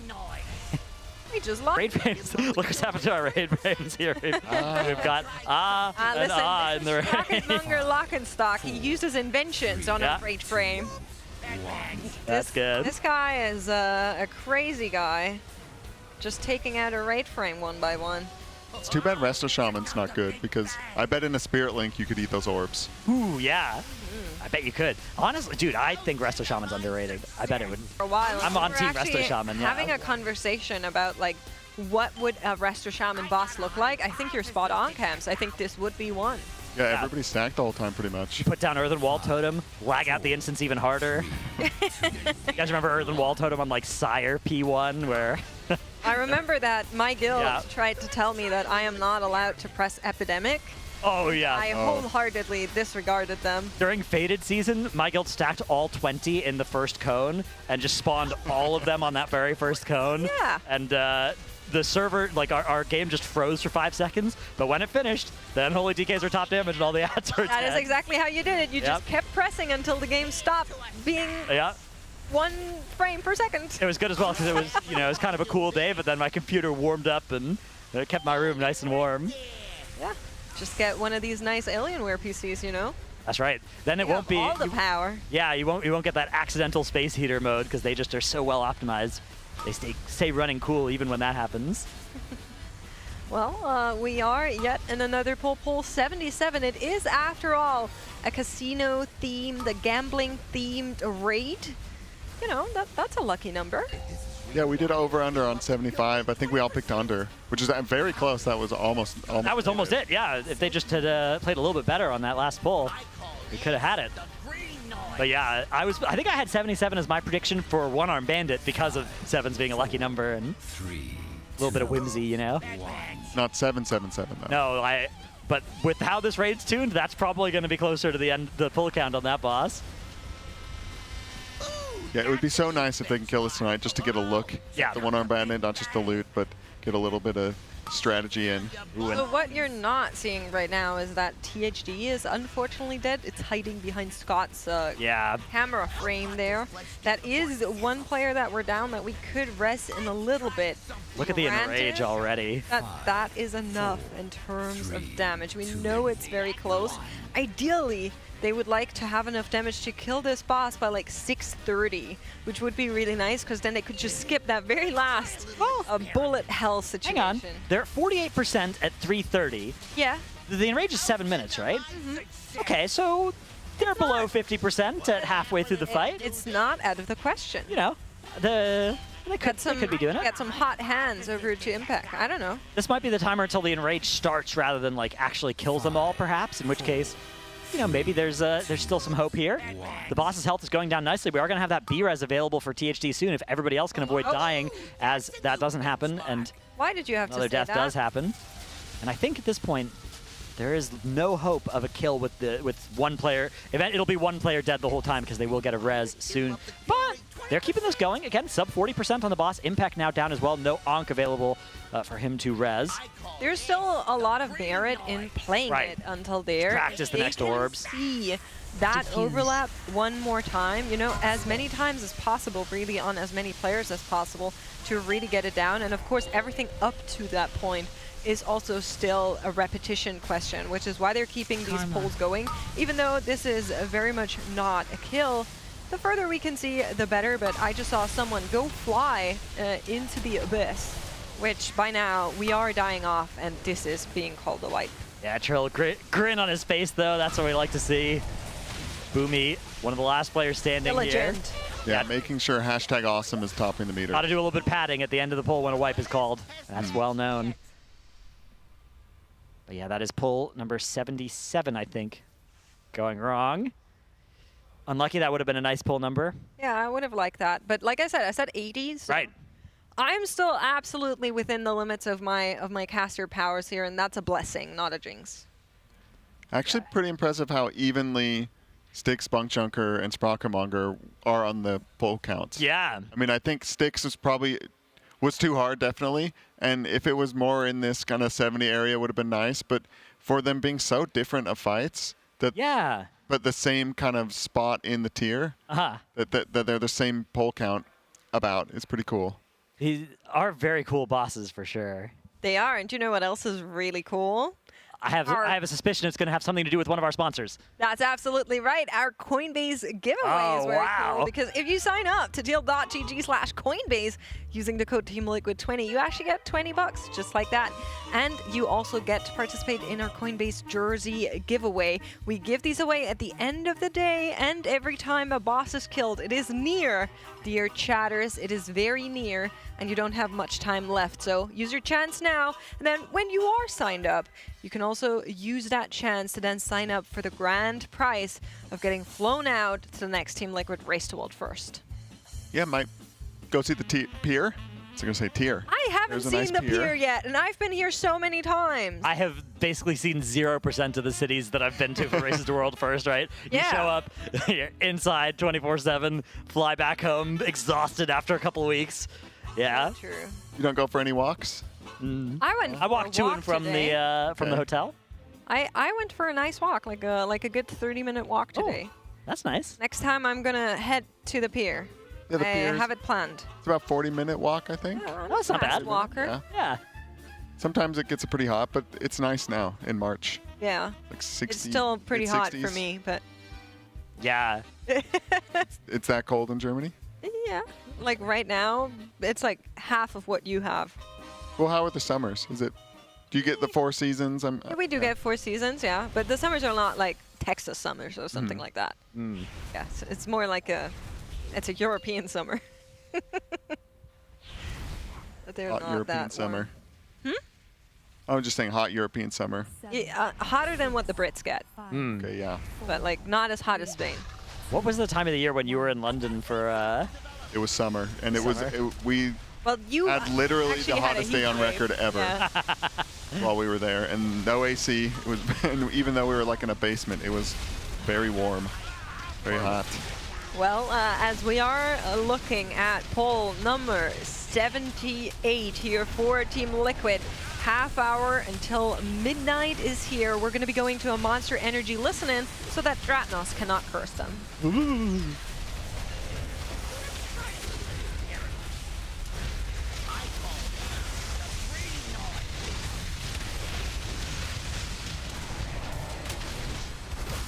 Okay, mines.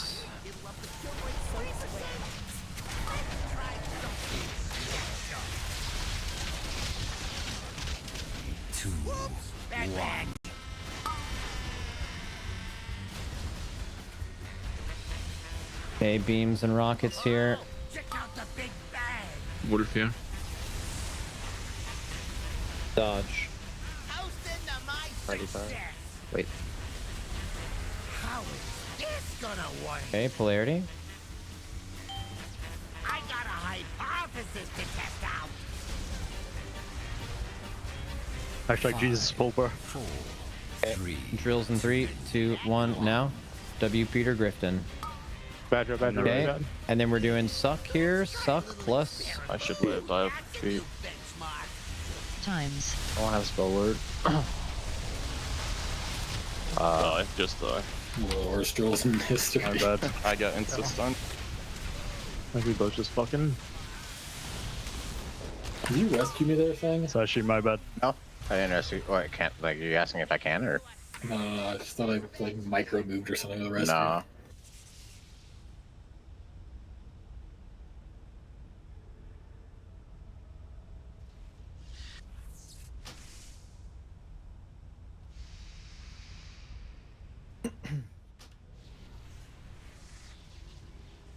We put two of them directly on top of the. Yep. That's crazy, man. Yep. Come on, boys. Need 40 seconds. Dude.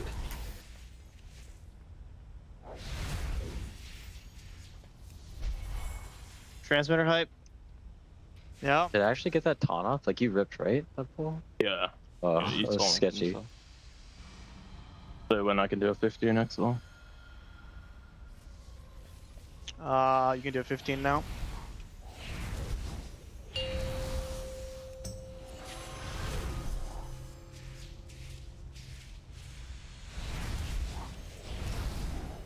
Yeah, 5, smacked. 4. Smacked might be onto something, 2, but like the 1. red is just gonna be close to them, and I feel Karma. like they're just gonna get hit more. Collect or stand in circle. But you will have more room to dodge on each side, if that makes sense. I don't know. That might actually be the play. I just found a thought too. I can post a picture where this is where the nearest gun is, and the safe spot is. There's not a safe spot, by the way. They will literally shoot directly sideways, almost. Okay. Safe spot is pretty far away though. So you could stand like near towards skull. And I feel like maybe that's. I'm confused. Where'd you post a safe spot? Second picture I posted, you can see where red is. Soap star. I'm very confused. That's fairly full now. I'm mid full. Okay. Drills 3, 2, 1.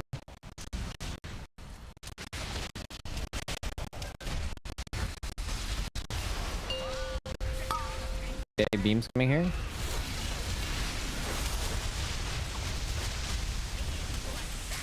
Okay, Diffuse. we're getting polarity swaps.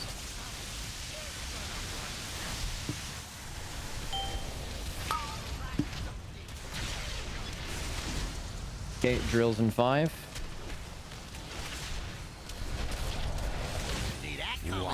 Drills. Kinda close to the raid, be careful. Dodge. Dodge. How hot does flesh get before it sizzles?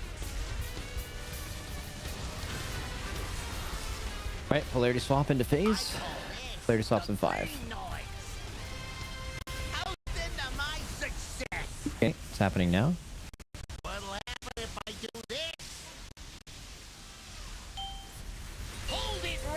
Make sure you get hit into the gate.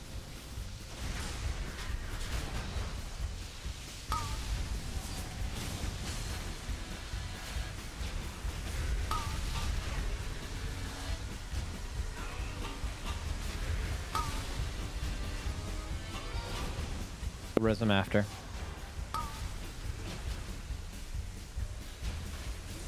If this is rewired, it'll up the Polarity swaps here. How is this gonna work? Soak square. Bay drills already. Okay, mines now.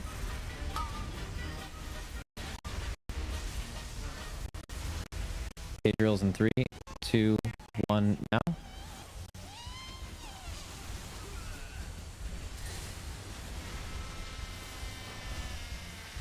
Okay, big beams here.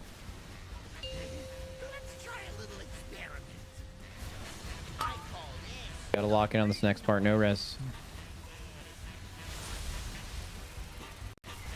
Good. We're moving. Range that are staying is fired up in KSP. Okay. Drills in 5. Baiting drills in 3, 2, 1 now. Good. Big beams and rockets here in the barrier. Get in for laser, laser, laser, laser, laser. Okay, we're getting a polarity swap in 3, 2, 1 now. Good. Watch debuff. A lot of people with debuffs here. Watch. Keep them up. Keep them up. Live do this part without it. Tobo drills. Tobo L. Tobo L. Okay, get in for the laser here. You might have to live on your own. We're gonna get the healer up after. Forward, fired up, so. We have a turtle too. Stay alive, keep dodging. Keep dodging, keep dodging, keep dodging, keep dodging, keep dodging. Okay. Get in position now. We're gonna res Suri in the phase probably. Okay. Get in position. Red, get off the gate. Red, get off the gate. Smacked. Good. We're gonna do a polarity swap in right now. And then blue, look at the gate. Make sure you are getting hit into it. Keep going. We're gonna res Suri after. If THD, you could just get knocked back and just get him. You can probably take that, yeah.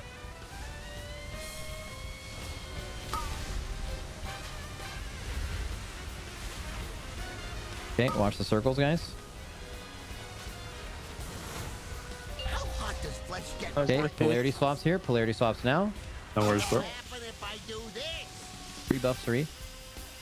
Okay, we have mine spawning. This will be Sinian King Fly Far. Can bait drills already. 5, 4. Okay, and drills in 3, 2, 1 now. Good bait. Drills now. Okay. Well, after these soaks, we're gonna rotate. Soak now, rotate. Rotate, rotate, rotate, rotate, rotate. Good. Look at the balls. Look at the balls. Be as safe as you can possibly fucking be. We're moving to the other side in 3, 2, 1, now. Guys, welcome to the boss. Okay. 5. Drills in 3, 2, I'm going for it. Tiny bit 1, late. now. Fine, we have time. Devi. Smacked. Run across in 3, 2, 1, go. Okay, everyone dodge balls now. Polarity swap in 3, 2, 1, now. Live. Keep going. THD and Wolf Disco. Wolf Disco, if you get out. I'll pop it. Okay, Yips is doing it. Drills. Bait good drills. Good. Pop Exile. I need to get the boss to... Pop Trill. I can't pop a stunt. Oh, we're not in the laser. Bro, I'll fucking take it. I'll take a pull like that, honestly. The P2 deaths, we're starting to like have a few people fade out. Like we have to you have to sit up in your chair, man. The personal mistakes in P2 are ramping up. What happened to KSP? Yeah, looking current riders in Josie. I don't know what that is. What keyboard? The gateway is controller. Fake Malark hacked you or something. Yeah. Can we get a timer for when the suck stops sucking? Because I was like tap strafing to the left and then the suck stopped. And like I ran way too fast and run into the ball that was like past me basically. Yeah, I can try to make a bar, just have to figure out how long. What even happened in P2? There was just some blue guy under the boss. I just fell asleep. Pretty sure it was me. You kind of griefed saying, right? Right here? L drills are not moved to the right. L drills are go back, let the thing take you, and then move forward. L drills are here. It's this. Oh, this fucking 1 second. Tell me if you guys think I'm wrong, but I'm pretty sure it's this. Like if boss is here, let's say like both of they're both going this direction, right? The conveyor belts. Okay, if you are arranged on each side, if you get drills, you do this. You move here, 1 drops, 2 drops, 3 drops, laser. Correct? Yeah. What you did saying is they did this, they went back for their first one, you cut in front of them, and then they had to like meet you diagonally in front, and then you dropped 2 and then went in. You're just making it messy, and like you're making them have to think more. If you guys are doing Tobo L, what it looks like is you get picked with the drills, drop 1, drop 2, drop 3, in group. Every time. I put something in the channel. Did you guys not like being side by side at all? I think you guys tried it on a poll bit. Like what I put there, that would probably be easier to dodge. Because the lasers like go away and you can have a little bit of time. We have half of that amount of room at that point in the fight. It's random, but you have like nowhere near this much room. Like here, let me show you our poll. You're literally like it's hilarious how little room you have. This one was a big proc right for room. Oh, yeah. You guys like procced extra room there randomly? This was a crazy proc. That's how this fight works. It's like it's turbo random. Okay, that makes sense then. There, let me show you 5% white. I believe you. I was watching it on that poll and it seemed like it worked fine. Look, we have like, yeah, no shot. Big room right there. Oh, fuck it, let's try it. Hey, quick, we get the 4%, we'll try it. Okay, so what are we looking at here? You think there's just straight up... No, so we okay, I don't know if those balls work differently than the rockets in P2, but where you posted a safe spot, I'll put it on my thing right now. That gun can absolutely shoot that spot that you just posted. Okay. Yeah, but I mean, there's some fucking praying that doesn't shoot there. But, I mean, the poll we just did, like... 2 went straight through that safe spot, I think. I was watching it. I mean, it's not perfect, but you're also suggesting you have to pray on the opposite side. Boys, we can proc a big laser, by the way. It literally can happen. When you only have to pray for a little bit on the other side, then you can dodge. Wait, what'd you say? Could the boss be in the middle on that drill, right on that drill, so you can dodge back and forth, like, or more back? Right now, yeah, what he's suggesting is this, like for the big laser at the end, yeah, you have, instead of what we're doing is this, what you could do is this. Yeah. And then blue has all this room and red has all this room, but red's gonna have to fucking game. Yeah. I kind of like it. I kind of like it. At least. The lasers, like, disappear. The lasers disappear by the time they get to the edge of the room. Yeah, I feel like you have, like, way higher chance of surviving by not doing this. Like, I feel like Reddit, like, you basically... The intercept in the middle is like the highest chance there's gonna be bolts overlapping and stuff. Yeah. Like you're definitely safest on either side. I don't like think the middle look ever at is Smack's picture. So right here where these balls are, like almost at this exact moment, these lasers go away and we can spread out and dodge. Yeah, and the balls don't even like the balls fizzle out like as they get to blue here. Like they're not gonna hit and blue. Blue could move on to the belt. I mean, we should definitely have a bar that like has a timer when these beams go away. Yeah, we need to know when the lasers are going away. Yeah. Definitely. Can we work on that?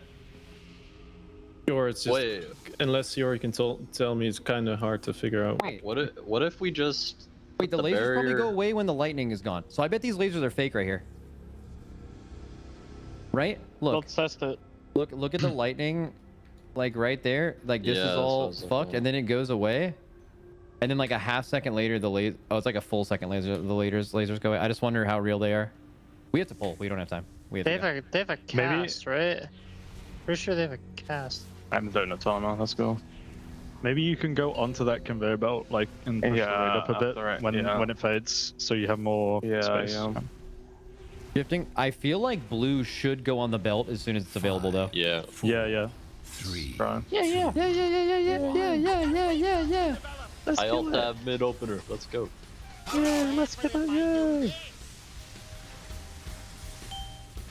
Shaking out your bones.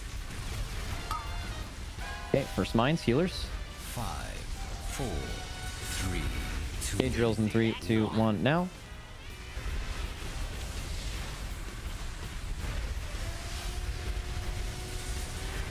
Okay, lasers spawning in 5. Let's try a little experiment. I call this the green noise.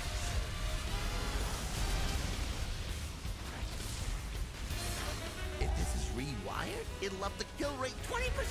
Okay, mines. I got a hypothesis to test This out. drill, Boomy, Impeck, and Shack. Range, they're doing drills in 3, 2, 1, now.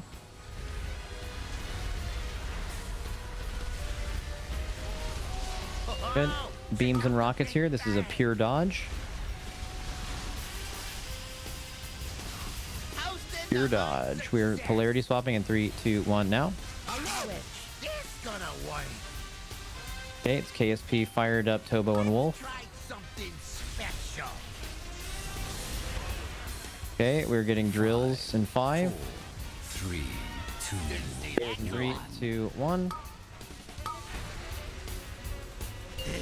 Let's try a little experiment. Lasers and rockets. Lasers and rockets. Dodge. How hot does flesh You're a get fucking before it beast. sizzles? Nice. Shaking out your Okay. bones. We're gonna do a polarity swap soon. Polarity swap now. What'll happen if I do this? Okay, knockback soon. Hold it right there.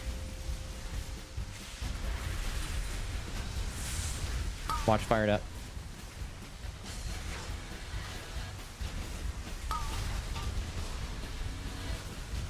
Now blast the fucking boss. Healers too, fuck a heal. If this is rewired, Okay, it'll up the kill polarity rate swapping in 2, 20%. 1 now. How is this gonna work? I call this the Mines. green noise. Mark, Kingfly, Zevi 3. Go bait drills already. 4. Yep, bait drills in 3, 2, 1 now. Toasted to my success. Good. Big beams, big beams. Get in position for lasers, lasers. Oh, check out the big bang. Oh, yep. You're feeling great right now. I love being a paladin. Okay, we're moving here. Sang and THD stay. Soap diamond. I got a hypothesis. Nick and Smacked will be the ones after. 3, Soap. Drills in 3, 2, 1. Drills. Okay, and then watch big laser here, guys, okay? Smacked, hit it. Big laser, guys. Big laser. Big laser. Get in the barrier. Suck this shit down. Here's to a star. Okay, we're gonna get a polarity swap in 3, 2, 1 now. What'll happen if I do Okay. this? Then watch the drills as we move over. There's mines. This is Boomy, Trill, Shack, and Wolf Disco. And then we're getting drills in 10. This is the Tobo Elf. We just talked about where you're supposed to put these. 5, 4. You already know if you're getting these fucking drills. Do not fuck it up. Drill 3, 2, now. Tobo Elf. I call this the green noise. And laser and get in. Good. Spell wording on KSP. KSP so. LCR. Good. Dodge, dodge, dodge, dodge, dodge, It'll dodge. up the kill rate 20%. Fuck yeah. Shaking out your Blue the gate. bones. Well, yep. Red, give blue the gate. Look at the gate, blue. Look at the gate. Don't go too far. Polarity swap in a second. Make sure the boss position is good. This gonna work. Okay, polarity. Nice. We're alive. Fuck it. Knockback soon. Yeah, Do not sorry, fuck this boss. up.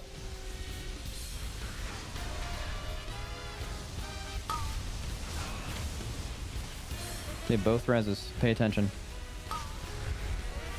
Lock the fuck in. Kill this boss right now.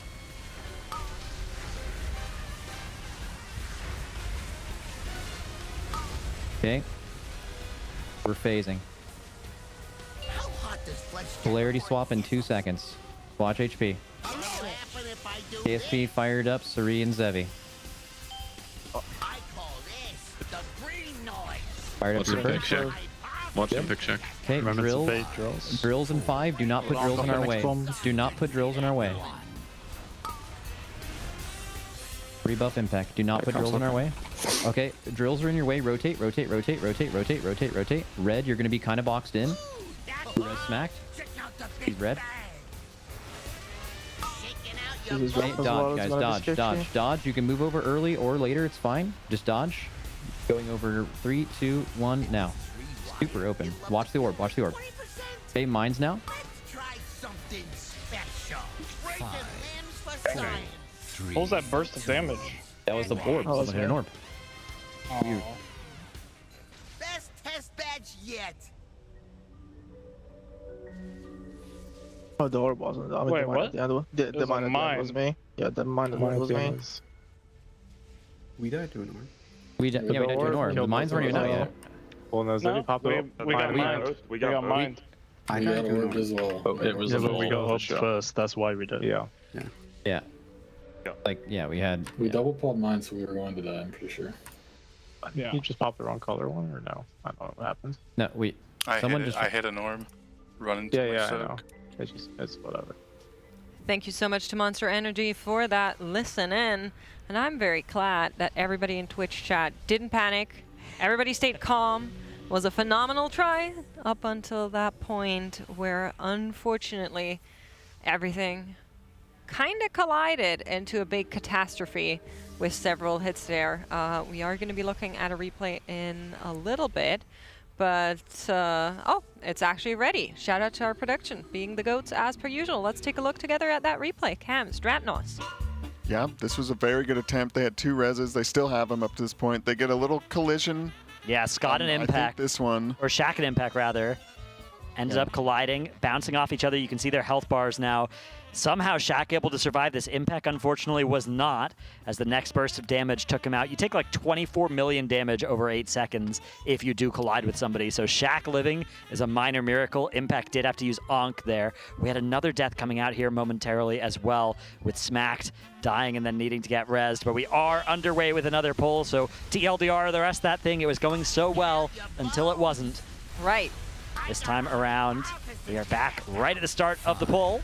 4, 3. Yeah, hopefully the vibes are still good. We are approaching midnight here, so time is running out to secure this pull and this kill this week. We think they'll probably go until about 1 a.m.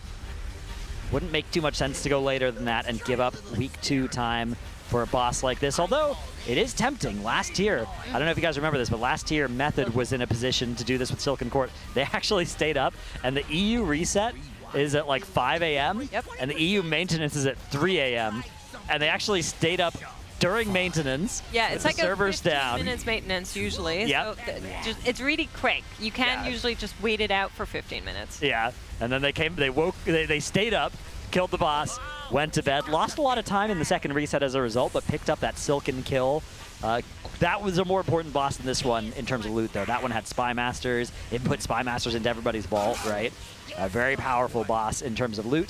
This one a little bit less important, so I don't think that Liquid are going to make as aggressive of a play if it does end up not going well over the next hour, but hopefully not something that we have to worry about. Yeah, this boss is so killable. I wouldn't be surprised if they get to raid time, and if the pulls are still good, they keep going, and then if it starts a lot of P1, P2 wipes, and they just go, okay, we just call it for tonight. I'm going to assume they're giving up on doing the Mythic splits for Alice Monk. Probably, yeah, if it doesn't go down on like this pull, that would probably be a little too much. Although you can one-shot Vexy and Cauldron even with their best geared ults, I suspect. I just don't know if they want to use the time up. Yeah, that's true. It may not be worth it. I think those bosses don't have great loot anyways, that necessarily. So, maintenance is up at 9. That's, right? Allegedly. Allegedly. Now, in the history of Race to World First, when has maintenance actually ever been on time? Well, on the second reset, probably about 70–80% of the time. Yeah, it's like usually the second reset is accurate, and sometimes even a little bit early. The first reset's usually the one that gets extended. Would you rather spend 30 extra minutes guaranteeing a vault on 2 characters that you do want to play in Mythic to get them extra Mythic loot? Maybe, yeah. Or I mean, start everyone's favorite heroic splits 30 minutes early. That's true, yeah. And I guess tomorrow they don't necessarily need to be that locked in, because tomorrow is going to be a lot of splits. We are going to be back in the mines, digging for loot once more. Yeah, I'll be surprised if we actually see Mythic tomorrow. Maybe. I bet you maybe do farm. You know, early bosses, yeah. In theory, it's efficient to do Mythic and then Heroic, although they're not even probably going to do these bosses on Heroic, so it probably won't affect their loot decisions. But yeah, it's going to be an interesting time. We'll see how much they value their time versus loot optimization. A mine explodes there. You can see that one coming. One of the red players was standing on the blue square marker where that mine came out.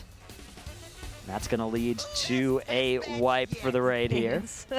Coming out late there, unfortunately, just saying, okay, guys, this is where it was. This is what happened. You know, a lot of their progression on this boss has actually just been like taking a pause, looking at what happened, breaking it down, making sure everybody takes learnings from this so that they then don't have to pull us often, which arguably is not something Team Liquid usually does a whole lot of. They're more of a, we pull again and we get a good feeling for this boss kind of guild.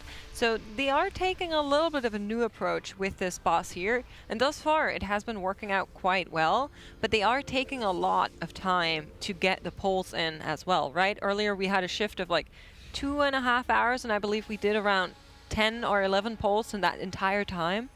So a lot of time being used on talking and learning from that rather than actually pulling the boss in itself. Yeah, especially because the last phase, I mean, at first they weren't getting there very often, but when they get there, they want to make sure everybody knows exactly where the red side and the blue side are going to be, how they're going to shift as the orbs come, how they're going to do a movement, things like that. Because they want, once they get there, they want to at least practice the movement and not have anybody kind of out of place. I remember in Sepulchre, that's when the VOD reviews started a bit. I think that tier they went a little overboard and have reined it in since.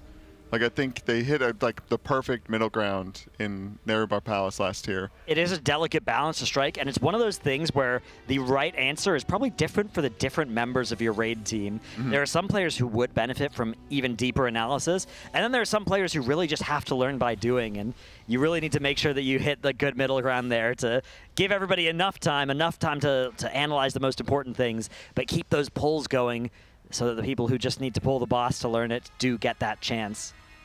And yeah, Liquid historically, they used to be that guild that just did a pull timer, right? Not quite to the extent of, I think historically it was like Skyline over in China was the guild that they would die and then there would be an immediate press of the macro for the next pull timer. And that isn't quite the level that Liquid used to be, but they were known for pulling way more per hour than at the time Method and then Echo, who have usually been that more methodical, 5-minute break between each pull type guild, until it kind of bit them in Nyalotha when that was part of their post-mortem there was we're spending way too long between pulls. Yeah.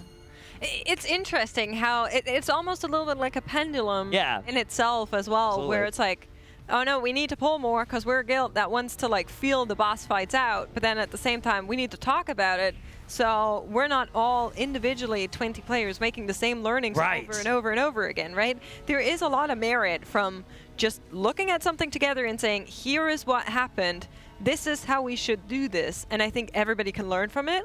But knowing and applicating is not always the same thing. The execution is not the same as knowing, right? Like, especially after being awake this long, being able to just listen and learn from something that happened to somebody else is a skill that a lot of raiders don't have at the best of times, but it is very hard. You have to actively work on doing it if you've been up for 12 hours already raiding, and they've been up for more than that now. So this is a very high pressure environment, as they know, again, it's not the highest stakes things in the world. They could not kill this boss today and certainly still win the race to world first. It's very possible, but it will be a big morale boost if they can take this boss down. It will be useful to get potentially a pull or two of One-Armed Bandit, help inform their decision-making for next week, although it probably won't change too much realistically. They probably have their idea of that boss is unlikely to be changed based on what they can learn in a pull or two without getting deeper into that fight. But still,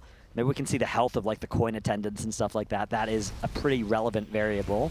Yeah, that could influence their comp a little bit. Maybe have less Shadow Priest or something like that. Right, yeah. If they're low health, then you don't need to bring as much cleave. If they're high health, maybe you need to bring...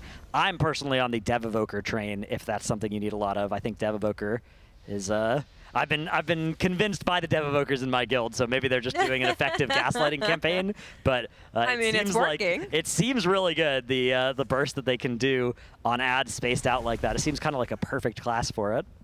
So let's kind of take a look at the bigger picture here, right? So there are two options for tonight. Either they kill it or they don't.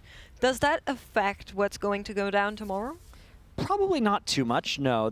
Either way, they're going to wake up tomorrow, re-clear some of Mythic, maybe do a bunch of splits, probably. Order maybe. of business? If it would change any loot decisions, then maybe, but it probably wouldn't. Historically, right, you want to do difficulties in reverse order for optimization, right? Because if you drop a heroic piece of gear and then a mythic piece of the same slot, and then you ended up giving them to the same person, that's inefficient, right?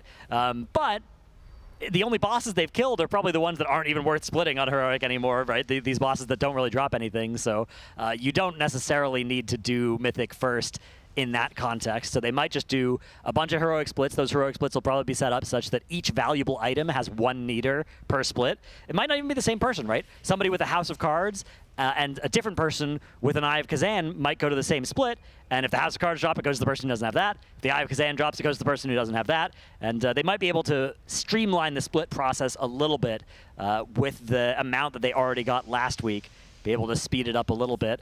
Again, there are a lot of very rare items, though, like Jaster Diamonds, that they are going to want to make sure that they have at least a chance on it on everybody who doesn't already have one. Yeah, a lot of Gallywix tomorrow. Have we heard anything about Bunk Junker nerfs? Any kind of tuning coming in tomorrow? No Bunk Junker nerfs. Yeah. And, I mean, I guess technically they could decide last minute to put some in. Sometimes they do. Sometimes they very do last minute tuning. But historically, yeah, we would have heard about it about 7 hours ago is when they would usually post tuning like that. It is now Tuesday. Happy Tuesday, everybody. We are entering day 8 of the Race to World First here, although, of course, we count by the daily reset here as WoW players, so still in day 7 by that measure. I just quickly want to shout out that we got a bunch of donations for the Pasadena Humane Society. Of course, we also added an extra stretch goal to our charity incentives here, but I just want to read a couple of them out. Aquatic Bop. Aquatic? Is that how you pronounce that? Aquatic? Aquatic. See, I got it. That means like watery. $1,000. Thank you so much for that massive donation. If we could get a couple of hearts in chat there, that would be really, really nice. Thank you very much. Then we got a couple of transmogs that they sent in, which we will probably take a look at soon. Colliver XYZ sent in $25.42. I'm expecting the 42 to just be there to piss us off. Is that correct? It's just like a little bait there to get people donating. I appreciate it. Then we have more transmogs and a couple of pet pictures that we're also trying to bring on the screen rather soon. And then we also have a $100 donation for one of the pets from Excess, so thank you so much. Here is one of those transmogs by Anonymous. They sent in Casiris, assistant professor. Oh, we're polling. I like that. Not a lot of time for us to discuss this as the poll is underway. Okay, but I'm feeling very distinguished Mog. 7.6. I'm going to go with an 8. A little bit of bonus points given there because I felt bad about the fact that we don't get to talk about this for very long with that pull timer up. But I do like how all the colors fit together nicely. Yeah, I would very say unified palette here. 8 also, just because you can't tell it's male. Yeah, I was going to say it's so hard to get something going with male. Matches the legendary And this looks like a well. distinguished gentleman. Yeah. You know, this looks like somebody that I would trust to walk home with safely. Yeah, or he's going to go to one of those Venthyr dinner parties. Also, yes. Ooh, yes. I'm down for that. Definitely a very Venthyr-y Mog. As we are underway with poll number 82 as we passed Makes' prediction point of the 80th poll. It doesn't count. What can I tell you? We got to find a reason to disqualify 2 of those polls. I'm sure we can. Lag. Great one. Unironically, unironically, in my eye. Unironically, there's been at least 2 polls that have been lost to lag. True. This is a boss where the spell queue getting a little bit desynced because of server lag is a huge issue. Something that has happened to them on a few of these bowls. They lost one to a power outage. True. Hey, good point. That's right. Yeah. Honestly, they Listen, after lost all, like this 30 pulls to a power this is outage. probably like pull 79 if we're being truthful here. Yeah. Or 80, hopefully. Hopefully. Would be very nice. Just to close that off there, as we were talking about our charity, !charity, if you also want to donate for $35, we're bringing everything on the screen, your pets, your UIs, your setups, your transmogs, we'll do it all. And we are getting closer and closer to that 15K stretch goal that we put in place here. The Pasadena Humane Society is doing a great job at helping with the outfall of the LA fires, helping with a lot of the pets that also lost their home, of course. Wow. Like I mentioned, bowling ball into 79. the raid. That was a full sweep of the red group. That was wild. She has a bit of a smile there. That was a funny looking one. That's a good one. Yep. Yep. I don't think they think that is as funny as we do.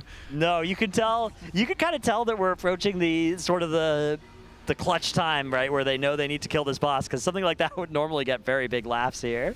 Yeah. Yeah, that is very Screaming, true. yeah, Red Demon. You do have another transmog, yeah. That's Red right. Demon. Sent in by a C4 Red Demon, a Proudmoore character, and their guild name is The Game, but better, which I'm not sure what that means.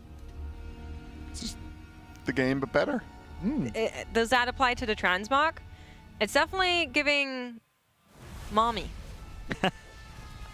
It's a common combination, those helmet with the fire horns, right? It's a nice one, though. Yeah, Those look good. I like the combination with the daggers as well. I think that's the first time I've seen those two elements combined. That looks That's nice nice. also. Yeah. You feeling okay about the red? Is fire red okay? See, I You like don't this like red. those- It's more like orange, right? Okay. I feel like there's not very many fire GFX in the game that go well with the horns, but these go well with the horns, which I am impressed by. Yeah, as Drano says, those daggers are perfect. Yeah, I think this is a really cool use of them. Those are the kind of weapons that are hard to transmog because they look cool, but it's hard to find stuff that goes with items like that.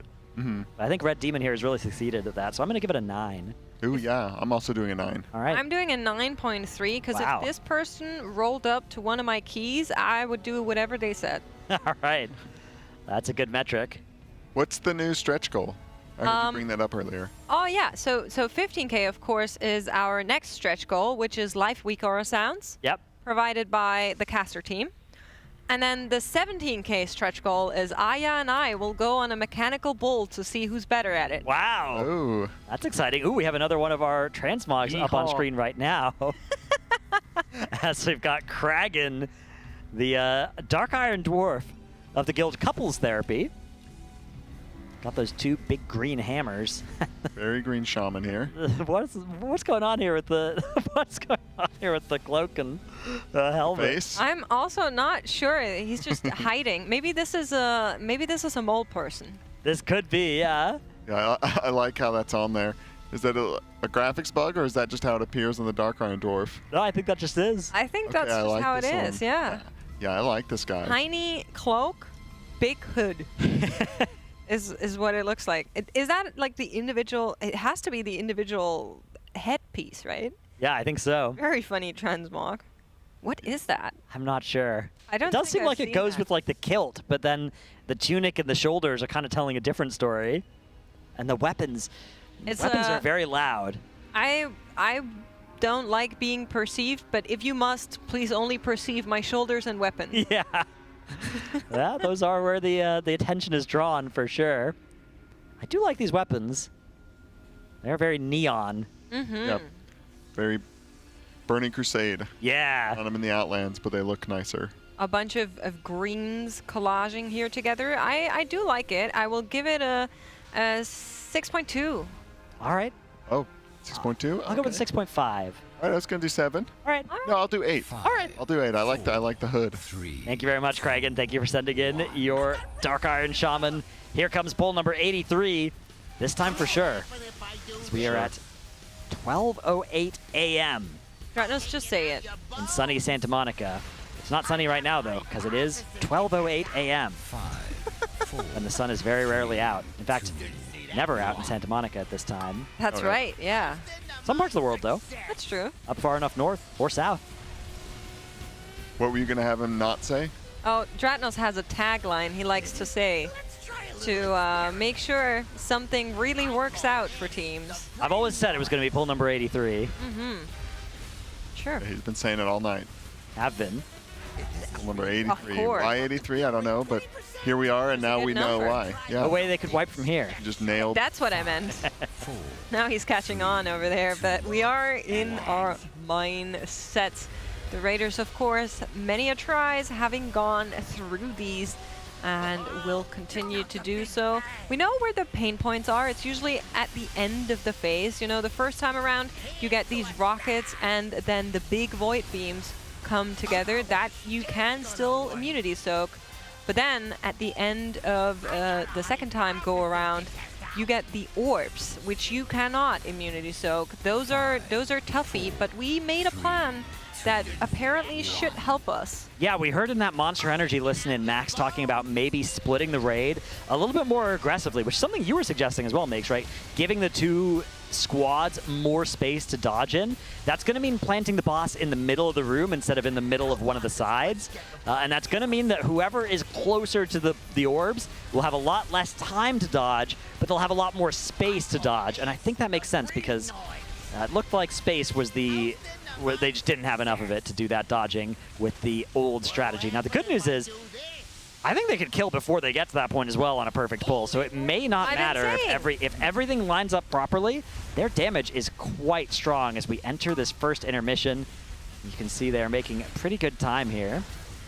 Listen, that pull that they had earlier, which looked so good before we came back from that Monster Energy listening, I think they would have been on track to defeat the boss before the first orbs would have crashed into the raid. And at that point, you can probably send an immunity, hope that your tanks live, and just finish it out while he is sending those orbs in. I will say, though, pretty sure it was Cam's idea to give them more space. He was saying to like take the melees out of attack range. I agreed. Although I wouldn't come up with an idea as heinous as that as a resident melee brain. I think they're going to have melee able to hit, actually, though, because they're going to have it in the middle of this middle conveyor belt. So I think, actually, the players will be able to auto from both sides as long as they're not too busy dodging, which will be nice. It'll also be nice that, you know, abilities like Charge and Fellblade and stuff are still options that you can use to actually get back in range of the boss and maybe juke one of the orbs. So we'll see if that ends up coming to pass. It is still a little ways away. Yeah, we are now midway through Peak 2.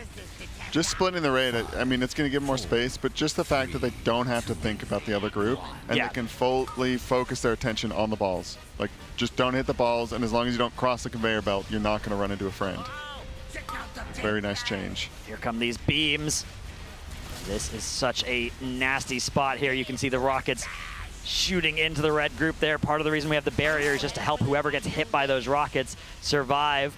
The first mine going to be popped here shortly. Looks like the raid is already nice and stable. Yeah, they've been even using Spell Bop on like Fired Up, and he'll jump into the rockets sometimes and eat them. Yeah, Spell Warding a very powerful cooldown on this fight. Here comes that last set of inventions. We've lost 2 players now. We do have 0 battle reses, so the math on that isn't great. Well, we do get 1 battle res in 0.20. Yep. If this was a try where we wanted to beat the everything all at once, I have kind of bad news for that. It's definitely not happening. Yeah, we might still be able to make this a kill if everything is perfect from here. It's definitely not dead just yet. Getting our that polarity swap. EPS. More players in danger. Okay. But nobody dies that. And that's the kind of thing where, yeah, Liquid are so good at never having players die to that sort of rot damage. Where the healers are just so perfect at identifying and triaging these players, keeping them alive now during this intermission, as long as you can avoid getting disoriented by those red circles. Did see that happen to Trill there. Didn't end up costing him his life, though. Yeah, it's just he's a PvP player. He knows how to deal with a disorient, you know, unlike Kalamazi and Cyronic, as we saw earlier. No, definitely. I think Kalamazi died in a stun. Gotta trinket those. Oh, It was I very don't think he funny. had one. I don't think he had one either. That's tough. I believe his statement was he doesn't need it. He'll send cooldowns, and if Trill isn't dead by then that's just how it is. And I feel like we should be saying the same about this boss. You can see that the Enrage timer and DHP bar are closer somehow and closer here. They have sent that res on Malarkus, and so they're at 19 players alive. Damage is maybe still good enough. Here come those mythic orbs, though, in P3. Any touch of this orb will deal a huge hit of raid damage. Those ones going through the red team, somehow they all are able to dodge them and are getting in position now, but they have to avoid accidentally triggering one of these foot bombs. The far ones do get exploded first, and that allows players to then be popping the close ones, and they'll need to get back soon because the next overlap is coming. It's balls plus magnets here, so they're going to be starting to get gripped towards these magnets.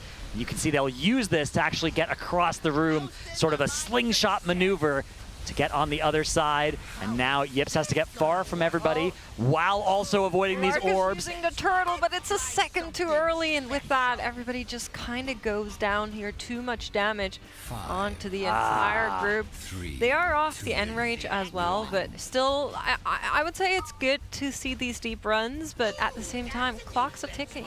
It is indeed now 12:15 a.m.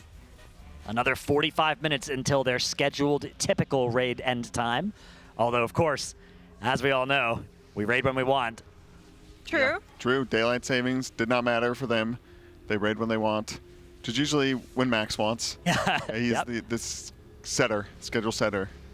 Ultimately, he has the final decision-making authority, which is important. We do, however, have another new transmog. Okay. That's right. We're keeping the vibes up here. Here's G Joey Joe, who said, if name is inappropriate, I also have a rogue with a decent name. We decided the name is appropriate. Here's Goon Wizard. That's right. Nothing inappropriate about that. You had worse names on broadcast. We certainly have. How are you feeling about this Blood Elf mage? It's interesting. So it's using one of the new weapons from this patch as well, that sword gun thing, which is kind of a cool mog. I like it. I like that, like flamethrower. Yeah, a little flamethrower sword thing. Offhand's a little interesting as well. Not a particularly big, style, big center stage in the offhand there. Just kind of a little thing there. Yeah, this is all about that weapon. Yeah. Even his dress up too doesn't take away from it. What do you think, Bakes? I think this is wonderful. I'm having a grand old time. The character is also in a guild called It's a Work Night. Mm-hmm.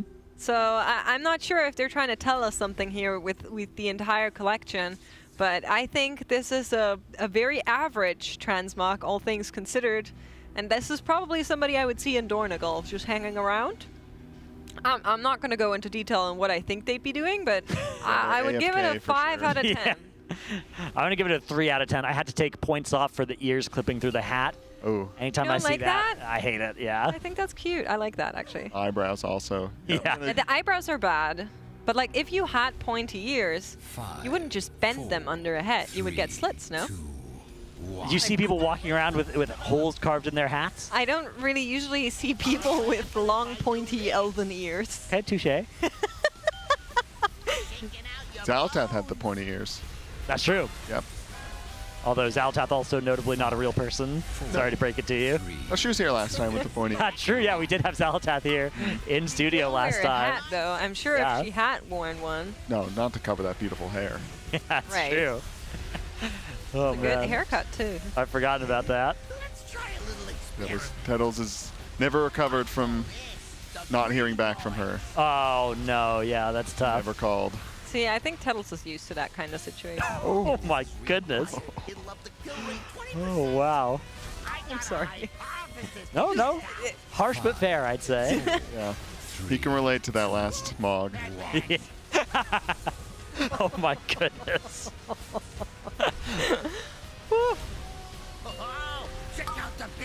Well, number 84 on the boss is happening. Let's bring it back to this boss. Yeah, hopefully this makes it into the kill video. Tettles is currently watch partying this, so he's not listening to us. No. That's fine. Malarkus goes down here. That's going to be their battle res. It's all good. Fired up, going over, altering back. excellent mage movement, as we've come to expect from Fired Up. Yeah, there was a little bit of a mishap of an altar earlier where we all I saw that one. Bumped into a That was line. heartbreaking. Yeah. But I think they've kind of figured out that it's part of the optimization in the VOD review. Right. He was much safer the next time he got it. Yeah, I mean, you'd rather be trying to use the altar and then eventually learn how to use it on a particular fight, rather than just having that piece of utility go unused. And Fired Up usually just gets it right the first time. Yeah, maybe someone else is out of position. Maybe. Yeah. Maybe. All right, here comes the switch of polarity before this first intermission. Red players allowed to use that gateway. Blue players being knocked into position and then using some transcends, those sorts of things, if they are melee DPS to get into melee of the boss. Blue range just hanging out in that middle conveyor belt. Yeah, they've gotten good at that. Every once in a while there's a mishap with that as well, but they are quick to hit the gateway, quick to get into position, and now they just kind of had to hit this boss, wait for the intermission to end. You can't easily walk around those turrets, right? Like they're kind of in the middle of the way. You can. The turrets don't do anything. They're just cosmetic until they shoot, so you can be standing where they are. They are like a blockage. No. Of line of sight. No. Oh, I think you can just walk straight through them. At least on the Really? lower difficulties, I think so. Yeah. Okay. The turrets themselves are not. In the middle conveyor belt, there are actually traps that go down the middle conveyor belt that you do need to dodge. But I think the side conveyor belts are safe. It's just cosmetic turrets there. All right. Well, we are getting closer to that 50% marker. Now, we've been saying the boss enrages at 7 minutes. All hell breaks loose at round about 6:40. Is that correct? Oh, the everything overlap? Yeah, it's about there. So 6:30 maybe? What percentage would they need here at 3:30, which is the halfway check mark, 2-7, in order to not reach the all everything at once overlap? I mean, naively, they're on pace right now. Of course, the problem is that they, you do more damage on pull than you do through the rest of the fight, right? You've got Bloodlust, you've got all your cooldowns, you've got those potions. You do get second pots on this fight. You have Eye of Kazan, That's true. second pots, and Execute. Are unfortunately down a tank here, which means this is going to be a wipe. But yeah, I think they were potentially on pace, like you suggested there, to maybe beat that everything overlap. They were well ahead of that Enrage timer. You could see even there after players died, they still were ahead of the Enrage timer when the eventual wipe came out. So yeah, I think if everything's perfect, we could be looking at like a 6:42-ish pull, something like that. And yeah, like you said, the Eye of Kazan does stack up, so everybody that can avoid dying will be doing big damage on their second pots on their last set of 2 minutes. Well, we do have another transmog. Here's Yidardi. Yidardi. Smelly Yidardi. Is this a PvPer? I don't know. They sure look like one. And they said, I really want Kalamazi to see this. Well, unfortunate. He's gone to bed, I fear. Kalamazi is sleepo-peepoing right now. Yeah, I think he's back fairly early tomorrow, so maybe they can show him this then, if we all remember. You can call this the chicken and cheese. Yeah, this does look like a lot of Kalamazi's meals would come from this mug. A little mustard. True. Yeah. Well, I'll give it a 10 out of 10 on the horrific scale of things. It is every single color on that color wheel has found its way into this mog. Yeah, I'm not a fan of the weird mogs, so I'm sorry, I'm gonna have to do 2. Okay. Yeah, I like these sometimes. I do think that something that I appreciate about this mog is the fact that the two shoulders have the same style but clashing colors. Mm-hmm. So I can tell that a lot of effort went into making this look bad. Mm-hmm.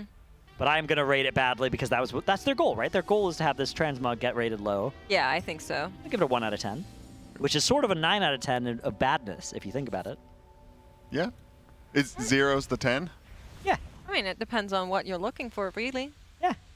Did you rate it? Yeah. I give it a 2. Yeah. All right, then I believe we have a pet picture waiting for us. Okay. Maybe keep morale up. There's no pull timer yet. going, so maybe we can just get that on the screen there while the Raiders are getting ready to type I think they're about to put a pull timer in. Let's see if...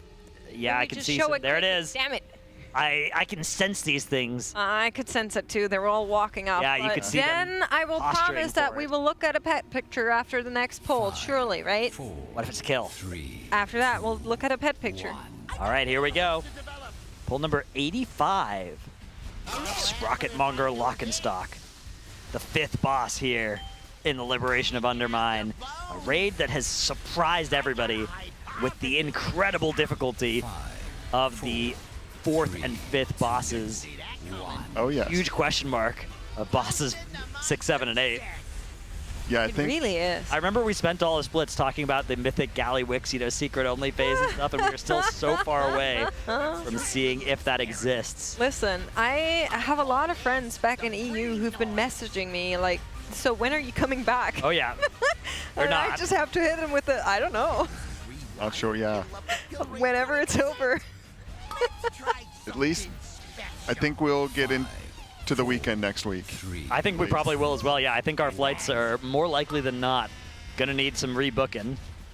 Yeah, I forget which day they are, but I believe mine's on the It'll be a long 17th. 17th. Okay. Yeah. But I also notoriously have the longest one, so might be they were a little bit safer on mine than on yours. I'm not sure.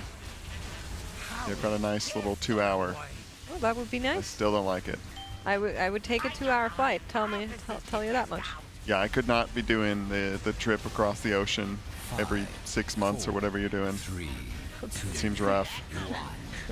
I was in CN just in December. Ooh. But yeah, it's nice. You get to spend a lot of time at airports and planes. That's right. See the world. See the insides of studios gaming facilities and worldwide.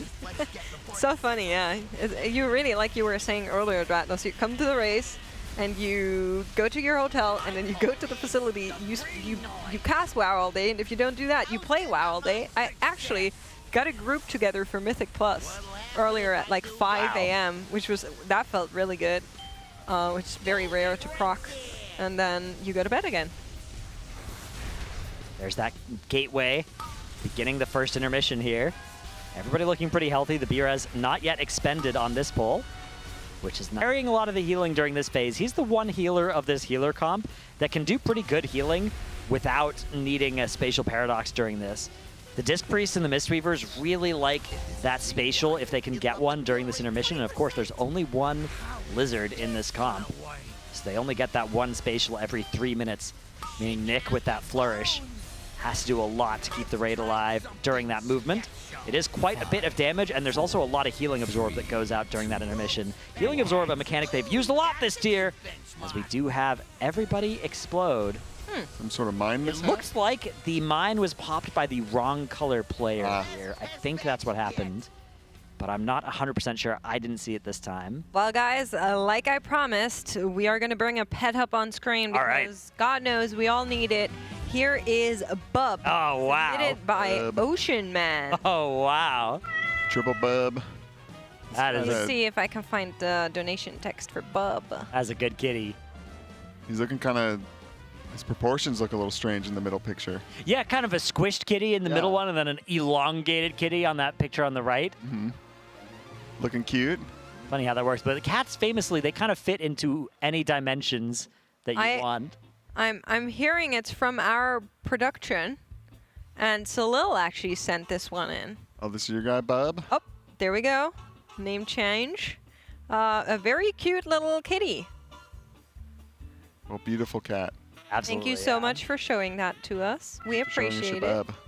As you can see, we're at 13,192 and an annoying 42 cents. You could be the person to make my inner monk calm again. I'm just saying. Whatever you donate, round it up to 58 cents extra. Even out the cents. That's right. Another pull already. They're running out of time. They want to just chain these together. They have about 30 minutes left in raid, and the consistency has kind of gone downhill. We saw that big stretch where they got like 8 pulls or so in a row of like really good low wipes. There's a certain type of wipe that they've eliminated and now has unfortunately crept back in. These wipes where you just double hit mines, or somebody soaks the mine of the wrong color, or you get a mythic knockback of 2 players running into each other with the wrong polarity. And they really need those to stop happening so that they can, again, get back into those deep sub 10% pulls, one of which will be a kill if they just get there a couple more times for sure. Listen, everybody knows that the Raiders will kill a boss if we don't talk about it. So I still have something to read out from that very adorable kitty that we saw there. Because a little set, here is Secret Agent Bub, international kitty of mystery. He likes scratching my head while I sleep because he knows I like getting head pets, and he tries to imitate it. Aww. Which is very cute. Very cute. Now come up with a new topic, casters. Not this boss. Oh, okay. You're not allowed. You want us to talk about something unrelated? Yes, please. Did you like Chef Heidi's food today? Was it phenomenal as every single day? Always, yeah.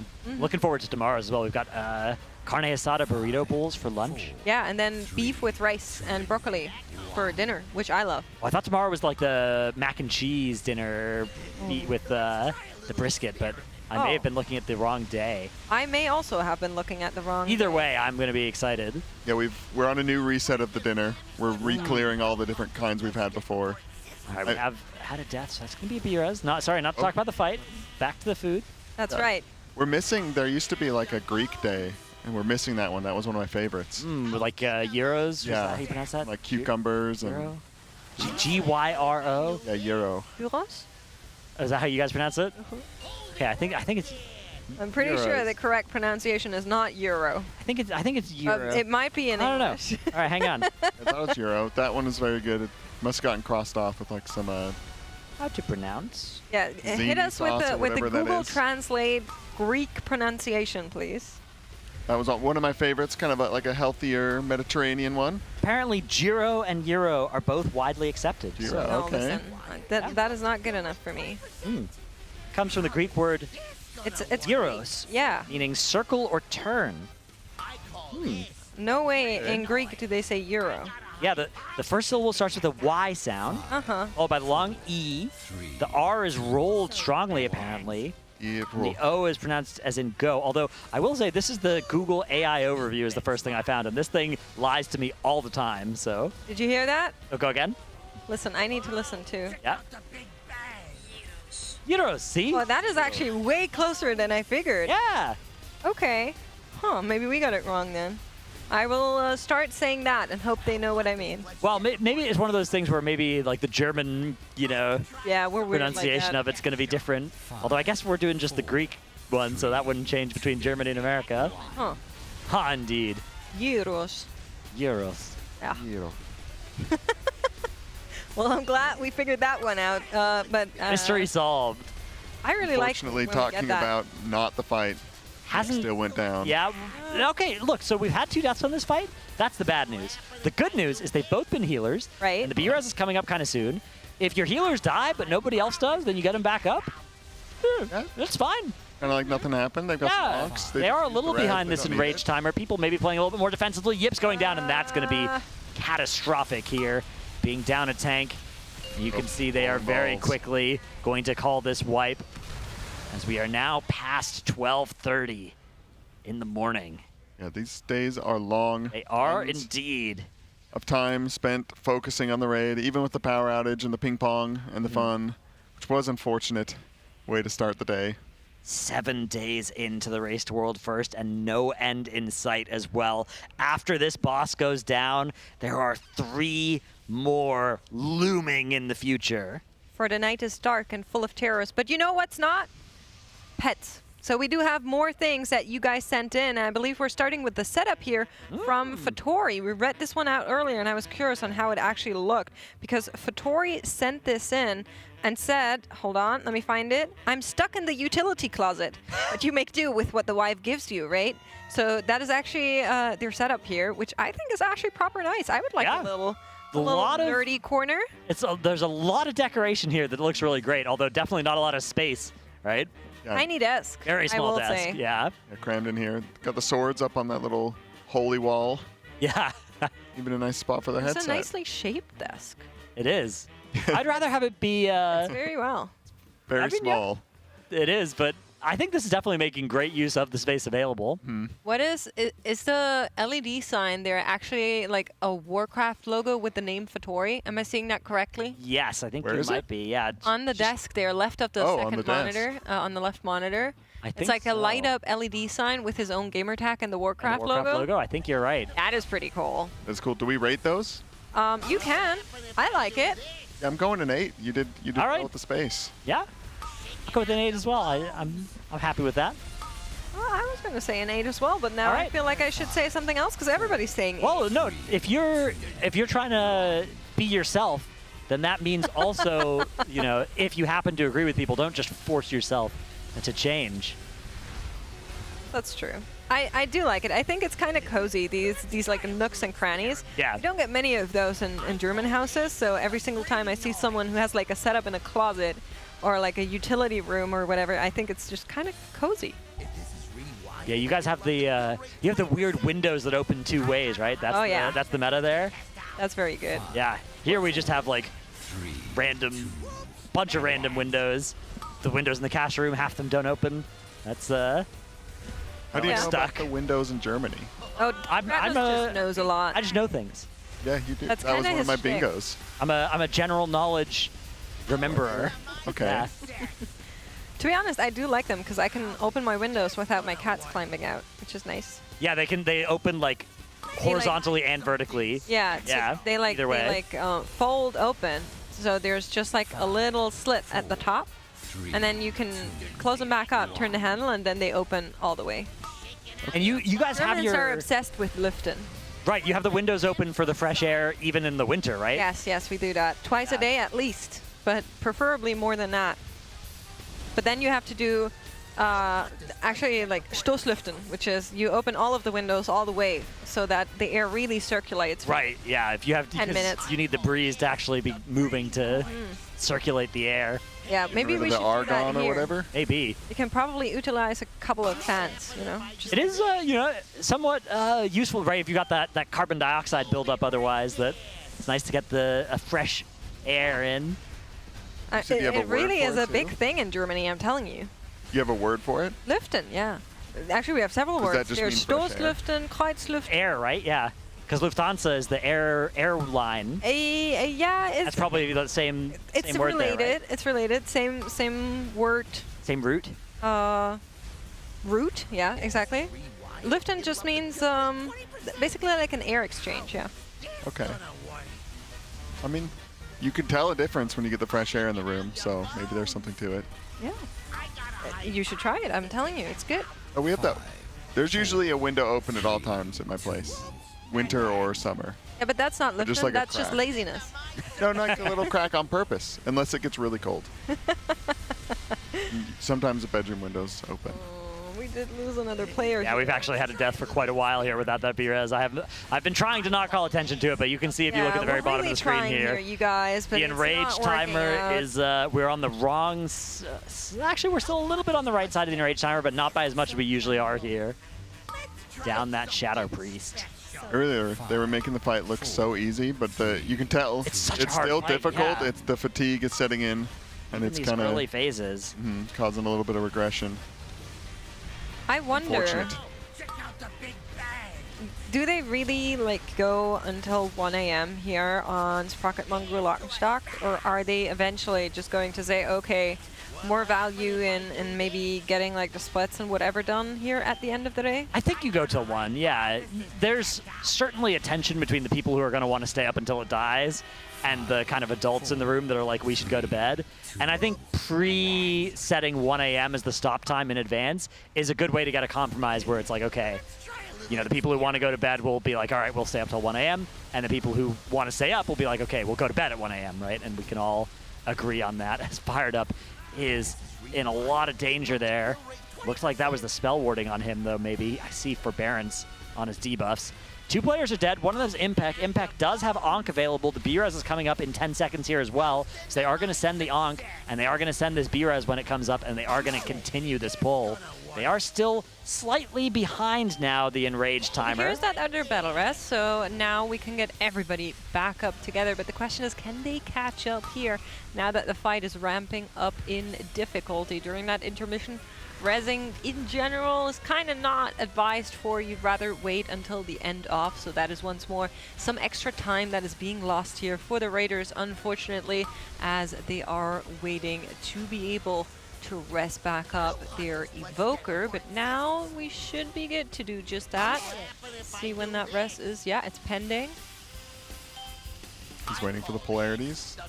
Makes it, he's fine. Oh, the curse of the B-Res immediately. Another death as soon as the B-Res comes out.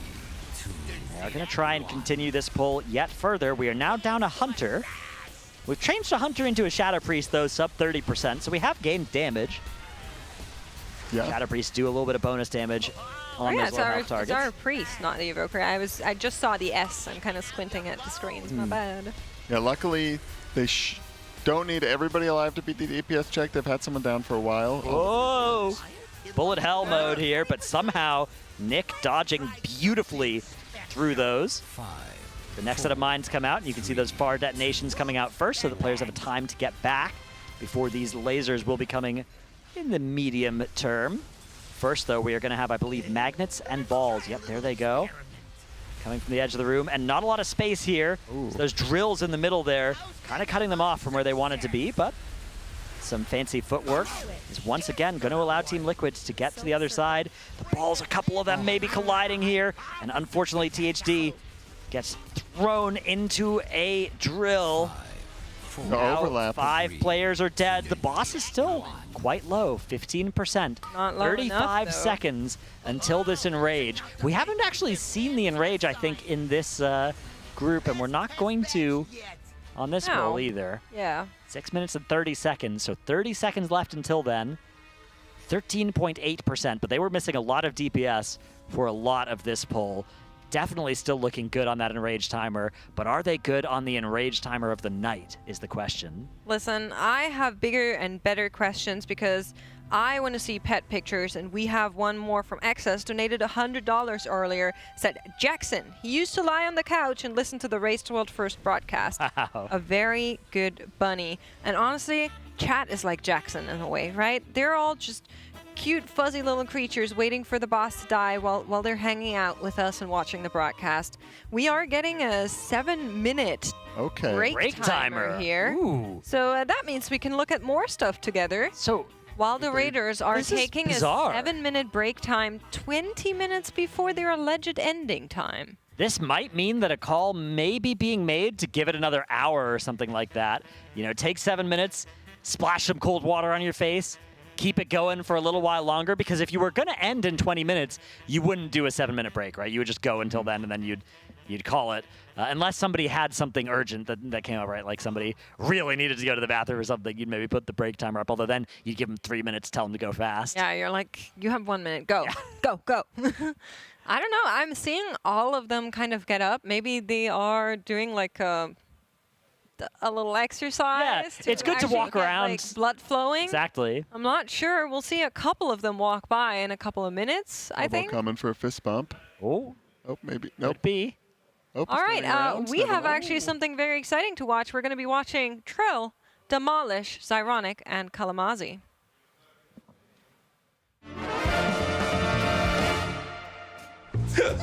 What is happening to me? No, I don't want to. I want to die. Oh, nice try. I'm just going to do what I do. I'm going to sandbag and hold back a little bit. I don't want to get Warlock nerfed. I don't want to have to buff Trill even more. You got this. I'm going to hold back. Don't worry. I don't want to unleash. Listen, Kalamazi, I got bad news, man. I've only gotten Rival one time.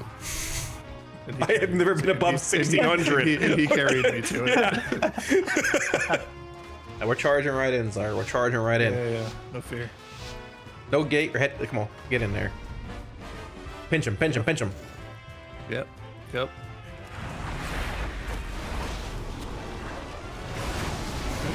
Yep. What is happening to me? I did 0 damage. Yep. Holy moly! Karma, yeah,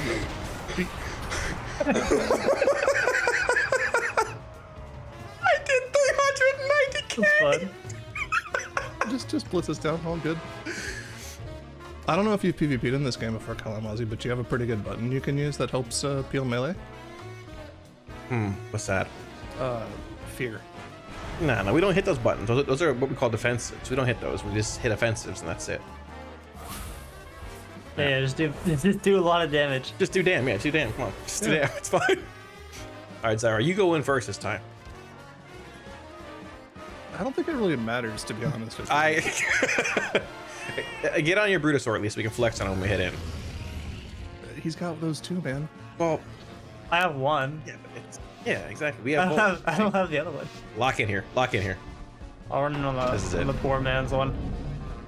Oh, what the fuck? Wait, weren't you? We were in the guild in the south. Why don't you have one of these? I didn't have that much gold. What the hell? You didn't buy it? No.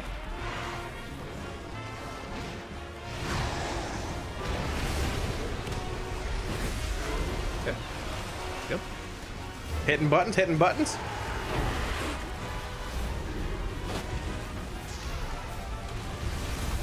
Zyra, don't leave me, Zyra. Don't leave me, Zyra. Don't leave me with him. Don't leave me alone. Like, I'm scared. Hey, you have I'm running away. Right now. I'm running away. Get back here. Hold on. Stop the fight. Stop the fight. We won. It's over. What do you mean? You're higher HP. Yeah, temporarily. Yeah. See, I juked him. See, juked him. Oh shit. My pet, what'd you do to him? He's healing. Oh, nice try. Oh. You got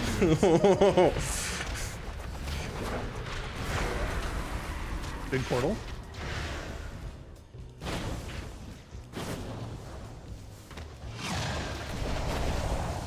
No, I was 1 second off my circle. Half HP, man. That's pretty good. That's like, yeah, that's good progress. We're progging.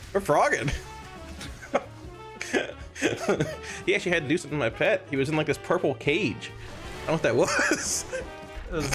I paralyzed it. So that I cast it out of yes. Call it a purple cage. Purple prison. Oh, actually, wait. Let's do one on my rogue, actually, instead. Oh, yeah. Oh, okay. One more on my rogue. I'll switch it up. Yeah, I eat rogues for breakfast. I got this. We should get CD in here, so a real TV too. This would be sick. Maybe he'd have a chance then, Zyro. You know? Yep. Alright, what's the game plan here? Big K, what are we doing? We're gonna go in there and hit him with you want to hit fear this time or no? I hit it twice, but you died through it. You hit it twice? I did. Shit. I'm gonna put my circle right there and my gate right there, and we're gonna be good. He's gonna try and break us. Watch us. Ready? Yeah. Thought I'd get him. Damn. I'm sad. Zyra, help me. Zyra, help me. No, I'm dead now. It's over. God. I'm on the way. No, what the fuck? I walled and he ran away. I ran him away. I threw him away. Let's go. I literally can't get him with a rock. All right, rocking, coiling, fearing. Zyra, lock in here. Zyra, lock in. Zyra, lock in. Come on. I'm doing big damn, man. Oh. Me too. Lock in here. Ready to still? What did you have in mind for that? Come on, Zyro. This is us. This is a heal me. This is us. Fuck, I'm sapped again. All right, you're sapped again. Yeah. Pet, attack. Hope you dead here, buddy. Just lock in. Gate away. You're on the gate. Gate away. Oh my gosh. I want to die.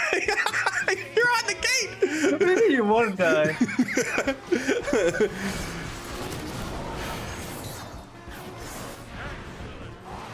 My gosh. Oh. You know. Just out of curiosity, how much verse does a full PvP gear set have right now? I have 31%. How much do you have, Zyro? Oh, let's see. 4%. I have 1.6. Yeah. No, that matters a lot. But if I had full PvP gear, I would have won that one. That was all me. Yeah. I got pretty lucky there. That looked very I saw that lucky. re-stealth. Yeah, the shaman didn't gate. That was pretty lucky on your end, yeah. I would have died to poisons in the game, man. To be completely honest with you. All right, I'm gonna upload this. That was fun. Cool. GG. I'll see y'all later. Well, Now you know why we don't let our PvE casters do PvP ever again. They don't do very well at it. Apparently, that was, of course, one of our charity stretch goals here for the Pasadena Humane Society. We broke that one the other day. We're trying to break another one. You guys have been donating like crazy, so thank you so much for that. We are getting an update. Our raiders are continuing to pull. We just had a 7-minute break. We saw everybody walk around a little bit, stretch, get a couple of snacks, you know, rehydrate. And I am hearing words from our analysts that we might be going just a little bit later. 1 a.m. 45 has been called as potential going long goal. They definitely know they can do it. That's right. That's the sound of the overtime police closing in on some potential offenders here. Could be a little bit past the scheduled original time, but yeah, this is good. That means that the vibes are up, right? They know they can kill this boss. They want to do it. They've decided, yeah, it's worth spending 45 minutes for a good chance of killing this boss. Of course, no things are guaranteed. You might spend 45 minutes, still not kill the boss. That would be a bit of a shame because the next reset's worth of gear will almost certainly mean they can kill this boss with any of those 6% pulls. Maybe not a 6% pull. Maybe that still wouldn't be enough with the gear, but it probably would because you probably just wouldn't have people dying to the damage that would have killed them otherwise as well. We're going to gain, 5 item levels or something for these players on the reset in a lot of cases, a lot of crests, a lot of those myth track pieces out of the vault. Not only that, you just have enough gear to not even get to that. Right. You can pull everything at once. Kill it before the overlap and not have a problem. Win-win. Yeah. Yeah. A lot of guilds will probably not see that. Like, they kill this boss in the future, they're going to just DPS right through it. It depends on, when you get here, because a lot of guilds might just be working on sticks until they have more than enough damage to just one-shot this boss. We'll see. We did get 10 gifts up. I want to call it a donation, but it's not a donation for a charity. It's just for a Twitch channel. But that's very good because that means 10 more people will not get hit by the Twitch ads. And if you don't want to get hit, then you can also use your Prime sub or just a regular sub or hope, that somebody is going to hit you with a gift donation sub. Thank you so much to Biotech for the 10. We do appreciate it. And you guys, of course, know the drill on how to get a gift sub yourself. It's just any gifters in chat, and then that's how that works. That's how that works. Yeah, thanks for the 10 gifted. Yeah, we appreciate it. Yeah, you don't want any ads. You never know when the boss is going to die, and you don't get hit by an ad at like 10% health. Yeah. Also, I think it's fair to say that subscription will last till the end of the race. I don't think it's going longer than another month. I like how cautiously you worded that, as if there is really a situation that from here on out it's going to take longer than 4 weeks. There have been races that have gone that long in WoW's history, but not in WoW's modern history. The last tier to go 5 weeks, I believe, was Tomb of Sargeras. Guys, on the count of 3, can I get your best impression of the sound of a train? 1, 2, 3. Choo-choo. Ah, very good. We have a hype train going there if you want to hop on board. Now's the time. Good job. That was actually pretty good from both of you. Thank you. Yeah, you're welcome. Might be able to do a pretty good whistle. I'd have to go practice it, though. No, do it here. Do it live. That was great. What do you mean? I like the very concentrated inhale before you did it. You really had me thinking I was going to hear something crazy. Maybe it might require hands over the mouth, something like that. Oh, maybe. Well, we'll work on that. It's hard to get the pitch right first.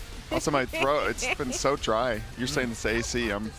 Dude, I think it's the humidity here as well. It's very, very not humid at all, right? Yeah. The air is extremely dry.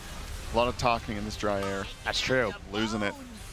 Hopefully it's not this mysterious plague. I feel good. Yeah, Kalamazoo was feeling a little bit under the weather yesterday, but he's better now, so... Yeah, he does have that mysterious plague around him. He's got full uptime on that, every other day, yeah. He's very good at keeping that. Very susceptible to the plague. Yeah. Chad is asking me what a German train sounds like. I can tell you that the message when you conclude a hype train in German is toot toot. Toot toot. Yeah. That's nice. Yeah, there you go. Yeah, can we get your train? I just did. Oh, okay, that's that's how our train sounds. Well, actually, they sound more like but yeah. Usually we don't hear them because they're always late. Really? I thought the stereotype was the U.S. trains were always like, well, on time. We do, as a culture, like to be on time, but our trains are Shockingly not, for some reason. Now, is this a case of like, oh, the train was 27 seconds No. You know, I've been to Japan, and their average train delay over the year across all trains is less than a minute. Wow. In Germany, we don't even count delays under 15 minutes because we think that's within the limits. Like, if it's less than 15 minutes, it doesn't count. Yeah, you the can't complain. statistic they made up. It's crazy, yeah. How German are the trains are not good. Wouldn't they just always be on like a schedule because they always move the same speed? And Well, yeah, you think that. or did the conductor just late to work every day? Well, there's I still have no RNG, idea. right? Like somebody could be going in and out of the doors as when you're trying to leave, right? And you can't leave with the door open. Yeah, I don't know. Like it's got to be all somehow worked out. You could get a headwind or a tailwind, you know? But that only is affecting the German trains then? Well, yeah, they don't have the same winds. In Japan, it's just it's all tailwinds. Sure, right. They built the trains along the wind tunnels better. The island diff. Yeah, right? exactly. That's what it is. You just get a lot of winds. We got the coastal utilize them. winds, Yeah. right? Sure. Maybe there's a lot of drag because everybody keeps opening the windows on the train. Maybe, right? Yeah, exactly. They're doing their Luftens, and it's right. slowing down the train. That could be it. We could have figured this out. I think you figured it out. That must be it. That's why German trains are always late. Yeah. We just watched Fired Up do what's called the Tobo L, which I believe is the drill. They do like a little L formation, so they step inside of the beam. The goal is to place your drills in a good spot, but also end the sequence close enough that you can immediately press W and be inside that safe spot with the rest of your group, because it is a very tight transfer there. Speaking of trains, that they have to make there in a couple of seconds. So bad. Get out. I didn't even catch it until you said it. That's why I drew attention to it. You guys didn't laugh, and so I assumed, okay, it was too subtle of a reference there. Well, definitely Looks like it wasn't three people subtle dropped. when we did lose 3 of our players here. Touch the third rail. Well, we've got unfortunate. we got two reses to get them back up and on their way. That's true, but I feel like if you are losing players and you can't pick them up immediately. We're still ahead of this Enrage timer. We are down Trill, he's obviously one of their very highest damagers. And Fired Up actually hitting one of those traps that's in the middle there. Nick down. Oh, now we've lost Exile as well. Fired Up's going to cauterize. He's still going to be able to do his job here. He's got Ice Cold, so he's not actually in any danger of dying for the next couple of seconds. Massive damage reduction on that Ice Block replacement for mages. But we are still down now 3 players. The boss is low enough here that they might still be able to do this, but they're not going to get any more battle resist help. 90 seconds until the end of the fight as we are dodging these orbs. This is the easiest orb to dodge of the fight, and even still, one of them is going to connect, and that's going to lead to a massive cascade of deaths here and a wipe soon after. Listen, guys, I analyzed this one real quick. We don't even need to ask our team of analysts. Zyro showed up in chat and 3 people died. So I think I have this one figured out. I'm pretty sure I know whose fault this was. Oh, I stepped away. Did he happen to beat Trill in the No. PvP? Nope. No? They really tried, let me tell you that much. They really tried. Trill even went on a rogue rather than just a monk. And it wasn't enough. Yeah, how many? They fell over. Funnily enough, someone in chat asked, how much XP does Trill have? And then somebody else replied, he's won a few games. Yeah. Which I thought was quite funny from that chatter. Yeah, he's won a few. couple, did he just you know. sap one of them and then just assassinate the other? Pretty much, yeah. Yeah, one friend died in the sap. I doubt Kalamazi has a PvP trinket or even knows how to get one. Well, I went here earlier when they were watching the teaser of it.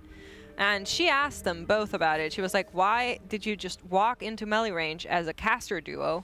And they were like, well, he needs to die, so you gotta like expect the unexpected. Like, go in, surprise him. And she also asked about that trinket, and Kalamazi was like, he does not need that. I think he compared himself to Magnus Carlsen. Yep. That comparison had been drawn. Your opener has to be unexpected. Yeah, I've heard Magnus has played a few obscure openers with some pretty funny names, but recent signee of Team Liquid as well. Yeah? That's right. That's right. Our coworker, Magnus Carlsen. Coworker. I don't think that's how that works, Stratos, but I appreciate it. You know, if you look at it very generously, then if you squint real hard, the lines might blur. Yeah. Openers in chess, openers in WoW. I think it's probably fair to describe Fired Up as the Magnus Carlsen of Mage as well. I don't know if you guys would agree, but I think it's fair to say that the Raiders are colleagues of Magnus Carlsen. Okay. I'm not so sure about the casters now. I see. Well, fair enough. We're a couple degrees removed. A degree. Yeah. Yeah, I wonder if he's much of a gamer. I don't think his mind's a bit consumed with chess. Yeah, that's a game though. Yeah. Yeah. True. We're one of the original gamers, actually. Hmm. You think he plays Go? I was just thinking of Go, because that's another one of the original games. I had to learn Go in school, and I did not like that game. I played a little bit of Go. It's a really cool game. Yes, very cool. There's I forget the word, but there's where you just like put a play on the other side of the board unexpectedly, and like, you know, completely change up what's going on. Kalamazi. Yeah, the Kalamazi. Throw a rain of fire, single target. Exactly. What is the name? There's like a chess move that's also like that. It's like a hedgehog or something like that. Doing something unexpected? Where you like do something weird. I looked it up once because we had a player that was called that. I think the Go word's like, let me Google. Okay, Dratnos is looking it up. Yeah. We'll learn more in a second while we look upon poll 89 here.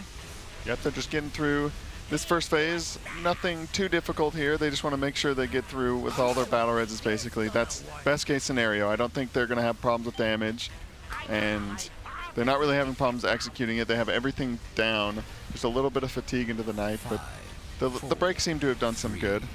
And now they're getting ready to bait these drills. Okay, so I found the German article, and in English it's called a hedgehog. Okay. The Go word that I was looking for was Tanuki, which is when you play somewhere, ignoring a local sequence happening somewhere on the board, do something entirely different and unexpected on the other side. Never played Go. It's cool. It's white and not black. Cool. Yeah, you've got the white and black stones. And the stones are nice. Yeah. But it's not a very fun game. Or maybe I'm just very bad at it. Both are possible. Yeah, I played, maybe 10 games of it or whatever, and I was very, very bad, but it was fun. Listen, I went to a boarding school, and part of this boarding school was that you needed to like participate in a bunch of extracurricular activities. Malarcus goes down. Did lose a hunter there. Okay, B-Res is available. He is a red player as well. They do have a couple of red people that can B-Res, although many of their B-Reses are unfortunately blue. I guess there's not a lot of B-Reses in this comp. You got Yips and Nick. Yeah, that's red. probably why it's taking blue. so long too. But yeah, this is not one of those comps that actually has a lot. You don't have those DKs, those Moonkins that are often the first B-Reses when somebody goes down. Eventually it does land though on Malarcus. Gets back in there. A Life Cocoon is going to come out as well. This massive damage is coming out. Drills are going to spawn. Is this a Turbo L? Do we need to watch for that? I don't think the Turbo L's start just yet, yeah. It's the ones where it's right before a Void Laser. Honestly, these look like pyramids. We have little triangles going on right and left. But you can see here there was more than enough time before this laser. The Turbo L is something that they'll do when there's about to be a Void Laser and they have like that last drill spawns and then 5/100ths of a second later they have to be safe. That's when they'll do a Turbo L so that they are right next to the safe spot without actually polluting it. Let's see, is it coming up on this one? They've got raid damage, beams plus rockets, and the drills? Could be, yeah, let's see. There might be enough time. No, I don't think so. Yeah, it doesn't look like it. Ooh, Nick tried to save it there with running over and providing that stampeding roar. I think he may have ran into that mine while doing that. It was a good idea. I think if he hadn't done that, it would have been a wipe regardless. Yeah, the beams will kill the mines and kill the raid. Yeah, definitely a valiant effort. Well, it is 9 a.m. over in Europe, which Good morning, Europe.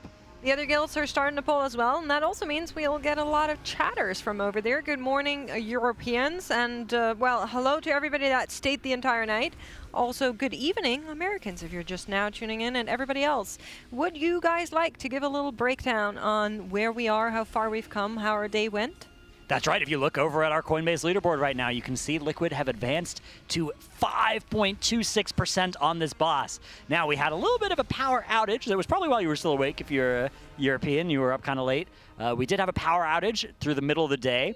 Lost a little bit over 3 hours, I believe, of progression time. Quite unfortunate. Quite unfortunate indeed, but morale remains high, and they are continuing to pull this boss. We are approaching 100 pulls on Sprocketmonger here, and nearing that kill as well. About 20 pulls ago, we had a run of like 8 beautiful sub 20% pulls in a row. That was fantastic. Progression has stalled a little bit since then with a lot of these kind of mid-fight wipes to various mechanics. But they have decided that we are going to pull for another 40 minutes or so from here before giving up for the night and going into the reset. It wouldn't be the end of the world to not kill this boss tonight, but it wouldn't feel great, and there's a very good chance that Echo and maybe even Method will be able to kill this boss before that reset over in EU, which would be a blow to morale, which they can mitigate. Liquid are pretty good at mitigating those things. And also, an item disadvantage relative to whichever European guilds are able to secure the kill. So let's talk a little bit about that, because we were mentioning kind of a comparison to last race's Silken Court, which notably had been a boss further into the raid, and a boss with a lot of very valuable loot. Now, this time around, Sprocketmonger Lockenstock would be nice, because that would mean a couple of boxes for the weekly vault would be filled up. But on the grander scheme of things, it's not as tragic as not getting Silken Court. Yeah, you're going to miss out on one tier piece. You're going to miss out on the chance of a very rare cloak, which is nice and very high item level cloak, so that would be great if it does drop, but it's not guaranteed. And then you're probably missing out on some random off pieces, maybe even trinkets. Any trinkets that drop from this boss, they're not awful trinkets or anything. They'd be good at mythic item level, but they're not that much better than heroic eye level, or potentially the better trinkets from later in the tier that everybody either has or they'll have another chance at tomorrow with splits. So it's definitely a smaller loot spike than Silken Court was last year. And even the vaults that they're adding, you're replacing a heroic slot in your vault, which could contain the later boss's loot, with the first 5 bosses of Mythic loot being in whatever vault slot you'd add with this kill for some of their raiders. And again, that loot is not especially big. Mythic loot from the first 4 bosses it's okay, but it's not, when we can consider Silken Court, which Method stayed up very late to get the kill of on the first reset of Nerebar Palace, they were getting much better, higher item level loot added to their vaults, and they were getting all those shots at Spymaster's Web, a very powerful trinket that was extremely useful to roll on for all of those casters. So it's lower value than that for sure, but it's still not nothing.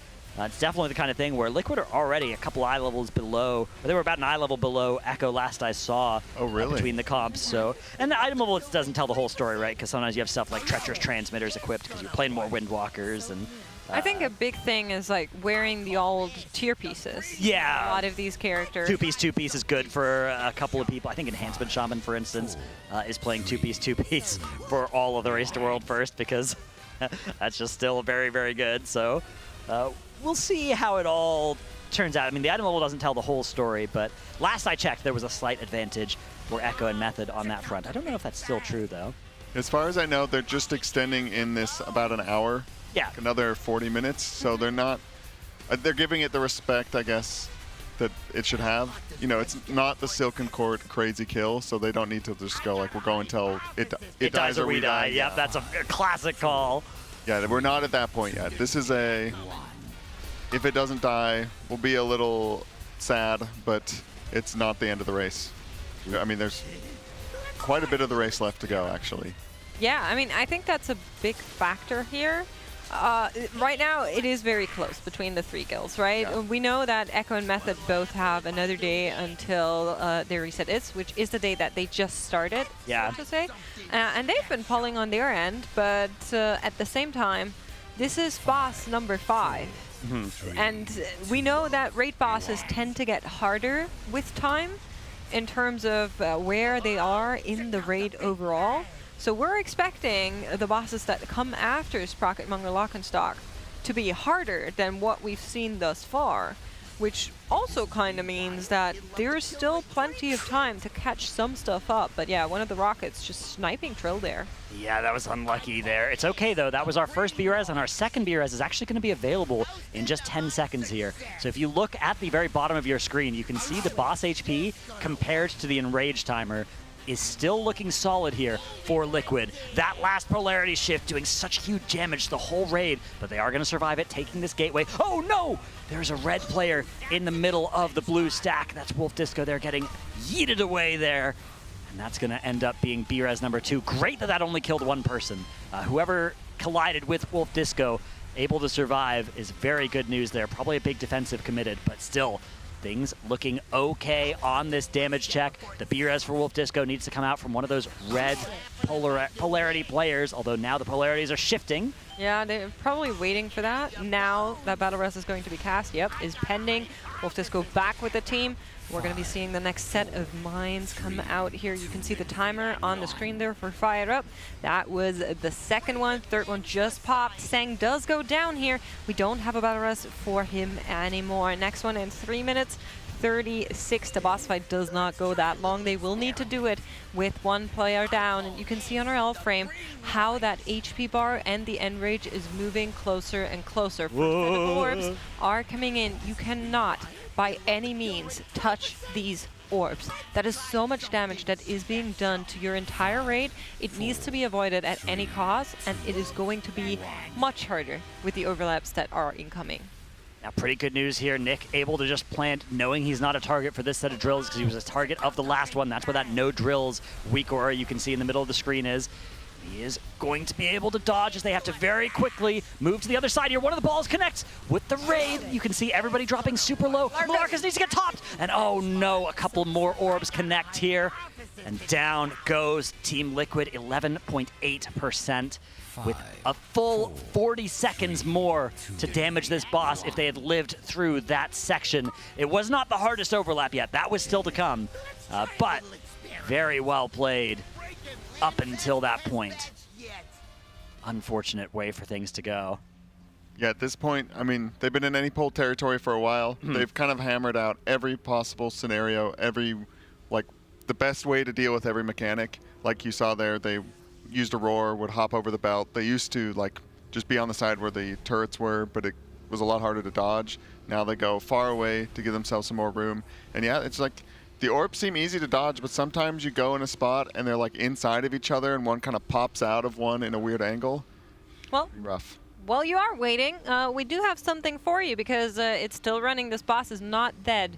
For every single boss that the guild kills, we are doing a giveaway of a signed Team Liquid Race to World First jersey. All you need to do is sign up to TL.gg/Coinbase. And if you're using the promo code TeamLiquid20, you'll also get 20 bucks just like that. With that, you also have a chance to win our grand prize because Coinbase is going to fly out one lucky winner from NA or EU to the next Team Liquid Race to World First. And as you know, casters, we've been planning out the entire day for you. If you had other plans, well, tough luck. You're now doing what we planned for you. There's a cameo in Jack's video. There's a dinner with Tels and Dratnos. We're going to be learning some German curse words together. You can eat Chef Heidi's food. Really, it's all accounted for. We got you. We got your perfect day planned out. Yeah, you're going to be busy. And yeah, I'm sure all of you are very interested in that. So head on over to TL.gg/Coinbase and sign up there and then fill out the form at TL.gg/RWFBTS as Raiders are going to pull Sprocketmonger Lock and Stock once more. Pull timer's running, and that is going to be pull number 91. Yeah, if you're lucky enough, I'll show you the room that you can look into as we briefly walk by where Max is. Get a little glimpse. It's very funny because a couple of my friends asked me, where's Max? Where in this facility? Can you see him? And it's yeah, you can see him. His location is classified, actually. Well, that's right. We move him every day. I actually think not very many of the casters have stepped foot into Max's room. That is a very rare occasion. Yeah. But, just to say goodbye to him. You know where the room is, yeah. On the end of the race.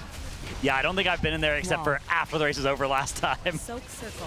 And I think before it started as well. I've been in there once, and it was terrifying. Sometimes dogs are there, right? Do I see that, or am I just thinking of the stream at home? I think that's the stream at home usually, although maybe they've been brought in before. A couple races ago, they've been brought in. Ah, that's nice. And some of the dogs have come to visit. So many office dogs here. So you could meet some of those if you fly out. That's right. I mean, this race alone, let's count some dogs. We have Sammy, Luna, the other Luna. We have Cora, we have Ham, we have Bo. Who else did we proc?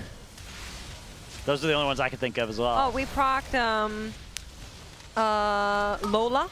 Oh yeah? The fried chicken dog. Yeah, I remember the fried chicken dog. That was a good dog. They were all good dogs. Did we proc any other dogs? Oh, there was one more, an older gentleman dog. Thus far, we proc 8 dogs. That's pretty good. And I'm looking forward to get another one here, hopefully. I'm loving Ham.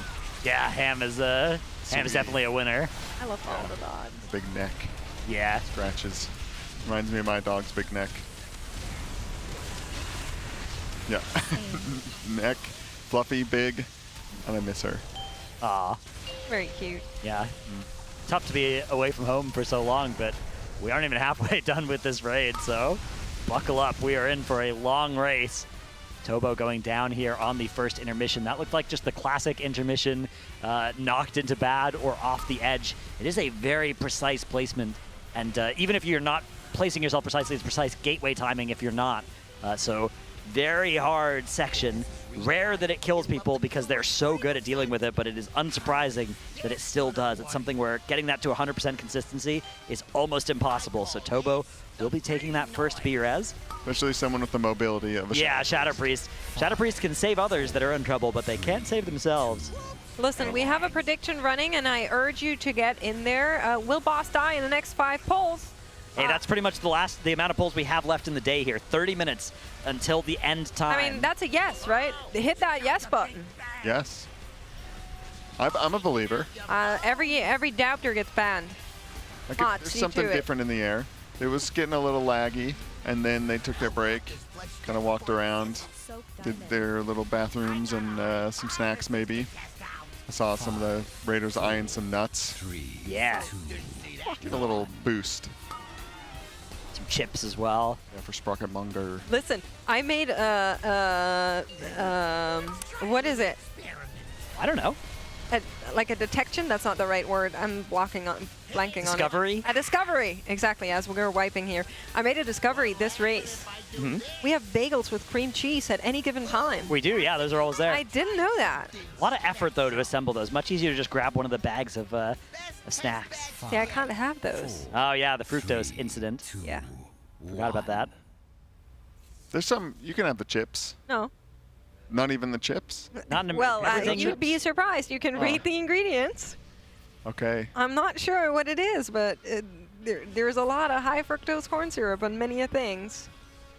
Yeah, we like that here. We do. It may be causing problems, but we like it. Surely it's fine. You know what else we look like? any more into that. We like hearing from our raiders. So we're going to be going to a Monster Energy listen-in, and we'll catch you right after that. You have a hydrogen bomb. Yeah, I need 30 as well. Blow up. 620 hydrogen bomb. 645, actually. 8 timer. I feel like 645 is gonna hit. That's when the windwalkers go off. Boss won't be alive at 645, by the way. True. 5, 4. It's getting hit by Mount Everest and a hydrogen bomb. Yep. Probably a conduit. Getting polarized here. What'll happen if I do this? Nick 3, Zevi smacked. I got a hypothesis to test out. 5, 4, 3, 2, 1. Build now. Toast into my success.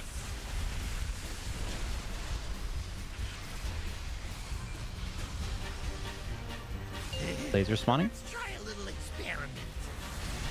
I call this the green noise.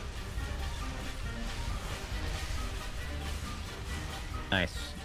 Okay, getting mines here. Trill, Boomy, Impex, Shack. Let's try something special. 5, 4, 3, 2, 1. Okay, drills now.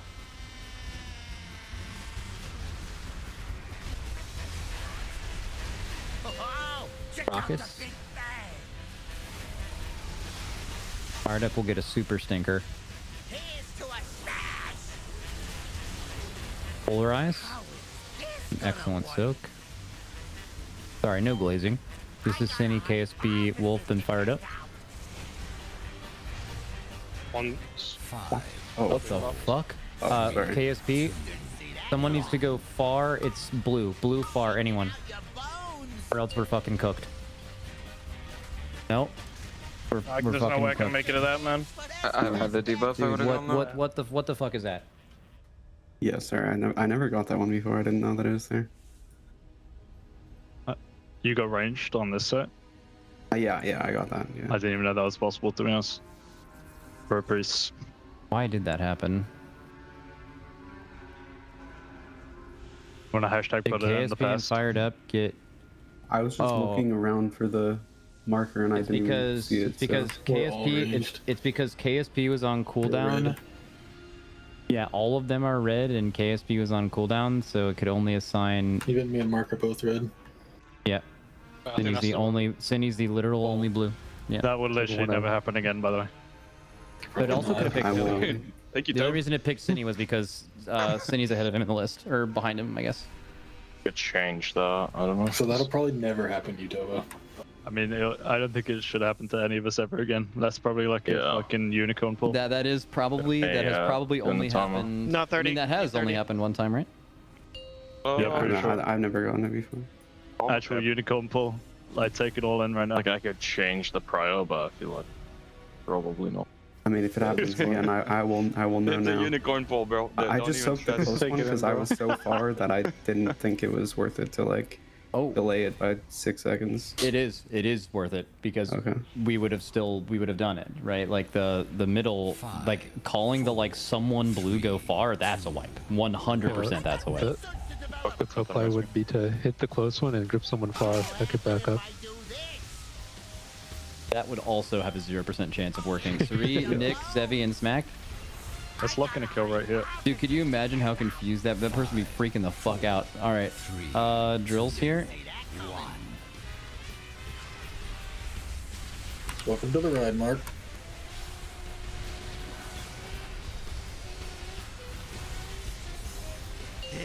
Let's try a little experiment. I call this the green noise.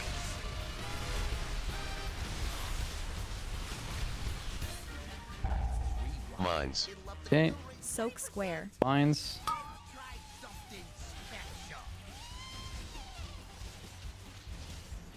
Drills here.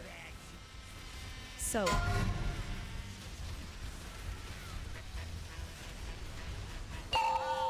Okay, beams and rockets.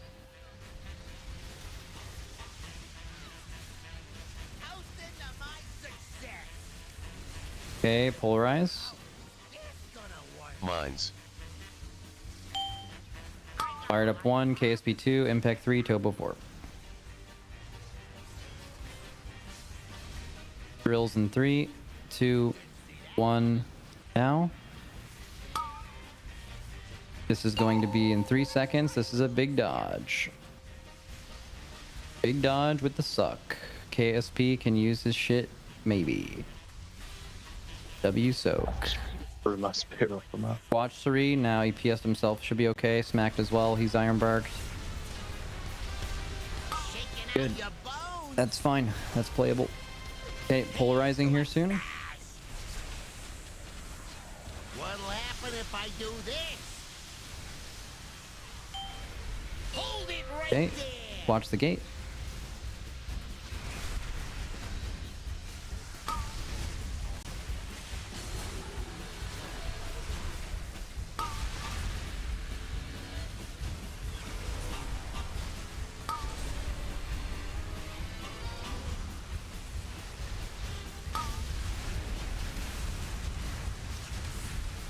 If this is rewired, it'll up Okay, the kill rate. polarizing now. This gonna work.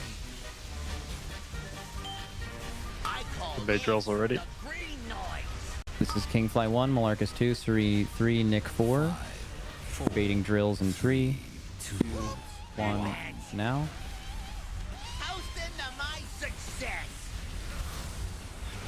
Good, pop 4.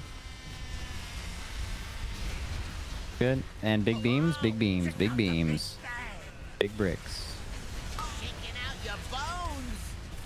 We're gonna do a move here, and then it's going to be a couple ranged are staying. Denny and THD are staying, 1 and 2. Soak diamond. Let's try something Okay. special. 5. Popping. Zach and Zebby are 3 and 4. Okay, big beams and rockets, guys. Get ready to get in the big lasers. In 3, 2, 1, laser now. We are sitting in a barrier.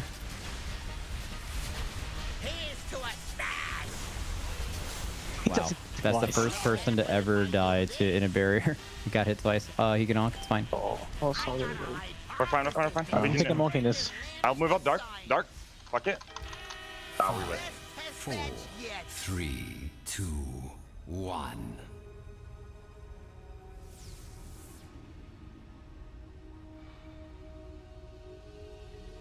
Hashtag hydrogen bomb.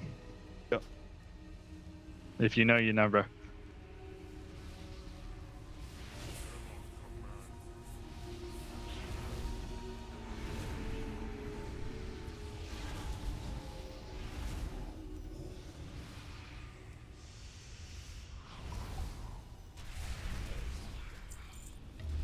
Go again.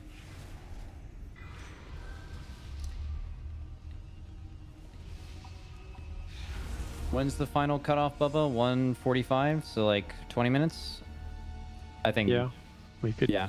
We see how polls go too, because like it's definitely not worth fucking sleep for fourth boss. For 10, please go. Dude, like obviously we want the gear. Gear would be great, but this is the fucking fourth boss in the race. Sleep is way more important, but actually, this is the fifth. Yeah, I don't know. Right to reset pull Dude, so method. fucking true. Let's fucking lock in a kill. That actually changes everything, by the way. Let's fucking go. We're staying up all night. Yeah. All right. Pop it in M. Resets in 7 hours. We have plenty of time. 4, Yep. 3, 2. Is Tanner even here? Maybe we can just pop him. I went to bed. He was throwing out fist bumps in the last break, bro. It's getting crazy out here. Zevi, Suri, smacked a Nick. I got a hypothesis to test out. 5, 4, 3, 2, 1.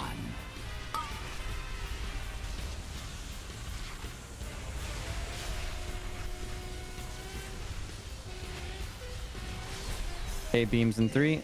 Let's try a little experiment. I call this the green noise.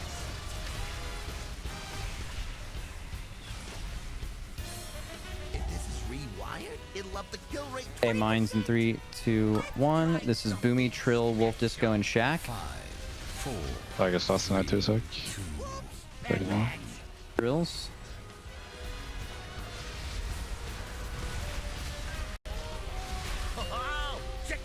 A beams and rockets. Use a personal and soak it. If it looks shitty, someone. It's we have no mages or anything, so just dodge. How is this gonna work? W exile polarity. Watch. Malarcus KSP impact Tobo.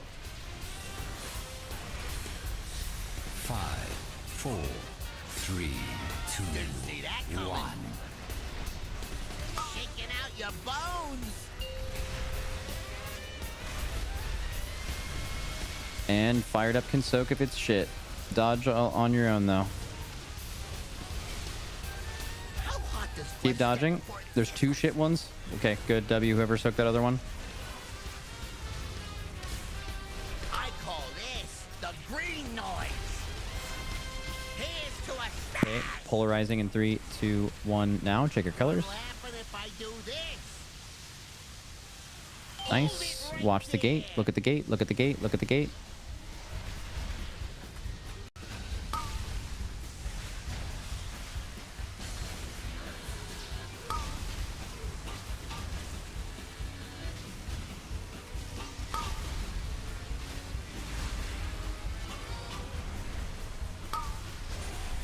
Hashtag hydrogen bomb.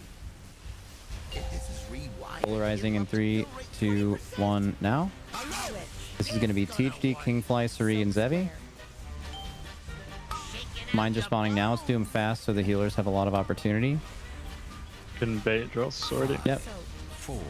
Baiting drills in 3, 2, 1 now. Okay, and then for this last pop here, we're getting ready for big beams. Getting big beams. And a big brick. Let's try a little experiment. I call this the green green noise. Okay. We're about to move. Range that are staying is Cine and Fired Up. Cine 1 Fired Up 2. Smack 3, Nick 4. We're gonna get drills in 6. 5, 4, 3, 2, Good. Smacked 3, baiting drills. Yips, you're gonna have bad things, okay? That's fine. Okay, big beams and rockets, Nick pop, and lasers now. Lasers now. Sit in the barrier. Hopefully no one gets impact. Good. Okay, color swap. Polarities, check it, check it, check it. Good. Mines here. This is Shack, Trill, Impact, Boomy. This is the Tobo L. Tobo L, do not fuck it up. This is lasers and sucks after this. One close behind red. No spell work. Get in. No spell work for Fired Up. You know he has it. Oh, he does? Okay. W. Watch Dodge, me, guys. stand. Dodge. Watch smacked. Keep dodging. Keep dodging. Nice job. Get in position. Reds get off the gate for them. Teaching you to place, though. Good. Blues be on the gate. Boss position be good. Polarization soon. Polarizing now. Watch your HP. And now if you're blue, watch the gate. Don't gate early.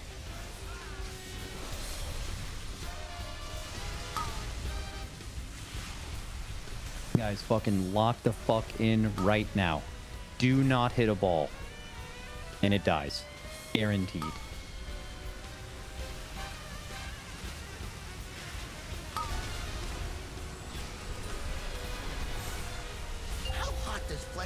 Focus. Polarizing soon. Polarizing now. Yeah, for the on green. Hey, don't place any bad drills here, okay? This is 1 KSP, 2 Malarkus, 3 Zevi, 4 Suri. Bay drills. Baiting drills in 3, 2, 1, now. Okay. So 3, rotate. Rotate now.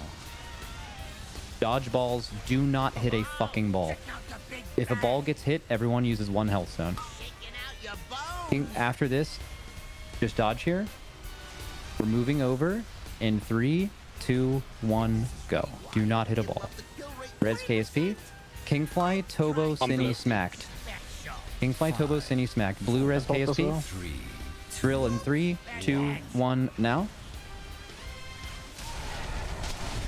Cine, good. And smacked. Now everyone listen. We're going over in 3, 2, 1. Watch the drills. Okay, watch orbs. Do not hit an orb. Polarization, Hellstone in 3, 2, 1. Now, Hellspot, Hellstone. Soak Skull. Keep going. Popping Blue 1 now, fired up. Blue, get ready to, on the drills you run, Blue, okay? Exile 2, far. Got it. Good. Boomy 3. And Blue, go to your spot. Blue, safe spot. Blue, safe spot. Drill soak. Blue, safe spot. Drill. Putting the drills over here are really bad, but... Dodge orbs, guys. Dodge orbs. Literally 1 orb each set. Can't touch an orb, man. It's not people alive, bro. Oh, Keep going, maybe. Not over Yeah. hydrogen bomb. Color swap for fun. Way down. Who do I res? Got anything? I don't know. Polarization. I'm gonna die here, by the way. Giga death. Wait, we get to see Giga Death. Guys. Do not hit a fucking orb. Don't do it. They're the purple ones. Dang. You know, I'm not even gonna look. I'm not even gonna look at who did it. It doesn't matter. Knowledge bump. Completely irrelevant. Just don't do it again.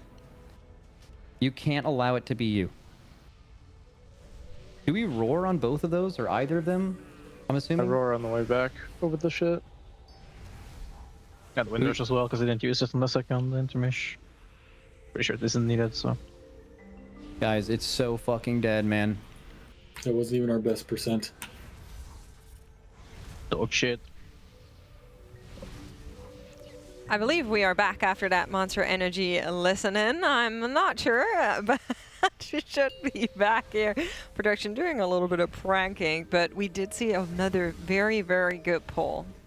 Yes, that was very close. Now, it wasn't their best percentage, which they were actually identifying at the end of that Monster Energy listen. Like, hey, we lived longer there, right? We saw deeper into the fight, but it wasn't even our best percent.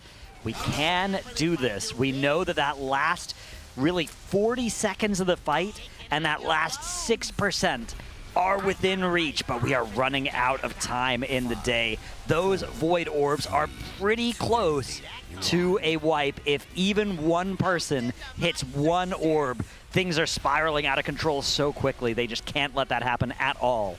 Yeah, they can live one sometimes when the raid's healthy, but they're not healthy there is the problem. No, yeah, and I think they got it back-to-back. It's when the polarity shift's happening and they're dodging the orbs. It's like there's crazy spell effects going on from the polarity, and I feel like that can kind of cover it up. And also, you're like dancing, and then you have to be like, okay, now I've got to switch sides. And you know, if one's like dead center of the boss and all the spell effects, it can be hard to see. That part is really tough. Like, we focus so much on the everything overlap, but the one right before it is still like no joke. You know, I think I figured it out. I think chat stepped into one of those orbs. Oh yeah. No. It's very hard for me to say this. You know, I love chat. I'm a chatter at heart, but I think it was chat. That's good. They're not even going to look at who did it from the sounds of it. That's right. Just don't hit an orb and Max don't let it be you. knows it as well. He knows you guys stepped into the orb. Guys, you have to watch your feet. This is very important, okay? Yeah, I know there's a lot going on there, but you can't get distracted by all the other mechanics happening. You can't tunnel on your rotation like those, you know, patters that I know you are. Gotta just stay looking at the orbs, because if we dodge that last set of orbs, the boss will die. Max guaranteed it. That's right. He's never lied about a guarantee before. Listen, okay, we're gonna make this easy. Dratnos is very good at raid calling. Dratnos, why don't you just raid call this boss so that chat gets it? All right, yeah. We're gonna, yeah, good. Don't die here. Okay, focus up. Big damage here. Big damage. Yeah, you don't need to do big damage except for when I call big damage here as well. Whenever I don't call big damage here, feel free to do bad damage. What? Okay, no, good. Do big damage every time. Yeah, keep watching your feet. Watch your feet. Health pot if you need to. How many more health pots do they have? Just, you know, chug them. Okay. Infinite uses. Yep. Okay, good. Watch your feet. Watching. Focus up. Focus up, guys. Gotta focus up here. Gotta focus That's up. the most important thing at this time. Care polarities. Okay, the polarities have swapped, so I hope that you did that. Dratnos, I know you can do better. I sit next to you. Come on, don't let Chet hanging. The mines. Okay, yeah, good. Who was? Yeah, good. And the next one, yeah, and the last one's Nick. Okay, yeah, good. There are a lot of raid leaders though who do call after the damage. Yeah, it happens. It's like it's all as fun. You should have health potted here. Yeah. Like, man. Also, calling health pots health stones like 20 times per fight. Yeah, that's right. Yeah, it's like, that's okay, right. how many of these do you think I have? Any cooldown you got here? Any cooldown? Yeah. Defensives. I make that call a lot. It's good when I make it though. Right, of course. Keep watching your feet, chat. Do have drills. Very important. Next set of drills. Ooh, nice maneuver by THD there and his partner. Both doing drills, but with opposite colors, so they needed to set this up. Oh no! Looks like we're gonna be okay. Impact gonna go down. Yeah, those rockets. I think, taking him out, even in the barrier. That's one of the ones where somebody dying to the rockets isn't their fault. Oh, just unlucky. But yeah, now, down who goes of the you ray. guys was this? Is that the tank bomb or mine? I'm not sure. Explosion off screen. At least Impact didn't donk. Yes. Would have been very tempted to hit that onk button right away there, but luckily did not. So that is one resource they will have for next pull. And I worry that next pull might be the last pull of the night. They might do another afterwards, but we are approaching that 1:45 a.m. mark, which is when they said, all right, we're going to stop if we haven't killed it by then. You heard Max in that Monster Energy listen talking about how, look, this is the 4th boss, before being corrected by one of his raiders that it was the 5th boss. We don't need the loot from this that much. We're not going to int our sleep just to kill this boss, but of course they would like to get that pull, or that kill if they can. Echo and Method hot on their heels here, and of course with that EU advantage of an extra day in this reset, are going to have a better chance of killing this boss when Liquid go to bed. Yeah, I'm pretty confident that Echo will kill it tomorrow. I think it's more likely than not. Yeah, that guild is very good. It is a little deceptive because 12 to 0% on this boss is the entire hard part of the fight, the hardest part of the fight. So there is a chance that they won't secure that kill, but I think it is more likely than not that they will. And it's not a huge deal for gear, but it definitely it'll feel great for them if they can get that kill and Liquid don't. Yeah. I think so too, but at the same time, like, I looked at this boss today at like 5 p.m. And I was like, I'm pretty sure it dies tonight. Right. I'm feeling pretty good about the pulls. We're going back to back really deep. Like, there's some good progression pulls. You can see that kind of linear progression, and then suddenly it halted. We went back to a lot of hiccups. Now, that can be to a multitude of reasons, really. It can be our raiders getting tired, or maybe, you know, just the general day going too long. They're exhausted. They need some sleep. Very possible. It can also just be that the end of this boss fight is a heck of a deal, and it's very, very hard, which I assume it's a little bit of both. And I'm curious on how the other guilds do it. Quite literally, I'm as we speak, Echo, confident a new best pull on our Coinbase leaderboard, now getting sub 10%. Yeah, closing in on the same part of the fight that Liquid are struggling with. But man, those Void Orbs at the end, you have 70 Void Orbs that all 20 players have to dodge all of them every cast, or else it's probably a wipe. I agree with you, Makes. I was confident that Liquid would kill it today earlier, and, you know, now that I've seen them not do it, time has gone by, right? I think this is going to be a boss that a lot of guilds will struggle with that last 20% of. So again, my money would still be on Echo killing it during their 7th day that they've just started. But so they usually stop at around like 9 or 10 p.m., right? And they actually need to stop a little bit earlier because they have a 5 a.m. start on their Wednesday. So they want to, at least. Yeah, that's they probably what you would won't. expect. They, like Liquid, they might be tempted to grief their sleep schedule by an hour or two, but they probably won't let it go much further than that. But I think there's a good chance they'll kill it, you know, around their lunchtime, something like that. By that measurement, they, right about now, have 12 hours for their last day of the reset that they can send into this boss, which I would also expect them to kill it. But then again, I also expected Liquid to kill it. So there's still a chance to do that, as we are on pull 96 here. It is 1 a.m., 40 minutes past. The Raiders have been pushing onwards. We delayed a little bit. Normal sleepy time would have been at 1 a.m.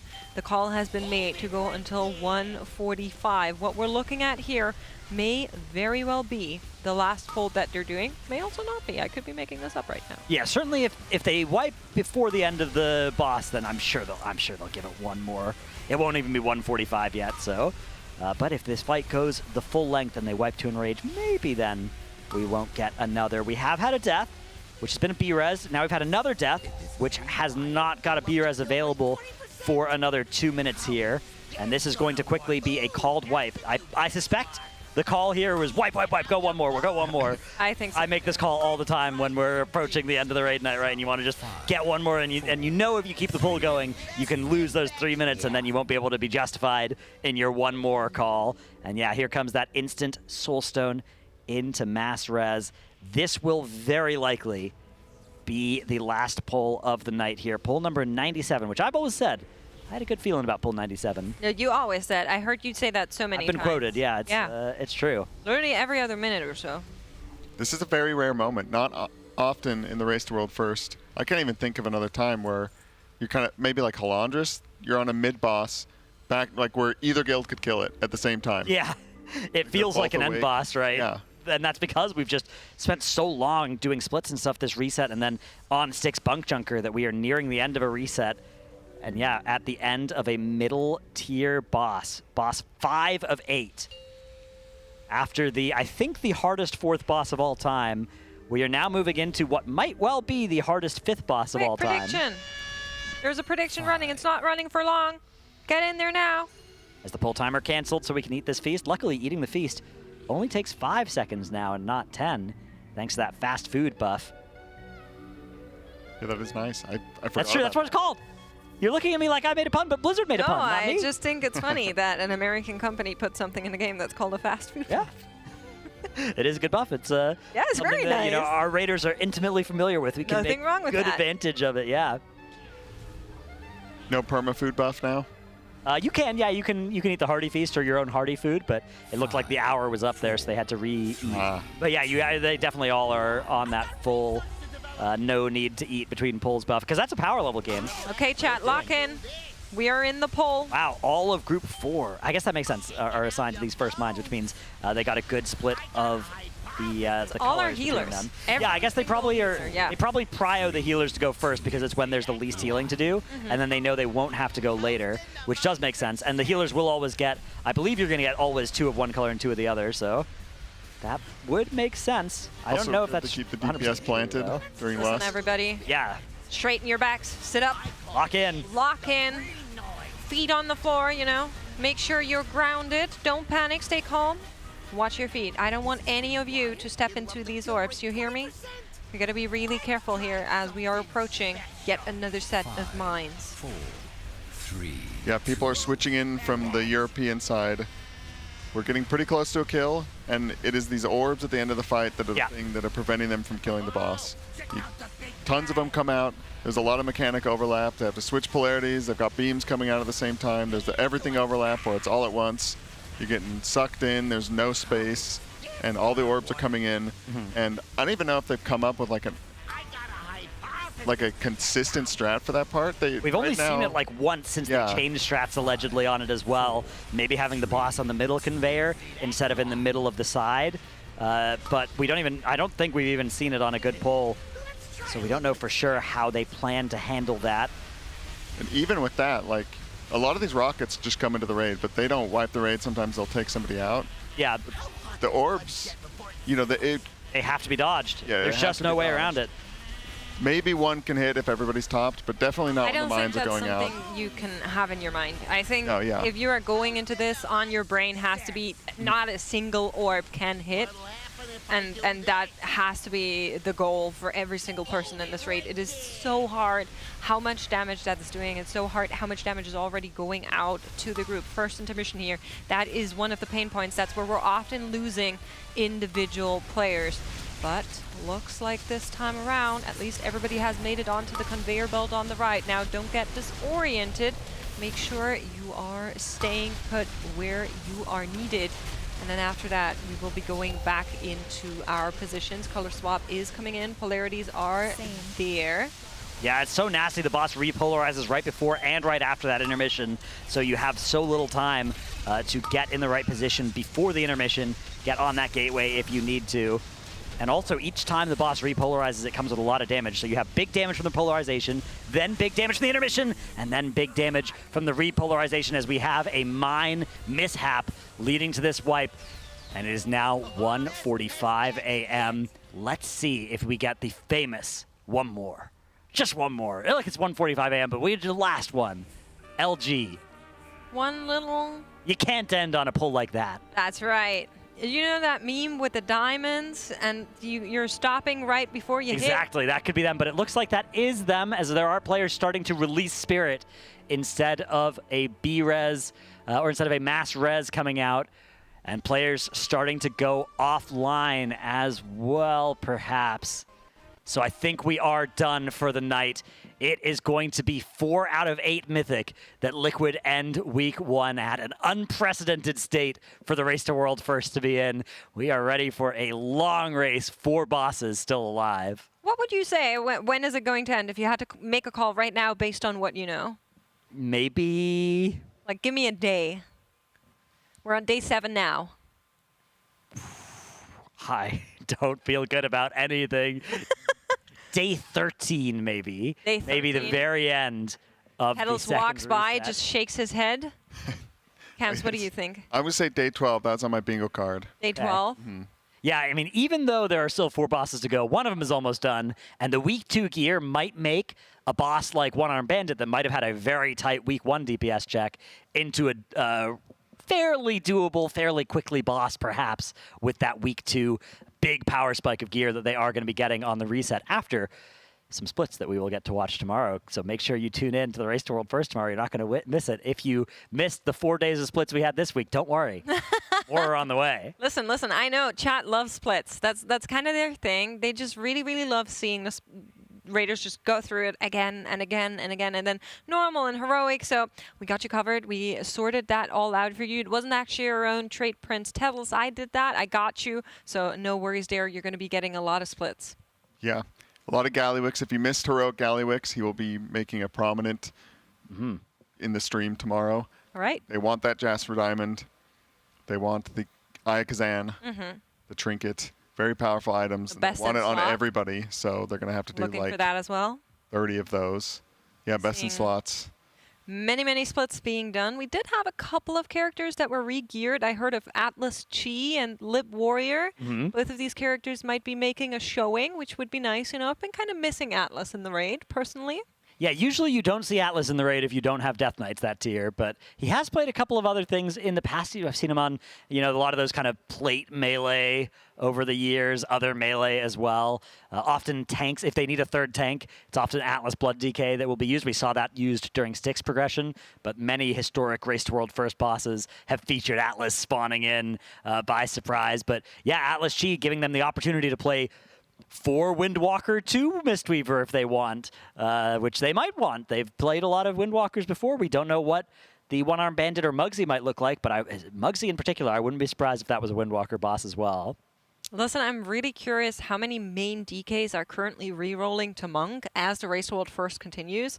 That, to me, is a statistic I would really like to have access to personally. It's funny as well because we're watching Sprocketmonger and we're watching everybody getting knocked back by like a super strong knockback, and there's not a single Death Knight to press Death's Advance in sight, which is such a shame because Death's Advance would be so good against that ability. Lock and shock as well. You can press that advance. You're not going to be moved. It's Yeah, just exactly. Like you're chilling. None of the conveyor belts matter if you have Death's Advance on. No, yeah. No, you're just, it doesn't, it's... Might have to waddle out to mine. Right Yeah, off maybe. win. I'm just asking Yeah. for Warcraft devs, Well, Monks, it's been a while since we've had such a Windwalker tier. That's I true. like a little rate buff on my DK. It is nice to see the Windwalkers having their time in the sun, though, that's for sure. You can't. There's only 20 slots. You can't fit everyone in. You can apparently fit everybody else in. There were 3 Moonkins. Yeah, what were you calling it? You think that's fair? Noah's Ark? Noah's Ark comp. That's where you play 2 of every class, yeah. Unfortunately, that only, you only have 10 classes if you do that. So DK's Evokers tend to get the short end of that stick. Well, if you're just now tuning in, I saw a couple of raids from our lovely raiders coming in. We do have something we want to shout out from our presenting partner, Coinbase, because every single night we give away a signed jersey. All you need to do is sign up to tl.gg/Coinbase, and if you're using the promo code TeamLiquid20, you also just get $20, just like that. And then there's, of course, the grand prize on the horizon. If you fill out the form at tl.gg/RWFBTS, one lucky winner from NA or EU is going to get flown out to the next Race World First. So get on that, scan that QR code or !Coinbase in chat. All right, we are joined, though, by Max for the Secret Lab hot seat interview that we have at the end of our day here. Of course, a bit of a disappointing end to the day with the boss not going down, but... Oh, hang on. Is this... I have no mic. There we go. Okay. There we go. Yeah. Yeah, super disappointing. That's tough. Yeah. I thought that the kill was imminent maybe 8 hours ago. Then we had that unlucky power outage as well. Couple extra hours lost, but I think a disciplined call to go to bed and get that sleep because it is just the 5th boss, right? Yeah, no, I mean, if this, I mean, even if it was like a later boss, so like this would have been a 4 box for I think 5 people, and it's 4 pieces of mythic loot. So definitely good. Like end boss on Gallywix, like net result, our eye level will be lower. But like that's the total difference. Like I think tomorrow in a reclear we'll just kill this as a farm boss. I think the boss will get smoked. Yeah, power outage sucks. We have I think it was like 2.5 hours without power and then another 15 without internet. So like almost 3 hours of progression more. That boss is dead. So unfortunate, but it's reality, right? It happens. I mean, when we were here, we were just trying to say like, there's literally no reason to get like we can't be like upset about it now. Like we have to still try to progress the boss. I actually think we did a really good job of that. I think the time we had today, we did really good. But yeah, it's tough. I would say it's more like disappointing than it is like knowing other guilds will kill the boss in the reset is just something you never want to have happen, like regardless of the circumstances. It's just more disappointing that it didn't happen and it could. But yeah, you are exactly right. Staying up, like choosing to like stay up and kill this boss would be monumentally stupid. Like tomorrow we have a reset. Echo will definitely kill the boss. I don't know about Method, probably as well. And then they'll have some eye level on us, but then we see some one-armed bandit, but I think we'll be on one-armed bandit tomorrow as well, right? good news is this isn't the last boss. So we have a lot of time to make up some ground, but we will definitely need to make up some ground. This was a very unfortunate day for sure. We were talking in one of our previous interviews a little bit about like the rationale and the overnax of this raid between Styx and Lockenstock. Now that you, well, nearly killed one of them and killed the other one, how would you rate the difficulty of these two bosses if you were to like compare them? Compare them to what? To each other. Oh, great question. So I think Styx is harder because Styx requires like a really, really good pull. Like you have to own on Styx. That's not true on Lock and Stock. That's why we wanted to save and kill it. It's not like we need to have a great pull. Like if we just got to the end, literally AFK'd on the boss during those beams and balls and didn't hit a ball, the boss is guaranteed dead. There's like 0 chance you wouldn't kill it, right? It's a very easy DPS check. It's just extremely difficult. But how many pulls do we have on the boss? 97 now. Okay, so we're going to end up killing it in less pulls than the Styx. How much was Styx? 114 or 15, Yeah. I believe. One of the Styx, two. I would wager Styx is going, or Sprocketmonger? Yeah. They've got some nice easy names this tier. Yeah, for sure. So I think Sprocketmonger is going to die in less than that, although that's not necessarily like a true test of difficulty. Like, for example, a lot of our wipes on Styx were balls rolling into the boss, and then after they hit the boss, the hitbox was so big they would hit a bombshell in front of the boss because they like didn't stop right away. Like they basically hit the boss and kept going, and then they fixed that when they fixed like the potential cheese strat of hitting the boss and the big bomb at the same time. You could have inched out like a bunch more boss damage from that. So like that was, but I don't know, I'm just making this up, like probably 15, at least 15 wipes were to that, right? So like you already do that, Styx would have been less than this, I guess, right? You can't really, that's not exactly how reducing pull counts work, but this boss, it's definitely hard. It's more repeatable. I'd say Styx is harder to learn. So Styx is like, I don't know, I'm just going to make this up, but everyone probably needs, on average, to get the ball 10 times to be great at the ball. But that could take 50 pulls to happen. I'm not making that up. Like, it could actually take that long for that many people to get it. Everyone's doing the same thing and learning the same thing in Styx kind of all the time, so it's really easy to learn as a group. Like, it's the kind of boss where when you start having good pulls, you're just going to keep having good pulls. You don't have a lot of random, like, early wipes because it's so repetitive. It's a good question. I would say they're both, I mean, obviously they're both very hard. Yeah. I think one thing, Sprocketmonger will be very easy next week. Did they nerf either of the bosses? No, they did not. The only nerf That's was insane. the 5% health hotfix to Sprocket that already has come in. Yeah. That's the only change. Yeah. You could have killed it with that 5%, but it would have required you to like have a god pull, and that's like, what are we doing here? You know, fourth boss kind of thing. But yeah. Yeah, boss is crazy hard. These are crazy hard fights, and it seems intentional too. Especially with Styx, they never nerfed it. They never even budged, right? And I think every time everyone was playing, it was like, this is for a fourth boss. This is absolutely insane. But I guess to answer your question, which I guess is which one is the fourth boss and which one is the fifth boss? Right. I think Sprocketmonger is the fourth boss for 99.999% of people who play this game, because next week you're gonna have enough health to not get one shot by the missiles. Which would have like, I mean, the amount of pulls that are stopped by that, it's most classes right now can live it. It's only a few. That would be huge. And I think most people's experience with the fight is you get hit with a missile and I don't care. That's only basically true, like not this week and like maybe next week, depending on your gear. So I would say Sprocket is easier. Thank you. Was there any consideration ever of dropping a healer just to try and like beat the overlap of the? Okay. I won't say there's 0 chance. Like there's because like the problem with underhealing Styx, right, was that randomly one of your healers could just get picked. Yeah. So like you would just lose because of RNG, which again, terrible boss design in that way. But then Sprocketmonger, it's so much damage at the end of the fight. But we've had healers die and we've lived most of the phase. But I think consistently healing P3 healing would take a lot of time, longer than it would take to beat the DPS as a 4 heal. But yeah, was that what you guys are thinking? Like, drop a healer, and it's like you don't even have to learn that hard set. Like, the boss is just dead. Maybe. I just think it would probably... it's actually very similar to Rygalon, where, like, I bet the boss is killable both ways. You just have to ask yourself, is it going to take us longer to just do that ball set correctly, or to relearn the fight as 3 healing? And it probably depends on your guild and certain situations, but, like, I would wager that learning the healing is probably harder. All right, well, I know you've had a long day, and I've got an early morning tomorrow, so we'll do one more question before we leave, because you mentioned getting onto One-Arm Bandit tomorrow. Does that mean we might not be in for a full day of splits tomorrow, or? Oh, I mean, there's probably going to be a ton of splits. But the thing is they're not full raid splits. So if you think about what our players are missing, they're missing, like, heroic. I think basically all of our characters have all of the very rare items they want at least on normal, right? But the heroic ones come at a premium. So I think we are probably doing like a bunch of One-Arm Bandit and so Sprocket and One-Arm Bandit like splits, just starting and just 2 bosses, you're out of there, right? In simultaneous runs. We'll probably do a decent amount of those.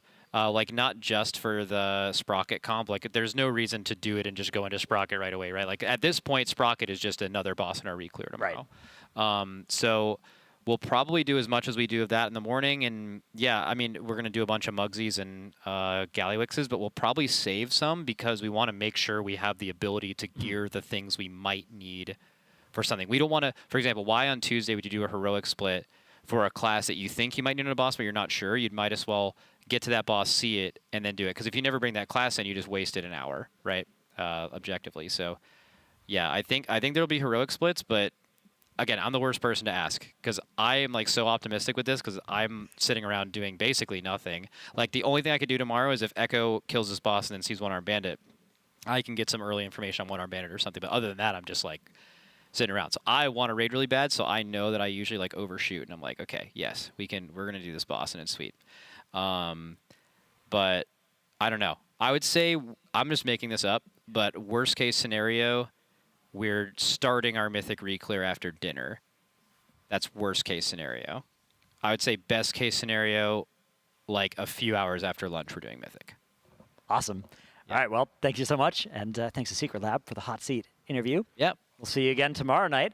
Have a good night. Yeah, okay. Yep. Thank you, Max. GN. In case you missed anything of that interview, all of our hot seats are being highlighted on our Twitch channel to watch after the effect as highlights on our channel. And if you want to get your hands on one of these very nice Secret Lab chairs, you can over at tl.gg/secretlab with the code CLEF-TL-RWF. You can get $90 off so long as you are in the US.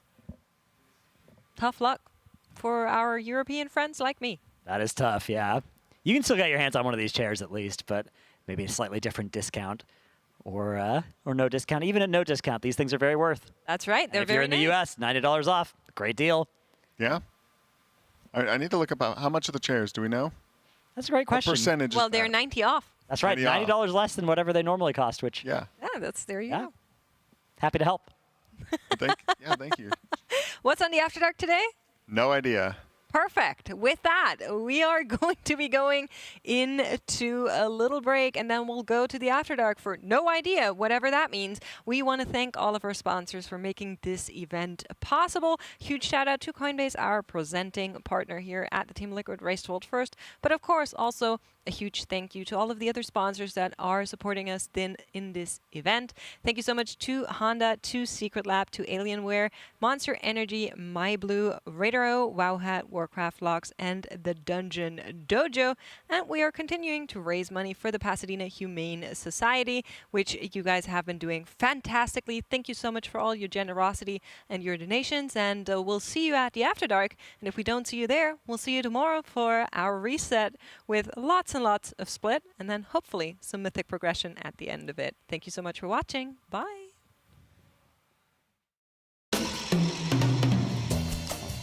Listen, we need to have a conversation about apparel. The fact is, you signed a contract guaranteeing certain concessions. One of those being a spot on this broadcast. Well, that's where I see things differently. Contract or no, I will not sell out for an impeccably designed and high-quality t-shirt.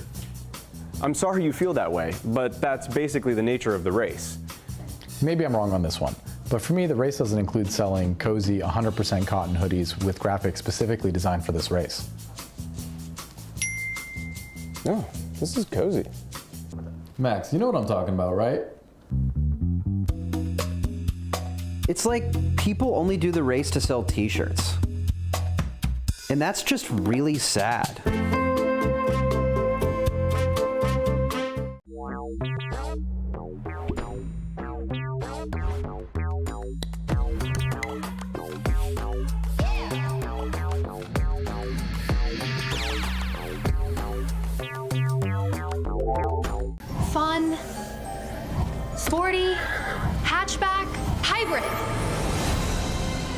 We did it! It's perfect! This Civic is powerful and fun to drive. The ultimate mount. Honda mounts are magical.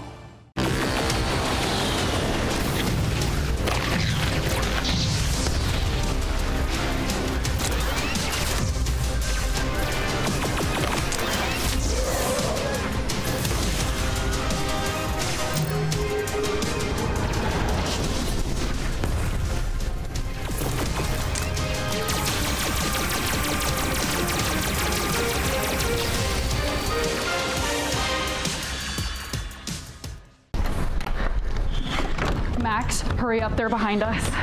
Just a few more tweaks. Hand me that tool.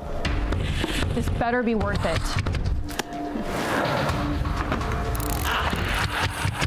Almost done.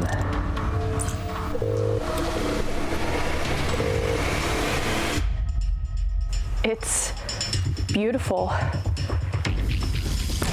We gotta get out of here.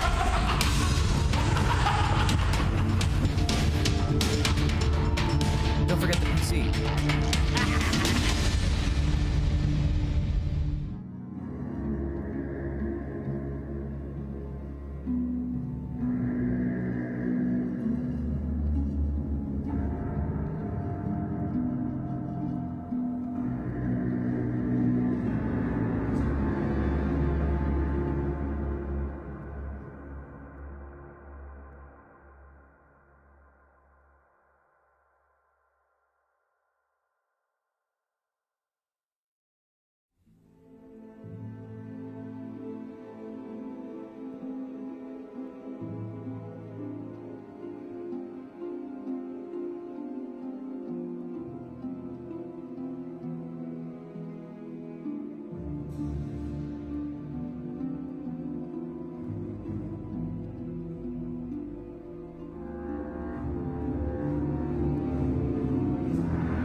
Coinbase. TL.gg/Coinbase RWF. Code Team Liquid 20.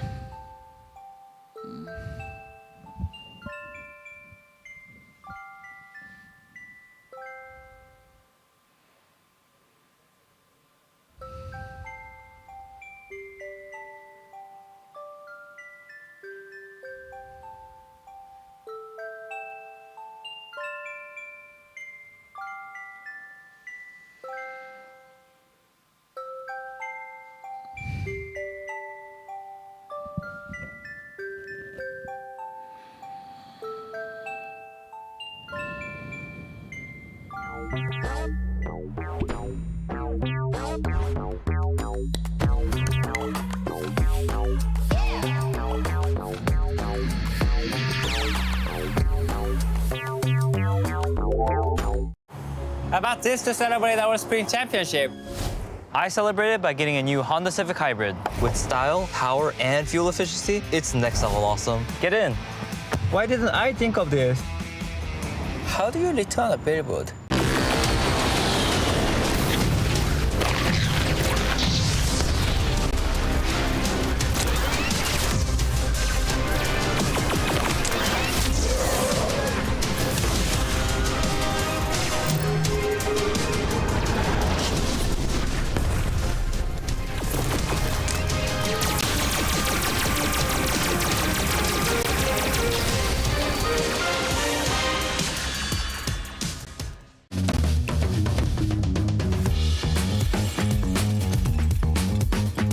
The Alienware Pro wireless headset, it's become my main headset for anything WoW related. The battery life is actually a huge deal for us. One of the few esports that plays all day, every day. 4 days of gaming on one battery, that's insane.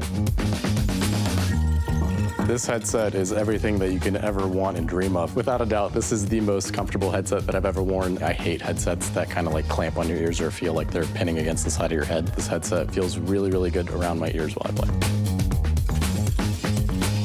Quality of sound from the Alienware Pro headset is perfect for shot calling in intense situations. At the race, there's a lot of distractions, and sometimes I just need to be able to hear what the guys are doing in the middle of a boss fight. So after using this headset, I don't think I can use a different headset again. This headset is what you need.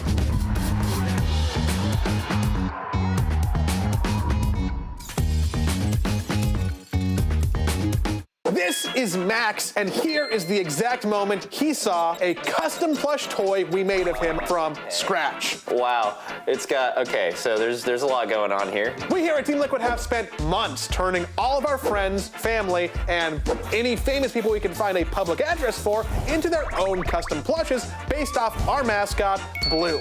Which means we had to make one for everyone's favorite raid leader and WoW streamer, Maximum. The first thing we have to do is give Blue some facial hair. Using some fur and this deep, longing photo of Max, we remade his scruff 1-2-1. It's got a crazy beard. I was certainly looking that homeless during the last race. And Max's face would be unrecognizable without his glasses. Important for raiding and seeing. Then we realized he was still without clothes, so we made him decent with a custom jersey. And at this point, he looked a little less Max and a little more Seth Rogen in a t-shirt, so we added some memorable WoW items, Ramornia and the Gift of N'Zoth, both 3D printed and painted to match the game. Finally, we delivered it to Max to capture his reaction. Look, he's real cute. He's got my little Harry Potter glasses on. I get to keep this, right? You can make your own. You just gotta go to tl.gg/myblue and you can customize it however you want.